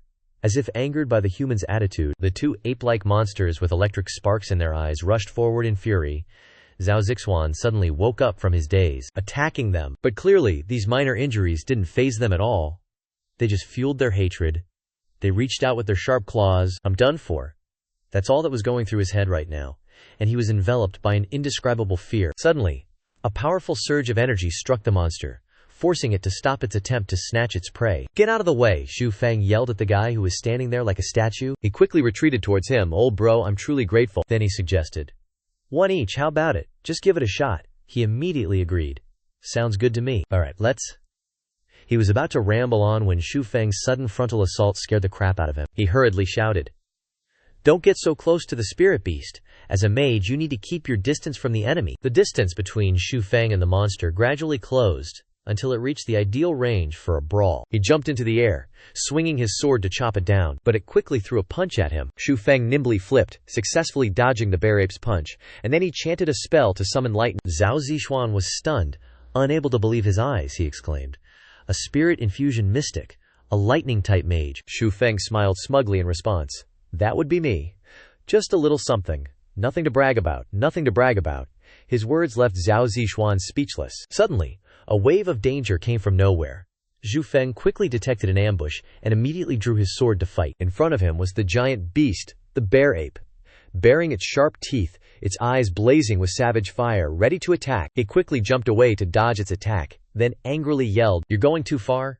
Do you really think I can't do anything to you? Zhao Zixuan saw that he wasn't attacking but was instead searching for something. Feeling confused, he shouted a warning. Xu Feng dodged the monster while continuing to reach into his clothes to find something. But he didn't forget to remind Zhao Zixuan, you better watch yourself too. Hearing this, he subconsciously turned around and discovered that the beast had been right behind him the whole time. It raised its huge paw, intending to crush him. But Zhao Zixuan was no pushover. He quickly jumped away, dodging the blow by a hair's breadth, and simultaneously cast a spell. Lightning strike destruction, lightning strike annihilation. Hundreds of bright lightning bolts were summoned, flying straight towards the beast, immediately creating a huge explosion that shook the earth, causing it to collapse to the ground. Zhao Zixuan finished dealing with it, his face covered in mud, then turned back to urge Xu Feng, I'm telling you, stop rummaging around, we're in this together. The scene before him stunned him. Xu Feng had cast hundreds of talismans into the air. Not only were they sharp, but their speed was also shockingly fast. He shouted, let me show you what it means when a change in quantity leads to a change in quality. The talismans flew towards the beast like a tornado, surrounding it, forming a battle formation. The beast roared to the heavens. The talismans surrounding the spirit beast were busy whooshing and crackling. Xu Feng chanted a spell, lightning guidance. It wasn't afraid at all, but instead pounded its chest repeatedly, as if to say, come at me if you dare. Streams of light shot out from the talismans, creating countless dazzling light orbs, carrying immense power. As it wished, one orb took the lead and attacked the spirit beast from behind. Immediately after, a series of the remaining orbs also attacked the bear ape relentlessly. The sharp bursts of power tore the bear ape into shreds. It let out a painful screech. Looks like it's going on a trip far away. Xu Feng immediately seized the opportunity while it was weak and hadn't reacted, took out his sword, and finished it off with 2 slashes, sending the spirit beast to the western paradise. He put his sword back in its sheath, waiting. The moment the spirit beast fell, the young guy who was watching with wide open eyes praised, so awesome, so satisfying. Xu Feng looked confident as heck, counting to himself. 1, 2. He put the bamboo slip in his mouth, super leisurely, still counting in his head. Ah, then accurately timing it. The bear ape spirit beast couldn't take it anymore and fell right in front of him. The young guy ran over quickly to introduce himself. Let's get to know each other. I'm Zhao Zixuan. Thanks for saving me earlier. Xu Feng acted all cool and handsome, flicking the dust off his clothes and replying, I'm Xu Feng, just passing by. Zhao Zixuan was sweating bullets hearing that and frowned in suspicion. His ears must be messed up. Xu Feng, a servant of the Xiao family. Weird, something's not right. Forget the strength. Just the fact that he used a talisman like that. If he was a servant, his master would have beaten him to death already. He probed with a confident tone. May I ask which class Xu Bro is in at the academy? With Xu Bro's strength, you should be famous throughout the academy already. Xu Feng was loving the praise, but still acted all shy, waving his hand modestly and replying, just got here, nothing worth mentioning. He wanted to gather information, so he asked, does Zhao Bro know where the other spirit realm people are? Zhao Zixuan asked back curiously. Are you also interested in the spatial treasure? Xu Feng replied casually. Slightly interested. He didn't hide anything, pointing in one direction and saying, over there, within a range of about 5 miles, you'll see it. Zhao Zixuan hadn't finished speaking. Xu Feng had already grabbed his pants and ran off, leaving a message as he ran, Zhao Bro, we'll have many days ahead, we'll meet again. He stood there dumbfounded, not knowing what he was thinking. Xu Feng ran enthusiastically through the lush green forest. Suddenly, Li Wei, like a thief, unexpectedly pulled someone up from the bushes, shouting, reporting, boss, isn't this Xu Feng? He didn't hear a response, so he turned his head, only to see Li Heishuan pouting, hitting him on the head with his fan, and calling out confused, boss. Li Heishuan frowned in suspicion. Are you sure? Li Wei immediately said confidently, boss, I saw him running from here with my own eyes. Li Heishuan felt strange. He's just a servant. Why would he be qualified to enter the hunting grounds? Li Wei is truly a villain worthy of his name. Always having a tendency to humiliate himself and get beat up, he excitedly suggested. He, doesn't matter how he got in. If we've already bumped into him, then let's just kill him. Li Wei made a proposal. Doesn't boss know someone from the Hong board? Quickly go call the Tang sect to take care of Xu Feng. This is a good opportunity. Li Heishuan's face darkened, glaring sharply as a warning. Are you teaching me how to do things? He hurriedly lowered his eyes, replying softly, wouldn't dare. Li Heishuan's eyes were filled with vicious calculations, laughing. Xu Feng, At the Hongboard stronghold, the towering, sturdy walls and vast mansions are bathed in the dazzling sunlight. 2 figures, Li Heishuan and Li Wei, appeared at the foot of the city walls. He spoke up. Here we are. Li Wei still wasn't too sure, so he asked again. Boss, are the 2 people you mentioned trustworthy? Li Heishuan only had the vision of beating Xu Feng to a pulp in his head, so he didn't pay much attention, replying, haha, my relationship with them is pretty close. With these 2 experts helping, he said disdainfully. This time, Xu Feng is afraid he'll lose his life elsewhere. Li Heishuan waved to 2 figures in front of the camp. Zhao Bro, Gong Bro. The man standing next to Zhao Zixuan was Gong of the Hongboard, asking, Li Bro, how's the harvest? He didn't beat around the bush and went straight to the main topic. This time, I'm not here to talk about hunting. I want to ask you 2 brothers to help me with something. Li Wei whispered into Li Heishuan's ear. Boss, this guy's clothes look really unreliable, he scolded softly. Shut your mouth, Gong Hongboard was surprised. Oh, wonder what you need help with, Li Heishuan said honestly. I was bullied by a brat before, and I happened to run into him at the hunting grounds this time, so I want to ask you 2 to lend a hand. The 2 exchanged glances. Zhao Zixuan hesitated, glancing at the man in purple. This Li Heishuan's strength is so-so, but he's got connections with that guy on the Hong list. We can't really refuse. The Hong list guy also signaled with his eyes. The one bullying him probably ain't a big shot, so let's help out. Having made up his mind, the man said to Li Heishuan, oh really, someone's got no eyes and is bullying you, bro. Let's go check it out. Li Heishuan cupped his fist in thanks. Many thanks then. In his heart he sneered triumphantly. Xu Feng? This time, even if you grow wings, you ain't escaping. Deep in the verdant forest, a voice echoed. This is the path he'll have to take. Let's intercept him here. We're counting on you 2 after that, one of the 2 replied. No problem at all. Li Heishuan focused his gaze, and after spotting Xu Feng's figure, he alerted them. He's here. Zhao Zixuan was startled, finding it strange. Why does this guy feel a bit familiar? Gong Hongbong, however, recognized him instantly. Oh crap, it's him, Li Heishuan. Impatient and courting death, without a word, jumped out to block Xu Feng's path, then sneered, Hey, Xu Feng, surprised to see me. Xu Feng played dumb, observing his surroundings, feigning surprise. How convenient, 5 miles this way, yet not a soul in sight, isn't it? He was infuriated at being ignored, shouting, Xu Feng, are you pretending you just saw me? The innocent-looking dude pointed at him and said, "Oh, it's you." Li Hexuan was mortified, regaining his superior air and clearing his throat. Ahem, Xu Feng. Surprised to see me, huh? Xu Feng replied blandly. A bit. He flashed a villainous smile. Hehehe, I'm here to take your life today. He glanced at the Lin brothers, then scoffed. Just the two of you. Li Hexuan, itching for a beating, let his mouth run a bit too far, smugly saying, HMPH. Don't think you're so great just because you're at the spirit entry realm. Today, I've got 2 friends from the Hong list here to help me, enough to deal with you. Li Wei beside him was also eager to see the tragedy that would befall Xu Feng. Xu Feng calmly asked, Oh, so I'm definitely going to die today, he retorted irritably. Nonsense. You think you still have hope of living? Suddenly 2 figures appeared behind him. Xu Feng sensed them and turned around. Xu Feng recognized them at a glance but still played dumb, asking, Their backs look a little familiar, don't they? Gong Hong Bang, sweating nervously, denied, Nope. Not familiar. Xu Feng turned back around, casually put his arms around their shoulders, looking as friendly as long-lost brothers, but he threatened as he spoke. Didn't expect to meet again so soon, eh? So, you're friends with Li Hexuan? Zhao Zixuan quickly denied, Don't know him. Xu Feng turned back and said a chilling line, I don't mind robbing you again, turning Gong Hongbang pale with fear and rendering him speechless. The 3 of you, as if you'd reached some kind of agreement, shook hands very warmly. Li Wei, sensing something was off, reminded them, Big bro, something doesn't seem right. Li Hexuan had realized something, but he was still in denial and dared not accept it, loudly questioning, Brother Zhao, Gong Hongbang, what's wrong with you 2? Didn't you say you'd help me deal with this punk? Xu Feng smirked provocatively, looking extremely deserving of a beating. Looks like you miscalculated this step. Zhao Zixuan sincerely said something extremely deflating.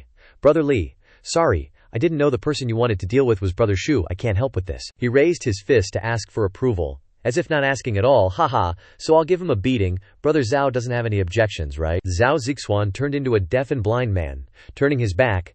Did you hear something? I didn't hear anything.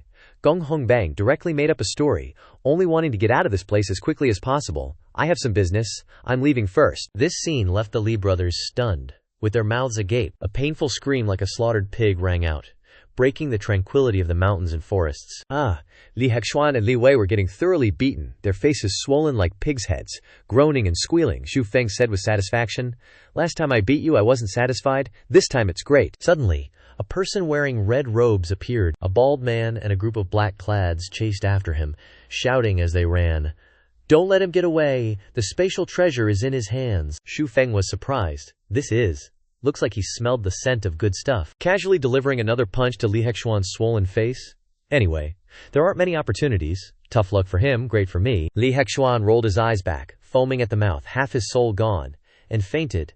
Li Wei worriedly called out, Big bro, big bro! Xu Feng quickly slipped away. An attack was launched at the person in red robes, conjuring lightning techniques, but he dodged it nimbly. He landed right next to Xu Feng, panting heavily like a tired dog, saying, Phew. If I hadn't been running for a whole day, I would have hit you long ago. The guy frowned, reminding, Hey, if you don't want others getting involved, stop and follow me. Xu Feng followed him, climbing around like a monkey, until he realized the red-robed teen was standing at the edge of a cliff. He turned and grinned at Xu Feng. Xu Feng was stunned, guessing, Don't tell me. He rushed to stop him. Hey, don't do anything rash. But the guy was one step ahead, already throwing himself off the cliff. Xu Feng lay at the cliff's edge, a bit, looking at the scene below. It turned out there was a tree growing halfway down. The guy stood under it, taunting, If you're scared of dying, don't come down. After saying that, he nimbly jumped from the tree into a cave below it. After a while, Xu Feng finally made it down to the cave, proudly showing off, Hey, you think I wouldn't dare come down? The teen frowned warily, snapping, Shut up, someone's coming. The group chasing him had followed them here, the leader asked. Where is he? A subordinate replied. Boss, there's a trace here. Xu Feng tensed up, face full of vigilance, holding his breath and observing from above. An hour later, the guy spoke up, reminding, All right, we've completely lost them. Xu Feng looked at the red-robed figure before him with a meaningful gaze. Guess we're temporarily rid of a danger. 2 figures stood tall on the cliff face, silently sizing each other up. The guy drew 2 swords with both hands, calmly saying, Now we can fight in peace. Flames flickered around Xu Feng's sword. The guy's nickname was Ji Xuan, and he was itching to test his skills against Xu Feng. Xi Xuan moved like lightning, launching the first attack to seize the initiative. Xu Feng wasn't just anyone. He calmly formed a hand seal, and a power gradually gathered in his hand. In the next moment, Xuan was right in front of him, preparing to swing his sword. Of course, the protagonist's aura wasn't just for show. Before Xuan could touch a single hair on Feng, he was struck by a ray of light, and he instantly realized, a mage. A mystic. He retreated a distance. Feng grinned confidently. Heh, I'm all warmed up, ready for a real fight. Xuan's face darkened, self-righteously advising, give up. Even though you're a mage and a mystic, you're no match for me. Feng calmly drew the sword behind his back, replying, that remains to be seen. Feng swung his 7-kill sword, shouting, 7-kill sword, 5 swords combine as one. Xuan charged again, I told you. But before he could run far, he was shocked to find his legs frozen up to his calves. Seizing the opportunity, Feng slashed down several times, kicking up dust and smoke wherever the sword went. Immediately after, he brought 2 fingers together, forming another hand seal. Xuan reacted in time, creating a defensive barrier to block the attacks. He smirked mysteriously with a hint of mockery. Feng's eyes widened in disbelief, breaking out in a cold sweat, exclaiming, how is that possible? A crack appeared in the ice on Xuan's leg, and fragments began to fall. Eyes wide, mouth agape, he looked at the scene and asked a rhetorical question. Ice attribute earth-grade magic. Not bad, I guess. The tip of Xuan's sword plunged into the ground, shattering the ice into fragments. He raised his sword and said with a confident smile, what do you think? Surprised? Are you? Feng, at this moment, was strangely calm. He reached into his green robe as if searching for something, replying, surprised? Not really. He quickly pulled his hand out, just a little heartbroken. A series of talismans flew out, surrounding him one by one, waiting for orders. Feng shouted, lightning summoning. The talismans shot toward Xuan like lightning bolts to attack. Fast, fast, fast. Xuan stared blankly at a pile of talismans rushing towards him. He uncomfortably shouted, talismans! How can there be so many talismans? Feng raised an eyebrow provocatively, looking very much like a main character. What? Surprised? Xuan pursed his lips, his face unreadable, mimicking, oh. Not waiting for him to say another word, Feng continued to shout, lightning summoning. Just as the talismans were about to make intimate contact with Xuan, he managed to raise his hand in time to stop them. Wait. He was sweating cold, trying to force a friendly smile, awkwardly suggesting, it's just that you want a spatial magic tool, we can negotiate. There was no way Feng would be easily fooled.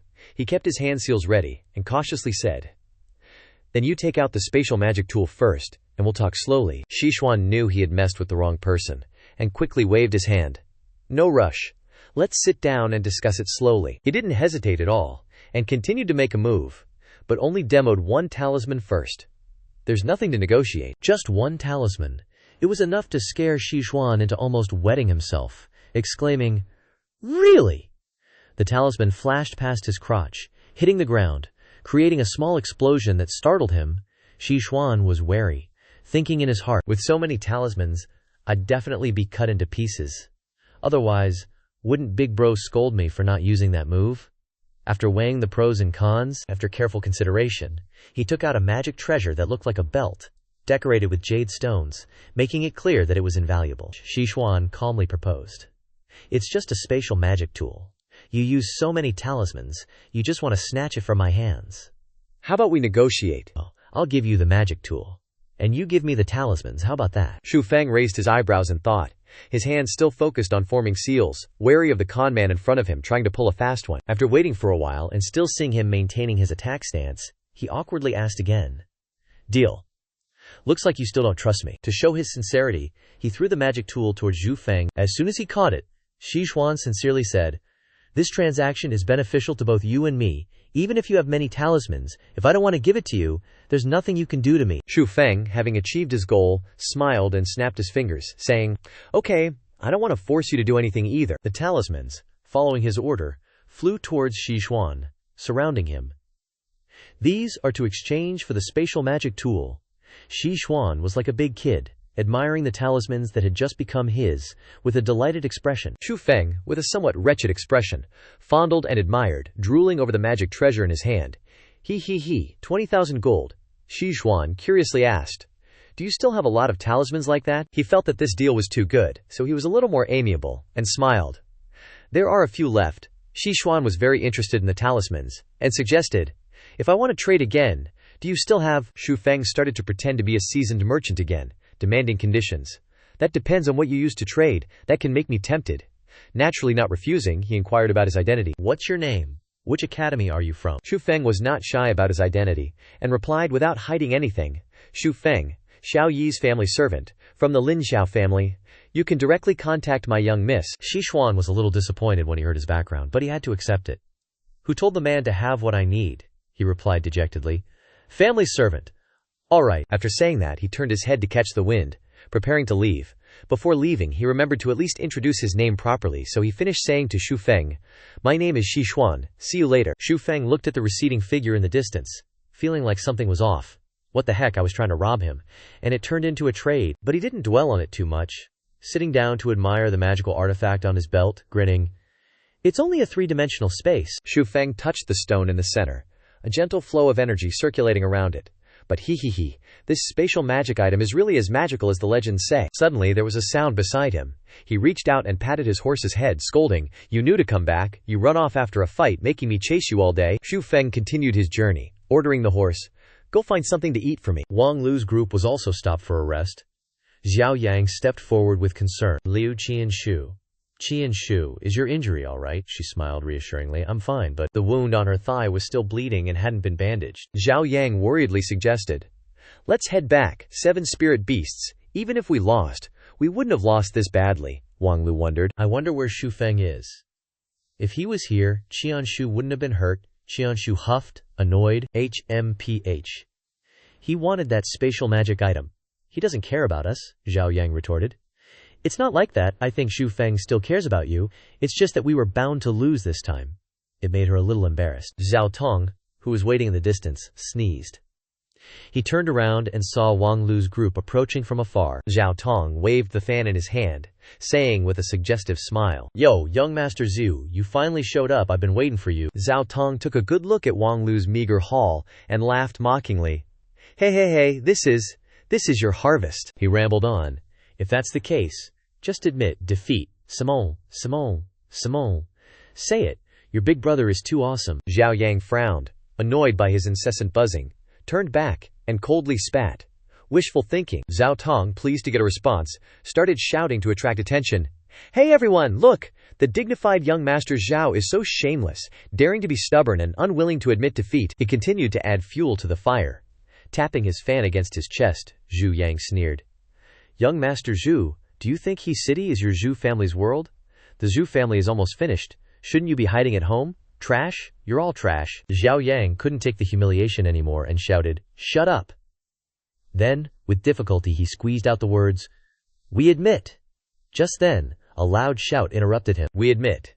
Victory made Zhao Yang surprised, his eyes wide. What? Liu Qianshu's eyes lit up as she called out. Xu Feng. Xu Feng led the horse that was panting tiredly, its legs shaking like leaves, carrying on its back the already dead spirit beast. He stepped forward extremely awesome, and returned what he had said. We are definitely not trash, and as for you, I'd find your trash can dirty. He threw the 2 spirit beasts down in front of Zhao Tong, teasing with interest. Cremon, wasn't it about who could hunt more beasts? He looked at the still dazed spirit beast, its tongue lolling out, looking like it was resigned to its fate, and was terrified in his heart. Golden Mane Ape, surpassing the 3rd heaven, 2 of them, no way. Xu Feng walked over and said to Zhao Yang, I conveniently helped you catch a few. Didn't break my promise, did I? Zhao Yang released his anger, and replied with great joy, Haha, no.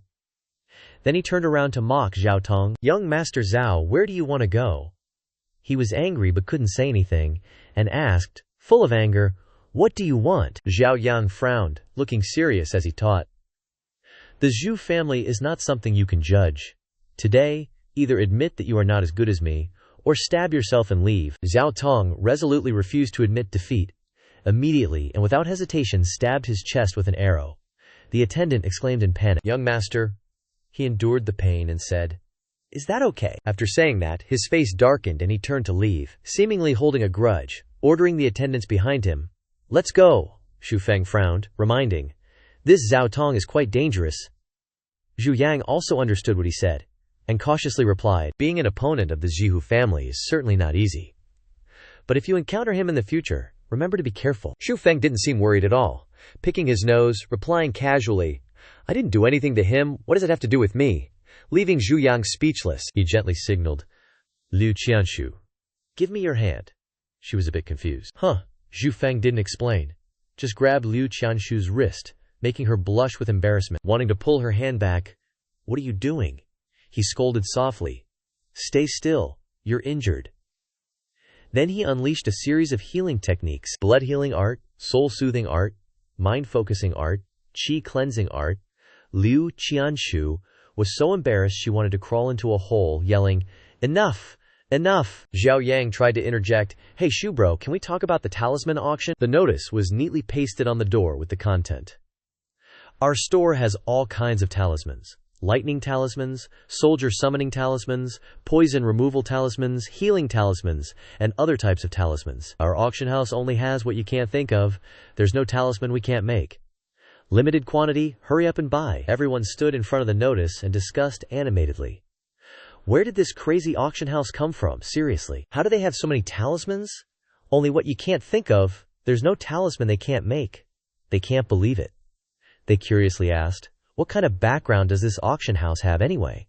Shh. It's said to be related to the Zhu family. Someone saw young Master Zhu going in and out of here often. Shu Feng sat inside, laughing gleefully. He. Zhao Yang coughed softly as a reminder. Tone it down a bit, Shu bro. Stop staring, or it'll be lunchtime, he asked. How's it going? Zhao Yang replied. I got this place through my family. The location and traffic are stable. I just posted the notice outside. Maybe this trick will get people talking. Hearing this, Shu Feng rolled his eyes in disdain. What good is that? Zhao Yang didn't react in time, asking back, Huh. He analyzed. This trick only attracts some idle people. Your propaganda is too low level. Zhao Yang's head was full of question marks, his face blank, not understanding what he had just said. Propaganda. Zhu Feng scratched his head, proposing, We should find a group of beautiful women, for example. Zhu Feng imagined in his head as he described in detail. Tell them to wear super short shorts, super short shorts, those really short shorts. He didn't stop there, continuing to draw, then wear V-neck shirts that are a little deep, deep V-necks. Afraid people couldn't imagine it, Zhu Feng drew an illustration and stuck it on himself. It's this kind of outfit. As he spoke, he imagined the scene. His face showing a clear, perverted, and wretched expression, making everyone feel awkward, writing the auction items on their fair white thighs and backs, then lining up in front of the door, and then immediately role-playing as those long-legged girls to welcome customers. When a customer arrives, they start greeting, Welcome. When a customer leaves, take care, come again next time. Obviously, the above vision was extremely attractive to those men. Everyone showed an infatuated expression and agreed immediately. Agreed. After shouting in unison, they didn't forget to praise. Thinking like a man, Cao Ming is indeed Cao Ming, so that's how it is. Xiao Yilin frowned in opposition. Shu Feng, no way. Causing him to deflate immediately. Zhao Yang seemed very interested in this advertising method, wanting to get to work quickly. This is the propaganda you were talking about, I'll prepare it immediately. But he was shouted at by Liu Xianshu, threatening, If you dare to do that, I'll tell Uncle Zhao to lock you up for 3 months. Hearing this, Zhao Yang was a little scared. Shu Feng had to restrain himself a little, negotiating. If not, then no V-necks anymore. This time, both Liu Qianshu and Xiao Yilin responded in unison with firm opposition. He closed his eyes to think, then said, Zhao Yang, I've thought about it. This advertising method is indeed a bit shameless. If that's the case, Zhao Yang couldn't keep up with his train of thought. Shu Feng stroked his hair, showing off his handsome and cool appearance, saying mysteriously, Then we can only change the way. Zhu Feng opened the Crane City map and pointed to the East City with a stick, analyzing. The nobles of the 5 Crane City territories are difficult to invite, but only East City probably isn't a problem. Okay. After all, this auction house is developing in East City.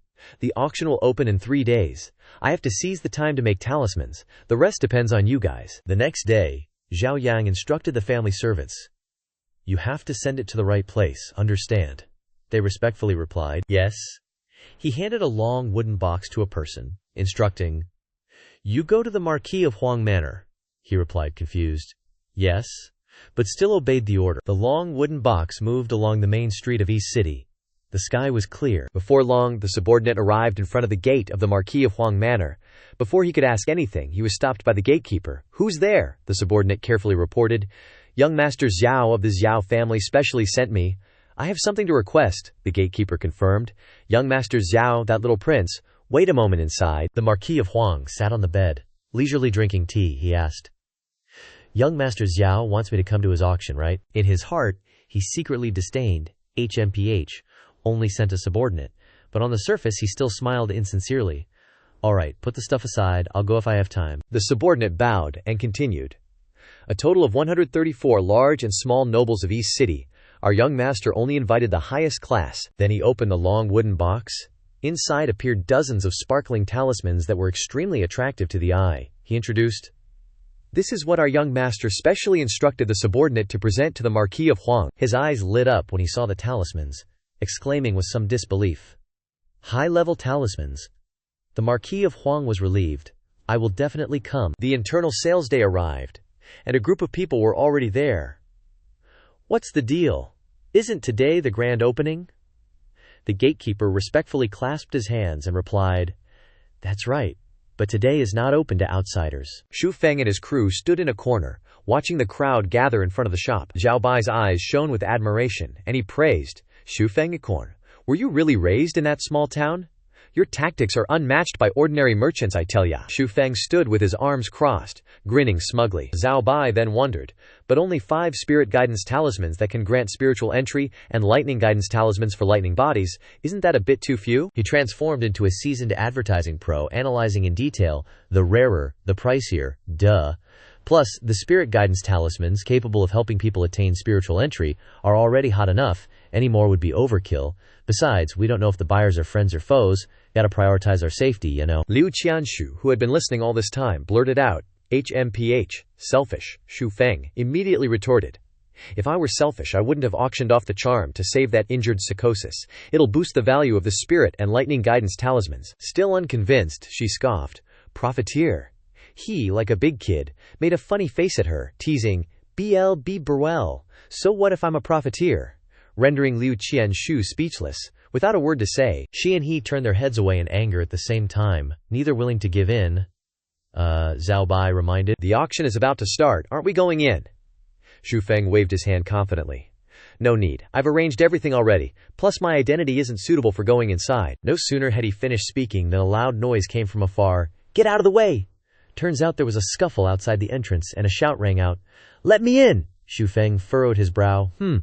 Feng grabbed the arm of a disheveled man covered in wounds and said sternly, "Sir, please go back." He was taken aback, unable to utter a word. "You," he repeated, announcing to the people gathered behind, "Today's auction is not open to outsiders, let alone it has already started." Inside, everyone gathered, sitting neatly at their tables. A voice rang out, "Hold on!" A guy holding a bottle of wine, reeking of alcohol, frowned and grumbled, questioning, trying to make things difficult for Zhao Yang. "May I ask, is young Master Zhao also a noble? But why are they allowed to sit in the upper section? Moreover, I heard you even handed out business cards to them. Please, young Master Zhao, give us an explanation." The crowd below clamored, "That's right, explain." Zhao Yang didn't panic at all, but clearly explained. The East Crane City noble clan has a total of 134 houses. Today's auction is only open to nobles, not commoners. Your presence here is enough to prove your status, which also means that if anyone here believes their status is higher than the 10 sitting above, please step forward and say so. He continued. As for the business cards, the 10 sitting above indeed have business cards. Those with business cards enjoy a 10% discount. This symbolizes the status of those with business cards at this auction. The Wang family head calmly praised this handling. This auction is not bad. Even nobles are divided into ranks. The man who caused the trouble earlier was humiliated and angrily turned to leave. Zhao Yang leisurely offered benefits that everyone would drool over. Of course, after this auction, there will be the participation of commoners. We will compile and calculate everyone's financial resources and strength, so those sitting here all have the opportunity to enter there and enjoy the same benefits. I must get this. Zhao Yang recalled what Zhu Feng had said. Don't worry. The situation you mentioned won't happen. If you do that, those without business cards will naturally want to gain the same status as nobles. Outside the door, the man deliberately made trouble, his power vaguely swirling around him. What if I insist on entering? Zhu Feng, without fear, calmly replied. Although you are already in the spirit entry realm, only the first level, you cannot pass me. There are many nobles inside. You won't be able to compete even if you enter. Moreover, if you continue to fight, I'm afraid you will die. He turned away, not wanting to argue. Today is the opening day. I don't want anything unpleasant to happen. Leave. The man disregarded everything, knelt down abruptly, He pointed at himself and said resolutely, "I'll trade my life for it." Zhu Feng was stunned. "The auction floor cannot take people's lives. Leave." The man pleaded with a look of despair. "Just give me the antidote to dispel the miasma. Tomorrow I will sell my life to the auction floor." Xiao Yilin was moved by his plight. With tears in her eyes, she looked at Zhu Feng, causing him to slap his forehead helplessly and reply, all right, he asked the man. "What do you need these talismans for?" He sincerely replied, "To save someone." The man suddenly remembered something and exclaimed in a panic, "Oh no, it's going to be too late," he anxiously said. Immediately afterward, Zhu Feng threw several talismans at him. "Hey!" Making the man gasp in surprise, he immediately turned and ran away, not forgetting to say as he ran, "Thanks." Xiao Bai watched the man's figure run off, puzzled, and asked, "Heh, but that was a big silver ingot. You just gave it to that weirdo. Aren't you afraid he'll scam you?" "I thought Zhu Feng was some tough guy, but who knew you'd almost cry from the pain too," stopping Xiao Bai's mouth, saying things that made your liver and guts ache. "Don't say any more. I know, so what if I got scammed? I can always make more anyway." The group sat around a table laden with delicacies of the sea. Zhu Feng guessed, "The auction must be over." Xiao Bai chimed in, "Oh, it must be." Zhao Yang grabbed a glistening meatball with sauce and shoved it into his mouth, eating like he was starving, and lamented, "Finally done with that business. This young master was starving to death." Wang Lu also showed no restraint, hogging a whole pig's head, happily praising, delicious." Xiao Bai smiled. "Hey, here it comes," Zhu Feng teased. "Ha ha, Li Gongzi and Wang Gongzi eating like this." Zhao Yang, disregarding his image as a refined young master, cursed, "Damn it, I was fighting tooth and nail at the auction, not even getting a sip of water, and you guys are happily laughing at me." He carefully wiped his hands. As he spoke, Zhu Feng wasn't convinced, crossing his arms and retorted, "Wasn't that your own choice? What does it have to do with me?" Which silenced Zhao Yang, leaving him speechless. Because it was too true, Xiao Bai, with a face full of curious interest, asked, So, what were the spoils?" Zhu Yang smugly, mysteriously asked back, "Hey, guess."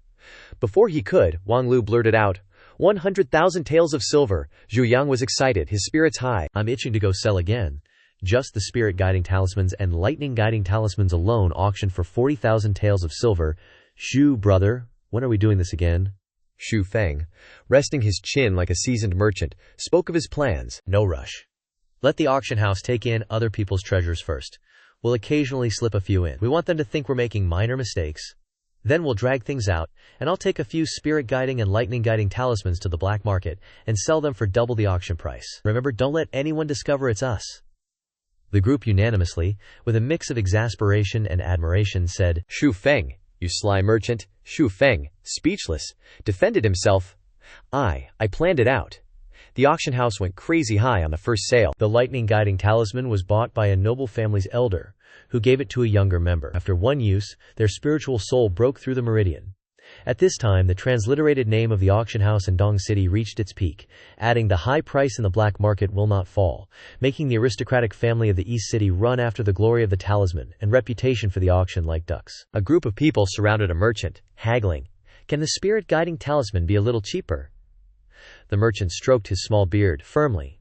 10,000 taels of silver, no discounts. At this moment, Zhu Feng was back in the inn, beginning his efforts to reach the second layer of the soul. He concentrated so hard that he was sweating cold, intently watching his own spiritual force ball. Strands of power clung tightly to his skin. Zhu Feng gritted his teeth, enduring, as the spiritual force gradually gathered into a small lotus flower on his forehead. Cultivation of the body can be divided into self-cultivation and vitality cultivation. Mysterious sutras of the Tao sect are the only guides.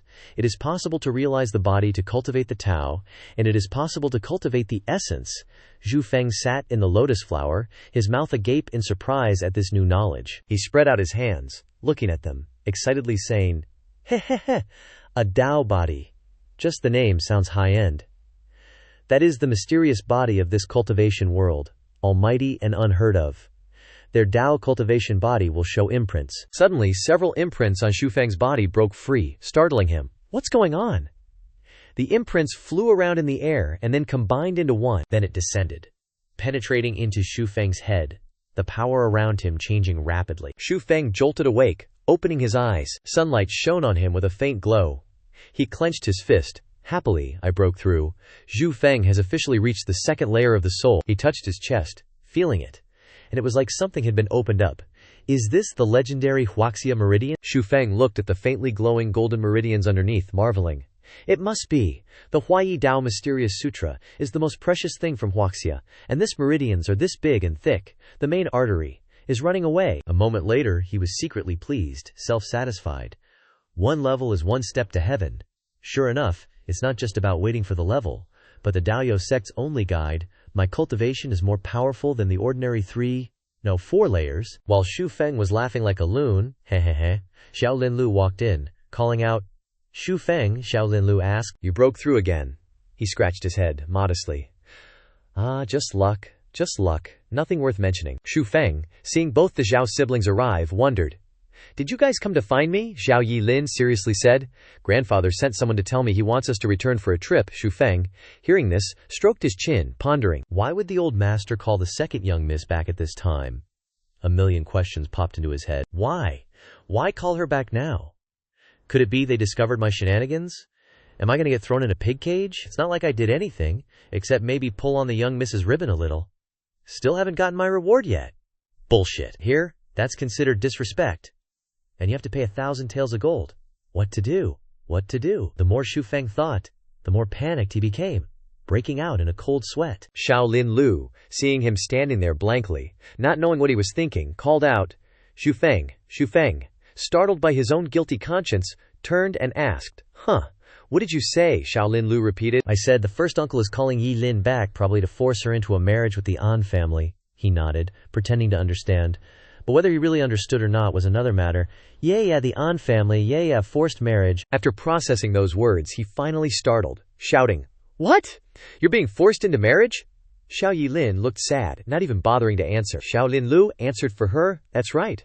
Back then, Yilin's mother joked about it with the An family's wife. Who knew? After that, the An family spread the word, and after Yilin turned 16, they came to propose marriage every month, so Yilin had to hide in the small town. Xu Feng asked, Did the old master agree? Xiao Yilin then exploded in a fit of madness, tears streaming down her face as she yelled, He wouldn't dare! If he dares to agree, I won't even need a father like him anymore. Scaring Xu Feng into backing away a little, Xiao Linlu soothed, Big brother hasn't agreed yet. But it was Yilin's mother herself who said it that day, so Big Brother couldn't very well refuse. It was said that everything had to depend on Yilin's will. She huffed in annoyance. HMPH. Xu Feng had no choice but to agree. That's good. Before long, the trio stood before the city gates. Xu Feng sighed. So this is Lord He's city. The sheer size of it is overwhelming. No wonder it's the biggest city in the empire. Xiao Linlu pointed at a massive mansion, introducing, That's the Ye family's place. Xu Feng blanked a bit. Ye family. Xiao Linlu explained, We met Ye Cici last time, remember? Even though the Ye family's been on the decline these last few years, they still hold a pretty high position here in He City. Xu Qing silently followed the Xiao siblings, his mind swirling with thoughts. CCG, guess I can't go see you yet. I'm not strong enough. My power's not secure enough. I might just end up hurting her. Seeing the worry etched on his face, Xiao Linlu asked, Xu Feng, what's wrong? Xiao Yilin saw through him instantly, huffing, HMPH, probably missing his CG again. He awkwardly waved his hands, denying, No way, not at all. The three arrived at the general's residence. Xu Feng noticed the sign on the vermilion gate and was surprised. General's residence, so Grandpa's a general, Xiao Linlu confirmed. Yep, our great-uncle is the top general of the empire, guarding the western side of He City. His position isn't quite as big as the Ye family's, but it's still pretty darn important. They all stood outside, chatting. Xiao Linlu continued introducing. The west of He City borders the Sky Demon Wolf Tribe. Great Uncle's been stationed there, preventing the Wolf Tribe from ever rampaging through He City. Xu Feng asked, puzzled. The Sky Demon Wolf Tribe over there, are they that strong? A family servant saw the young masters and greeted them respectfully. Second young mistress, young Master Lin, you're back, Xiao Linlu added. Of course. Otherwise, why would they need such a big army guarding it? Xiao Yilin ran inside, calling out, Dad. Xiao Linlu also greeted respectfully. Great uncle, Xu Feng, looked at the man before him, feeling a bit nervous. This tall, stern-looking man was none other than Zhao Zhen, a spirit unification 10th level powerhouse. Yilin grabbed Zhao Zhen's arm, looking displeased, and asked, Grandpa, is that annoying guy here again, HMPH? I don't even like him. He wants to marry me off? Zhao Zhen could only sigh helplessly at her words. Zhao Zhen turned to Xu Feng, asking, You're Xu Feng, right? Indeed, a handsome young man. Thanks to you for the matters of the small town. If not, the consequences would be unimaginable. Xu Feng chuckled shyly, replying, Great Lord, you flatter me. I was just doing my duty as one of our people. Hearing that, Zhao Zhen beamed with pleasure. He patted Xu Feng's shoulder, eyes crinkling in a smile, saying, that's right, young, yet not overly polite, taking credit but not arrogant. Then he suggested, why don't you stay by my side in the future? Suddenly, Yi Lin's hand butted in. Pushing Xiao Zhen's hand away from Xu Feng, she reacted extremely strong. No way. She started using an immature tone to argue with Xiao Zhen. Xu Feng is my person, Grandpa. You are not allowed to take him from me. He suddenly did not know how to react to this granddaughter of his. Seeing this, Xu Feng stepped forward to explain to Xiao Zhen. He clasped his hands in response. Well, great lord, what second young mistress meant is that although many people fear the name of the Bu Yu family, there are still some people who cause trouble at school, so I'm there to protect her. Hearing this, Xiao Zhen finally understood everything. He stroked his beard and said, So that's how it is, no wonder. Then you can stay at school and protect her. Yi Lin then hugged his arm and spoke flattering words with a grin. I knew Grandpa was the best. After saying that, Xiao Zhen turned to remind Yi Lin, All right, you should go see An Tianan too. Immediately her face turned sullen. Can't I not go see him? Xiao Zhen then continued to persuade her. You should still go. Because of your mother, I can't refuse. I just cannot let your mother's reputation be damaged by others after death. Hearing this, she just said, Oh, sadly. Without saying anything more, An Tianan was sitting comfortably, leisurely enjoying tea. His appearance was extremely carefree. Seeing her arrive, he immediately stood up to greet her warmly. Yi Lin, you're back. Yi Lin, I brought you the royal concubine's lapis lazuli purple light clothing from the Nan Man country. She heard him call her that, so she reminded him uncomfortably. Tian Anan, I've told you how many times, call me Bu young mistress.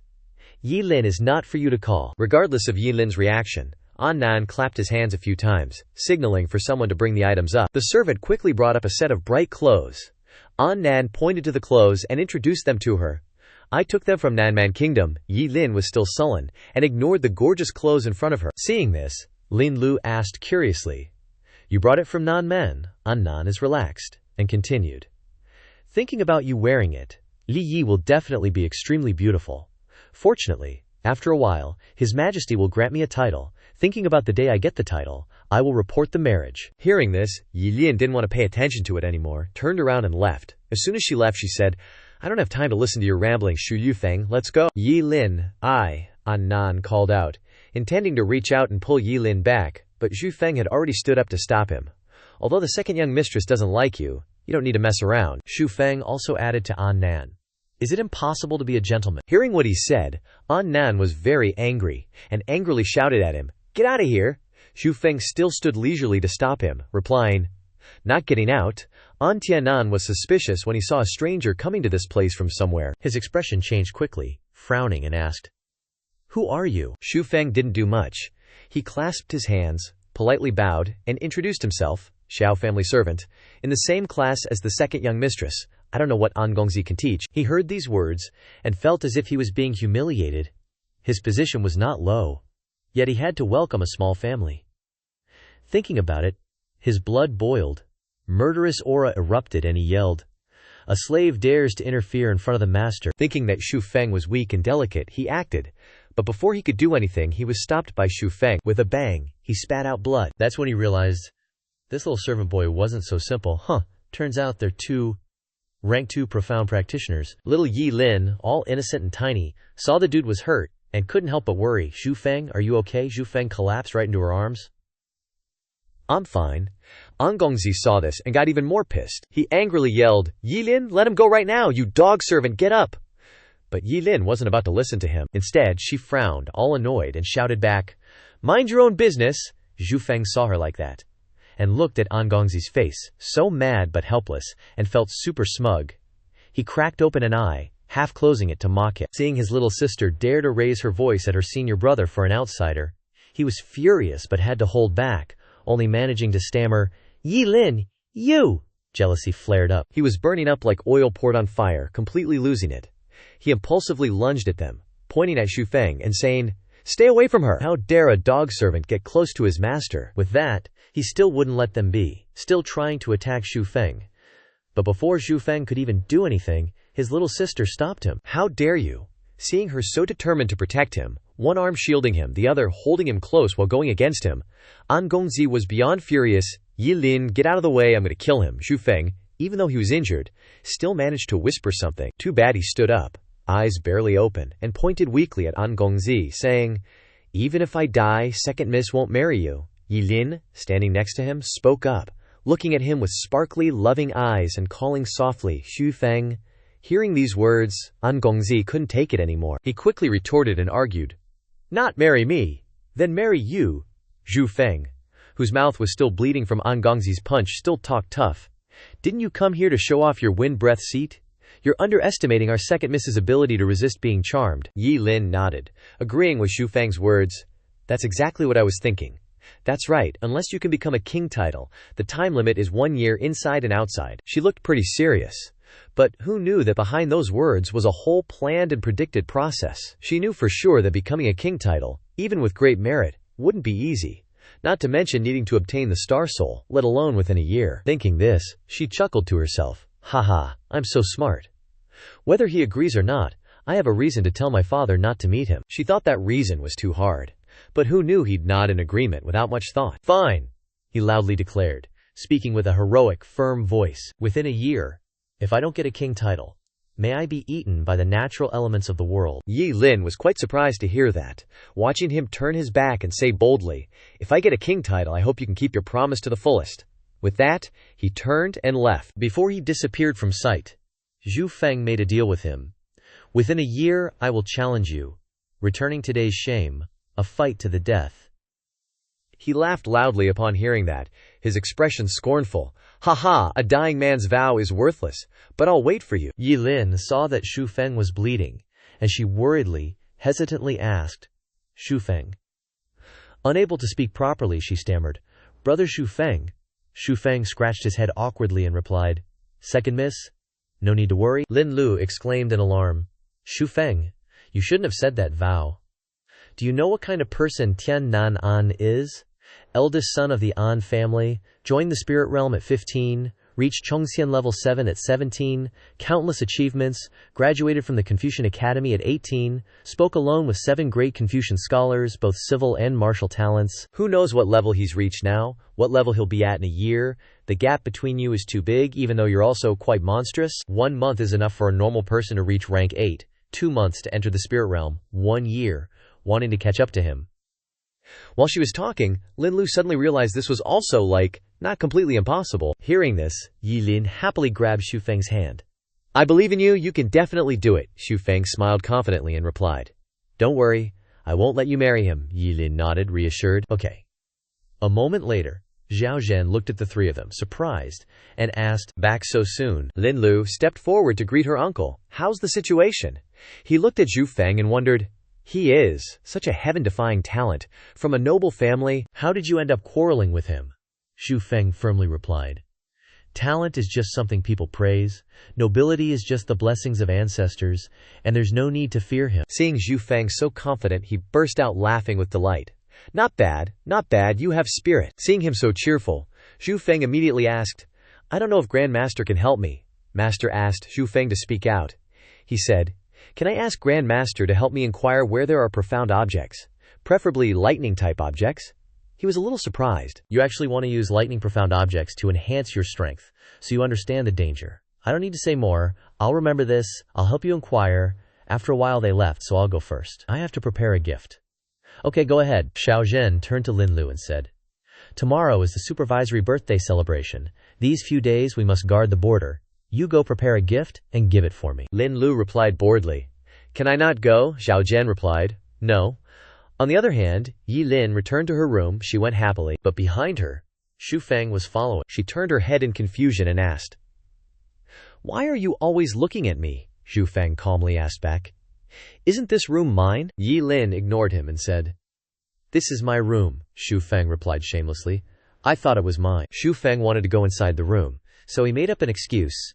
"Second miss, your room looks a bit messy. Do you want me to tidy it up for you?" Xiao Yilin shyly glanced at Xu Feng and, with a little push from Lin Yibao, let Xu Feng in. Hearing this, Xu Feng tiptoed inside. Seeing Xu Feng doing nothing, Yi Lin urged him. Shu Feng Xiong, weren't you going to help me clean up? Go on. Shu Feng suddenly turned around and pinned her against the wall, saying, I've suddenly discovered that the room is very clean.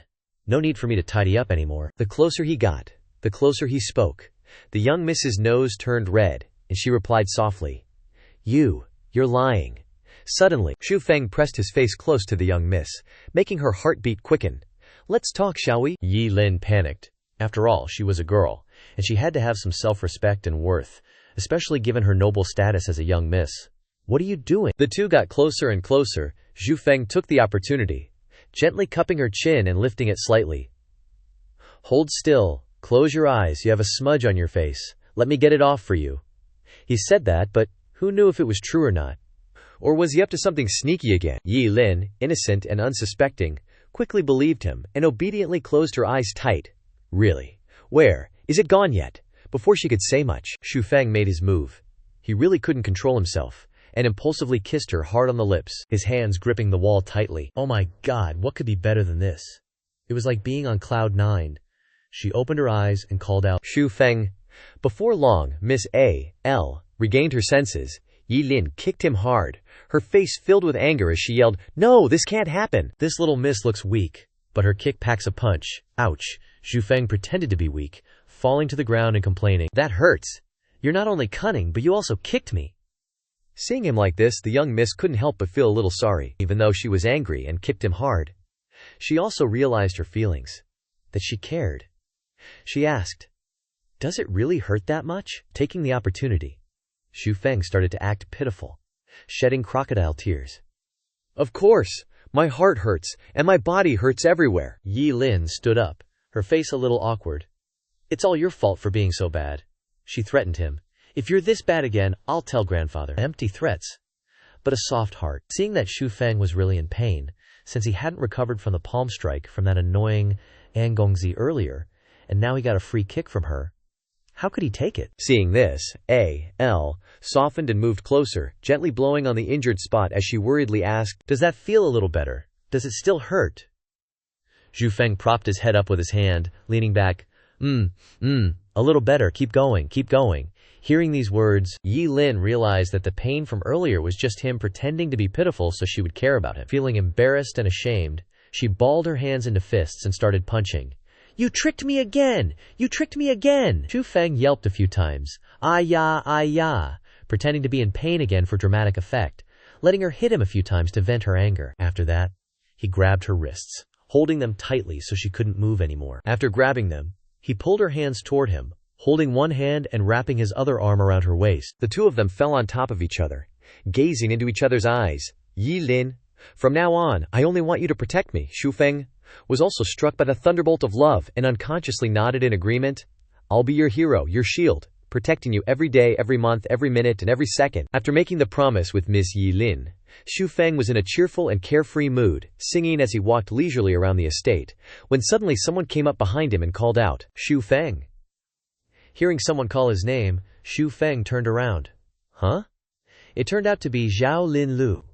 He opened his mouth to invite Shu Feng, come with me on a trip to the supervising envoy's daughter's birthday party.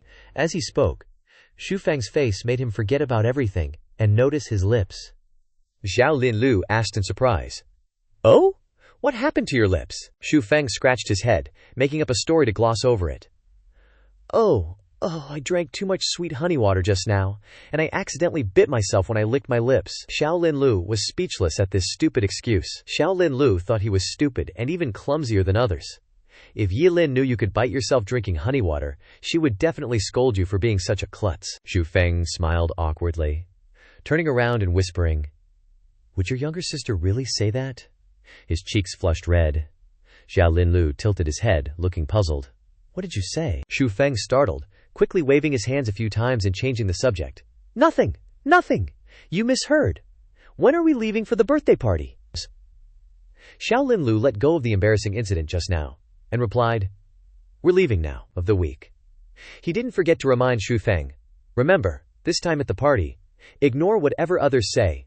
Don't take it to heart. He turned his head away, his voice sounding a little heavy. Although my father was a general before, his current status doesn't seem to matter anymore. His expression darkened even more, and he said softly, when you go, remember that tea gets cold in front of nobles, so I naturally won't receive any goodwill." After hearing Xiao Linlu say these words, Xu Feng, without thinking, stepped forward, gently patted Xiao Linlu's shoulder, and comforted him. "Young master, why bother caring about the opinions of others? The glory from the Mongolian steppe doesn't bring back much." After saying that, Xu Feng dropped his hand and walked behind Xiao Linlu, continuing, "Those nobles probably want to create their own glory, so they deeply imprint it into their personalities and souls." Young master Xiao Linlu also accepted these words from the little rascal, understanding them. Cut to the birthday party, starting with the arrival of 3 young masters with blonde hair, blue hair, and red hair. Each of them wore a robe matching their hair color. The red-haired one waved a paper fan and spoke first. Young Master Zhao, long time no see, Xiao Linlu, clasped his hands in greeting to the 3 of them. "Brother Sun, Brother Liu, Brother Wang, long time no see." Brother Sun chuckled and said, "Indeed, Brother Xiao hasn't joined us at a party for a long time." After saying that, he didn't forget to ask about his health. "That's right, how is your father's injury?" "Is he better yet?" Xiao Linlu responded politely. "Thank you all for your concern, my father has recovered." The red-haired one interrupted, instructing Brother Sun in a mocking and joking tone. "Unlike some people, we don't need to talk about these unpleasant things. It's annoying just looking at his face." That red-haired dude strolls up to Xiao Linlu, throws his arm around his shoulder all casual-like, and starts scolding, "Xiao bro, long time no see, and you only want to down a couple with us?" He keeps going, "Oh yeah, later I'll introduce you to someone, a big shot around North City. Just chat him up. Maybe he can get Master Yi Khan to come to North City for ya, so your dad ain't a cripple no more." Hearing his mocking words, calling his dad a cripple and all, Xiao Linlu's about to lose it. But he stays cool and decides to handle it with words instead of throwing punches like some punk kid. "No need." Then, all polite and pointed, "If you guys don't have anything else, please leave." The red-haired guy's getting cocky. "Oh, what's wrong, Xiao bro? Even if your dad's basically unfixable, this big shot status is not to be messed with. I'm kinda acquainted with him." A little squabble's brewing, and Xu Feng tries to jump in, but this guy's all puffed up, even waving his fan right in Xu Feng's face. He's all high and mighty, "My servant's talking. Who do you think you are to butt in?" Ignoring Xu Feng, he continues, "Besides, we don't know each other. You think you could even know him?" Hilarious. Xu Feng, hearing this, says, "Oh, even if you know him, call him over here and we'll see." He's relying on his status to push people around here. Feeling awkward to be subtly chased away, he's all grumpy, with his buddies glaring daggers. "HMPH, I'm leaving, just you wait." Xu Feng steps closer to comfort Xiao Linlu. Seeing this, a good dude like him can't just stand by and watch someone get bullied. Those heartless bastards, they actually use such terrible words to mock and humiliate someone in front of everyone. He, feeling unease, tries to comfort, "Young master, it's okay, don't worry." Seeing how lame those guys are, just some tiny shrimp acting like they own the place, like everyone's afraid of him, he can't help but chuckle, "Ha ha ha, he actually called him over." The 3 of them actually got him to come, faces held high, arrogant as all heck, acting like they're too good for everyone. He speaks to Xu Feng and Xiao Linlu with a condescending tone. "What kind of people are you, that I had to come over myself?" The red-haired guy chimes in, "Of course, we wouldn't disrespect your esteemed self." The 4 of them come face to face with Xu Feng and Xiao Lin. Neither of them knows who this guy is, and he's already acting all high and mighty. The red-haired guy, using him as leverage, introduces him. "Imagine being nothing but your posturing. This is Li Gongzi of North City, son of a marquis." He's arrogant, and his eye falls on Xu Feng. "Who is this? Seems pretty average, huh? You called me over just to meet them?" His words are dripping with arrogance, acting like he's the biggest thing in the area, and no one's got a higher status than him. He turns around and exclaims in surprise, looks like something caught his eye. "Li Gongzi, this is..." Turns out a new character appeared. Elegant posture, beauty exceeding the norm. A glance let them know that he's a rich master who just arrived. He called out, "Xu Feng, Xiao Lin." The 2 of them grinned widely and greeted him. "You guys came too. If we knew earlier, we would have come together." Xu Feng scratched his head embarrassedly. "I didn't know you were coming." This Gongzi saw the tense situation and immediately realized something was up, so he asked, "Any trouble?" The guy who was acting like a big shot is now shaking like a leaf, unable to speak. He blurted out in shock, calling the Gongzi's name, Zhao Yang, son of the Crane City Lord, of Marquis rank. Seeing this, his expression changes completely, and he says cheerfully, "No trouble at all. I was just about to come over and get to know the 2 Zhu Gongzis and Zhao Gongzis." Xu Feng, seeing his change of attitude, is sweating bullets, not expecting him to be so shameless, Flipping his face faster than breaking up with an ex, Zhu Feng sighs and complains. Turning his face and letting things pass, Zhao Yang puts his arms around our two young masters, Xiaolin Lu and Xu Feng, happily saying, "All right, let's go check things out over there. It's too noisy here. We haven't seen each other in days." Judging by how close they are, they must be pretty good friends. That annoying little brat sees this and backstabs the three red, green, and yellow-haired guys who call out, "Li Gongzi." Before they could finish, he turns around and yells, "Get lost! Go watch the show!" Zhu Feng is surprised to see certain people at this party. Huh? Isn't that? Zhao Yang picks up where he leaves off. HMPH, it's them. Next time, arranged to stop Zhao Bai, and Zhao Dong next to him is because Zhao Bai and all 8 members of the Zhao family are usually cautious, so Zhao Tong, the Zhao family, is very close to them, with one side in Crane City fighting for power with my father, and the other side strongly supporting the An family in Crane City's West City in their dealings with Zhao Bai's Zhao family. He doesn't forget to remind Xu Feng, "Now that you're so close to me, you have to be careful in the future." Zhu Yang looks at another cold-faced dude and introduces him to Xu Feng. He's An Yang's big brother. His status and abilities are on par with my dad. Xu Feng really doesn't understand. An Yang's big brother, he has a huge question mark over his head. What's their background? Explaining to Xu Feng that, since he's new here, there are a lot of complicated things he can't even imagine.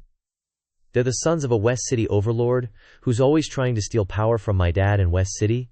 So our families are fighting fiercely. Zhao Yang asks Xu Feng in surprise, when he sees that he seems quite interested in this.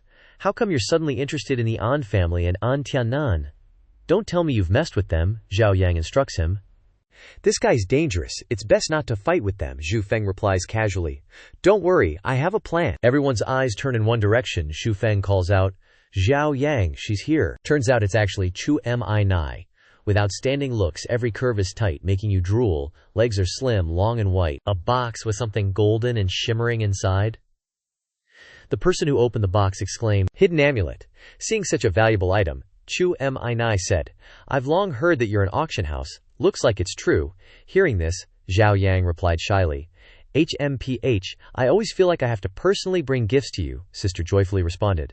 "I've long heard that you're an auction house. Looks like it's true." She suddenly realizes there are a lot of people here, so she introduces herself. "I am Zhao Yang's older sister, Chu Mi Ni. Hello everyone."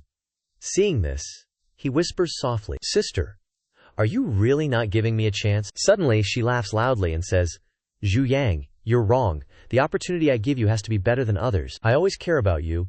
That year, little brother always followed me into the party." Zhao Yang said gloomily, "I've always used my status to get pretty much anything I wanted, but I know exactly what I'm looking for. She's super nice to me, but it's not what I want.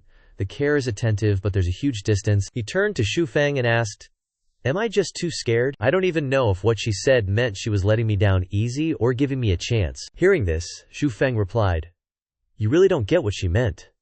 He shook his head repeatedly, confused. Xu Feng said calmly, "No wonder. So you're the upright and steadfast type, not some little puppy dog following her around. This romance guru is going to school you." What she means is she needs a mature, solid man. You're too green, like an unripe apple. Hearing this, he seemed to realize.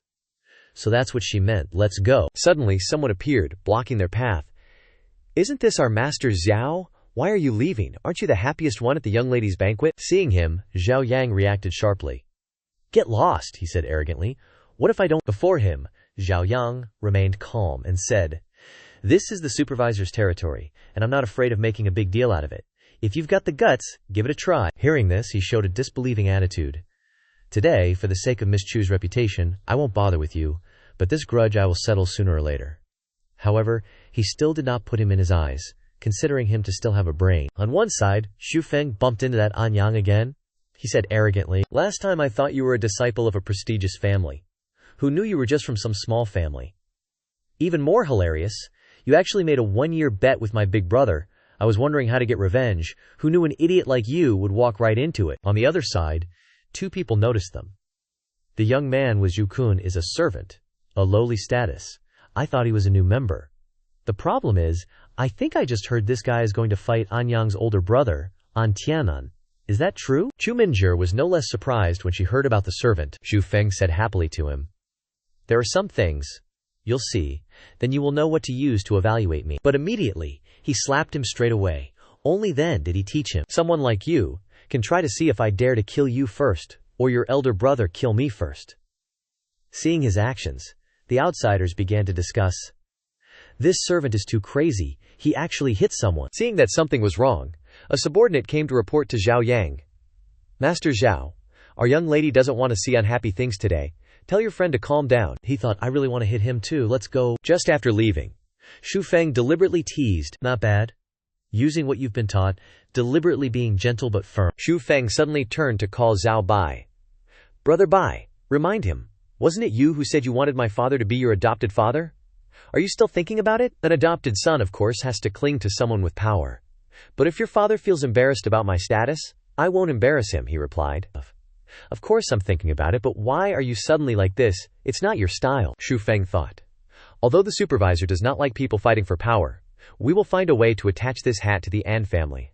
Let's wait and see the fun." Zhao Yang saw Xu Feng's calculations.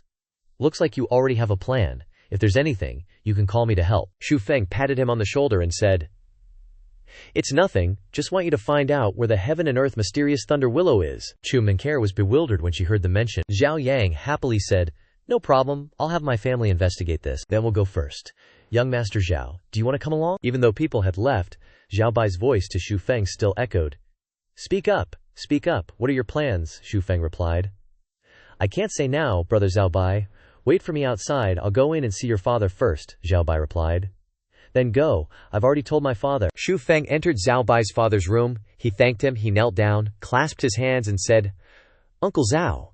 Seeing Xu Feng, "Mr."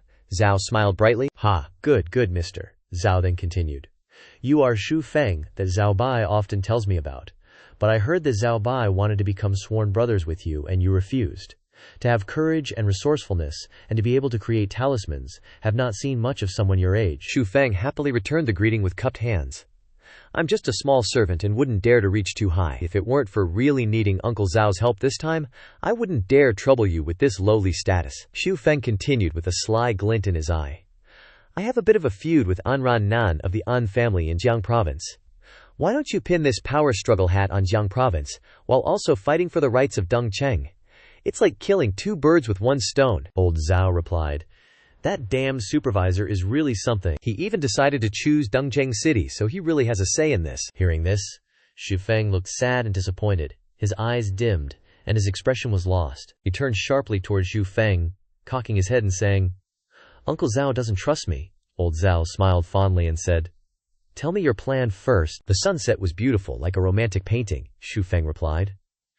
"Then I'm grateful to Uncle Zhao." Xu Feng clasped his hands again and said to Uncle Zhao, "I will compensate Uncle Zhao's losses with lightning strikes." Old Zhao laughed heartily. "Ha, he laughed and said, "You don't have to flatter me like that." And he raised his hand, as if not wanting to accept it. He continued, "I can't afford this loss. I wouldn't be able to face anyone." Old Zhao raised his hand and patted Xu Feng on the shoulder. He said, "Then I'll wait for your game." Seeing Old Zhao's agreement, Xu Feng looked delighted and replied, "Don't worry, Uncle Zhao, I've got this covered." At this time, on the crowded street, Xu Feng asked, "How's the matter I asked you to do going?" Zhao Bai replied, "Don't worry, everyone in Xincheng knows about the auction now, and that matter has also been arranged. But what exactly are you and my father planning? You, besides having me wait outside that day, you're deliberately avoiding me." Xu Feng turned to leave. "To be honest, I don't have any plans. I'm just opening a bank branch for the people." Zhao Bai stubbornly tried to stop Xu Feng. "Oh, for the common folk? Wait a minute. Are you okay? One road in Xincheng is the An family's territory. Even my father has to spend a lot of money to operate there. And you're doing this for commoners. Does my father even know?" Xu Feng turned his face back, coldly replying, "Rest assured, he knows." Zhao Bai scratched his head, looking confused. My father's being so generous all of a sudden. Isn't this just for commoners? And you're making it so grand and spending so much money?" Xu Feng stood on the auction platform, next to an item covered with a cloth. He spoke clearly. "Hello everyone. I am the auctioneer Xu Feng. On behalf of the bank branch in Xincheng, thank you for attending our grand opening. Thank you all for your good intentions. Today, all item prices are discounted. Only 2 items are for 8 taels, and the rest are at most 5 taels. 2 people below were very surprised. "Really, did we hear wrong? Reduced to 5 taels. Everyone, please be quiet." He maintained order for the auction, then continued loudly. "You didn't hear wrong. It's exactly what it is. The more you buy, the cheaper it gets. But the quality, Xu Feng was secretly overjoyed. Hey, the more you buy, the more discounts. I'm just letting you fight each other, starting with the first product. That's how you get the fish to bite. Two people were talking on the upper floor. One person standing said, "The more the merrier, the highest price is 5 taels." That guy said that buying 5 items will get you an even better deal.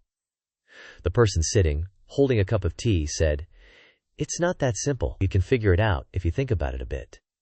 So, the host deliberately set that condition so that people will compete for the first item, driving the price up. It's what they call easy money. The old man with the white beard, holding a cup of water, observed the auction scene below and analyzed further.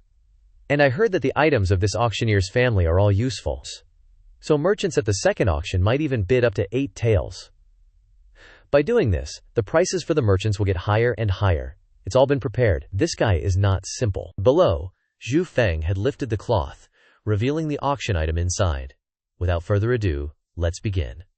The first item is a 5th grade spirit guiding talisman. The spirit guiding talisman can effectively help restore energy. I believe everyone has heard of this item before. I won't say much more. As the first item, you can buy it for only 2 taels. People below started bidding. 8,000 taels, 12,000 taels, 20,000 taels. Suddenly, a voice from the upper floor bid 50,000 taels. Xu Feng grinned with delight. The fish has bitten. He immediately ordered, "Someone, bring the item to the highest bidder." Quickly, on to the next auction item. Xu Feng continued to introduce the next item. Alright, next up is the second item, a 5th grade healing talisman. No one here doesn't know its use. No matter how severe the injury, you will be revived just by using this. Over there, someone shouted in protest. "Get out. How dare a mixed breed steal from me? 100 taels, how about it?" Suddenly, Bang. The door was smashed open by someone. Xu Feng stood there tensely, observing the situation. Xu Feng was using a 5th grade healing talisman to heal someone so that everyone there could verify its true effect. The man suddenly looked refreshed and said, "What's going on?" Suddenly all the pain is gone. The old man with the white beard gasped in astonishment. "Oh my God, the effect of this healing talisman is so good. This servant was gasping for breath just now, and now he feels more agile than me." Zhao Bai asked a servant. "What's going on?" "Reporting, young master. I just brought all the items that the guest in box number 1 had successfully bid on there, but that guest refused to pay and kicked me out." People in the auction crowd below were loudly protesting. "Opening an auction in the An family's territory without even paying respect to the An family and expecting us to pay. Get out of the way for young Master An to return home." Zhao Bai was immediately dissatisfied. "Ridiculous! I'm opening my own auction. Why do I have to pay respect to the An family?" Someone just appeared and spoke. "You don't have to sell either." It was An Yang. As soon as he appeared, he arrogantly threatened, "Give me 100 million taels of silver, and I'll let this auction continue. Otherwise, I'll smash this auction of yours." Hearing this, Xu Feng came forward to mock him. "Young Master An's tone is so big. Did you eat too much celery?" He angrily pointed uncomfortably at Xu Feng. "It's you again." An Yang raised his voice and said vilely, "Today this young master will kill you." Xu Feng coldly retorted, "You think you have the guts?" He put on an arrogant smirk, laughing loudly. "Ha. Whether I have the guts or not, it seems you still haven't grasped the situation. On the An family's turf, playing you to death is as easy as flipping my hand." An Yang's crew surrounded Xu Feng and Zhao Bai.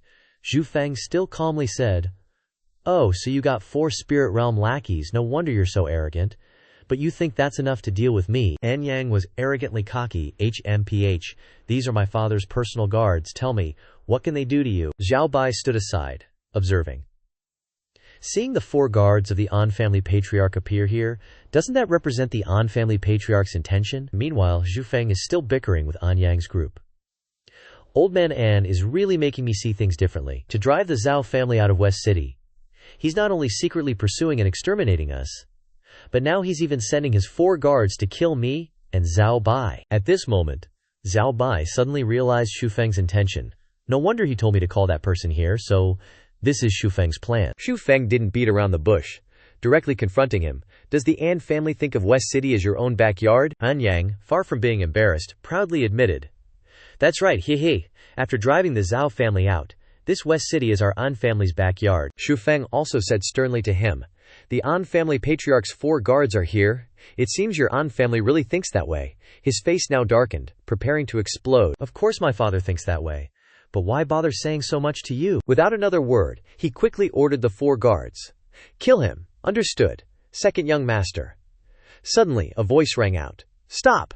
The voice was followed by the arrival of Chu Yunhai. Chu Yunhai appeared and spoke up. Young Master An is not old, but his temper is not small, An Yang arrogantly retorted. Is this any of your business? Where did you old fart crawl out from? I advise you to mind your own business. The old man leisurely smiled and continued. Ha ha! Old man An is elegant and refined, but who knew he'd produce offspring like you? An Yang irritably cursed back. I think you're tired of living. Kill this old fart for me too. He turned to scold the family servants who were still standing there dumbfounded. What are you doing? Two family servants hesitated, saying, Young master. A close subordinate of Yunhai quickly stepped forward to show his power. He stood behind, stroking his beard, and said, HMPH, I'd like to see how you're going to kill me. An Yang rolled up his sleeves, his face contorted, and cursed. HMPH, old fart who doesn't know the immensity of heaven and earth.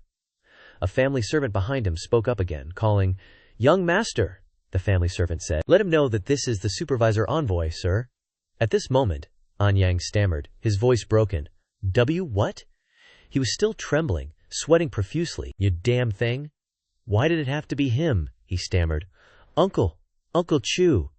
The old man's face was stern as he said, Please, I wouldn't dare be your uncle. This old man can't compare to young Master An's prestige. I just wonder if young Master An will continue to kill people, or continue to smash up the auction house. Suddenly, a foot stomped on An Yang, and the person stomped on An Yang's joints, forcing him to kneel. He stammered, calling out, Big brother! An Tianan slammed An Yang's head to the ground with his hand. Tianan also knelt down and said a few words to Chu Yunhai, making Uncle Chu laugh. My younger brother is stubborn, still young, and always competing for victory. Thank you for your guidance this time, Uncle Chu. The old man only said coldly, I can't guide the An family's young master. Over there, Shu Feng was pretending to cry. Wakia, my private custom-made rosewood beam. Yunhai turned to leave, and before leaving, he said again, You should still tell your father to discipline your younger brother strictly. Killing people under the bright sun, smashing things, and bullying others with power is not the way a nobleman should act. The old man turned and left, saying as he walked, Tell your father to discipline your younger brother strictly, and settle this matter well yourself, Tianan respectfully replied. Uncle Chu, rest assured, I will pass on your words to my father. Zhu Feng deliberately cried and shouted, trying to attract Chu Yunhai's attention. Wakia, my privately custom-made rosewood platform, who can stand up for us common folk. Tianan quickly knelt down to take responsibility. The An family is at fault for today's matter, and we will definitely come to the Zhao family in person to compensate tenfold another day, the old man coldly said. No need to tell me. After everyone had left, Tianan angrily rebuked An Yang. You idiot! Zhu Feng continued to act out his tearful scene. Wow, I'm so miserable. Tianan looked over, extremely sullen. You guys did a pretty good job with this, but do you think these little tricks can stop me? At this moment, Zhu Feng stopped acting, looking straight at him and replying, You won't know until you try. Inside the auction room, the guests had all left one after another. In the room, there were only empty tables and chairs left. Only Zhao Bai and Shu Feng remained. Zhao Bai cheerfully laughed and said to him, Haha, Shu Feng, you really make me look at you in a different light, Shu Feng replied to him. Uncle Zhao, you flatter me, but this alone is not enough to put the cap of fighting for power and profit on him. Shu Feng propped his hand on his chin and thought, then said, If we're going to do it, we have to drive him to a dead end in one step. I wonder if Uncle Zhao has acted according to what we discussed these past few days. Zhao Bai also cheerfully replied, Rest assured, I've been giving way to him step by step in the past few days in the struggle against the An family. Sometimes I feel like it hurts to give way so much. The two of them stood there chatting and laughing gleefully. Zhu Feng excitedly laid out his plan. Then there's no problem. Uncle Zhao must be thinking that Chu Yunhai will submit a memorial to the capital at that time. When that happens, Uncle Zhao, you send someone to intercept him. That guy who's just messing things up for everyone will be. Hee. Zhao Ba stroked his beard, beaming at him. He, how could I do such a thing? His memorial is unfavorable to the An family. If anyone's gonna stop it, it'll have to be the An family. Laughter filled the air between the two of them. Haha, Uncle Zhao is indeed a clever man. We shouldn't commit such capital offenses. Haha, you're no slouch either. In another room, several people were sitting drinking tea and talking. At this time, Zhao Yang asked, How did it go? Was this trip successful? Shu Feng replied, We'll know the results in a few days. Who knows, there might be a major upheaval in West City this time. He picked up his teacup, took a sip, and said thoughtfully, "But right now, the auction house branch in West City is still in E family territory, not yet. Zhao Ba has been working tirelessly these past few days." Zhao Yang laughed out loud and said, "Ha, no wonder I haven't seen him these past few days. I'm here this time to tell you some good news." Zhu Feng waited to hear his good news. At this point, Zhu Feng stood up excitedly, beaming. "You guys found the heavenly earth profound lightning." Zhu Yang couldn't help but say, "Bro, can't you be a little more dim-witted? Or pretend to be dim-witted? Living like this will make you miss out on so much fun." Zhu Feng, disregarding his image, ran over and hugged Zhao Yang from behind, as happy as if he'd had a great harvest. No way! I've actually lowered my IQ already. Where's the heavenly earth profound lightning?" Zhao Yang simply pointed to Liu Qianru, who had been sitting silently all this time, and said, "Don't ask me. Liu Qianru brought the news." Qianru, Zhu Feng, began to turn to her, asking eagerly, but she impatiently pushed him away. "You want to die? Get your hands off." Let's cut to black for this scene. Just hearing a slap sound, we know what happened. Qianru was still sulking, while Zhu Feng, having just been slapped, was holding his face in pain and sitting to the side. Zhu Yang then spoke up to say, "I really don't understand. I've been sending people out to scout every day, but I haven't gotten any news. But then I didn't pay attention, and Liu Qianru already had the news first. Could this be fate?" Having just been slapped, he didn't learn his lesson, and continued to call out to her, Qianru. She irritably didn't even look at him, just sullenly handed him a piece of paper and said, "Shut up. This is information my father happened to get. It's not very verified. You can take it and check it out." Zhu Feng picked it up to look, and his eyes immediately lit up, exclaiming, "A map!" She continued, "I've looked at it for you. This heavenly earth profound lightning is not far from Harry City, on the Great Prairie in the west." He rolled up the map, his face beaming with a mischievous tone. "Thanks. If you ever want me to repay you with my body, you must say so. I guarantee I won't resist." Qianru glared at him, raised her fist, and yelled back, "You!" She angrily reached out to take it back but missed. "Give it back, lecherous rogue." Zhu Feng arrived at a prairie according to the map. According to what Qianru said, the red dot on the map is where the heavenly earth profound lightning had appeared before. But the specific location is up to you to find yourself. My father only knows roughly. According to her words, Zhu Feng had run to the Great Prairie west of He City. Zhu Feng, panicked and with his face covered in sweat, arrived at the place and opened the map to look. Zhu Feng became even more confused. The map said the profound lightning was in the north. Above is north, below is south, left is west, right is east. Above is north, he kept muttering, east, west, south, and north like that. Suddenly a voice said, "Hey you, hurry over here. What are you dawdling about so far away?" He quickly stuffed the map into his shirt. A group of people was walking over, led by Mao Nu, the 3rd Regiment commander of the troop of soldiers. He stared at Zhu Feng and said, "Is that right? It's you? The silver wolves have appeared? What are you dawdling about? Follow closely behind." It was Mao He, Mao Nun's son. Mao He pointed to the front, ordering the people behind him. "The silver wolves are ahead. Everyone surround them and prepare bows and arrows." Zhu Feng asked a soldier in the group, "What's going on? Who is this person?" "Shh, keep your voice down, brother. This is the 3rd Regiment commander's son." A pack of wolves had appeared. The soldiers were preparing to attack and defend completely. The soldier said to him, "Little brother, if you're scared, you don't need to show it so clearly. Just watch my actions in a bit." Mao He turned around and sternly asked, "Second brother, what are you whispering about? What are you doing? Where's your bow and arrow?" Zhu Feng truthfully replied, "I'm telling you honestly, I don't know how to shoot a bow. You don't know how to shoot a bow. Then you go be bait." He grabbed his collar, planning to throw him out as bait. Then he heard him shout, "You!" Zhu Feng grabbed his arm, throwing him forward. "You! What you? I think it's better if you go face the silver wolves yourself. One bite and you're done." Mao He was thrown far forward by Zhu Feng. He was thrown out of the soldiers' defensive circle, falling right in front of the pack of silver wolves. The silver wolves' eyes widened. They immediately and fiercely lunged forward to bite and tear at Mao He.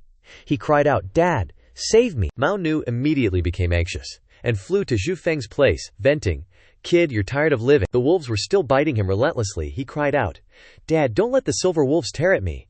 Mao He saw Zhu Feng running in another direction and ordered, "Everyone, don't attack. Let him die before the silver wolves." The guy was frantically chasing Zhu Feng. He clutched the map tightly in his hand, grumbling, "Before the silver wolves tear me apart, I'll let a thunderbolt strike a son of a BTCH like you first." Suddenly, a boom, a huge noise rang out. You! Mao He exploded and scattered. Mao Nu looked in that direction and yelled, "Son of a Mao He," was absolutely livid and immediately ordered, "Shoot him! Shoot that bastard dead!" He and his soldiers drew their bows and arrows. He barked out an order, "Release!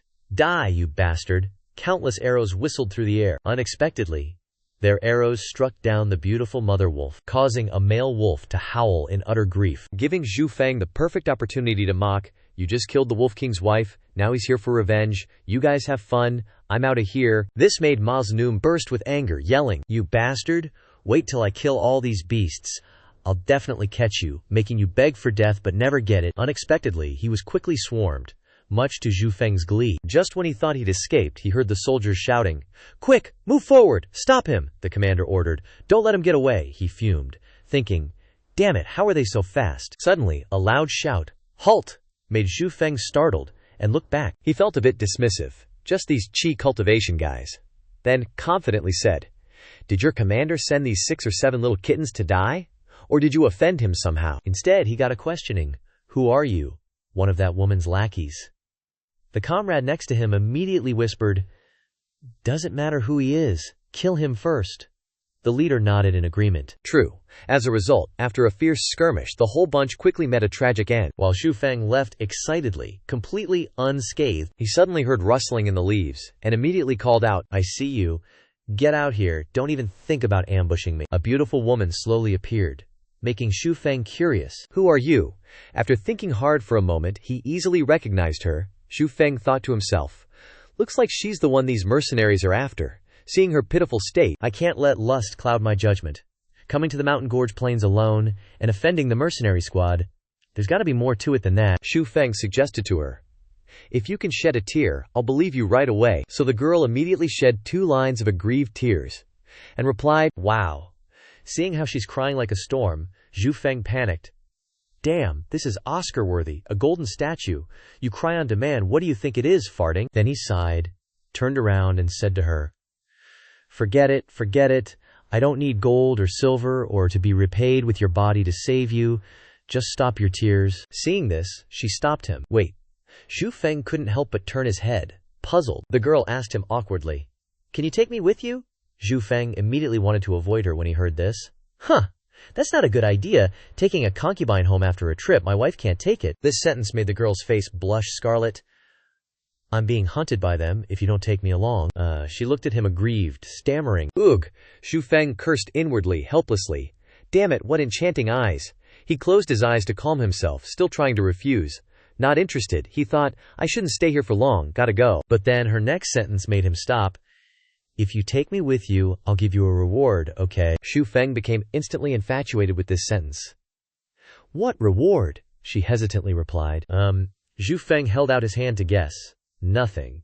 Hearing this, she asked him unhappily, "Who told you I had nothing?" Zhu Feng asked her lazily. "Got something? Don't tell me it's yourself. Pretty is pretty, but I'm not a leech." The more the girl heard, the more she couldn't stand it. And she shouted angrily, "HMPH! If I were willing, there would be countless people lined up. Humph! When this young lady gets out, I'll teach you a lesson." Zhu Feng, however, was focused on something else entirely.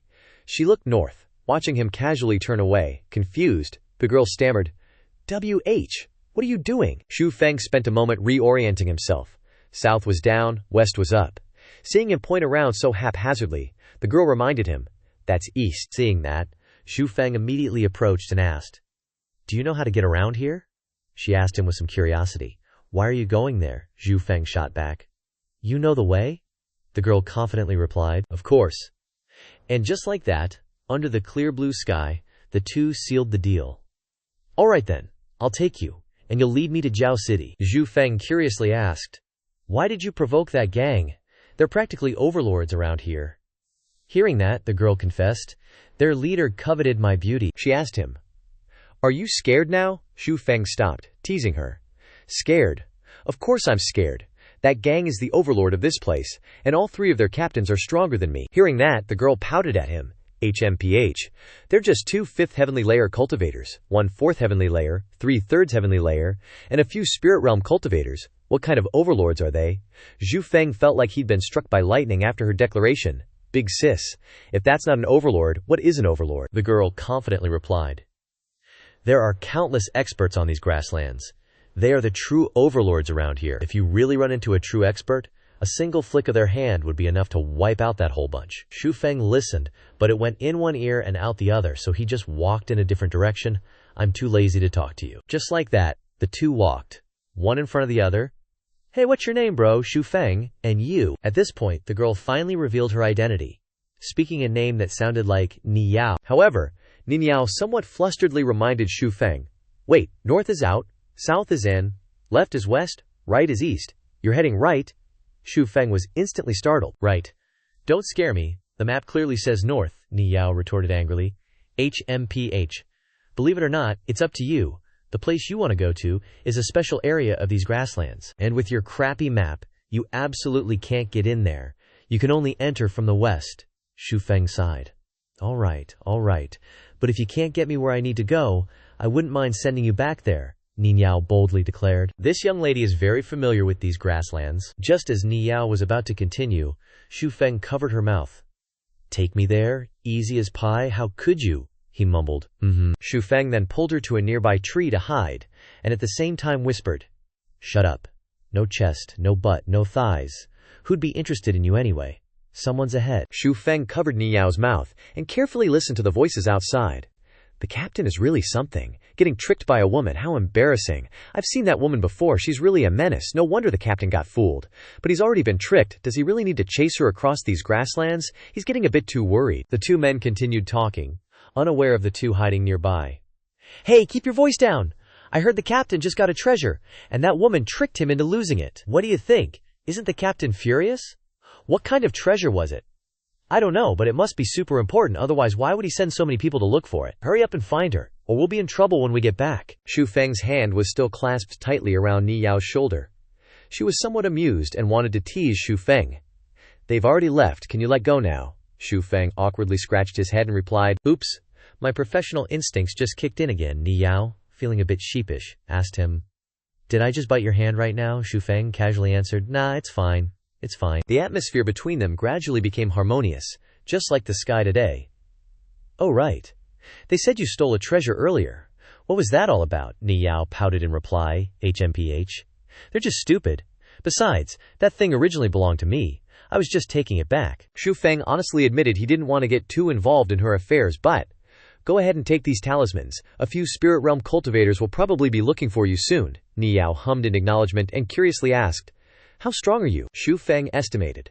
Strong enough to handle a third heavenly layer cultivator. Ni Yao immediately had a mischievous idea. So, should we go kill those guys first? Meanwhile, the other group noticed some movement. Look, over there. That woman is over there. The other person immediately reminded him, quick, go invite Elder Haidian. On the other side, Xu Feng and Ni Yao began their act. Let me go, you scoundrel. Xu Feng kept pace with her, warning, don't mess around. Don't you know how slow you are, huh? Can your slowpoke speed keep up with me? Can you shake off those spirit realm experts? Ni Yao awkwardly said to him. Don't you know the principle that men and women shouldn't casually touch? Xu Feng clicked his tongue in reply. Don't talk about your tiny body, Tritsk. I'm sacrificing myself to help you, Ni Yao asked skeptically. Really? Then she angrily pushed him away and shouted, I'd believe a ghost before I believe you.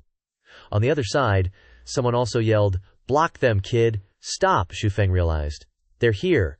That person is still chasing me. Leave that woman behind. Ni Yao, oblivious, still yelled, you, what do you want to do? Xu Feng helplessly explained to her. This elder must be a third heavenly layer cultivator.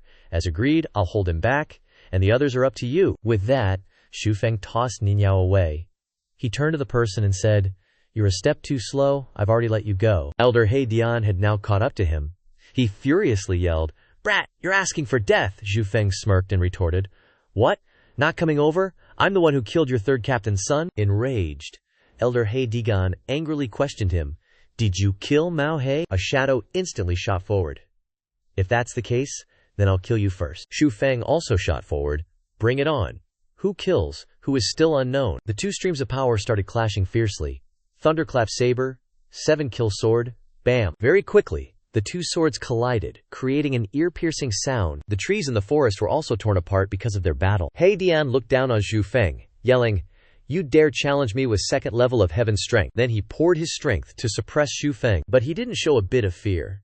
Xu Feng resolutely replied, second level of heaven is enough to deal with you. As they fought, Haidian angrily told him, How arrogant. But then he started sweating bullets. His eyes widened. This is. Very quickly, Hey Diane had to retreat backwards. Looking at the faint shadowy aura appearing, he couldn't hide his fear. Niao confidently appeared.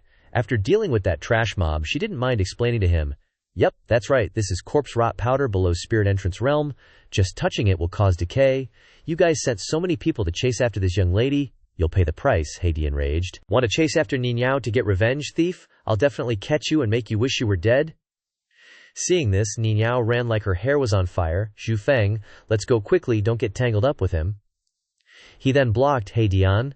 "Hey, old man, hold up." Xu Feng then said to Niao, "If you just leave like that, wouldn't that be too disrespectful to you?" Hey Dian suddenly froze, realizing something. A magic formation was revealed, enclosing him. Talismans. Xu Feng also directly unleashed his ultimate move, finishing him off in one go. Hey Dian was dumbfounded, not reacting at all, looking at the wound on his body. Immediately after, he lost all his strength and fell heavily. "You!"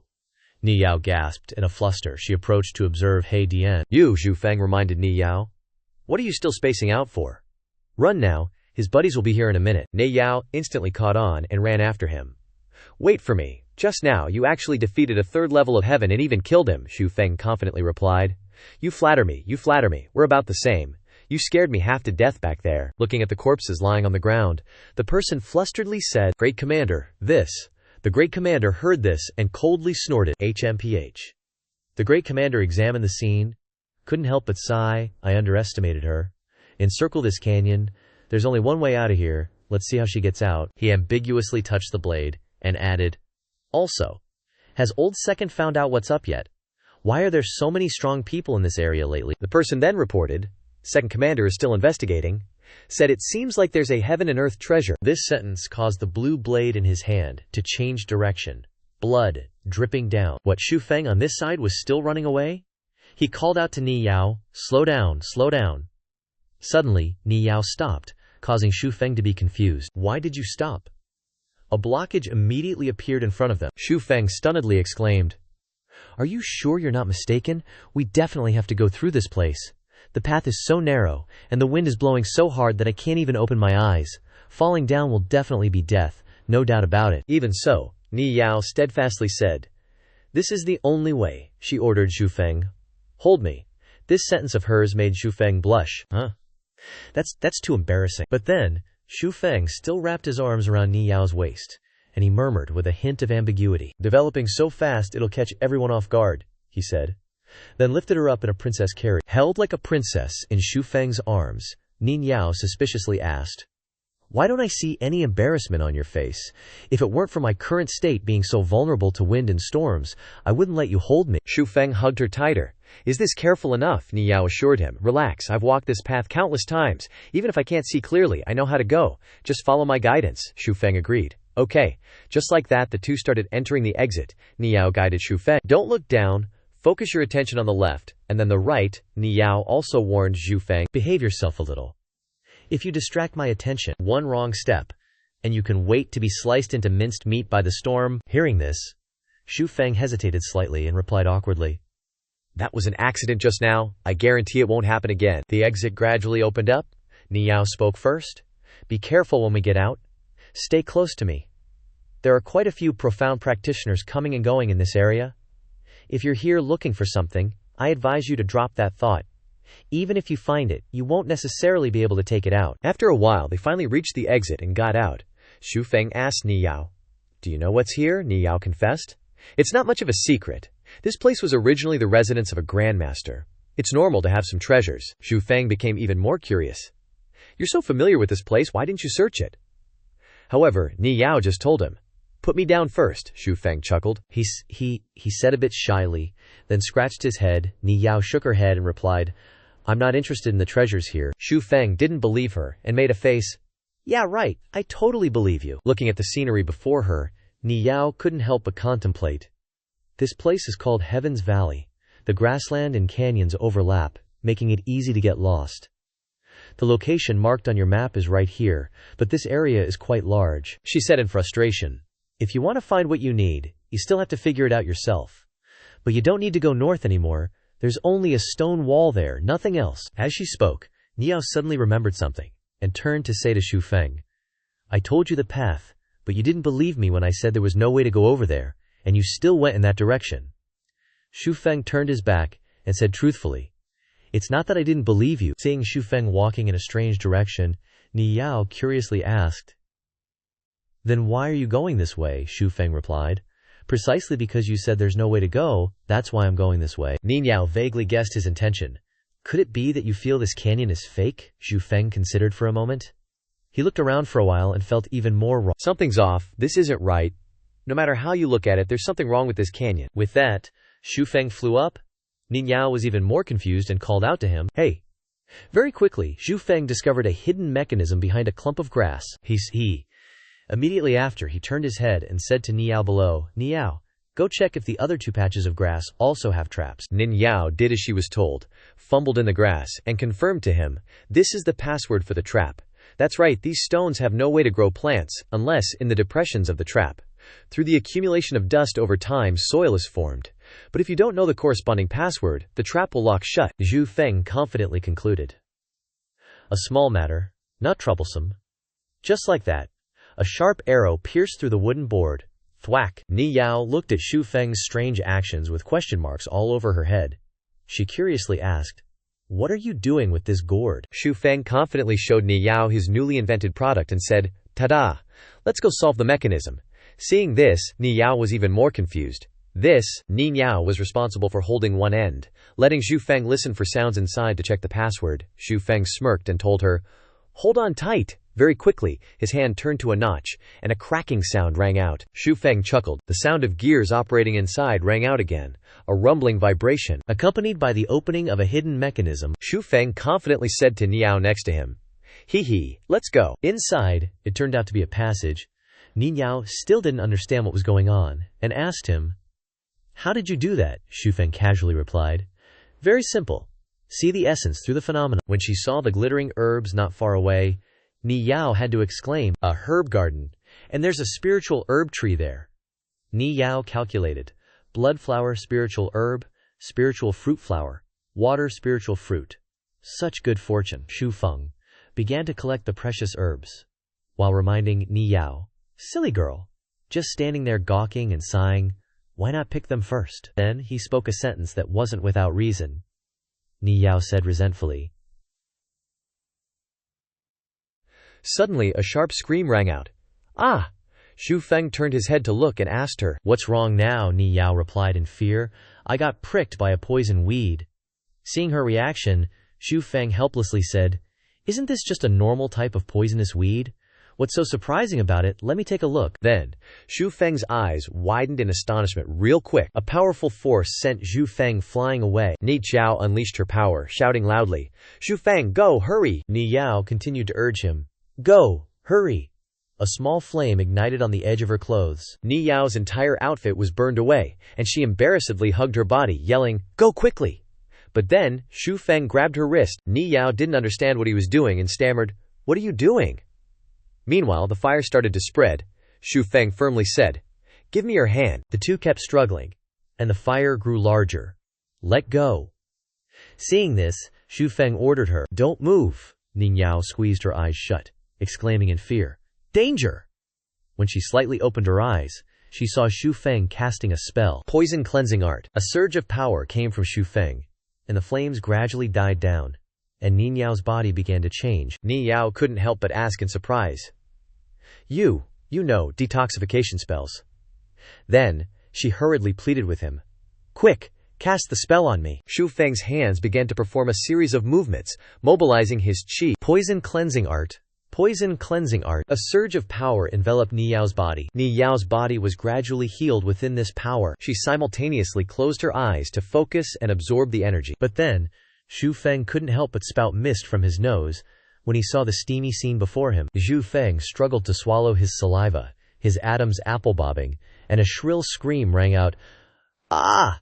Close your eyes! Ning Yao's fair and delicate body was revealed. The beads of sweat glistening on her body only added to her allure. Xu Feng covered his face and said seriously, I've closed them. Ning Yao, still sulking, loudly warned him, HMPH, don't peek. Immediately after, A surge of magical transformation power enveloped her arm, and a beautiful new azure dress appeared on her body. Xu Feng hesitantly opened his arm a little to peek. Seeing that Ni Yao had changed back into clothes, he felt happy and relieved. Ni Yao looked back at Xu Feng and asked, "Hey, what was that so fast?" Xu Feng then awkwardly replied, "No, it was nothing. What are you doing?" When he realized Ni Yao was picking herbs, he couldn't help but angrily grab Ni Yao and leave, grumbling, "Are you trying to scare me to death? I'll pick them and share them with you later." But Ni Yao vehemently protested, let me go, I want more." Remembering the promise to share with her, Ni Yao asked Xu Feng, "Really?" He replied seriously. "Really?" Still curious, Ni Yao asked, "Right, was that a Taoist technique you used just now?" Xu Feng curiously asked, "You know about Taoist techniques?" With this, Ni Yao was even more certain, she thought to herself. Taoist techniques are only passed down by ancient aristocratic families. Looking at him, he doesn't seem like one at all, and his strength is so weak. Xu Feng gathered the herbs and absorbed the magic tools. After he felt like it was enough, he stood up and said to Ni Yao, "All right, let's go." Ni Yao didn't understand what was happening and asked, "Wait, are we just leaving like this?" Xu Feng nodded. "Yep." Ni Yao then hugged Xu Feng's leg, looking at the herbs with regret, and said, "But there's so much more." Xu Feng tried to pull his leg away, reminding her, "Let's go quickly. My gut tells me we don't have much time left." Then, Xu Feng suddenly felt something was off, and said to Ni Yao, "Why is it suddenly colder here?" Ni Yao then looked forward with sparkling eyes and exclaimed. The Heavenly Yang Grandmaster, Xu Feng, assessed the skeleton before him, and both of them looked blankly at her, asking, "Heavenly Yang Grandmaster, how can you tell?" Ni Yao explained. "This skeleton has been in the cave for a long time but isn't covered in dust. The cold light emanating from it is like profound iron. I reckon a grandmaster of the astral soul realm absolutely couldn't temper every bone to be like this." Suddenly, a clanging sound rang out, and seeing the axe shatter, Ni Yao shouted, "What are you doing?" Xu Feng replied, without the slightest embarrassment, "Yeah, it really is as sturdy as profound iron." This sentence left Ni Yao speechless. Ni Yao said bluntly to Xu Feng, "Of course, the Heavenly Yang Grandmaster could shake a region with just a stomp when he was alive. After death, his bones can still be used for forging weapons and tools. It's a material worth 1,000 gold that's hard to come by." On the side, Xu Feng was taking another item from his inventory ring, and soon he brought out a shovel to dig into the ground. Ni Yao vaguely asked Xu Feng, "You want to bury him? You don't want this skeleton?" Xu Feng also recounted to her, "Where I come from, the dead find peace. When they return to the earth." Xu Feng picked up the skeleton and said to Ni Yao, "Now that he's dead, all grudges should be carried away by the wind. Why dishonor his remains?" Xu Feng placed the skeleton in the ground. When the finger bones of the skeleton came into contact with the dirt, a small ring of light emanated, and quickly, that ring of light spread out. Ni Yao quickly grabbed Xu Feng's hand, urging him, "Run, Xu Feng, get away from there." This Heavenly Yang Grandmaster used a secret technique on his remains to prevent them from being stolen, but the joints on the skeleton showed signs of cracking. Ni Yao stared in astonishment at the strange phenomenon before her, then shouted, "It's possession by an object," she thought to herself. "No wonder no one has found this Grandmaster's treasures. Even if others found this skeleton, they would take it to forge weapons, and definitely wouldn't bury it." Then, a ring of light appeared, quickly flying away. Before that, a voice of the Grandmaster echoed, "Thank you." Cut to a scene of Xu Feng collecting several treasures from the box, rejoicing. Heaven-grade profound skill. Inside were indeed the heaven-grade profound skill secret manual, Overlord Origin / and the heaven-grade profound skill, First Supremacy. Ni Yao immediately blurted out a name, Firm Soul Fruit. Xu Feng blankly asked, "What's a firm soul fruit?" Ni Yao approached Xu Feng obsequiously, asking him, "Xu Feng, can I have this?" But Xu Feng flatly refused. "No." Ni Yao again feigned pitifulness, asking him, "But this might be useful to you. But in my hands it can really bring out its strongest effect." Xu Feng snatched it back, seriously replying, "It's good enough if it's useful to me." Xu Feng reminded Ni Yao, "Anyway, a pile of money I use is for myself, a mountain of gold used by others is for others. Wouldn't you agree?" Ni Yao was once again rendered speechless. She was a little disappointed, sulking. "Does that mean I led you here? And you can't share a little with me?" Xu Feng stroked his chin, acting as if he was carefully thinking, hogging it all to myself is a little petty indeed." Xu Feng then turned to Ni Yao and joked mockingly, "How about this? Later I'll pay you a few taels of silver, consider it your reward." Seeing this, Ni Yao clenched her fists, angrily cursing, "How exactly will you give it to me? It's very important to me, Xu Feng." with an expressionless face, lightly chuckled and replied, "Just give me the 8 or 10 jars of pink eye powder you used before." Ni Yao was surprised, and asked incredulously. Just that? Without another word, Ni Yao threw a jar of pink eye powder towards Xu Feng. "I only have 1 jar for now, I'll give you the rest later, then give me the firm soul fruit." Xu Feng's eyes were firm, he smiled brightly. "All right, write me an IOU for the remaining jars later." Suddenly, a voice came from somewhere. It was him. A group of people stood densely packed on the distant cliff face, bustling noisily. "Third squad leader, it's them, Elder Hong Gi, hold them back immediately." One of them, named Hong Ji, charged forward quickly with his spear. Catching up to him, he pointed the spear straight at Xu Feng, his face gleefully grinning. "Brat, where do you think you're going?" Xu Feng quickly reacted, turning to instruct Ni Yao at the same time. "The guys from the mercenary company, get out Karate here ASAP." Xu Feng's strength quickly blocked Hong Gi's spear thrust. The force backfired, sending Hong Gi flying backwards. He looked super stoked, readying his next move. Spirit Envoy skill, Thunder Beast. The third company commander could only watch as Xu Feng and Ni Yao disappeared from sight, yelling in frustration, "Damn it, I don't believe you can run far." The third company commander's expression turned serious. He raised his voice and ordered, "Inform Big Bro, tell him I've found those two. Tell Big Bro's people to go all out to kill them. Also, tell them the treasure in that cave we just discovered was taken by them too." All the soldiers replied in unison. "Understood." Ni Yao frowned, turning towards Xu Feng, who was staring at her, and said angrily, "What are we going to do now? What are you looking at, you jerk?" Xu Feng wiped the blood from his nose, his face was cheeky, and said teasingly, "Ni Yao, whether you're blushing or not, I just wanted to apologize to you. After 2 deep understandings, I've realized you're not exactly flat-chested after all." Ni Yao turned around, grabbing Xu Feng's neck and threatening, "Say another word." Xu Feng's face turned pale, struggling to breathe. "Quick, let go, I feel like I'm going to suffocate." Ni Yao released him, and Xu Feng immediately took a deep breath, gasping, "Cough, cough, saved." "You're way too brutal," Ni Yao scoffed, refusing to look at Xu Feng. "HMPH. You asked for it." With that, Xu Feng's expression changed. He offered seriously, "All right, let's keep moving. They'll probably spread out to surround us." Since that's the case, Xu Feng gently placed his hand on Ni Yao's shoulder, his eyes full of trust. "We'll use your familiarity with the terrain to take them out one by one." The third company commander was enraged, punching a boulder and cracking it. The third company commander gritted his teeth, his eyes burning with anger, cursing, "Damn it, they got away again. And they're so familiar with this place." The soldiers behind him buzzed with questions. "Third company commander, what do we do now?" The third company commander frowned, his expression softening with helplessness as he ordered, "Tell Big Bro to temporarily halt the search, and have all the spirit entrance realm experts in the company come here. I don't believe he can fly to the heavens." Hong Ji laughed with glee, his face triumphant as he chimed in, "Commander, don't be angry, I'll go kill him right away." The third company commander immediately agreed. "All right, be sure to bring back his whole body." Meanwhile, Xu Feng focused his strength, landing a fatal kick to the face of a soldier. Once the soldier was unconscious, Xu Feng searched him, chuckling with amusement. "Heh. Then I'll play cat and mouse with you guys. Let's see who the cat really is." Ni Yao beside him said helplessly. "These small fries are just here to scout for information," Ni Yao warned Xu Feng with a careful expression.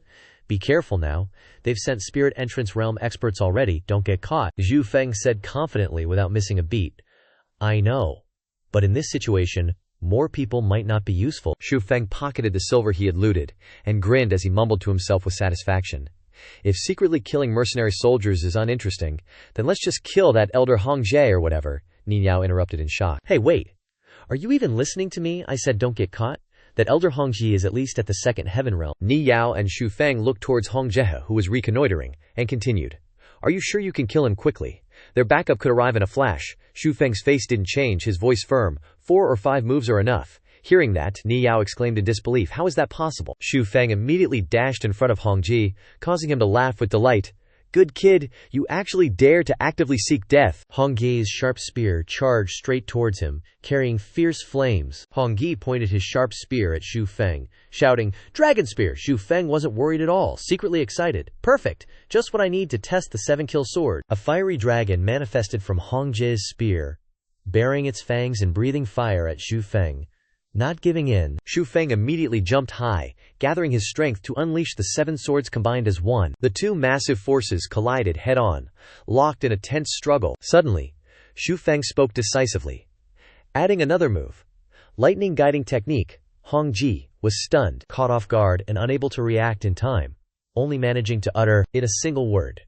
Immediately, Hong Jie was hit, sending him flying and spitting out blood. Xu Feng, on the other hand, remained calm, landing gracefully, and smiling proudly. See, who's the cat? Xu Feng knocked Hong Jie away, sending him flying straight into a large rock with a painful crash, shattering the rock into pieces. Everyone who saw it knew just how powerful Xu Feng's blow was. His face was covered in wounds, his mouth was spitting blood, and his clothes were torn. Hong Jie's eyes were full of hatred for Xu Feng. He coughed, his face in disbelief. No way, aren't you a magician? Xu Feng ignored the pain and said, turns out you're going to be disappointed. I'm also a Xuan practitioner. As Xu Feng was about to rush forward, Ni Yao frantically tried to stop him. Xu Feng, retreat now. It's too late, they're here. Xu Feng was consumed by rage, unable to control his emotions. Damn it, they're so fast. Xu Feng no longer cared about anything around him. Hong Gi realized in panic that he was trapped in the crevice of the rock. From somewhere, his face turned pale, and his hands and feet trembled violently. My hand is stuck. Seizing the opportunity, Xu Feng charged forward at lightning speed. Xu Feng unleashed his move, roaring, third move, I can't stand to see you perish under the hand of a brat. Hong Ge used all his strength to break free from the rock, pulling his spear out of the crevice. He yelled, don't get too cocky, Hong Ji shouted as he raised his spear forward. Xu Feng's sword arrived at the same time. Hong Ge also thrust out his spear, but he was a step too slow. Xu Feng's sword pierced through his abdomen, splattering blood everywhere. Hong Gi slowly lowered to his knees. Ni Yao couldn't believe what she had just witnessed, her face still panicked and covered in sweat. Really? Xu Feng shouted to wake Ni Yao, who was rooted to the spot. Let's go now. Xu Feng grabbed Ni Yao's hand and pulled her away. Ni Yao's face was still blank. You killed Hong Ge in just 3 moves. The voices of soldiers echoed from outside as Ni Yao and Xu Feng ran. Chase them. The captain was furious, grabbing his subordinate by the collar, saying to his superior, tell them to forget about that 5th heaven cultivator, and kill that brat first. The subordinate turned pale with fear and nodded repeatedly. After running for quite a distance, Xu Feng looked back to see if they were catching up. Aren't they catching up? Ni Yao turned her head away and replied, don't worry, they are fast. But based on speed alone, they can't do anything to me here, Ni Yao asked worriedly. Xu Feng, are you okay? You were pushed away by Hong Ji just now. Xu Feng spat out blood as soon as Ni Yao asked. Ni Yao became worried for Xu Feng. Hey, Xu Feng. Xu Feng leaned against Ni Yao. Then he acted weak. Seeing this, Ni Yao hugged Xu Feng tightly. Hug me. Xu Feng showed a satisfied smile. Ni Yao grabbed Xu Feng's collar and ran for her life. Xu Feng's face turned pale, stuttering. That's not the kind of hug I wanted. Ah, I feel terrible. Ni Yao scolded disdainfully. You wish. Xu Feng pulled her close and shouted. Careful. Ni Yao was grazed by the green light and screamed in fear. Ah, second Captain Mao Kai. A 5th heaven, still with traces of green light on his fingertips, asked in a deep voice, was it you who killed He Zi? Xu Feng gritted his teeth, adopting a defensive posture.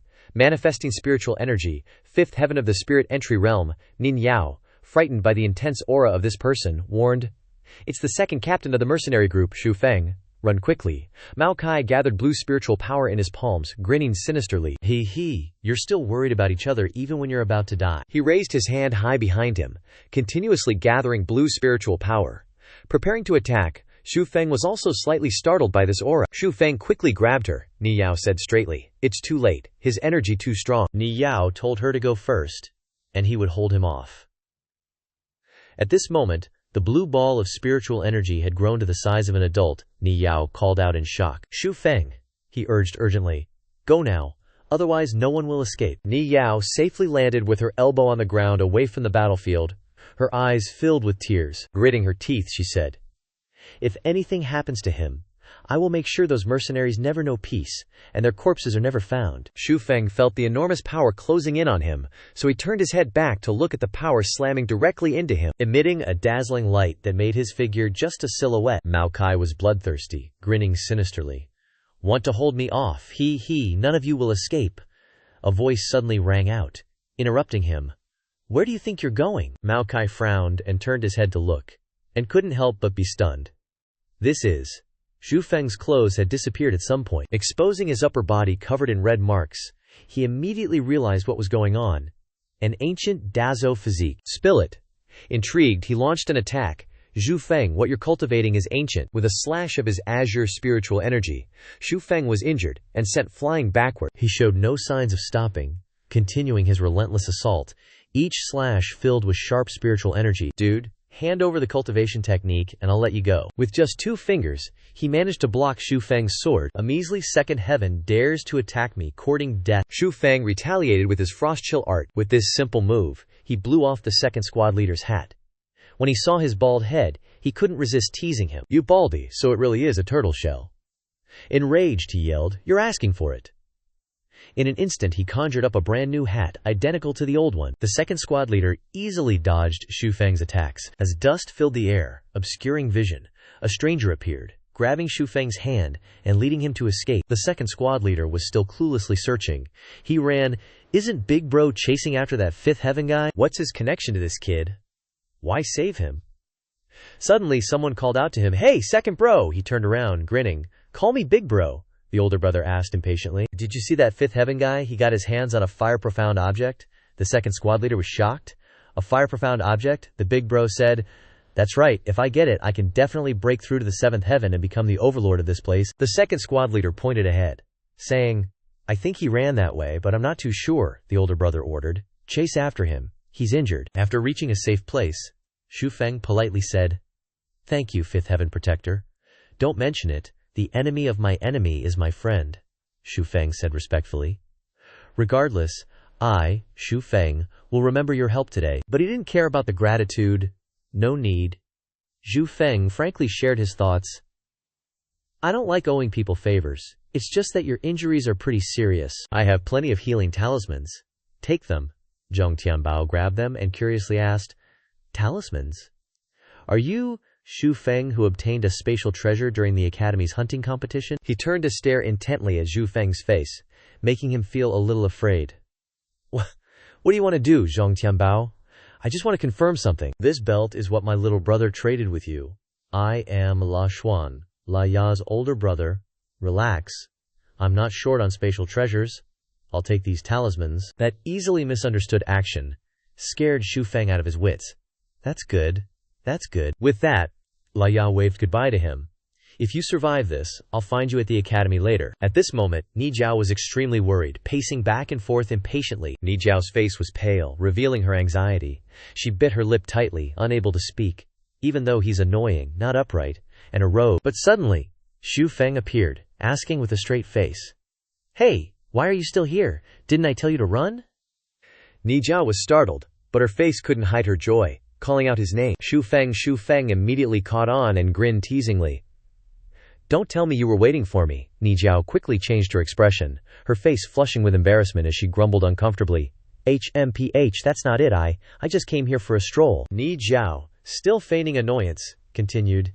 "HMPH, you managed to escape," Xu Feng happily replied. Keeping it brief, "I met a good person. Let's not talk for now. They're nearby, we need to run." Amidst the picturesque scenery, 2 figures dashed past. Ni Jiao continued to grumble. "I told you, let me down, I can run on my own." Xu Feng ignored her, continuing to tease. "You're not fast enough, your legs are too short," Ni Jiao worriedly reminded him. "But aren't you injured? How can you still?" Xu Feng and Ni Jiao arrived at a large lake. Xu Feng stroked his chin thoughtfully and asked, "Why is there a lake here? Is it deep?" Ni Jiao, afraid that Xu Feng would act rashly, stopped him. "I don't know, no one has ever tried it. What do you want to do?" Instantly, Xu Feng plunged into the water, grinning. "Let's go take a look." Ni Jiao panicked, shouting helplessly. "Don't, I can't swim." Xu Feng chuckled gleefully. Knowing how to hold your breath is enough, Ni Jiao didn't know what to do, shouting in dismay, "Damn it!"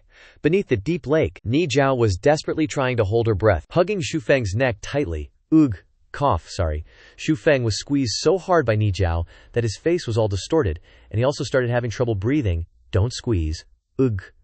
My neck." With Ni Jiao on his back, Xu Feng quickly swam around to investigate the situation under the lake, thinking to himself, "As expected, this girl is so familiar with this area.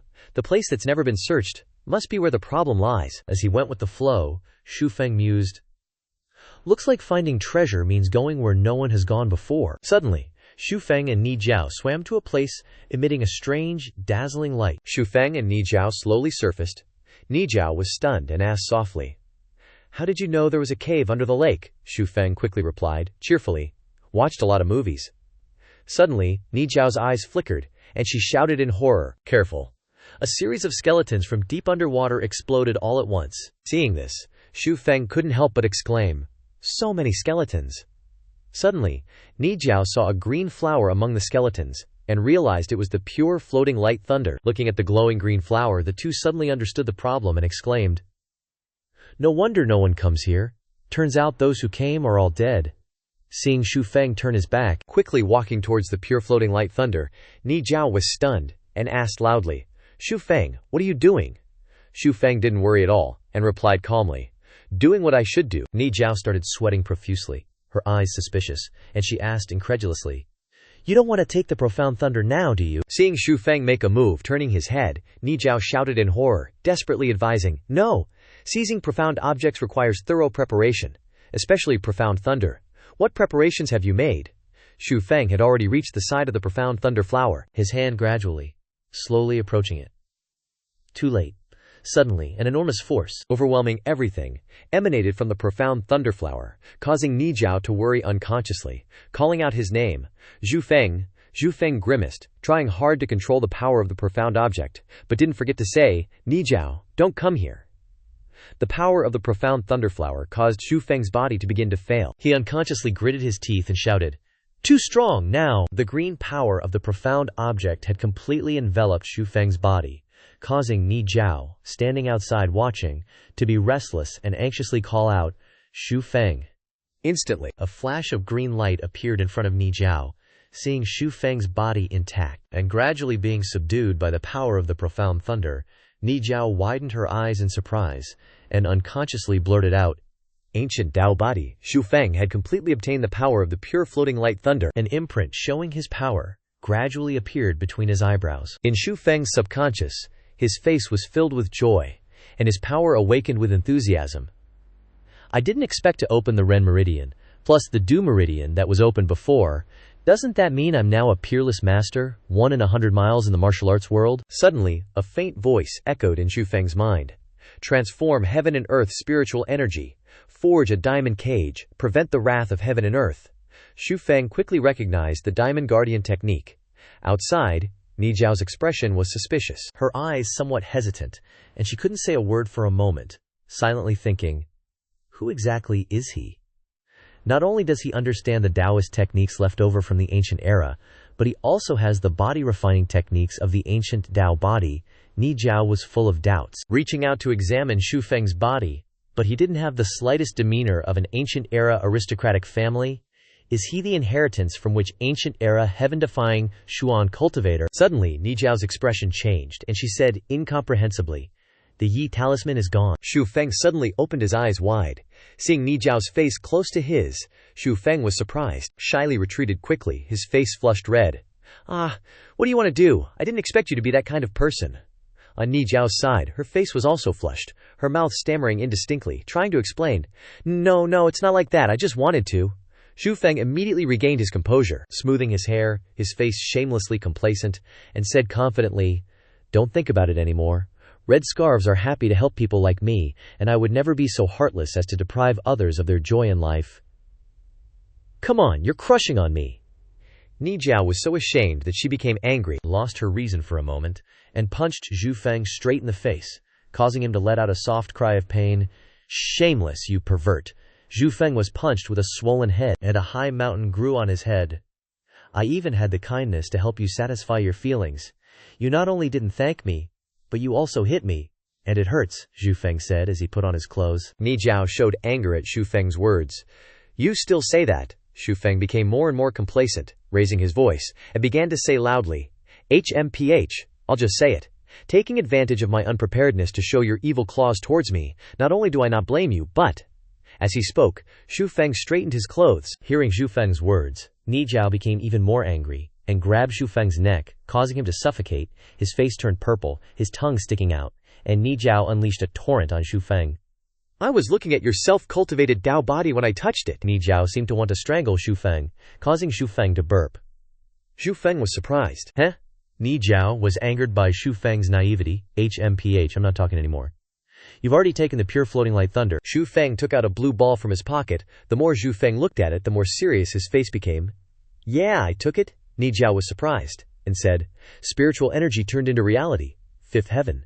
Hearing this, Xu Feng smiled smugly. Awesome.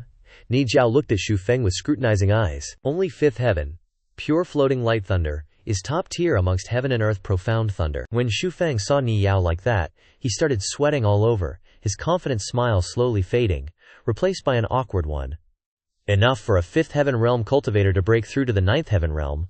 That's seriously wasteful. Ni Yao's face turned beet red. Her cheeks were like 2 ripe tomatoes. But for someone who cultivates both the Dao body and Dao arts, it's understandable. Your fifth heaven realm isn't comparable to an ordinary one. But what should we do now? Xu Feng chuckled, looking radiant. Xu Feng burst out laughing. That's right, I told you I'm super awesome. The two walked and chatted happily in the cool weather. Let's ditch those bad guys. Wherever Xu Feng's footprints landed, someone would drop dead, sprawling on the ground. Xu Feng was laughing gleefully, while Ni Yao, standing behind him, was trembling with fear. Xu Feng proudly said, "Don't be scared, I'm here." The third commander angrily roared. The beaten-up soldier ran in a panic. What? His subordinate stammered fearfully. Third commander, something big is wrong. The more he spoke, the angrier the third commander got. Something what? What are the consequences of leaving your post without permission, you don't? The subordinate grew more and more terrified, his fear clearly plastered on his face. That kid is killing his way here. Our brothers are all dead. We need to run. The third commander immediately bellowed. That fifth heaven realm guy. The subordinate quickly denied it. No, it's the kid who killed your son. The more the subordinate spoke, the angrier and more terrifying the third commander became. Good, he's brought it right to my doorstep. I'll kill him with my own hands. As he spoke, he let go of his subordinate, who was scared to death. Damn it, I'm gonna kill you too. If you disobey orders, you'll be killed without mercy. Xu Feng then walked up to the third commander. He was dragging one of the third commander's subordinates, who was beaten to a pulp. Xu Feng smugly said, Yo, third commander, still doing well. Looking at the bloodbath on the ground, all of your subordinates were killed without mercy. Did you do this? Xu Feng didn't deny it, he admitted. That's right. The third commander triumphantly ordered his subordinate to bring his blade. You don't know what's good for you. The third commander roared and charged at Xu Feng, gripping his sharp blade. Now I'll send you down to apologize to my Haizi.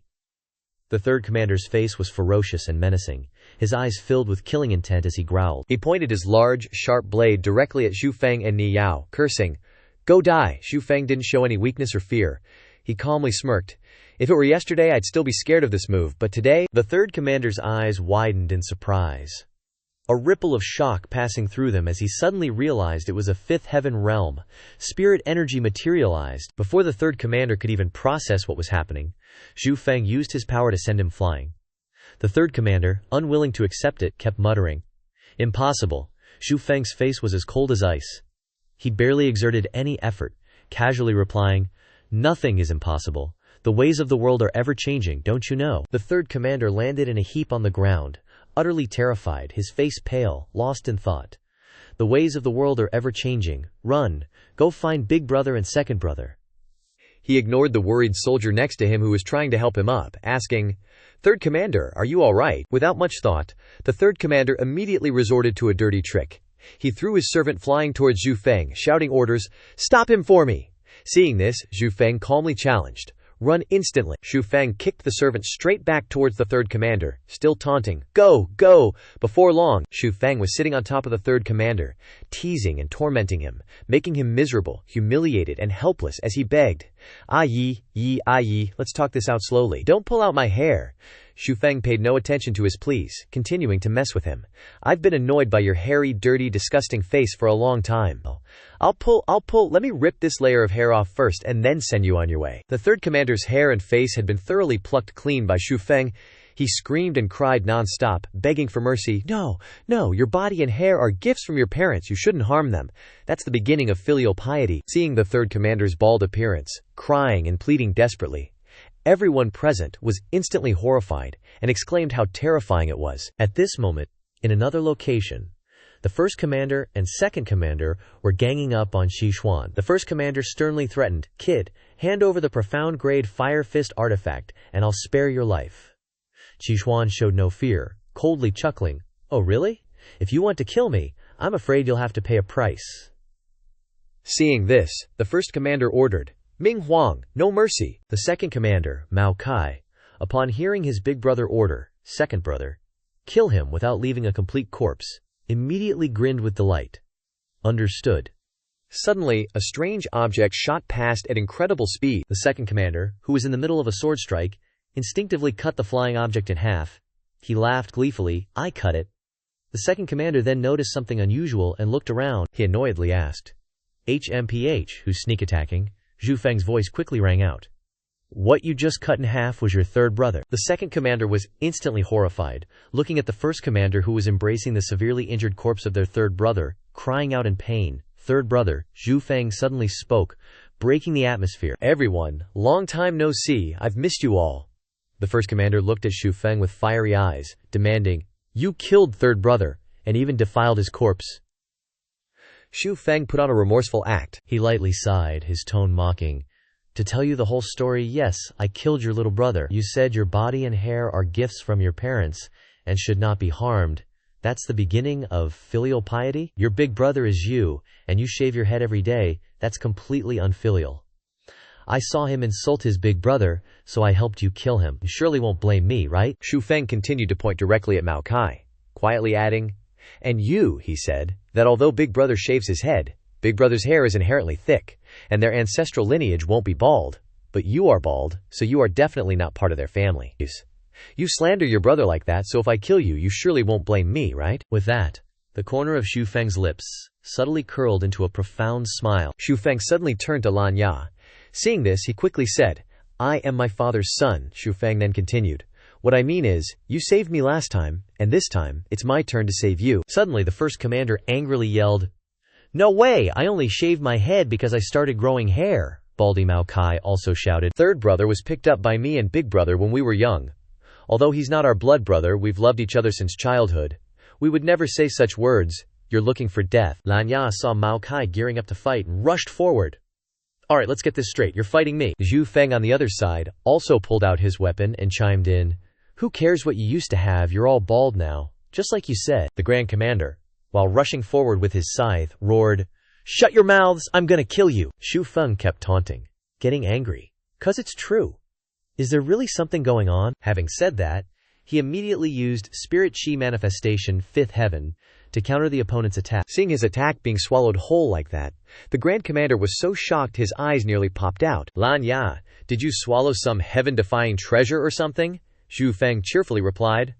Just got lucky, nothing to brag about. Mao Kai suddenly yelled, Big bro, don't listen to their nonsense, he's setting a trap for you. However, it was too late by the time the Grand Commander realized it. Zhu Feng had already set up an ambush right above his head. He tightened his grip on the 7-kill sword and unleashed a combined attack, causing the Grand Commander to die on the spot. Mao Kai frantically ran over and hugged his brother's corpse, gnashing his teeth as he said, I'm gonna kill you to avenge my third brother and big brother. Hearing this, Zhu Feng retorted, How are you so dumb all of a sudden? Your big brother was 6th heaven and got served, and you're just 5th heaven. Even though you're the old Wang next door, all three of you share like one brain cell. Zhu Feng suddenly noticed something and turned around, asking, What are you doing? Lan Ya quickly replied, You guys keep fighting, I'm gonna take a break, I'm a little tired. After speaking, he asked Ni Yao, These melon seeds are pretty good, original flavor, right? She immediately replied, Melon seeds have to be original flavor, duh. Seeing these two being all lovey-dovey while he's fighting, Zhu Feng cursed, You guys are so shameless. Taking advantage of his moment of carelessness, Mao Kai immediately attacked, yelling, You newbie with baby hairs who just got to 5th heaven. Only use tricks to kill my big brother. You think you're hot stuff. Zhu Feng instantly pulled out the 7-kill sword to block and retorted, So what if I did? But he wasn't fully focused on the fight, with his mind still on the snacks with Lan Ya. Hey, slow down, leave some for me. Ni Yao, who was eating, suddenly shouted, Careful! He's using his ultimate move. Sure enough, Mao Kai was gathering his strength to unleash his signature technique. Ning Yao hastily threw a banana peel at him, but the banana peel accidentally landed under Zhu Feng's feet, causing him to slip and fall. Lan Ya sped over at lightning speed and slashed Mao Kai with a single strike. After dealing with the enemy, Lan Ya sarcastically said, You were right, he really doesn't seem that smart, not even noticing the enemy beside him. Not being anything, Lan Ya's words leave Zhu Feng speechless. Besides constantly thinking Lan Ya is stealing his people, these two youngsters started fighting each other for a long time, until Ning Yao persuaded them. Can you two stop fighting? If you keep fighting, the sun will set, Zhu Feng angrily yelled. If you're so tough, go challenge the mercenaries alone. Lan Ya, with more guts than brains, immediately agreed. Let's go, I'll wipe them all out. Ni Yao substituted, and could only mediate. Alright, let's discuss what to do next. Xu Feng suddenly slumped down and started scribbling something. Seeing this, Ni Yao curiously asked, "What are you doing?" He directly replied, "There's some equipment I've been eyeing for a long time. Is he gone?" Ni Yao replied, "He's gone? You deliberately stayed here for this?" Xu Feng replied. Then he continued to strip the 3 corpses. After looting all the treasures, he concluded, "There's nothing good. They're poorer than me." Then Ni Yao could only cover her eyes and comment, "How embarrassing." Suddenly, Xu Feng turned to ask her, "Hey, you know where the Mercenary Union's main HQ is? And if they got a stash there?" No sooner had Ni Yao said, "Yeah, I do," than he was like, "Alright, let's go steal some goodies from the Mercenary Union's HQ together." Elder Lan's in trouble. Someone's attacking. Some guy yelled, "With the big bosses gone, everyone's freaking out. What a bunch of useless losers." A bunch of hulking bodyguards, like 3 times the size of Old Man Lan, surrounded him. "Go check out who's got the guts to pull this," the Elder Lan yelled. "Move it, brothers. Not far away." Xu Feng and Ni Yao were hiding behind a huge rock on a hill, peeking at the Mercenary Union's headquarters. "Looks like they're throwing everyone into this," Ni Yao said. Xu Feng chuckled. "Even better. We can lure the whole gang away." While the mercenaries were off searching for trouble, Ni Yao and Xu Feng snuck up to the entrance of the mercenaries' camp. "Storage. Dining hall," Xu Feng muttered. "The storage character is circled and crossed out in red on the door. This is the freaking vault." "How are you so sure?" Ni Yao said with pure confidence. "Trust me." As soon as he heard Ni Yao's confirmation, Xu Feng kicked the door open and charged in, only to run into a fellow loot enthusiast, La Ya. He was doing his thing all sneaky-like, when suddenly Xu Feng barged in. La Ya freaked out. "Could you be a little civilized, bro? No need to be so rough." Xu Feng got up close and kept asking, "What are you doing here? Shouldn't you be out there killing people?" La Ya acted like it was obvious. "Where else would I be? Already wiped them all out." At this point, Xu Feng got distracted by a weird-looking red piece of wood. He instantly recognized it. That's crimson dust wood.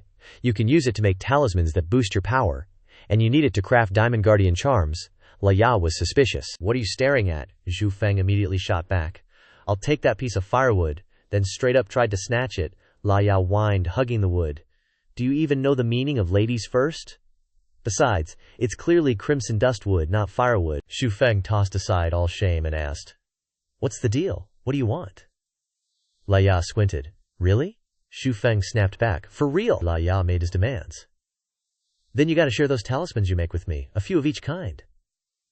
Xu Feng agreed.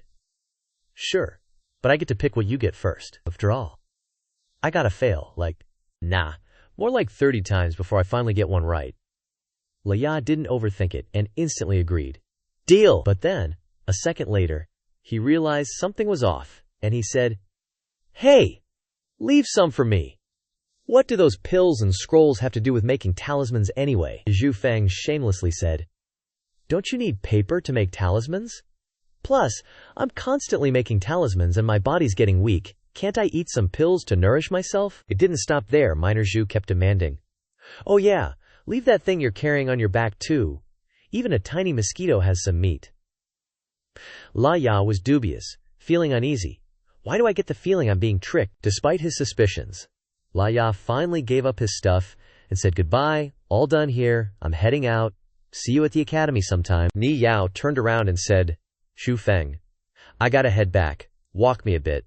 Xu Feng instantly replied, "Sure," but then, Ni Yao couldn't help but ask, "Why are we riding on the same horse?" Xu Feng vaguely answered, "Only found one after searching for half a day. We better get moving before those mercenaries come back and get angry." Ni Yao suspiciously asked, "Really?" She shyly requested, "Can you sit a little further back?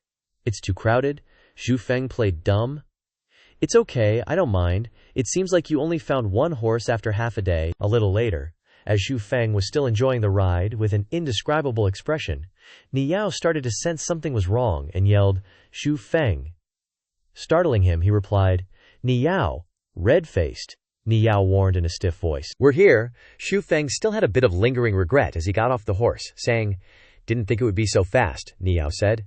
"Take me this far, I'm safe." From here on out, Xu Feng felt relieved and said, "Then goodbye." Before leaving, she looked back longingly. "I'll miss you, Xu Feng," feeling like they were meant to meet again, watched her receding figure from afar and said, "We'll meet again."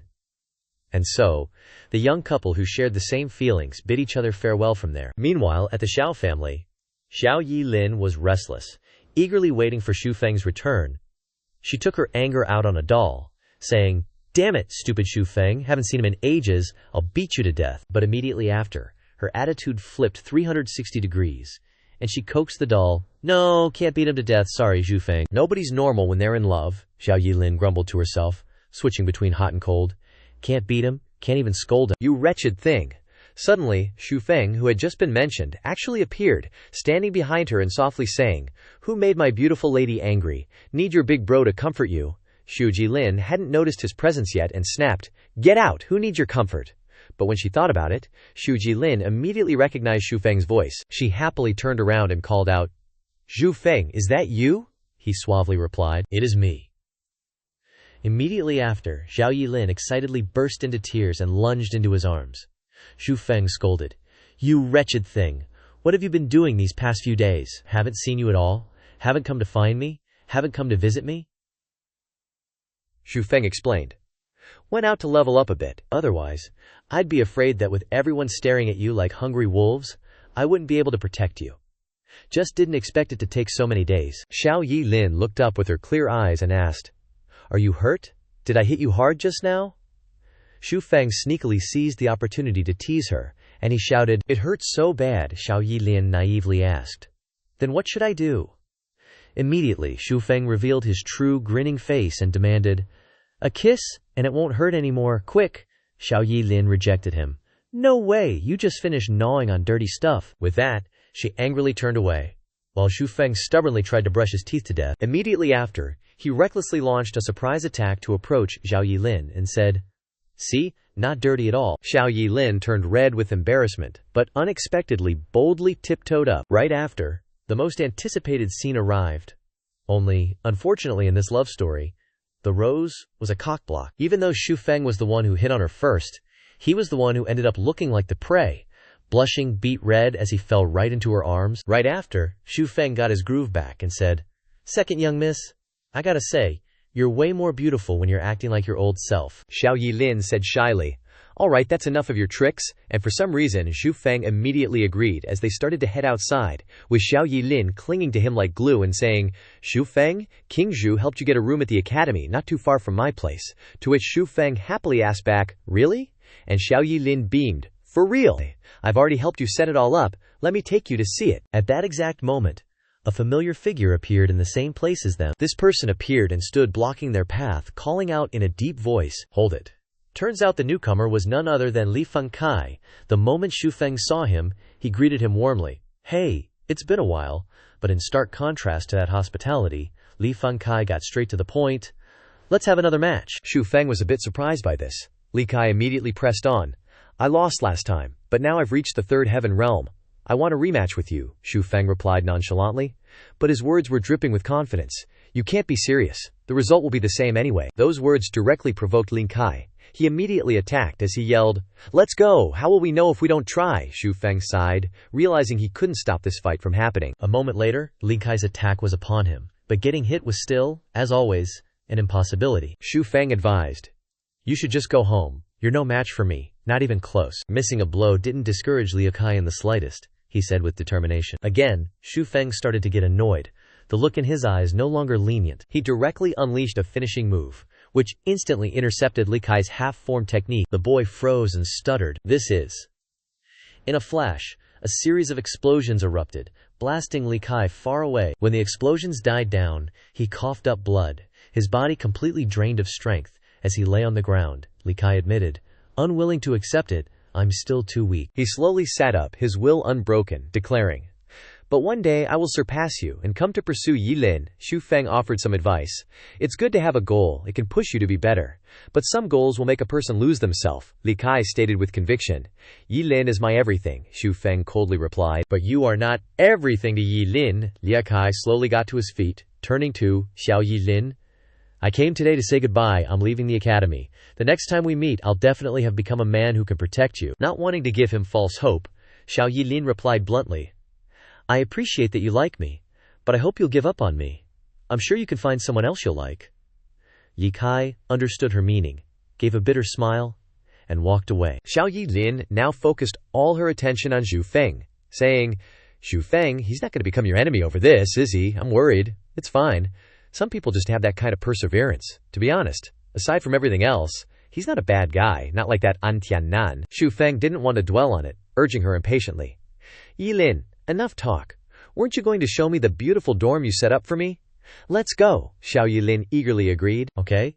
When they arrived at the dormitory, the vibrant colors left him so moved he was speechless. This is, Zhu Feng couldn't believe his eyes, and said, "This is my dorm." Xiao Yilin, completely oblivious, replied cheerfully. "Yeah, it's beautiful, right?" Zhu Feng, forcing a smile, replied, "So beautiful." He then noticed the plaque on the wall and asked helplessly, "And I suppose this is beautiful too?" Xiao Yilin beamed. "Of course it is. I specially commissioned a famous master calligrapher to write that. Isn't the handwriting gorgeous?" Speaking of the devil, Wang Lu and Zhao Yang appeared out of nowhere.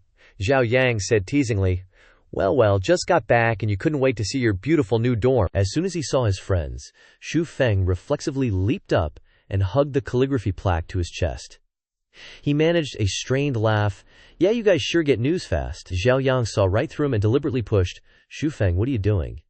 He made an excuse. "It's a little dirty, just about to clean it." Zhao Yang immediately understood and burst out laughing. Afterwards, everyone gradually sat down at the table to chat. Zhu Feng was the first to ask, "What about Zhao Bailu and Qianru? Aren't you guys usually attached at the hip?" Zhao Yang replied. "Liu Qianru went back to her family clan.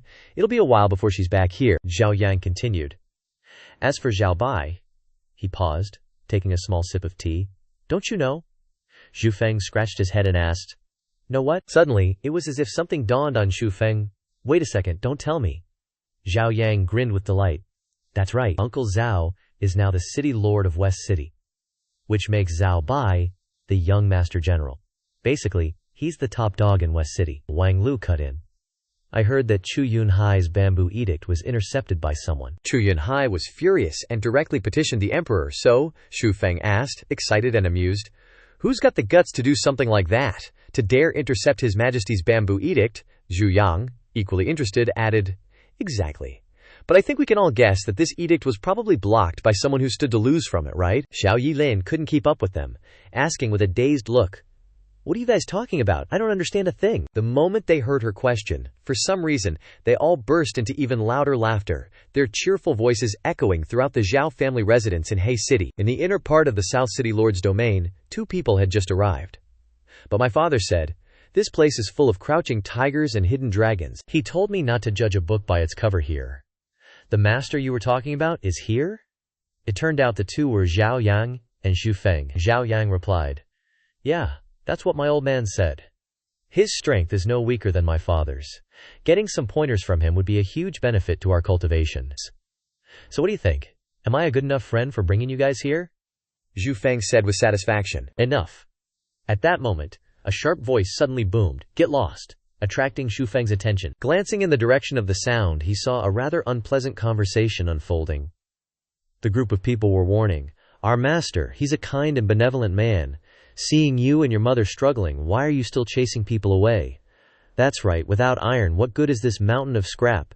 You might as well sell it." Observing more closely, it turned out to be Jia Feishuan, tears welling up as she exclaimed, "I already said I'm not selling." The guy kept pressuring her with his smooth talk. "I advise you to sell it while you can, or you'll end up with nothing, and it'll be too late to regret." Quickly, Xiao Yilin appeared, calling out, "Feishuan!" Seeing her, Xia Feishuan couldn't help but rejoice, calling back, "Yilin." Xiao Yilin looked at the daylight robbery unfolding before her and asked, "What's going on? Who are they?" "They're goons of some baron. They have a little power and want to force us to sell our residence. I refused, so they've been harassing us every day." Xia Feishuan turned to Yilin for help. "Can you help me chase them away?" Xiao Yilin gently took her hand and said, "Don't worry, even if you didn't ask, I'd help you right away." Xiao Yilin then called out to her underling, "Xu Feng, come over here." Receiving the order, Xu Feng quickly arrived. "Okay?" the old lady beside her asked. "Feishuan, who are they?" she replied. "Mom, they're my classmates." Xu Feng appeared, cutting to the chase, and chased the thugs away. "Get lost, and don't come back again." Seeing this, the guy didn't want to start a fight, and feigned politeness. "I don't know which noble family these esteemed sirs are from. If you could sell some face to our baron, we'll definitely visit your door another day." Zhu Feng found it extremely annoying. Without a word, directly sent the guy flying. He distastefully picked at his ear and scornfully said, "Face my ass. If you want to fight, then fight. Enough with the long-winded nonsense. In this 1-acre 3-point land, there's nothing that my lord wants that he can't get. You dare tear my lord's face, slap my face." He started crying wolf while robbing, yelling, "Ah, brothers, beat him to death for me." Immediately the guys behind him charged forward with swords. From a distance, a streak of purple light shot out, cast by someone using magic, quickly subduing these family retainers. The head retainer stammered in recognition, "Auntie, a lightning attribute mage." A voice echoed from afar, "Still want to run, you damned sissy?" Zhu Feng flew over and punched him so hard his face twisted. "Oi!" he cried out in a broken voice. Zhu Feng gave him a kick right into the doghouse junction, also taking the liberty of scolding, screaming like a banshee. Finished. 3 people pounced to assault him from all directions. Only hearing his wails, these people even curse horribly. "See your grandma." Zhu Feng dusted off his hands and turned around to say, "The 2 behind have finished. Didn't expect the 2 of you to attack even harder than me." Zhao Yang didn't care, pretending to cough a few times. Over there, Yi Lin kept praising him. "Zhu Feng is amazing. Is this classmate of yours a spirit realm lightning attribute mage? I haven't heard you mention it." She exhaled. "HMPH. Just lucky. Don't talk nonsense. Quickly. Invite them into the house to sit. Fei Xuan, go invite the 2 of them. Zhu Feng, my mother invites you into the house to sit." Yi Lin immediately agreed. "Okay," but Zhu Feng spoke up to decline. "No need. We still have things to do. We'll talk next time." The group then left. "Let's go, Mom." She turned to blame. "Look, you can't even manage to invite people," Fei Tuyen also had to say helplessly. "They don't want to. What else can I do?" Her mother then said, "Let's go back, your father," leaving the 2 mothers and children alone. This house does not know how long it will last. In another development, Zhao Yang suspiciously asked Zhu Feng, "People invited you into the house to sit for a short while. Why did you refuse?" He calmly replied, "Of course I have to refuse. She invited me, not our second miss. How could I take the liberty? You must know that my loyalty to the second miss is witnessed by heaven and earth, and the sun and moon." Lin Lu heard this and called out to him, "Zhu Feng, huh, you're so good." Of course, followed by a kiss on the cheek that made him blush red, while the 2 behind were also shocked. Zhao Yang gaped, giving a thumbs up in praise. Wang Lu also echoed a sentence, "Creepy." The white banners fluttered. "Zhu Feng, we're here." From inside, someone's voice came out. "Is that Chu Cheng and Wang Lu? You 2 come in, the other 2 follow the old rules." Yi Lin fearfully hid behind Zhu Feng, saying, "What is this voice, Zhu Feng? I'm scared." He was concentrating, transmitting sound through the air. "Looks like a high-level expert." He spoke up and asked, "Old rules? What old rules?" Zhao Yang immediately explained. "It's like this. If you want to see old Jia, you have to go from the main entrance to the last room. Anyway, the age is not yet 20. I believe you can," Wang Lu also agreed, saying, "I also believe you can." "So what are you 2 doing?" Zhao Yang left and poked her head out, calmly saying, "Still asking? Of course we're going through the back door." Holy crap, Zhu Feng's jaw dropped when he heard that. The wind whistled non-stop, blending with the soft footsteps of the 2. Zhao Yi Lin, the girl hiding behind Zhu Feng, was a bit apprehensive. "Zhu Feng, I just feel like this place is weird." He gently comforted her. "Don't be scared, aren't I here?" Suddenly, Zhu Feng sensed something was off in the air. He quickly warned and formed a hand seal. "Not good. The yin qi is too strong. Heaven and earth, yin and yang, guiding yang qi into the body, gathering yang qi into a stream," enveloping Zhu Feng and Zhao Yi Lin. But strange dark patches suddenly appeared in front, so he doubled the power of his yang qi guiding technique. Xiao Yi Lin looked up at the sparkling yang qi surrounding and protecting them. She asked with some surprise, "Zhu Feng, you know another new charm?" He nodded. "But the crafting materials are very precious. Let's see if we can find some later." Zhu Yang came over, and she suddenly shouted while pointing, "Zhu Feng, I think I see a transparent tiger." He frowned and glanced over. "Where?" Xiao Yi Lin quickly reached out towards the not-so-distant front. "It really is a transparent tiger charging towards us." Luckily, Zhu Feng reacted in time to cast a spell to attack it, lightning guiding technique, but it was completely unharmed. Zhu Feng understood. Yin spirit body. Could there be a ghost sorcerer here? Xiao Yi Lin panicked and tugged at his sleeve. "Zhu Feng, is that a soul? There are many appearing in front, charging towards us." He struggled to maintain the spell, while saying, "These are yin spirit bodies, created using soul servants. It's the magic of a ghost sorcerer." After saying all that, he asked her with some surprise, They're almost invisible. Can you see them clearly? Xiao Yilin confirmed. Very clearly. This made Xu Feng question how could she see those yin spirits. Unfortunately, time didn't allow him to wonder for too long. Xiao Yilin warned, "They're coming again." Xu Feng was no longer worried about not seeing them. "All right, then you be my eyes," Xiao Yilin also agreed enthusiastically.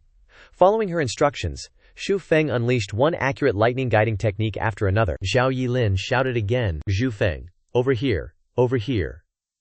Immediately, a lightning guiding technique struck a yin spirit body. The girl laughed gleefully.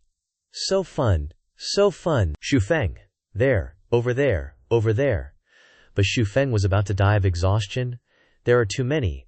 I'm gonna die." Elsewhere, Zhu Yang was worriedly wondering how Xu Feng was, when the elder behind the curtain spoke. "No need to worry," he said unhurriedly. "They'll be back immediately." As soon as he finished speaking, Xu Feng's voice came from outside. Junior Xu Feng, especially come to pay respects to Senior, Zhao Yang, was startled. "Huh? That fast?" The elder waved his hand, and the palace doors immediately opened. According to his words, "Come in." Not sure why. In a flash, the elder's eyes became exceptionally sharp. He reached out into the air as if grasping something, and opposite him a transparent hand grabbed Xiao Yilin's neck from nowhere, scaring her into screaming. Xu Feng quickly adopted a fighting stance and shouted, "What are you doing?" Then he heard the elder order, "Look at me." How could Xu Feng remain calm? He shouted angrily, "Old man, I'm gonna fight you!" But soon after, he was surprised to catch Xiao Yilin, celestial bewitching demon eyes. The girl coughed a few times after escaping from being grabbed. Elder Xia slowly added, "That's right, in ancient times, you possessed 3 great alien eyes. There was no one who didn't shock all directions. The celestial bewitching demon eyes are one of them. Able to see through and restrain all nether creatures, natural enemies of ghost sorcerers." Xu Feng finally understood. No wonder Yi Lin could see those souls just now. He immediately cupped his hands and bowed. Junior was unintentionally rude just now, but Elder Xia didn't mind. "It's all right, you were just too excited," Xu Feng hesitated before saying. "What Senior meant just now was that Yi Lin possesses the celestial bewitching demon eyes." He nodded. "That's right." Then, according to Elder Xia's explanation, a book suddenly appeared in mid-air. "This is a book that I obtained by chance. If you possess the celestial bewitching demon eyes, it will definitely be helpful to you." When the girl received it, she opened it and was startled. "Why is this blank paper?" Elder Xia smiled and pointed at her. "You just need to concentrate, use your eyes to observe, and it will naturally enter your sea of consciousness. How much power of the celestial bewitching demon eyes you can unleash depends on your luck," Xiao Yilin said happily. "Thank you, Senior." Elder Xia saw this and turned to Zhao Yang. "All right, Zhao Yang, you lead Wang Luo and this little girl outside first." Zhao Yang was anxious, a little scared. "Elder Xia, Xu Feng is my friend." But before she could finish speaking, he interrupted. "I just have something to ask. You can rest assured." Even so, Zhao Yang was still uneasy, and when closing the door, she secretly whispered to Xu Feng, "Xu Feng, if something happens, remember to shout loudly." He responded with a slight nod. When only the two of them were left, Xu Feng bowed politely and spoke. "I wonder what Elder Xia wants to ask." He didn't turn his head and asked, "Tell me the truth. Which family are you a disciple of?" Xu Feng said straightforwardly. "Elder Xia is joking. I am just a small servant of the Xiao family." His attitude immediately changed. Elder Xia turned around sharply, his eyes widened. "A servant? Then where did your Taoist arts come from?" "Inheritance." He blinked and replied, "Let's just say that." He frowned. "Let's just say that is what kind of answer?" Not wanting to waste time, Elder Xia quickly cast a spell. "Let me examine you." A stream of purple aura suddenly shot out from the lotus mark on Xu Feng's forehead. Elder Xia felt like he had sunlight streaming across his eyes and felt his sea of consciousness suddenly immersed in the sunlight, surrounded by a cool lake amidst a fragrant peach-blossomed forest. For a moment, he comfortably exhaled a breath. So free, so comfortable. Puffed. Elder Xia returned to reality, tearing apart the illusion in his sea of consciousness to Xu Feng's surprise. "See, Senior you," he shouted urgently. "Shut your trap." Then, old Xia coughed a few times. "That was just a hallucination. I still want to ask about that painting, but he stopped me." "Okay, let's talk about the main thing. Is the Xuan lightning in your body a heavenly grade, or a heaven and earth Xuan lightning?" Deep down, old Xia was so embarrassed that his face was slightly flushed as he thought, "That's not right. This kid's Xuan lightning contains the purest Hongyang aura. I've never seen anything that could surpass it. Most importantly, Within this extremely violent lightning, there's something that seems to be able to nurture all things. It's really comfortable. Old Jia cleared his throat and said, Zhu Feng, right? This old man knows quite a bit about spell techniques. If you want to learn, I can guide you. Zhu Feng scratched his head and asked, Senior, are you talking about those weird and unorthodox spells? Although I have high expectations, it seems like I'm not very suitable for them. Old Jia shook his head. It's okay. Those things are just hobbies in my spare time. The essence of my research is lightning-based spell techniques. Hearing this, Zhu Feng didn't refuse. Learning is fine, but I don't know what Senior Jia wants in return. Old Jia laughed loudly, stroking his beard as he said, You're too uptight. Don't worry about it. This old man just needs to borrow your inner world for a bit. Zhu Feng was stunned for a moment, and his heart trembled with fear. What? Borrow? No way! Everything I have was brought by the purple lightning, so Zhu Feng had to muster all his courage and refuse. Considering my relationship with Zhu Yang, this junior should lend it to you, but this heaven and earth Zhuan lightning is my lifeblood, so I'm afraid I can't lend it to you, senior. Moreover, I can't separate it from my body. He secretly added to himself, If I lend it to others, how will I pick up girls in the future? Old Jia said to him thoughtfully. I know. I don't want you to separate the Xuan lightning. Zhu Feng didn't understand his meaning and asked, Then what do you mean? Old Jia replied, You'll know soon enough. Immediately afterwards, a column of blue light appeared. Zhu Feng had to rub his eyes a few times to see clearly. He said, This is... Old Jia appeared in front of him like a spirit. Old Jia asked him, Do you know now? Zhu Feng saw him, and Old Jia's jaw dropped in surprise and disbelief. You are. Old Jia's spirit replied. That's right, this old man is just a spirit body now. The reason I've always been here is this. In recent years, Zhao Wang has been searching for pure yang objects to barely maintain me from dissipating. But pure yang objects are becoming harder and harder to find, and I'll dissipate at any time. Zhu Feng suddenly realized and immediately said, Senior, you can become a powerful figure in the southern city just by relying on your spirit body. Weren't you incredibly influential when you were alive? Old Jia's spirit replied. That's not important. Just now, I sensed that the Xuan lightning in your body is exactly what I need. Although I don't know what grade it is, it can nourish me. Zhu Feng was slightly stunned and asked with a change of expression, Then what do you want me to do?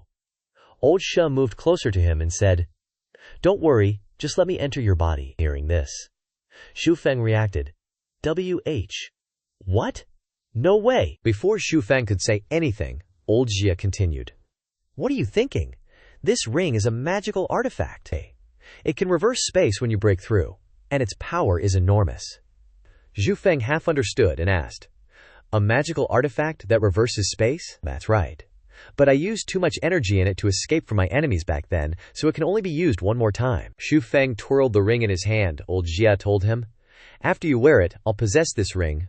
Normally, when the Xuan lightning in your body circulates through it, that's enough. Zhu Feng put on the ring and raised his hand, asking, Is it like this? Before their eyes was a scene of the two of them gleefully posing. Their bodies were extremely cool, to the point of being unbearably cool. Ah, so unrestrained. Ah, so comfortable. I'm getting goosebumps all over. Zhu Feng freaked out and screamed, wanting to take off the ring. What the hell is this? Old Jia immediately stopped him. Wait! In order to support my soul on the Xuan lightning, carrying a part of my aura back into your body. Hasn't your soul been strengthened at all? Isn't your soul comfortable at all? Zhu Feng reluctantly replied, A little bit, but he immediately screamed again, wanting to take off the ring. No way, it's too embarrassing. Old Jia stopped him again. Wait a moment, I can still teach you spell techniques. Zhu Feng whimpered. No way, I still can't accept it, Old Jia smiled. I'm equally proficient in all kinds of spell techniques. Moreover, I was incredibly influential before I died. Even though I'm just a spirit body now, it doesn't affect my guidance. Really, with Yi Lin and Zhao Yang there, Zhu Feng raised his hand to say goodbye. Okay, we're leaving. Zhao Yang asked him in confusion, Zhu Feng, are you okay? Are we just leaving like this? Where's Senior Xia? Zhu Feng had a bright smile on his face and pointed in the other direction, replying, Don't worry, I'm fine. After Senior Xia gave me a few things, he left, saying he's visiting his distant cousin, and might not be back for a few months. Zhao Yang sighed helplessly. I've never heard of Senior Xia having a cousin. What a pity. If I knew Senior Xia was leaving, I should have brought people earlier to have him teach you a few more times. From inside the ring came Old Jia's voice. You brat? Don't talk nonsense. Ruining my reputation. Zhu Feng smiled gleefully. Hey, they really can't hear you, senior. Old Xia's face appeared on the ring, and he said, Don't worry, other than you they can't hear me. However, there are still a few spirits that need to be eliminated before leaving. Otherwise they will become a disaster. Xu Feng replied, Understood. Zhao Yang saw him talking and asked, Xu Feng, what are you mumbling about? Xu Feng startled and awkwardly replied, Haha, nothing, Tisha. It's fine to have old Xia teach me again when he returns. But before leaving, old Xia told me to say that the spirits here must be completely eliminated. Otherwise, they will become a disaster. Let's split up and take action. Okay. They immediately left. Xu Feng went to a room that was open, and he said to old Xia, who was inside the ring, This is the last room left, old Xia. You can come out now. Old Xia appeared and said to him seriously, Xu Feng, the nether spirit in this room has the strength of the fifth heaven. Can you handle it alone? I need to see how your disciple is. Xu Feng replied calmly. No problem, senior. Then watch carefully. Xu Feng began to cast a spell, gathering a stream of green energy, and he shouted, Icy cold art! Immediately at this moment, a sharp blade was slashed out. A huge black shadow appeared. This was the nether spirit. Its tall figure stood proudly in front of Xu Feng. Its hand held a large scythe like the Grim Reaper, and its face began to show anger, his mouth agape, as if howling in anger. Old Xia, upon seeing this, immediately warned Xu Feng, Just a bit. Haha, the fifth heaven's nether physique has almost materialized. It won't be so easy to deal with. Xu Feng kept trying to cast his spell, chanting, Heaven and earth, yin and yang, guide yang into the body. The raging nether physique slashed down with its blade, but Xu Feng swiftly dodged it. He pointed his finger towards it, reciting the spell again, Frost Technique. At that moment, the Frost Technique hurtled toward the nether physique, followed by a burst of pink energy from Xu Feng's palm. The pink energy blasted straight at the nether physique, which used its blade to deflect the Frost Technique, instantly freezing the nether physique solid. But the freeze had no effect, as it shattered the ice, encasing its body in an instant, leaving Xu Feng stunned. Seeing this, Xu Feng prepared to unleash a new attack, bellowing the incantation, Heaven and earth as guidance, Thunderstrike and Soul Sunder. A swirling column of pink energy crackled with immense power. Xu Feng asked, Old Xia, what do you think? The old man looked disgusted and said, What do I think? Am I supposed to smell that pile of crap with my nose? Old Xia stroked his long white beard leisurely. You possess the power of thunder and lightning. Dealing with it should be as easy as eating. Yet you almost got injured. As a sorcerer, you don't even know how to use your spiritual power. How did you even manage to cultivate to the spirit perception realm? He continued.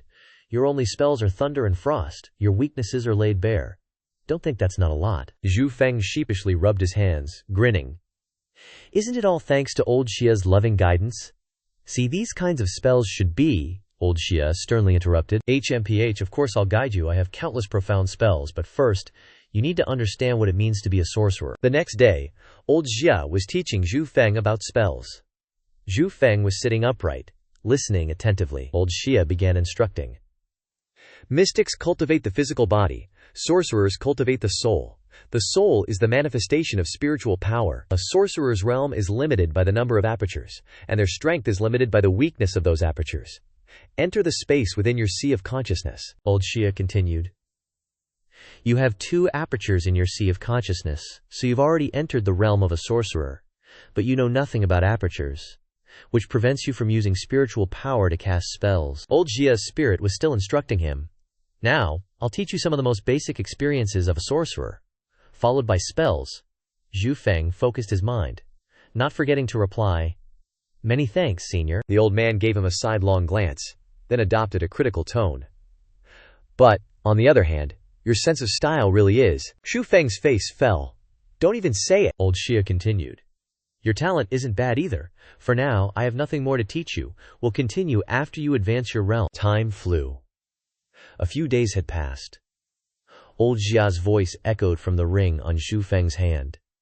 These past few days, due to instructing you, my spiritual power has weakened. I'll be staying in the magic artifact from now on. He instructed Xu Feng. If something important happens, you can use your spiritual power to call me. Xu Feng obediently listened and replied, Senior, rest assured, this junior won't disturb you unnecessarily. Suddenly, a hand struck Xu Feng's chest, and a voice said, I thought this little servant of yours had run away, but I didn't expect you to still be in this academy.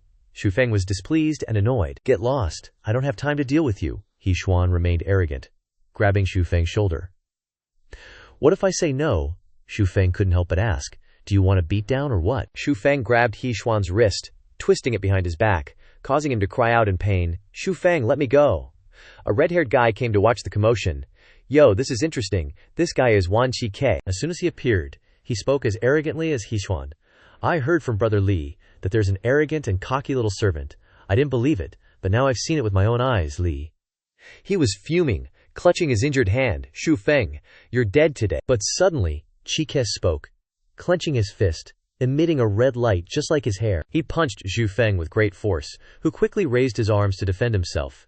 He said in a condescending tone, a servant is still a servant. If they forget their place, they need to be taught a lesson, and be reminded of what they need to do for their family. Xu Feng quickly retreated, realizing that Qi last move was from the seventh heaven. Xu Feng brushed off the spot where Qi had hit him, his face tense as he retorted, I heard that Li Xuan has a pretty good relationship with someone on the golden ranking board. Seems like it's you, but are you sure you can save him on this field? He always gets abused like a dog. Hearing himself being scolded like a dog, Li Xuan was enraged and couldn't find the words to retort, Xu Feng, you.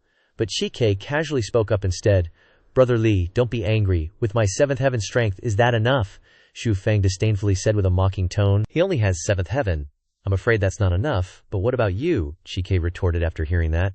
Looks like I underestimated your arrogance. Alright, enough talk. Xu Feng, both furious and channeling his magic into his hands, declared, even if you have someone from the Deng Tian realm backing you, I'll still cripple you. Qi, equally pumped up, retorted with his Linghua Wanjian technique, Spirit Sword Blood.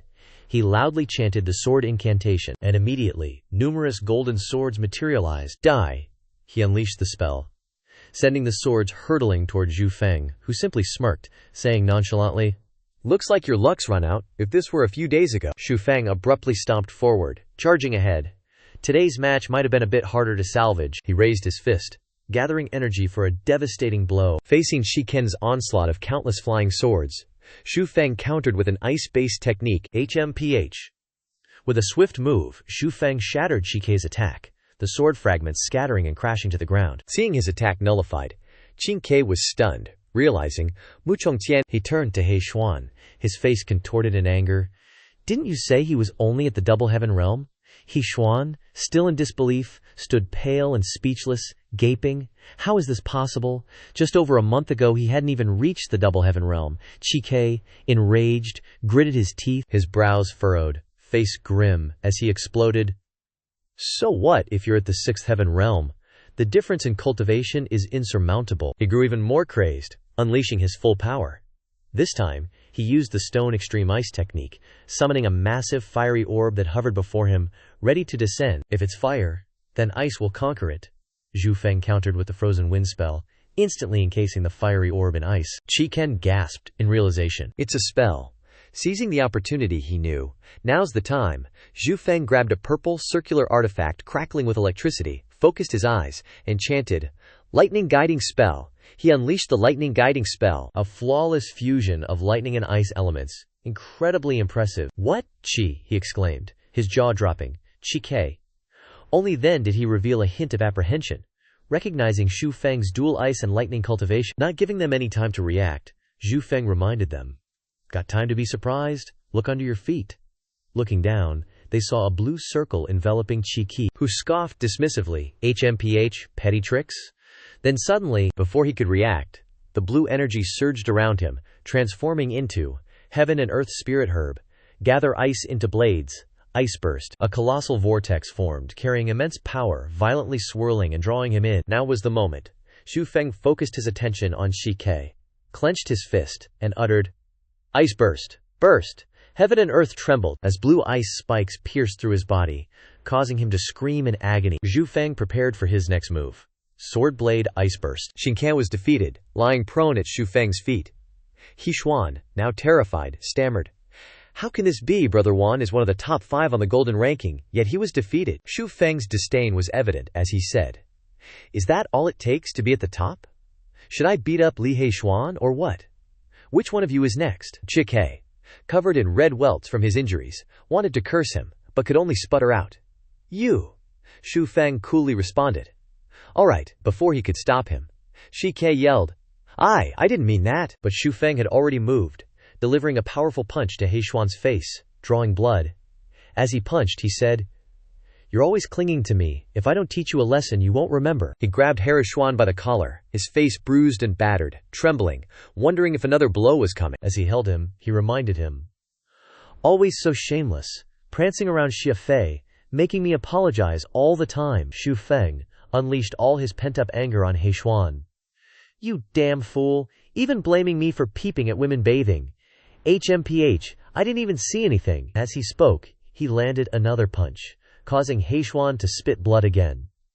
A voice cried out, "Enough." Xu Feng turned to Shike. "What? You want another round?" The injured Shike forced himself to speak. "Don't get too arrogant. There are people in this academy who can defeat you." Xu Feng grabbed him by the collar, his eyes filled with chilling intent.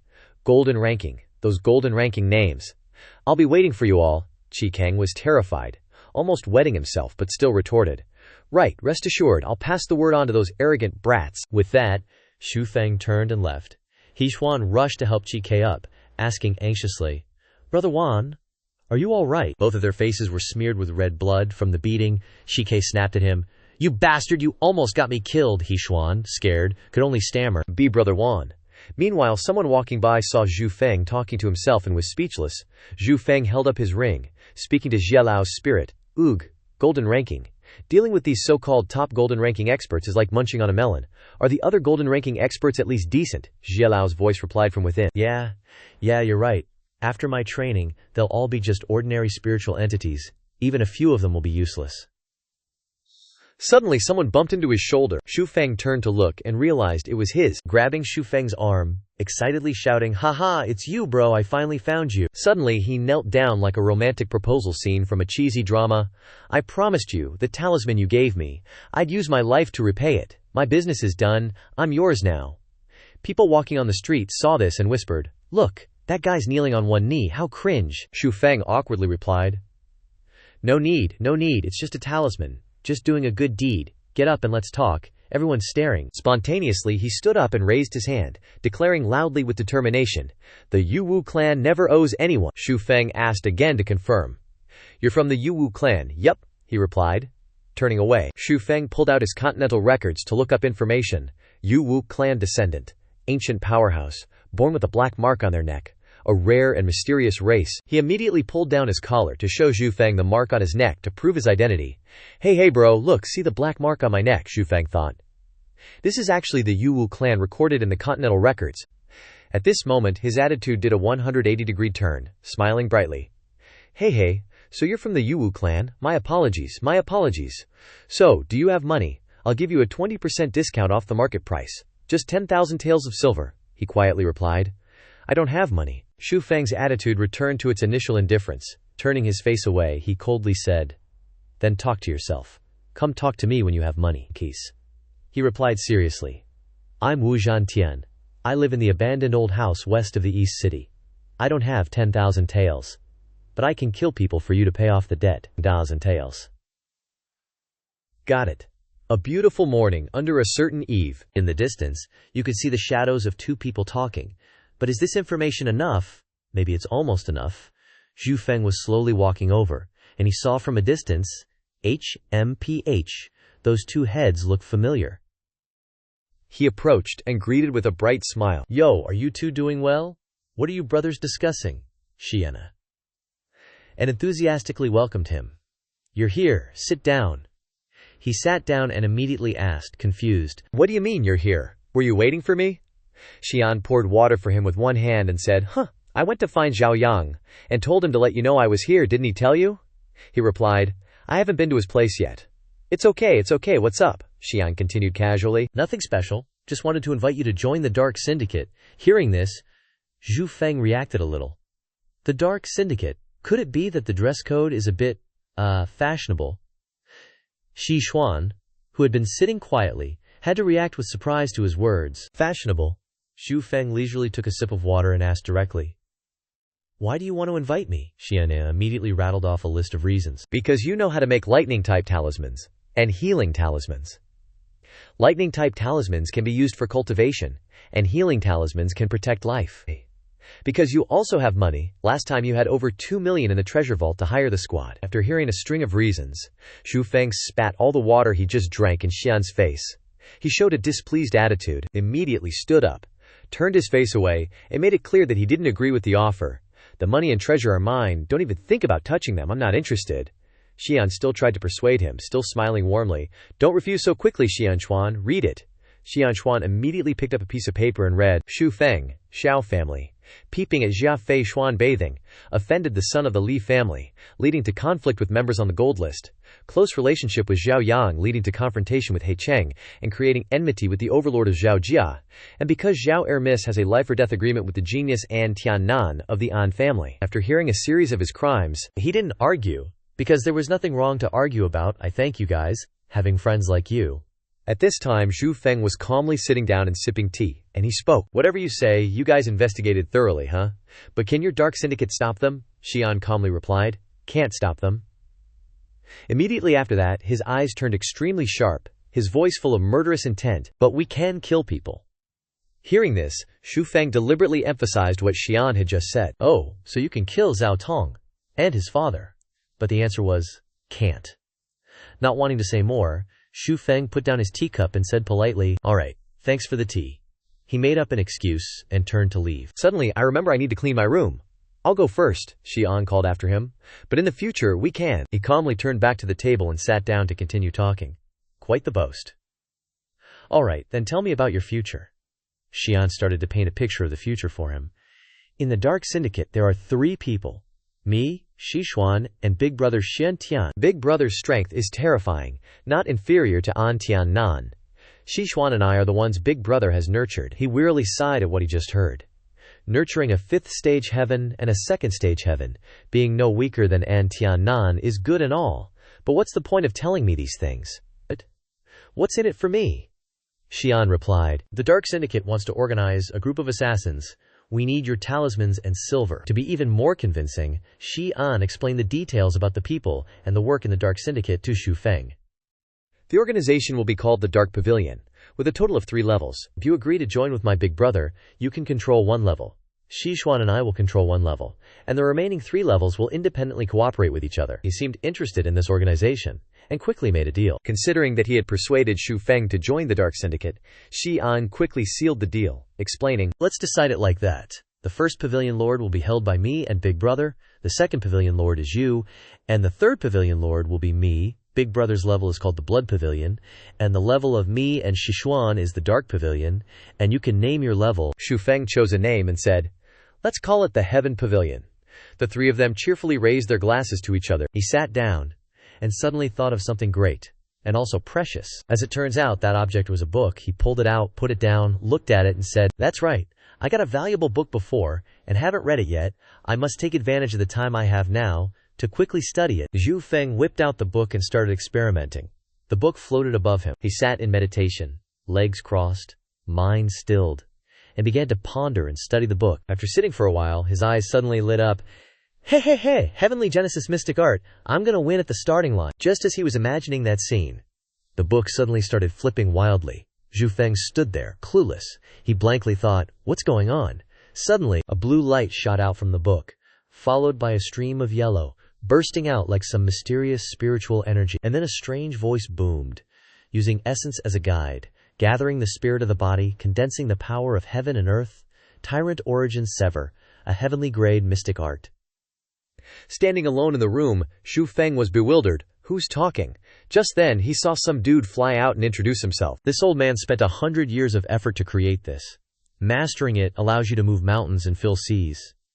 This thing started flailing around like crazy, constantly spouting nonsense that he didn't understand at all, but he still had to listen. Tyrant Sever reigned supreme, unstoppable.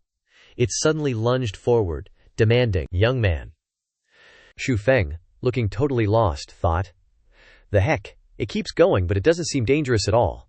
Now I shall transfer the channeling method of Tyrant Origin Sever to you. The light continued to emanate, its strange voice earnestly instructing him. Remember to make it famous throughout the world. Don't let my efforts be in vain. Witnessing all of this, Xu Feng hadn't processed anything yet. his mouth hanging open in shock. Half an hour later, he was still reeling from what had just happened, his face blank and listless as he slumped on the chair, lost in thought, ignoring the calls from outside. Is anyone there?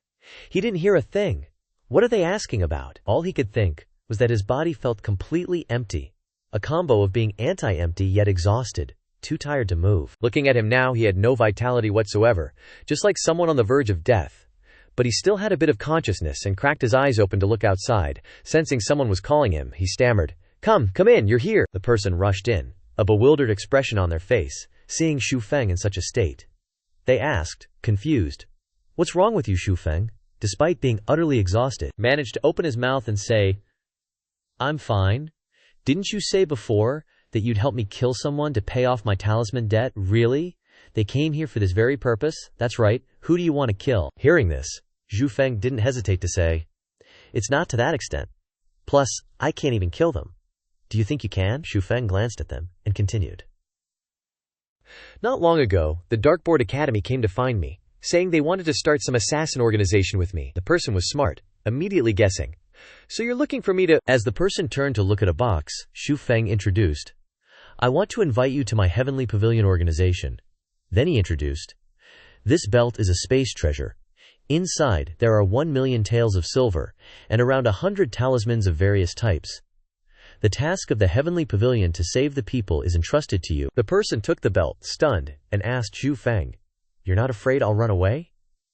Xu Feng remained calmly lying there, replying, "Aren't you a member of the Wu clan? The matter of debt is etched into your blood. What do I have to fear?" The person was about to stop talking, but suddenly remembered something important. "Oh right, there's one more thing I need your help with." They softened their tone and listened. "What is it?" Xu Feng turned to look and began to speak. "Help me inquire about Ye Cc's whereabouts, the eldest young miss of the Ye family." That's it. After discussing everything, the person started their journey. Back in Crane City, the atmosphere at the tea house was as lively as ever.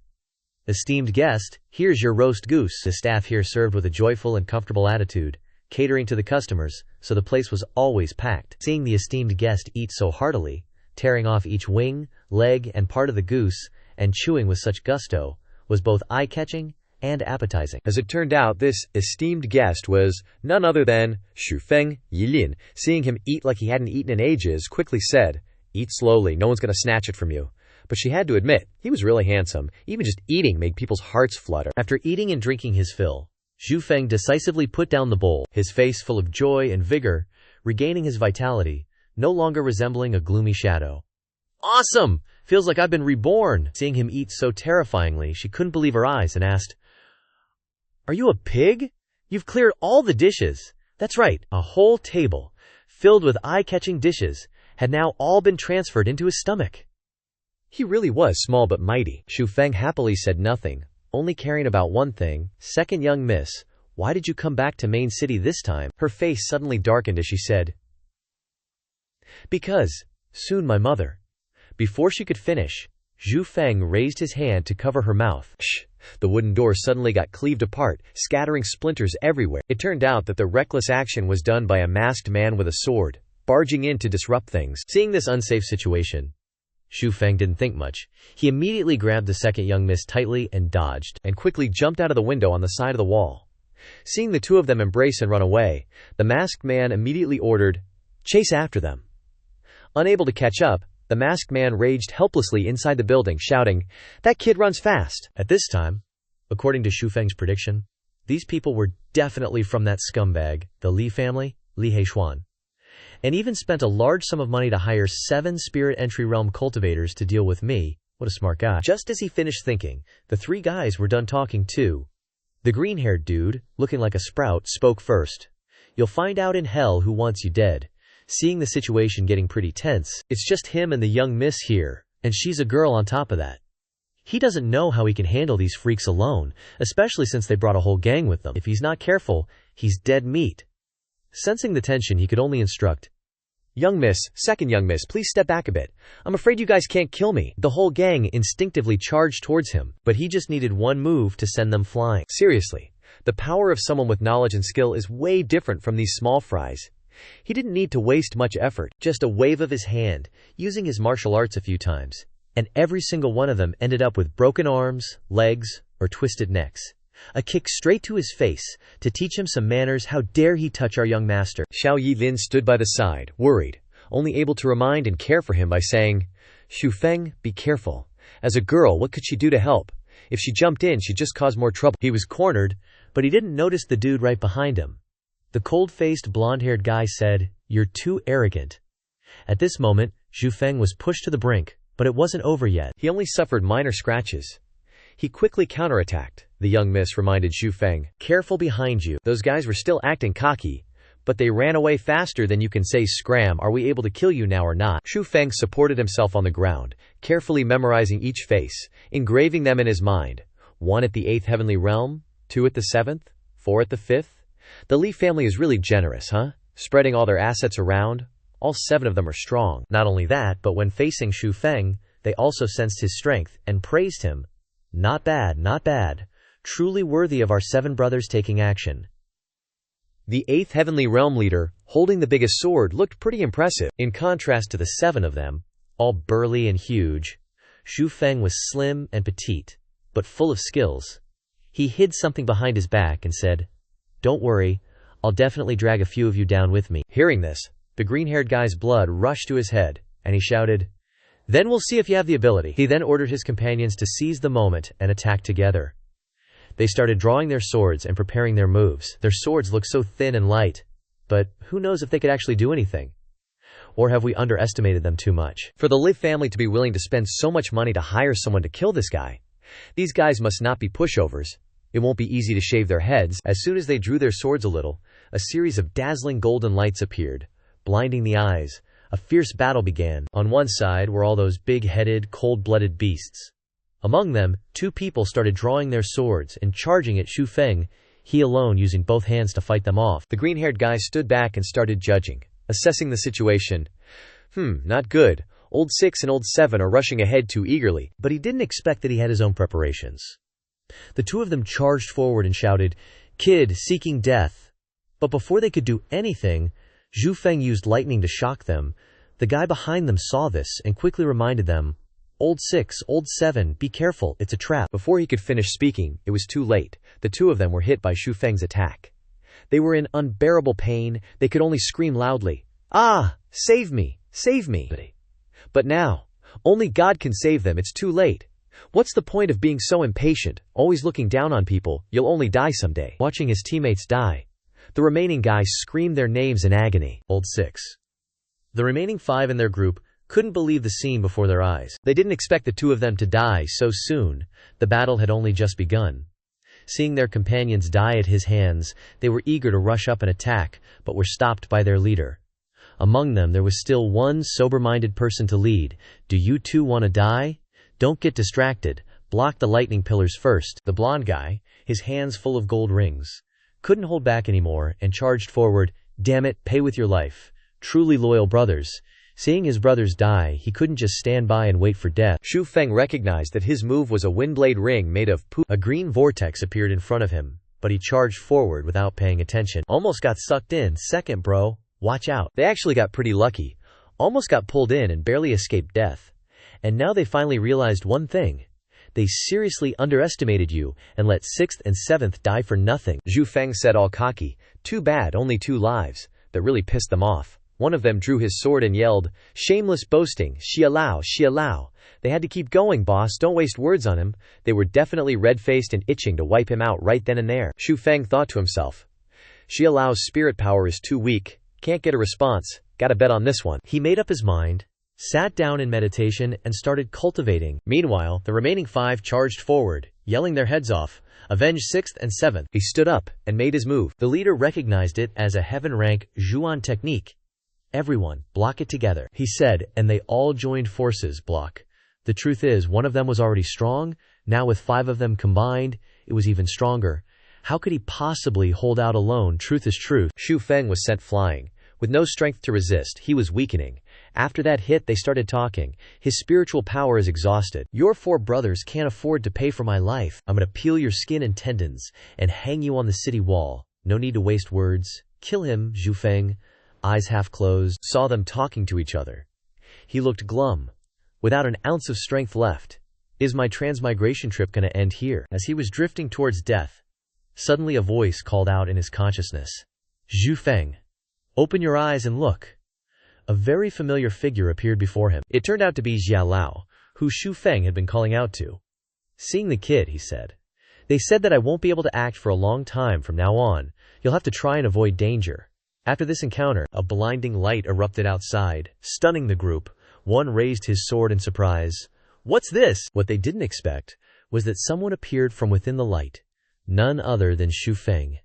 The green-haired guy's face froze when he saw him. Not understanding what was going on, he frowned, sweat pouring down his cheeks, and exclaimed in disbelief, What? Seriously, he couldn't believe his eyes. He was clearly dead just now, right? How could he be here now? An image appeared. The bloody mess that was Zhu Feng was still lying unconscious on the ground. Second miss came from somewhere, hugging him tightly and crying out, tears streaming down her face, but also overjoyed to see signs of him waking up. Zhu Feng. He couldn't believe it. The first thing he saw after waking up was the young miss. In his mind, he called out, Second miss. She carried him on her back, but blood kept flowing from his mouth. Second miss kept trying, I'll get you out of here. Seeing that the situation wasn't good and his health was declining, she called out his name to wake him up. Zhu Feng, Zhu Feng. Looking at the miss's panicked face, constantly worrying about him, don't you dare have anything happen. Zhu Feng was unconscious but still had some strength and awareness. You dummy, I'm okay. It's just a little thing. Hearing these words coming from his mouth, the young miss couldn't hold back anymore and started shedding tears, sobbing loudly, calling out, Zhu Feng. She was truly moved and afraid of losing him. If he really died, who would this young miss bully in the future? After a long journey, the two finally returned home. After arriving at the manor and helping Zhu Feng to rest, the second miss began preparing food, delicious porridge for him. She even carefully and meticulously used her plump, peach-like lips to gently blow on the porridge to cool it down quickly. Never seen the second miss so capable, and so tender too. Open your mouth a little more. You two look so cute, like a newlywed couple. Zhu Feng is also being a good boy. Seeing him being so obedient, the second miss also happily followed along, closing her eyes tightly, smiling subtly. Good boy. Suddenly, Zhu Feng grabbed her wrist tightly, causing the spoon in the second miss's hand to fly everywhere. The second miss didn't understand what was happening and had to shout, Zhu Feng, what are you doing? Before she could finish, Zhu Feng hugged her twin peaches, one person lying on top, one person sitting below. The second miss didn't know what to do, only feeling embarrassed said, You only know how to bully me. Your wound hasn't healed yet. Don't move around recklessly. Zhu Feng ignored her words, gently pulling her closer to him and said, Now there's no spoon. Can the second miss feed me with her mouth? Hearing these words from Zhu Feng's mouth, the second young miss's face turned completely red, her eyes sparkling with innocence. Ah, no way. Suddenly a strange phenomenon occurred. The earth and sand shook. What is that? Yi Lin was stunned, her eyes wide, frozen in place.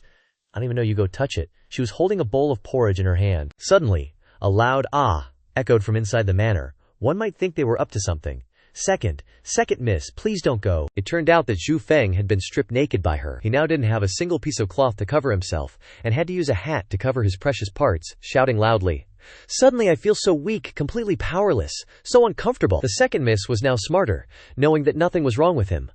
I don't believe you. Serves you right for daring to tease this young miss. After teaching him a lesson, the two started eating again. Zhu Feng, hurry up and eat, otherwise we won't make it in time. Oh my god, why are you in such a hurry? Zhu Feng hasn't even finished eating yet. Really feel bad for him. A sick person who just escaped death.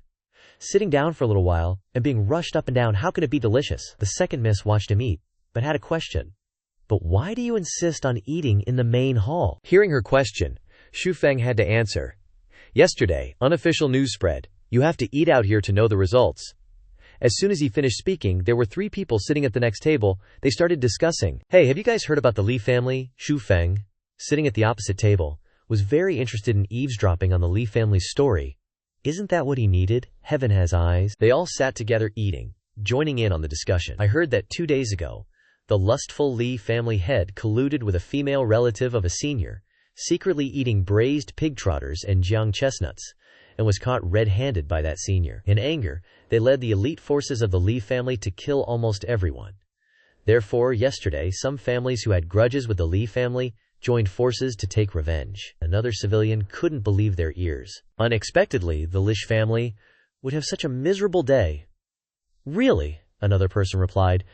That's right. It's like you saw everything with your own eyes. Old Liu, are you trying to trick people into drinking by making up stories to deceive everyone? Are you? Well, it's all noisy over there. Really lively.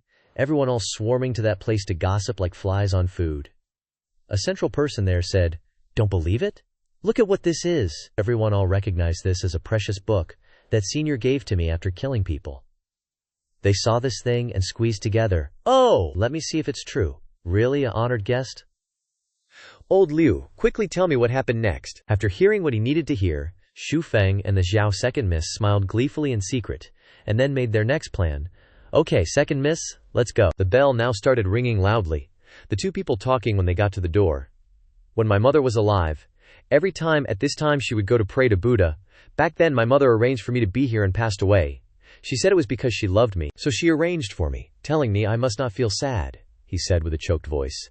But it was also full of emotion. Hearing the second miss say these words, Xu Feng gently put his hand on her head and comforted.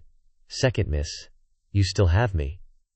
Hearing these words from his mouth, the second miss was very happy. Yeah! They started chatting happily, walking and talking happily like a couple of kids. "Old Xia, doesn't the Zen sect believe in Sakyamuni?" "Hey, you kid normally don't know anything, but you unexpectedly know about Sakyamuni, really that person." Underneath the Buddhist sect, besides the Zen sect, there is also the esoteric sect, the Dharma sect, the Nirvana sect. Xu Feng really didn't know anything about these things, so asked a lot of questions, making it so the second miss couldn't keep up with answering these questions. Xu Feng was walking, then suddenly stopped, stroking his chin thinking, "How do you know these secrets? Is it really like that? Then that's not right. No matter what, the Zen sect was created by Bodhidharma. If you have to worship, you should worship Bodhidharma. Why is it Sakyamuni here?" After walking a little further, he met a Tang monk. It really does have a resemblance to the Tang monk in Journey to the West. He put his palms together and chanted Buddha, asking first, "Do you know the Dharma ancestor?" He answered with an embarrassed expression. "Ah, this junior knows a little about the Zen sect, so I was fortunate enough to know about it. So that's it." After a while, the Xiao second miss also appeared in this place from afar, squeezing into the conversation of the two people. Xu Feng at this time was like being sidelined, watching the two people talk. Master Huizheng, Xiao benefactor, is still doing well, right? The Zen lecture gathering is about to begin. The Xiao benefactor might as well come and listen. Hearing this invitation, the Xiao young miss quickly replied, "Yes." Entered inside. This scene that is now showing is really lonely. While everyone was sitting in meditation, there was only Xu Feng alone, a blue shirt alone, sitting in the center, really eye-catching. While Xu Feng was then messing around, Yilin was very calm. But no matter how calm she was, she couldn't sit still, because Xu Feng was very talkative, just kept mumbling, "Benefactor, please leave this place." A young monk came and approached Xu Feng, saying this. He was very surprised, asking back, "Huh? Why?" The young monk seriously replied, "Others all cherish Buddha. Why are you sitting like that? Others all close their eyes and listen to the scriptures. But you have a face full of expressions. Your heart has no Buddha, and no respect for Buddha. If it's like that, I can only ask you to leave this place." Feeling like he was being chased away, Xu Feng waved his hand at the little monk and said, "Little monk, you're making too big of a deal out of it." The little monk at this time had a slightly louder voice, with a little, "Benefactor, please go outside, don't talk nonsense." "Oh? If the little monk doesn't believe me, how about we discuss Buddha?" Another battle continued to break out, but it was about Buddhism. Two people stared at each other. The little monk was small but also very competitive. "Discussing Buddha with you." The Xiao second miss, seeing this scene, quickly turned around. "Xu Feng, don't cause trouble." The teacher sitting above, seeing this scene, spoke up, "Ha ha ha, it's rare to see someone who wants to discuss Buddhist teachings. Then please benefactor sit up. However, if benefactor loses, then please benefactor leave this place." So, standing in front of the Buddha statue, Xu Feng said, "Let this junior clarify a bit. Just now, all my actions weren't meant to blaspheme the Buddha, but the Buddhist gate is wide open, those with affinity can enter. Once you're in, that means you have affinity, so naturally you won't leave the sect just because of some words from you guys." "Trisk, Trisk," he praised. "Well said. So what do you mean by saying that my disciples are making too much of an issue?" Xu Feng immediately replied, "I'm happy to discuss Buddhism with you all, however I request a reward. Chan Buddhism cultivates Mahayana, using altruism to save all beings. If I lose, I'm willing to shave my head and become a monk. receiving teachings from you great masters. He turned his face and continued. But if I win, I want to obtain the 72 supreme arts of Chan Buddhism. Unexpectedly, he went all out like that. Tang Sanzang was immediately stunned. How do you know about the 72 supreme arts of Chan Buddhism? The 72 arts are just an ancient legend. We don't have them. Zhu Feng continued, gesturing as he spoke, his expression very relaxed. That's right. The 72 supreme arts are the Shaolin's true lineage's ultimate techniques. How could they appear in this world? I wonder what the Grand Master is betting. He sat in meditation, calmly answering, Monks don't gamble. Hearing this, Zhu Feng had no choice but to continue. Then what will the Grand Master use to exchange with me? He didn't say much, just calmly said, it will satisfy you. A monk doesn't speak empty words, so that means it's definite, right? The little monk beside him still had a scrunched up face like before. Benefactor, can you explain? Zhu Feng started creating a new lecture. The Buddha said that all beings are equal. That is, all beings are equal. Why should I kneel? If I don't kneel, how am I being disrespectful? If these legs of mine kneel down, how can you, little monk, say that all beings are equal? This part of reverence, but not considering the intention of the heart. How can there be no attachments? After a while, the little monk was completely dumbfounded. Ha ha, your reasoning is indeed profound, but in front of the Buddha, eyes filled with vulgarity are always disrespectful to the Buddha. What do you think, benefactor? Zhu Feng looked up at the Buddha statue, clasped his hands respectfully and said, I believe that Chan Buddhism is the most profound among all Buddhist sects, directly and incisively, without establishing written words, directly pointing to the human heart, seeing one's nature, and becoming a Buddha. Xiao Er, the young miss, heard Zhu Feng speaking this nonsense and pulled him aside, unhappily saying, Zhu Feng, do you want to die? No matter how angry she was, he continued to tease. Respond without dwelling, give birth to the heart, do what the heart desires, and not hesitate to transgress. I see that the second young miss is expressing her original nature, giving birth to her original intention. He turned his back, clasped his hands, looked up, and continued. Knowing my heart, understanding my heart, being clear about my heart, being equal to the Buddha, where is there disrespect? Hearing these words, Tang Sanzang continued to clasp his hands and recite the Buddha's name, saying, Unexpectedly, the benefactor has such a strong Buddha nature, we were muddled. The little monk was a little angry when he heard this. Master, he's just using sophistry. How can you admit defeat? Zhu Neng, don't talk nonsense. He couldn't talk to his master. He turned to snap at Zhu Feng. You don't understand Buddhist Dharma at all. If you really understand Buddhist Dharma, why don't you help everyone eliminate the distracting thoughts in their hearts? Zhu Feng was stunned when he heard this. Oh, how do I eliminate them? The little monk continued. Master and the other martial uncles will use Buddhist Dharma to eliminate the distracting thoughts for the benefactors. If you're so amazing, then let's compare and see who can do it for more people. Hearing this, he turned to look at the Huinzhang Grandmaster and asked, I wonder, what does Grandmaster Huinzhang think? He calmly replied. If the benefactor is willing, that would be great, Zhu Feng kept saying. Since the Grandmaster has said so, then I won't beat around the bush. Zhu Feng stood in one place, crossed his arms, and invited. Are you coming up one by one or all at once? The people below didn't believe it, and started discussing in an uproar. He's gone crazy! He's crazy! This kid dares to challenge all the Chan masters. He really thinks his Buddhist Dharma is amazing. He's lost it. The Grandmaster is just giving him face. A stinky kid below sneered beside him. What Wang Jing said, if all the emotions in my heart aren't resolved today, then I'll be stuck for life, and I'll definitely never look for him again. Xiao Er, the young miss, met Zhu Feng and said to him, Zhu Feng, look at you, stop messing around. Zhu Feng laughed playfully in embarrassment, waving his hand.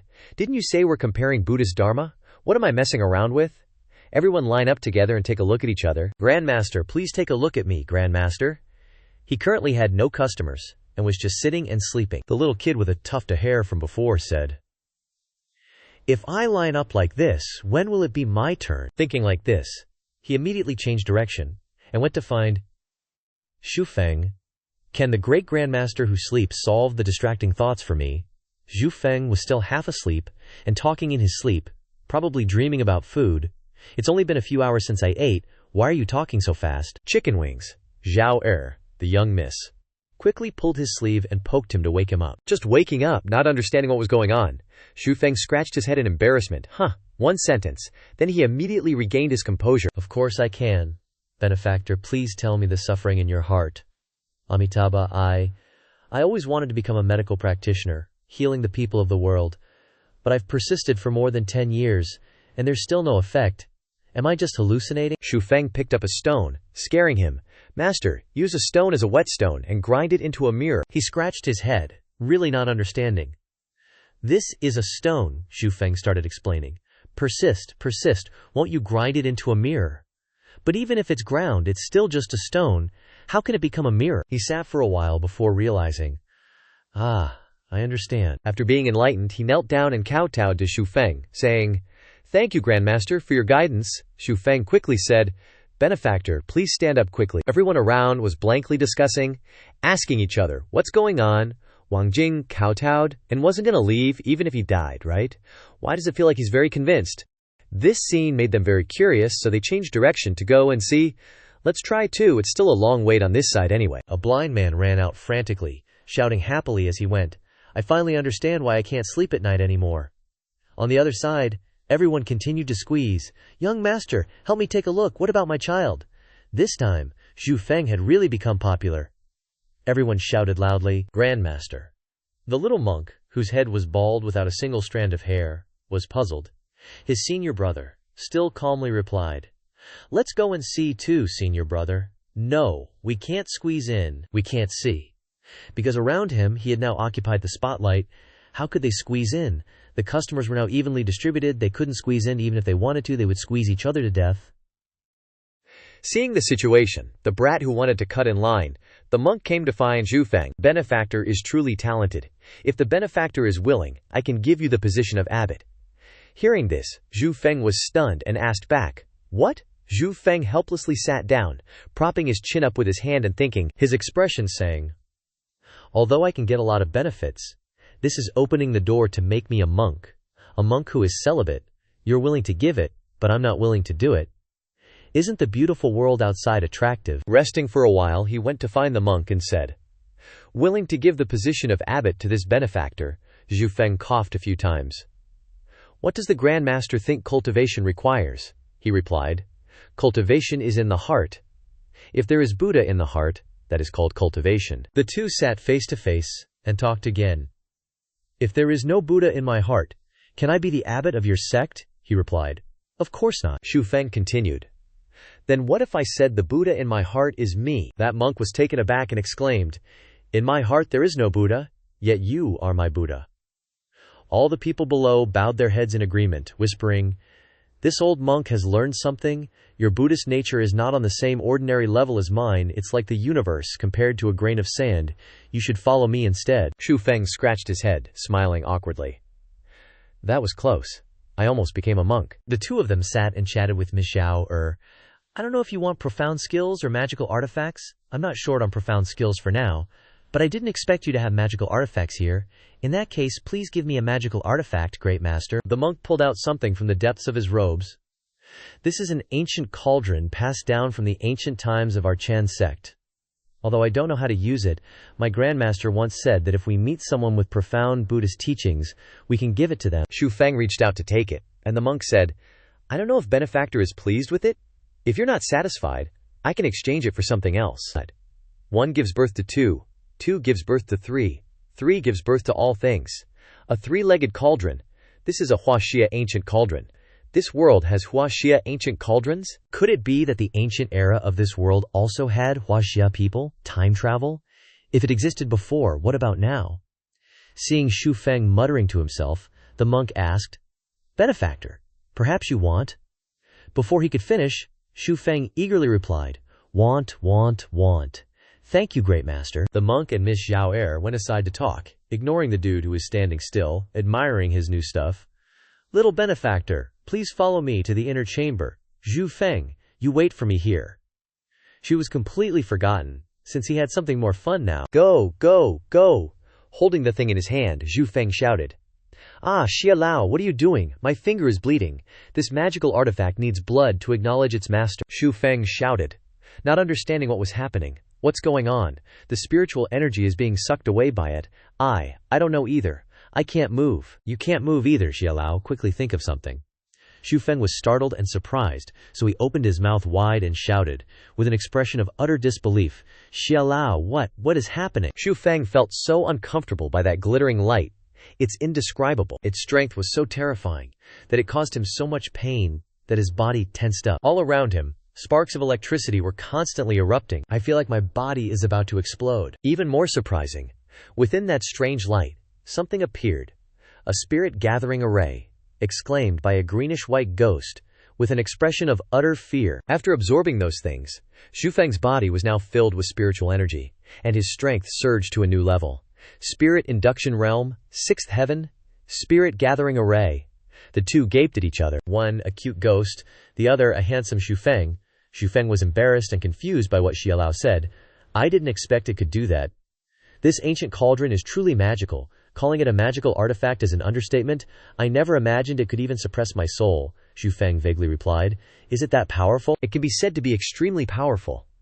Xu Feng still didn't quite believe his eyes, and exclaimed in amazement, "Really? Although you have absorbed the ancient cauldron, your disciple is too weak. You must be careful in this Chan temple. The strength of the Chan monks here is not weak, and you are no match for them." Ending the conversation, everything returned to normal. Miss Xiao Er, having finished her business, called out to Xu Feng. "Let's go home," she said with a serious expression. As the two left the temple, the great master and the little monk stood talking, the little monk looking rather dissatisfied. "Senior brother, did you really give the ancient cauldron to him?" "But that's something left behind from ancient times." The great master knew this, and had no choice but to explain, "Yes. Although the ancient cauldron is very valuable, it is useless to us. We have not understood it for so many years. And the appearance of the ancient cauldron is also ordinary. Moreover, he couldn't refuse. It can only be said that he is destined for it." "So what about benefactor Zhao?" The great master's face darkened, and he continued to chant Buddha's name as he said, "She has her own blessings. Perhaps the benefactor is by her side. Who knows? He may be able to help her through." Leaving the temple, the two of them, Xu Feng and Miss Xiao Er, went home together and sat chatting and joking with each other. "Ha! I almost became a monk." "Would you have been anxious then?" Miss Xiao Er quickly replied. "No way! I wouldn't have been anxious at all.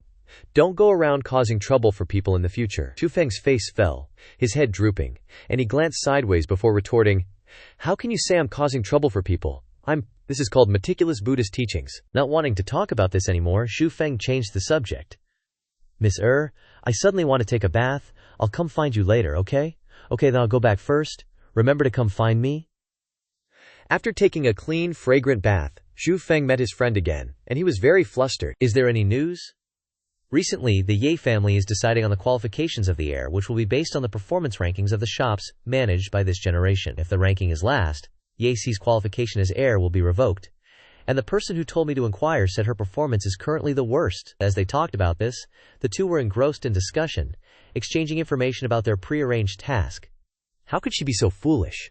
What's the specific situation?" His friend replied. "In He City, the Ye family has several jewelry stores, and they divide them up to manage. The Ye family head moved all the valuable and exquisite goods to the stores of his two sons. Ye Si and the others are managing some ordinary goods. This time, not only will Ye Si's inheritance qualification be revoked, but the Yes family head is also dealing with her separately, without restraint." Xu Feng suddenly spun around, an expression of interest on his face. "If you want to play it that way, then let's play it big. Let me see what kind of abilities the Yi family has to bully her." With that, he gave his friend a new task. "Help me send a message, and call Zhao Yang, Wang Lu, and Zhao Bai here to gather." Then he began to head to a store. The service staff there were very attentive, offering objective advice to customers. "What do you need, sir?" But Xu Feng didn't need it, coldly replying, "I'll look myself, don't mind me." And inside he grabbed a book and a writing brush, sitting dazed, thinking, "Time isn't enough anymore. Zhao Yang and the others are probably almost here. This is my place. Temporarily synchronize the positions and choose a few." The staff felt he was untrustworthy, and went to the boss to whisper, their eyes directed towards Xu Feng. "It seems like that person is copying our jewelry. Should we stop him?"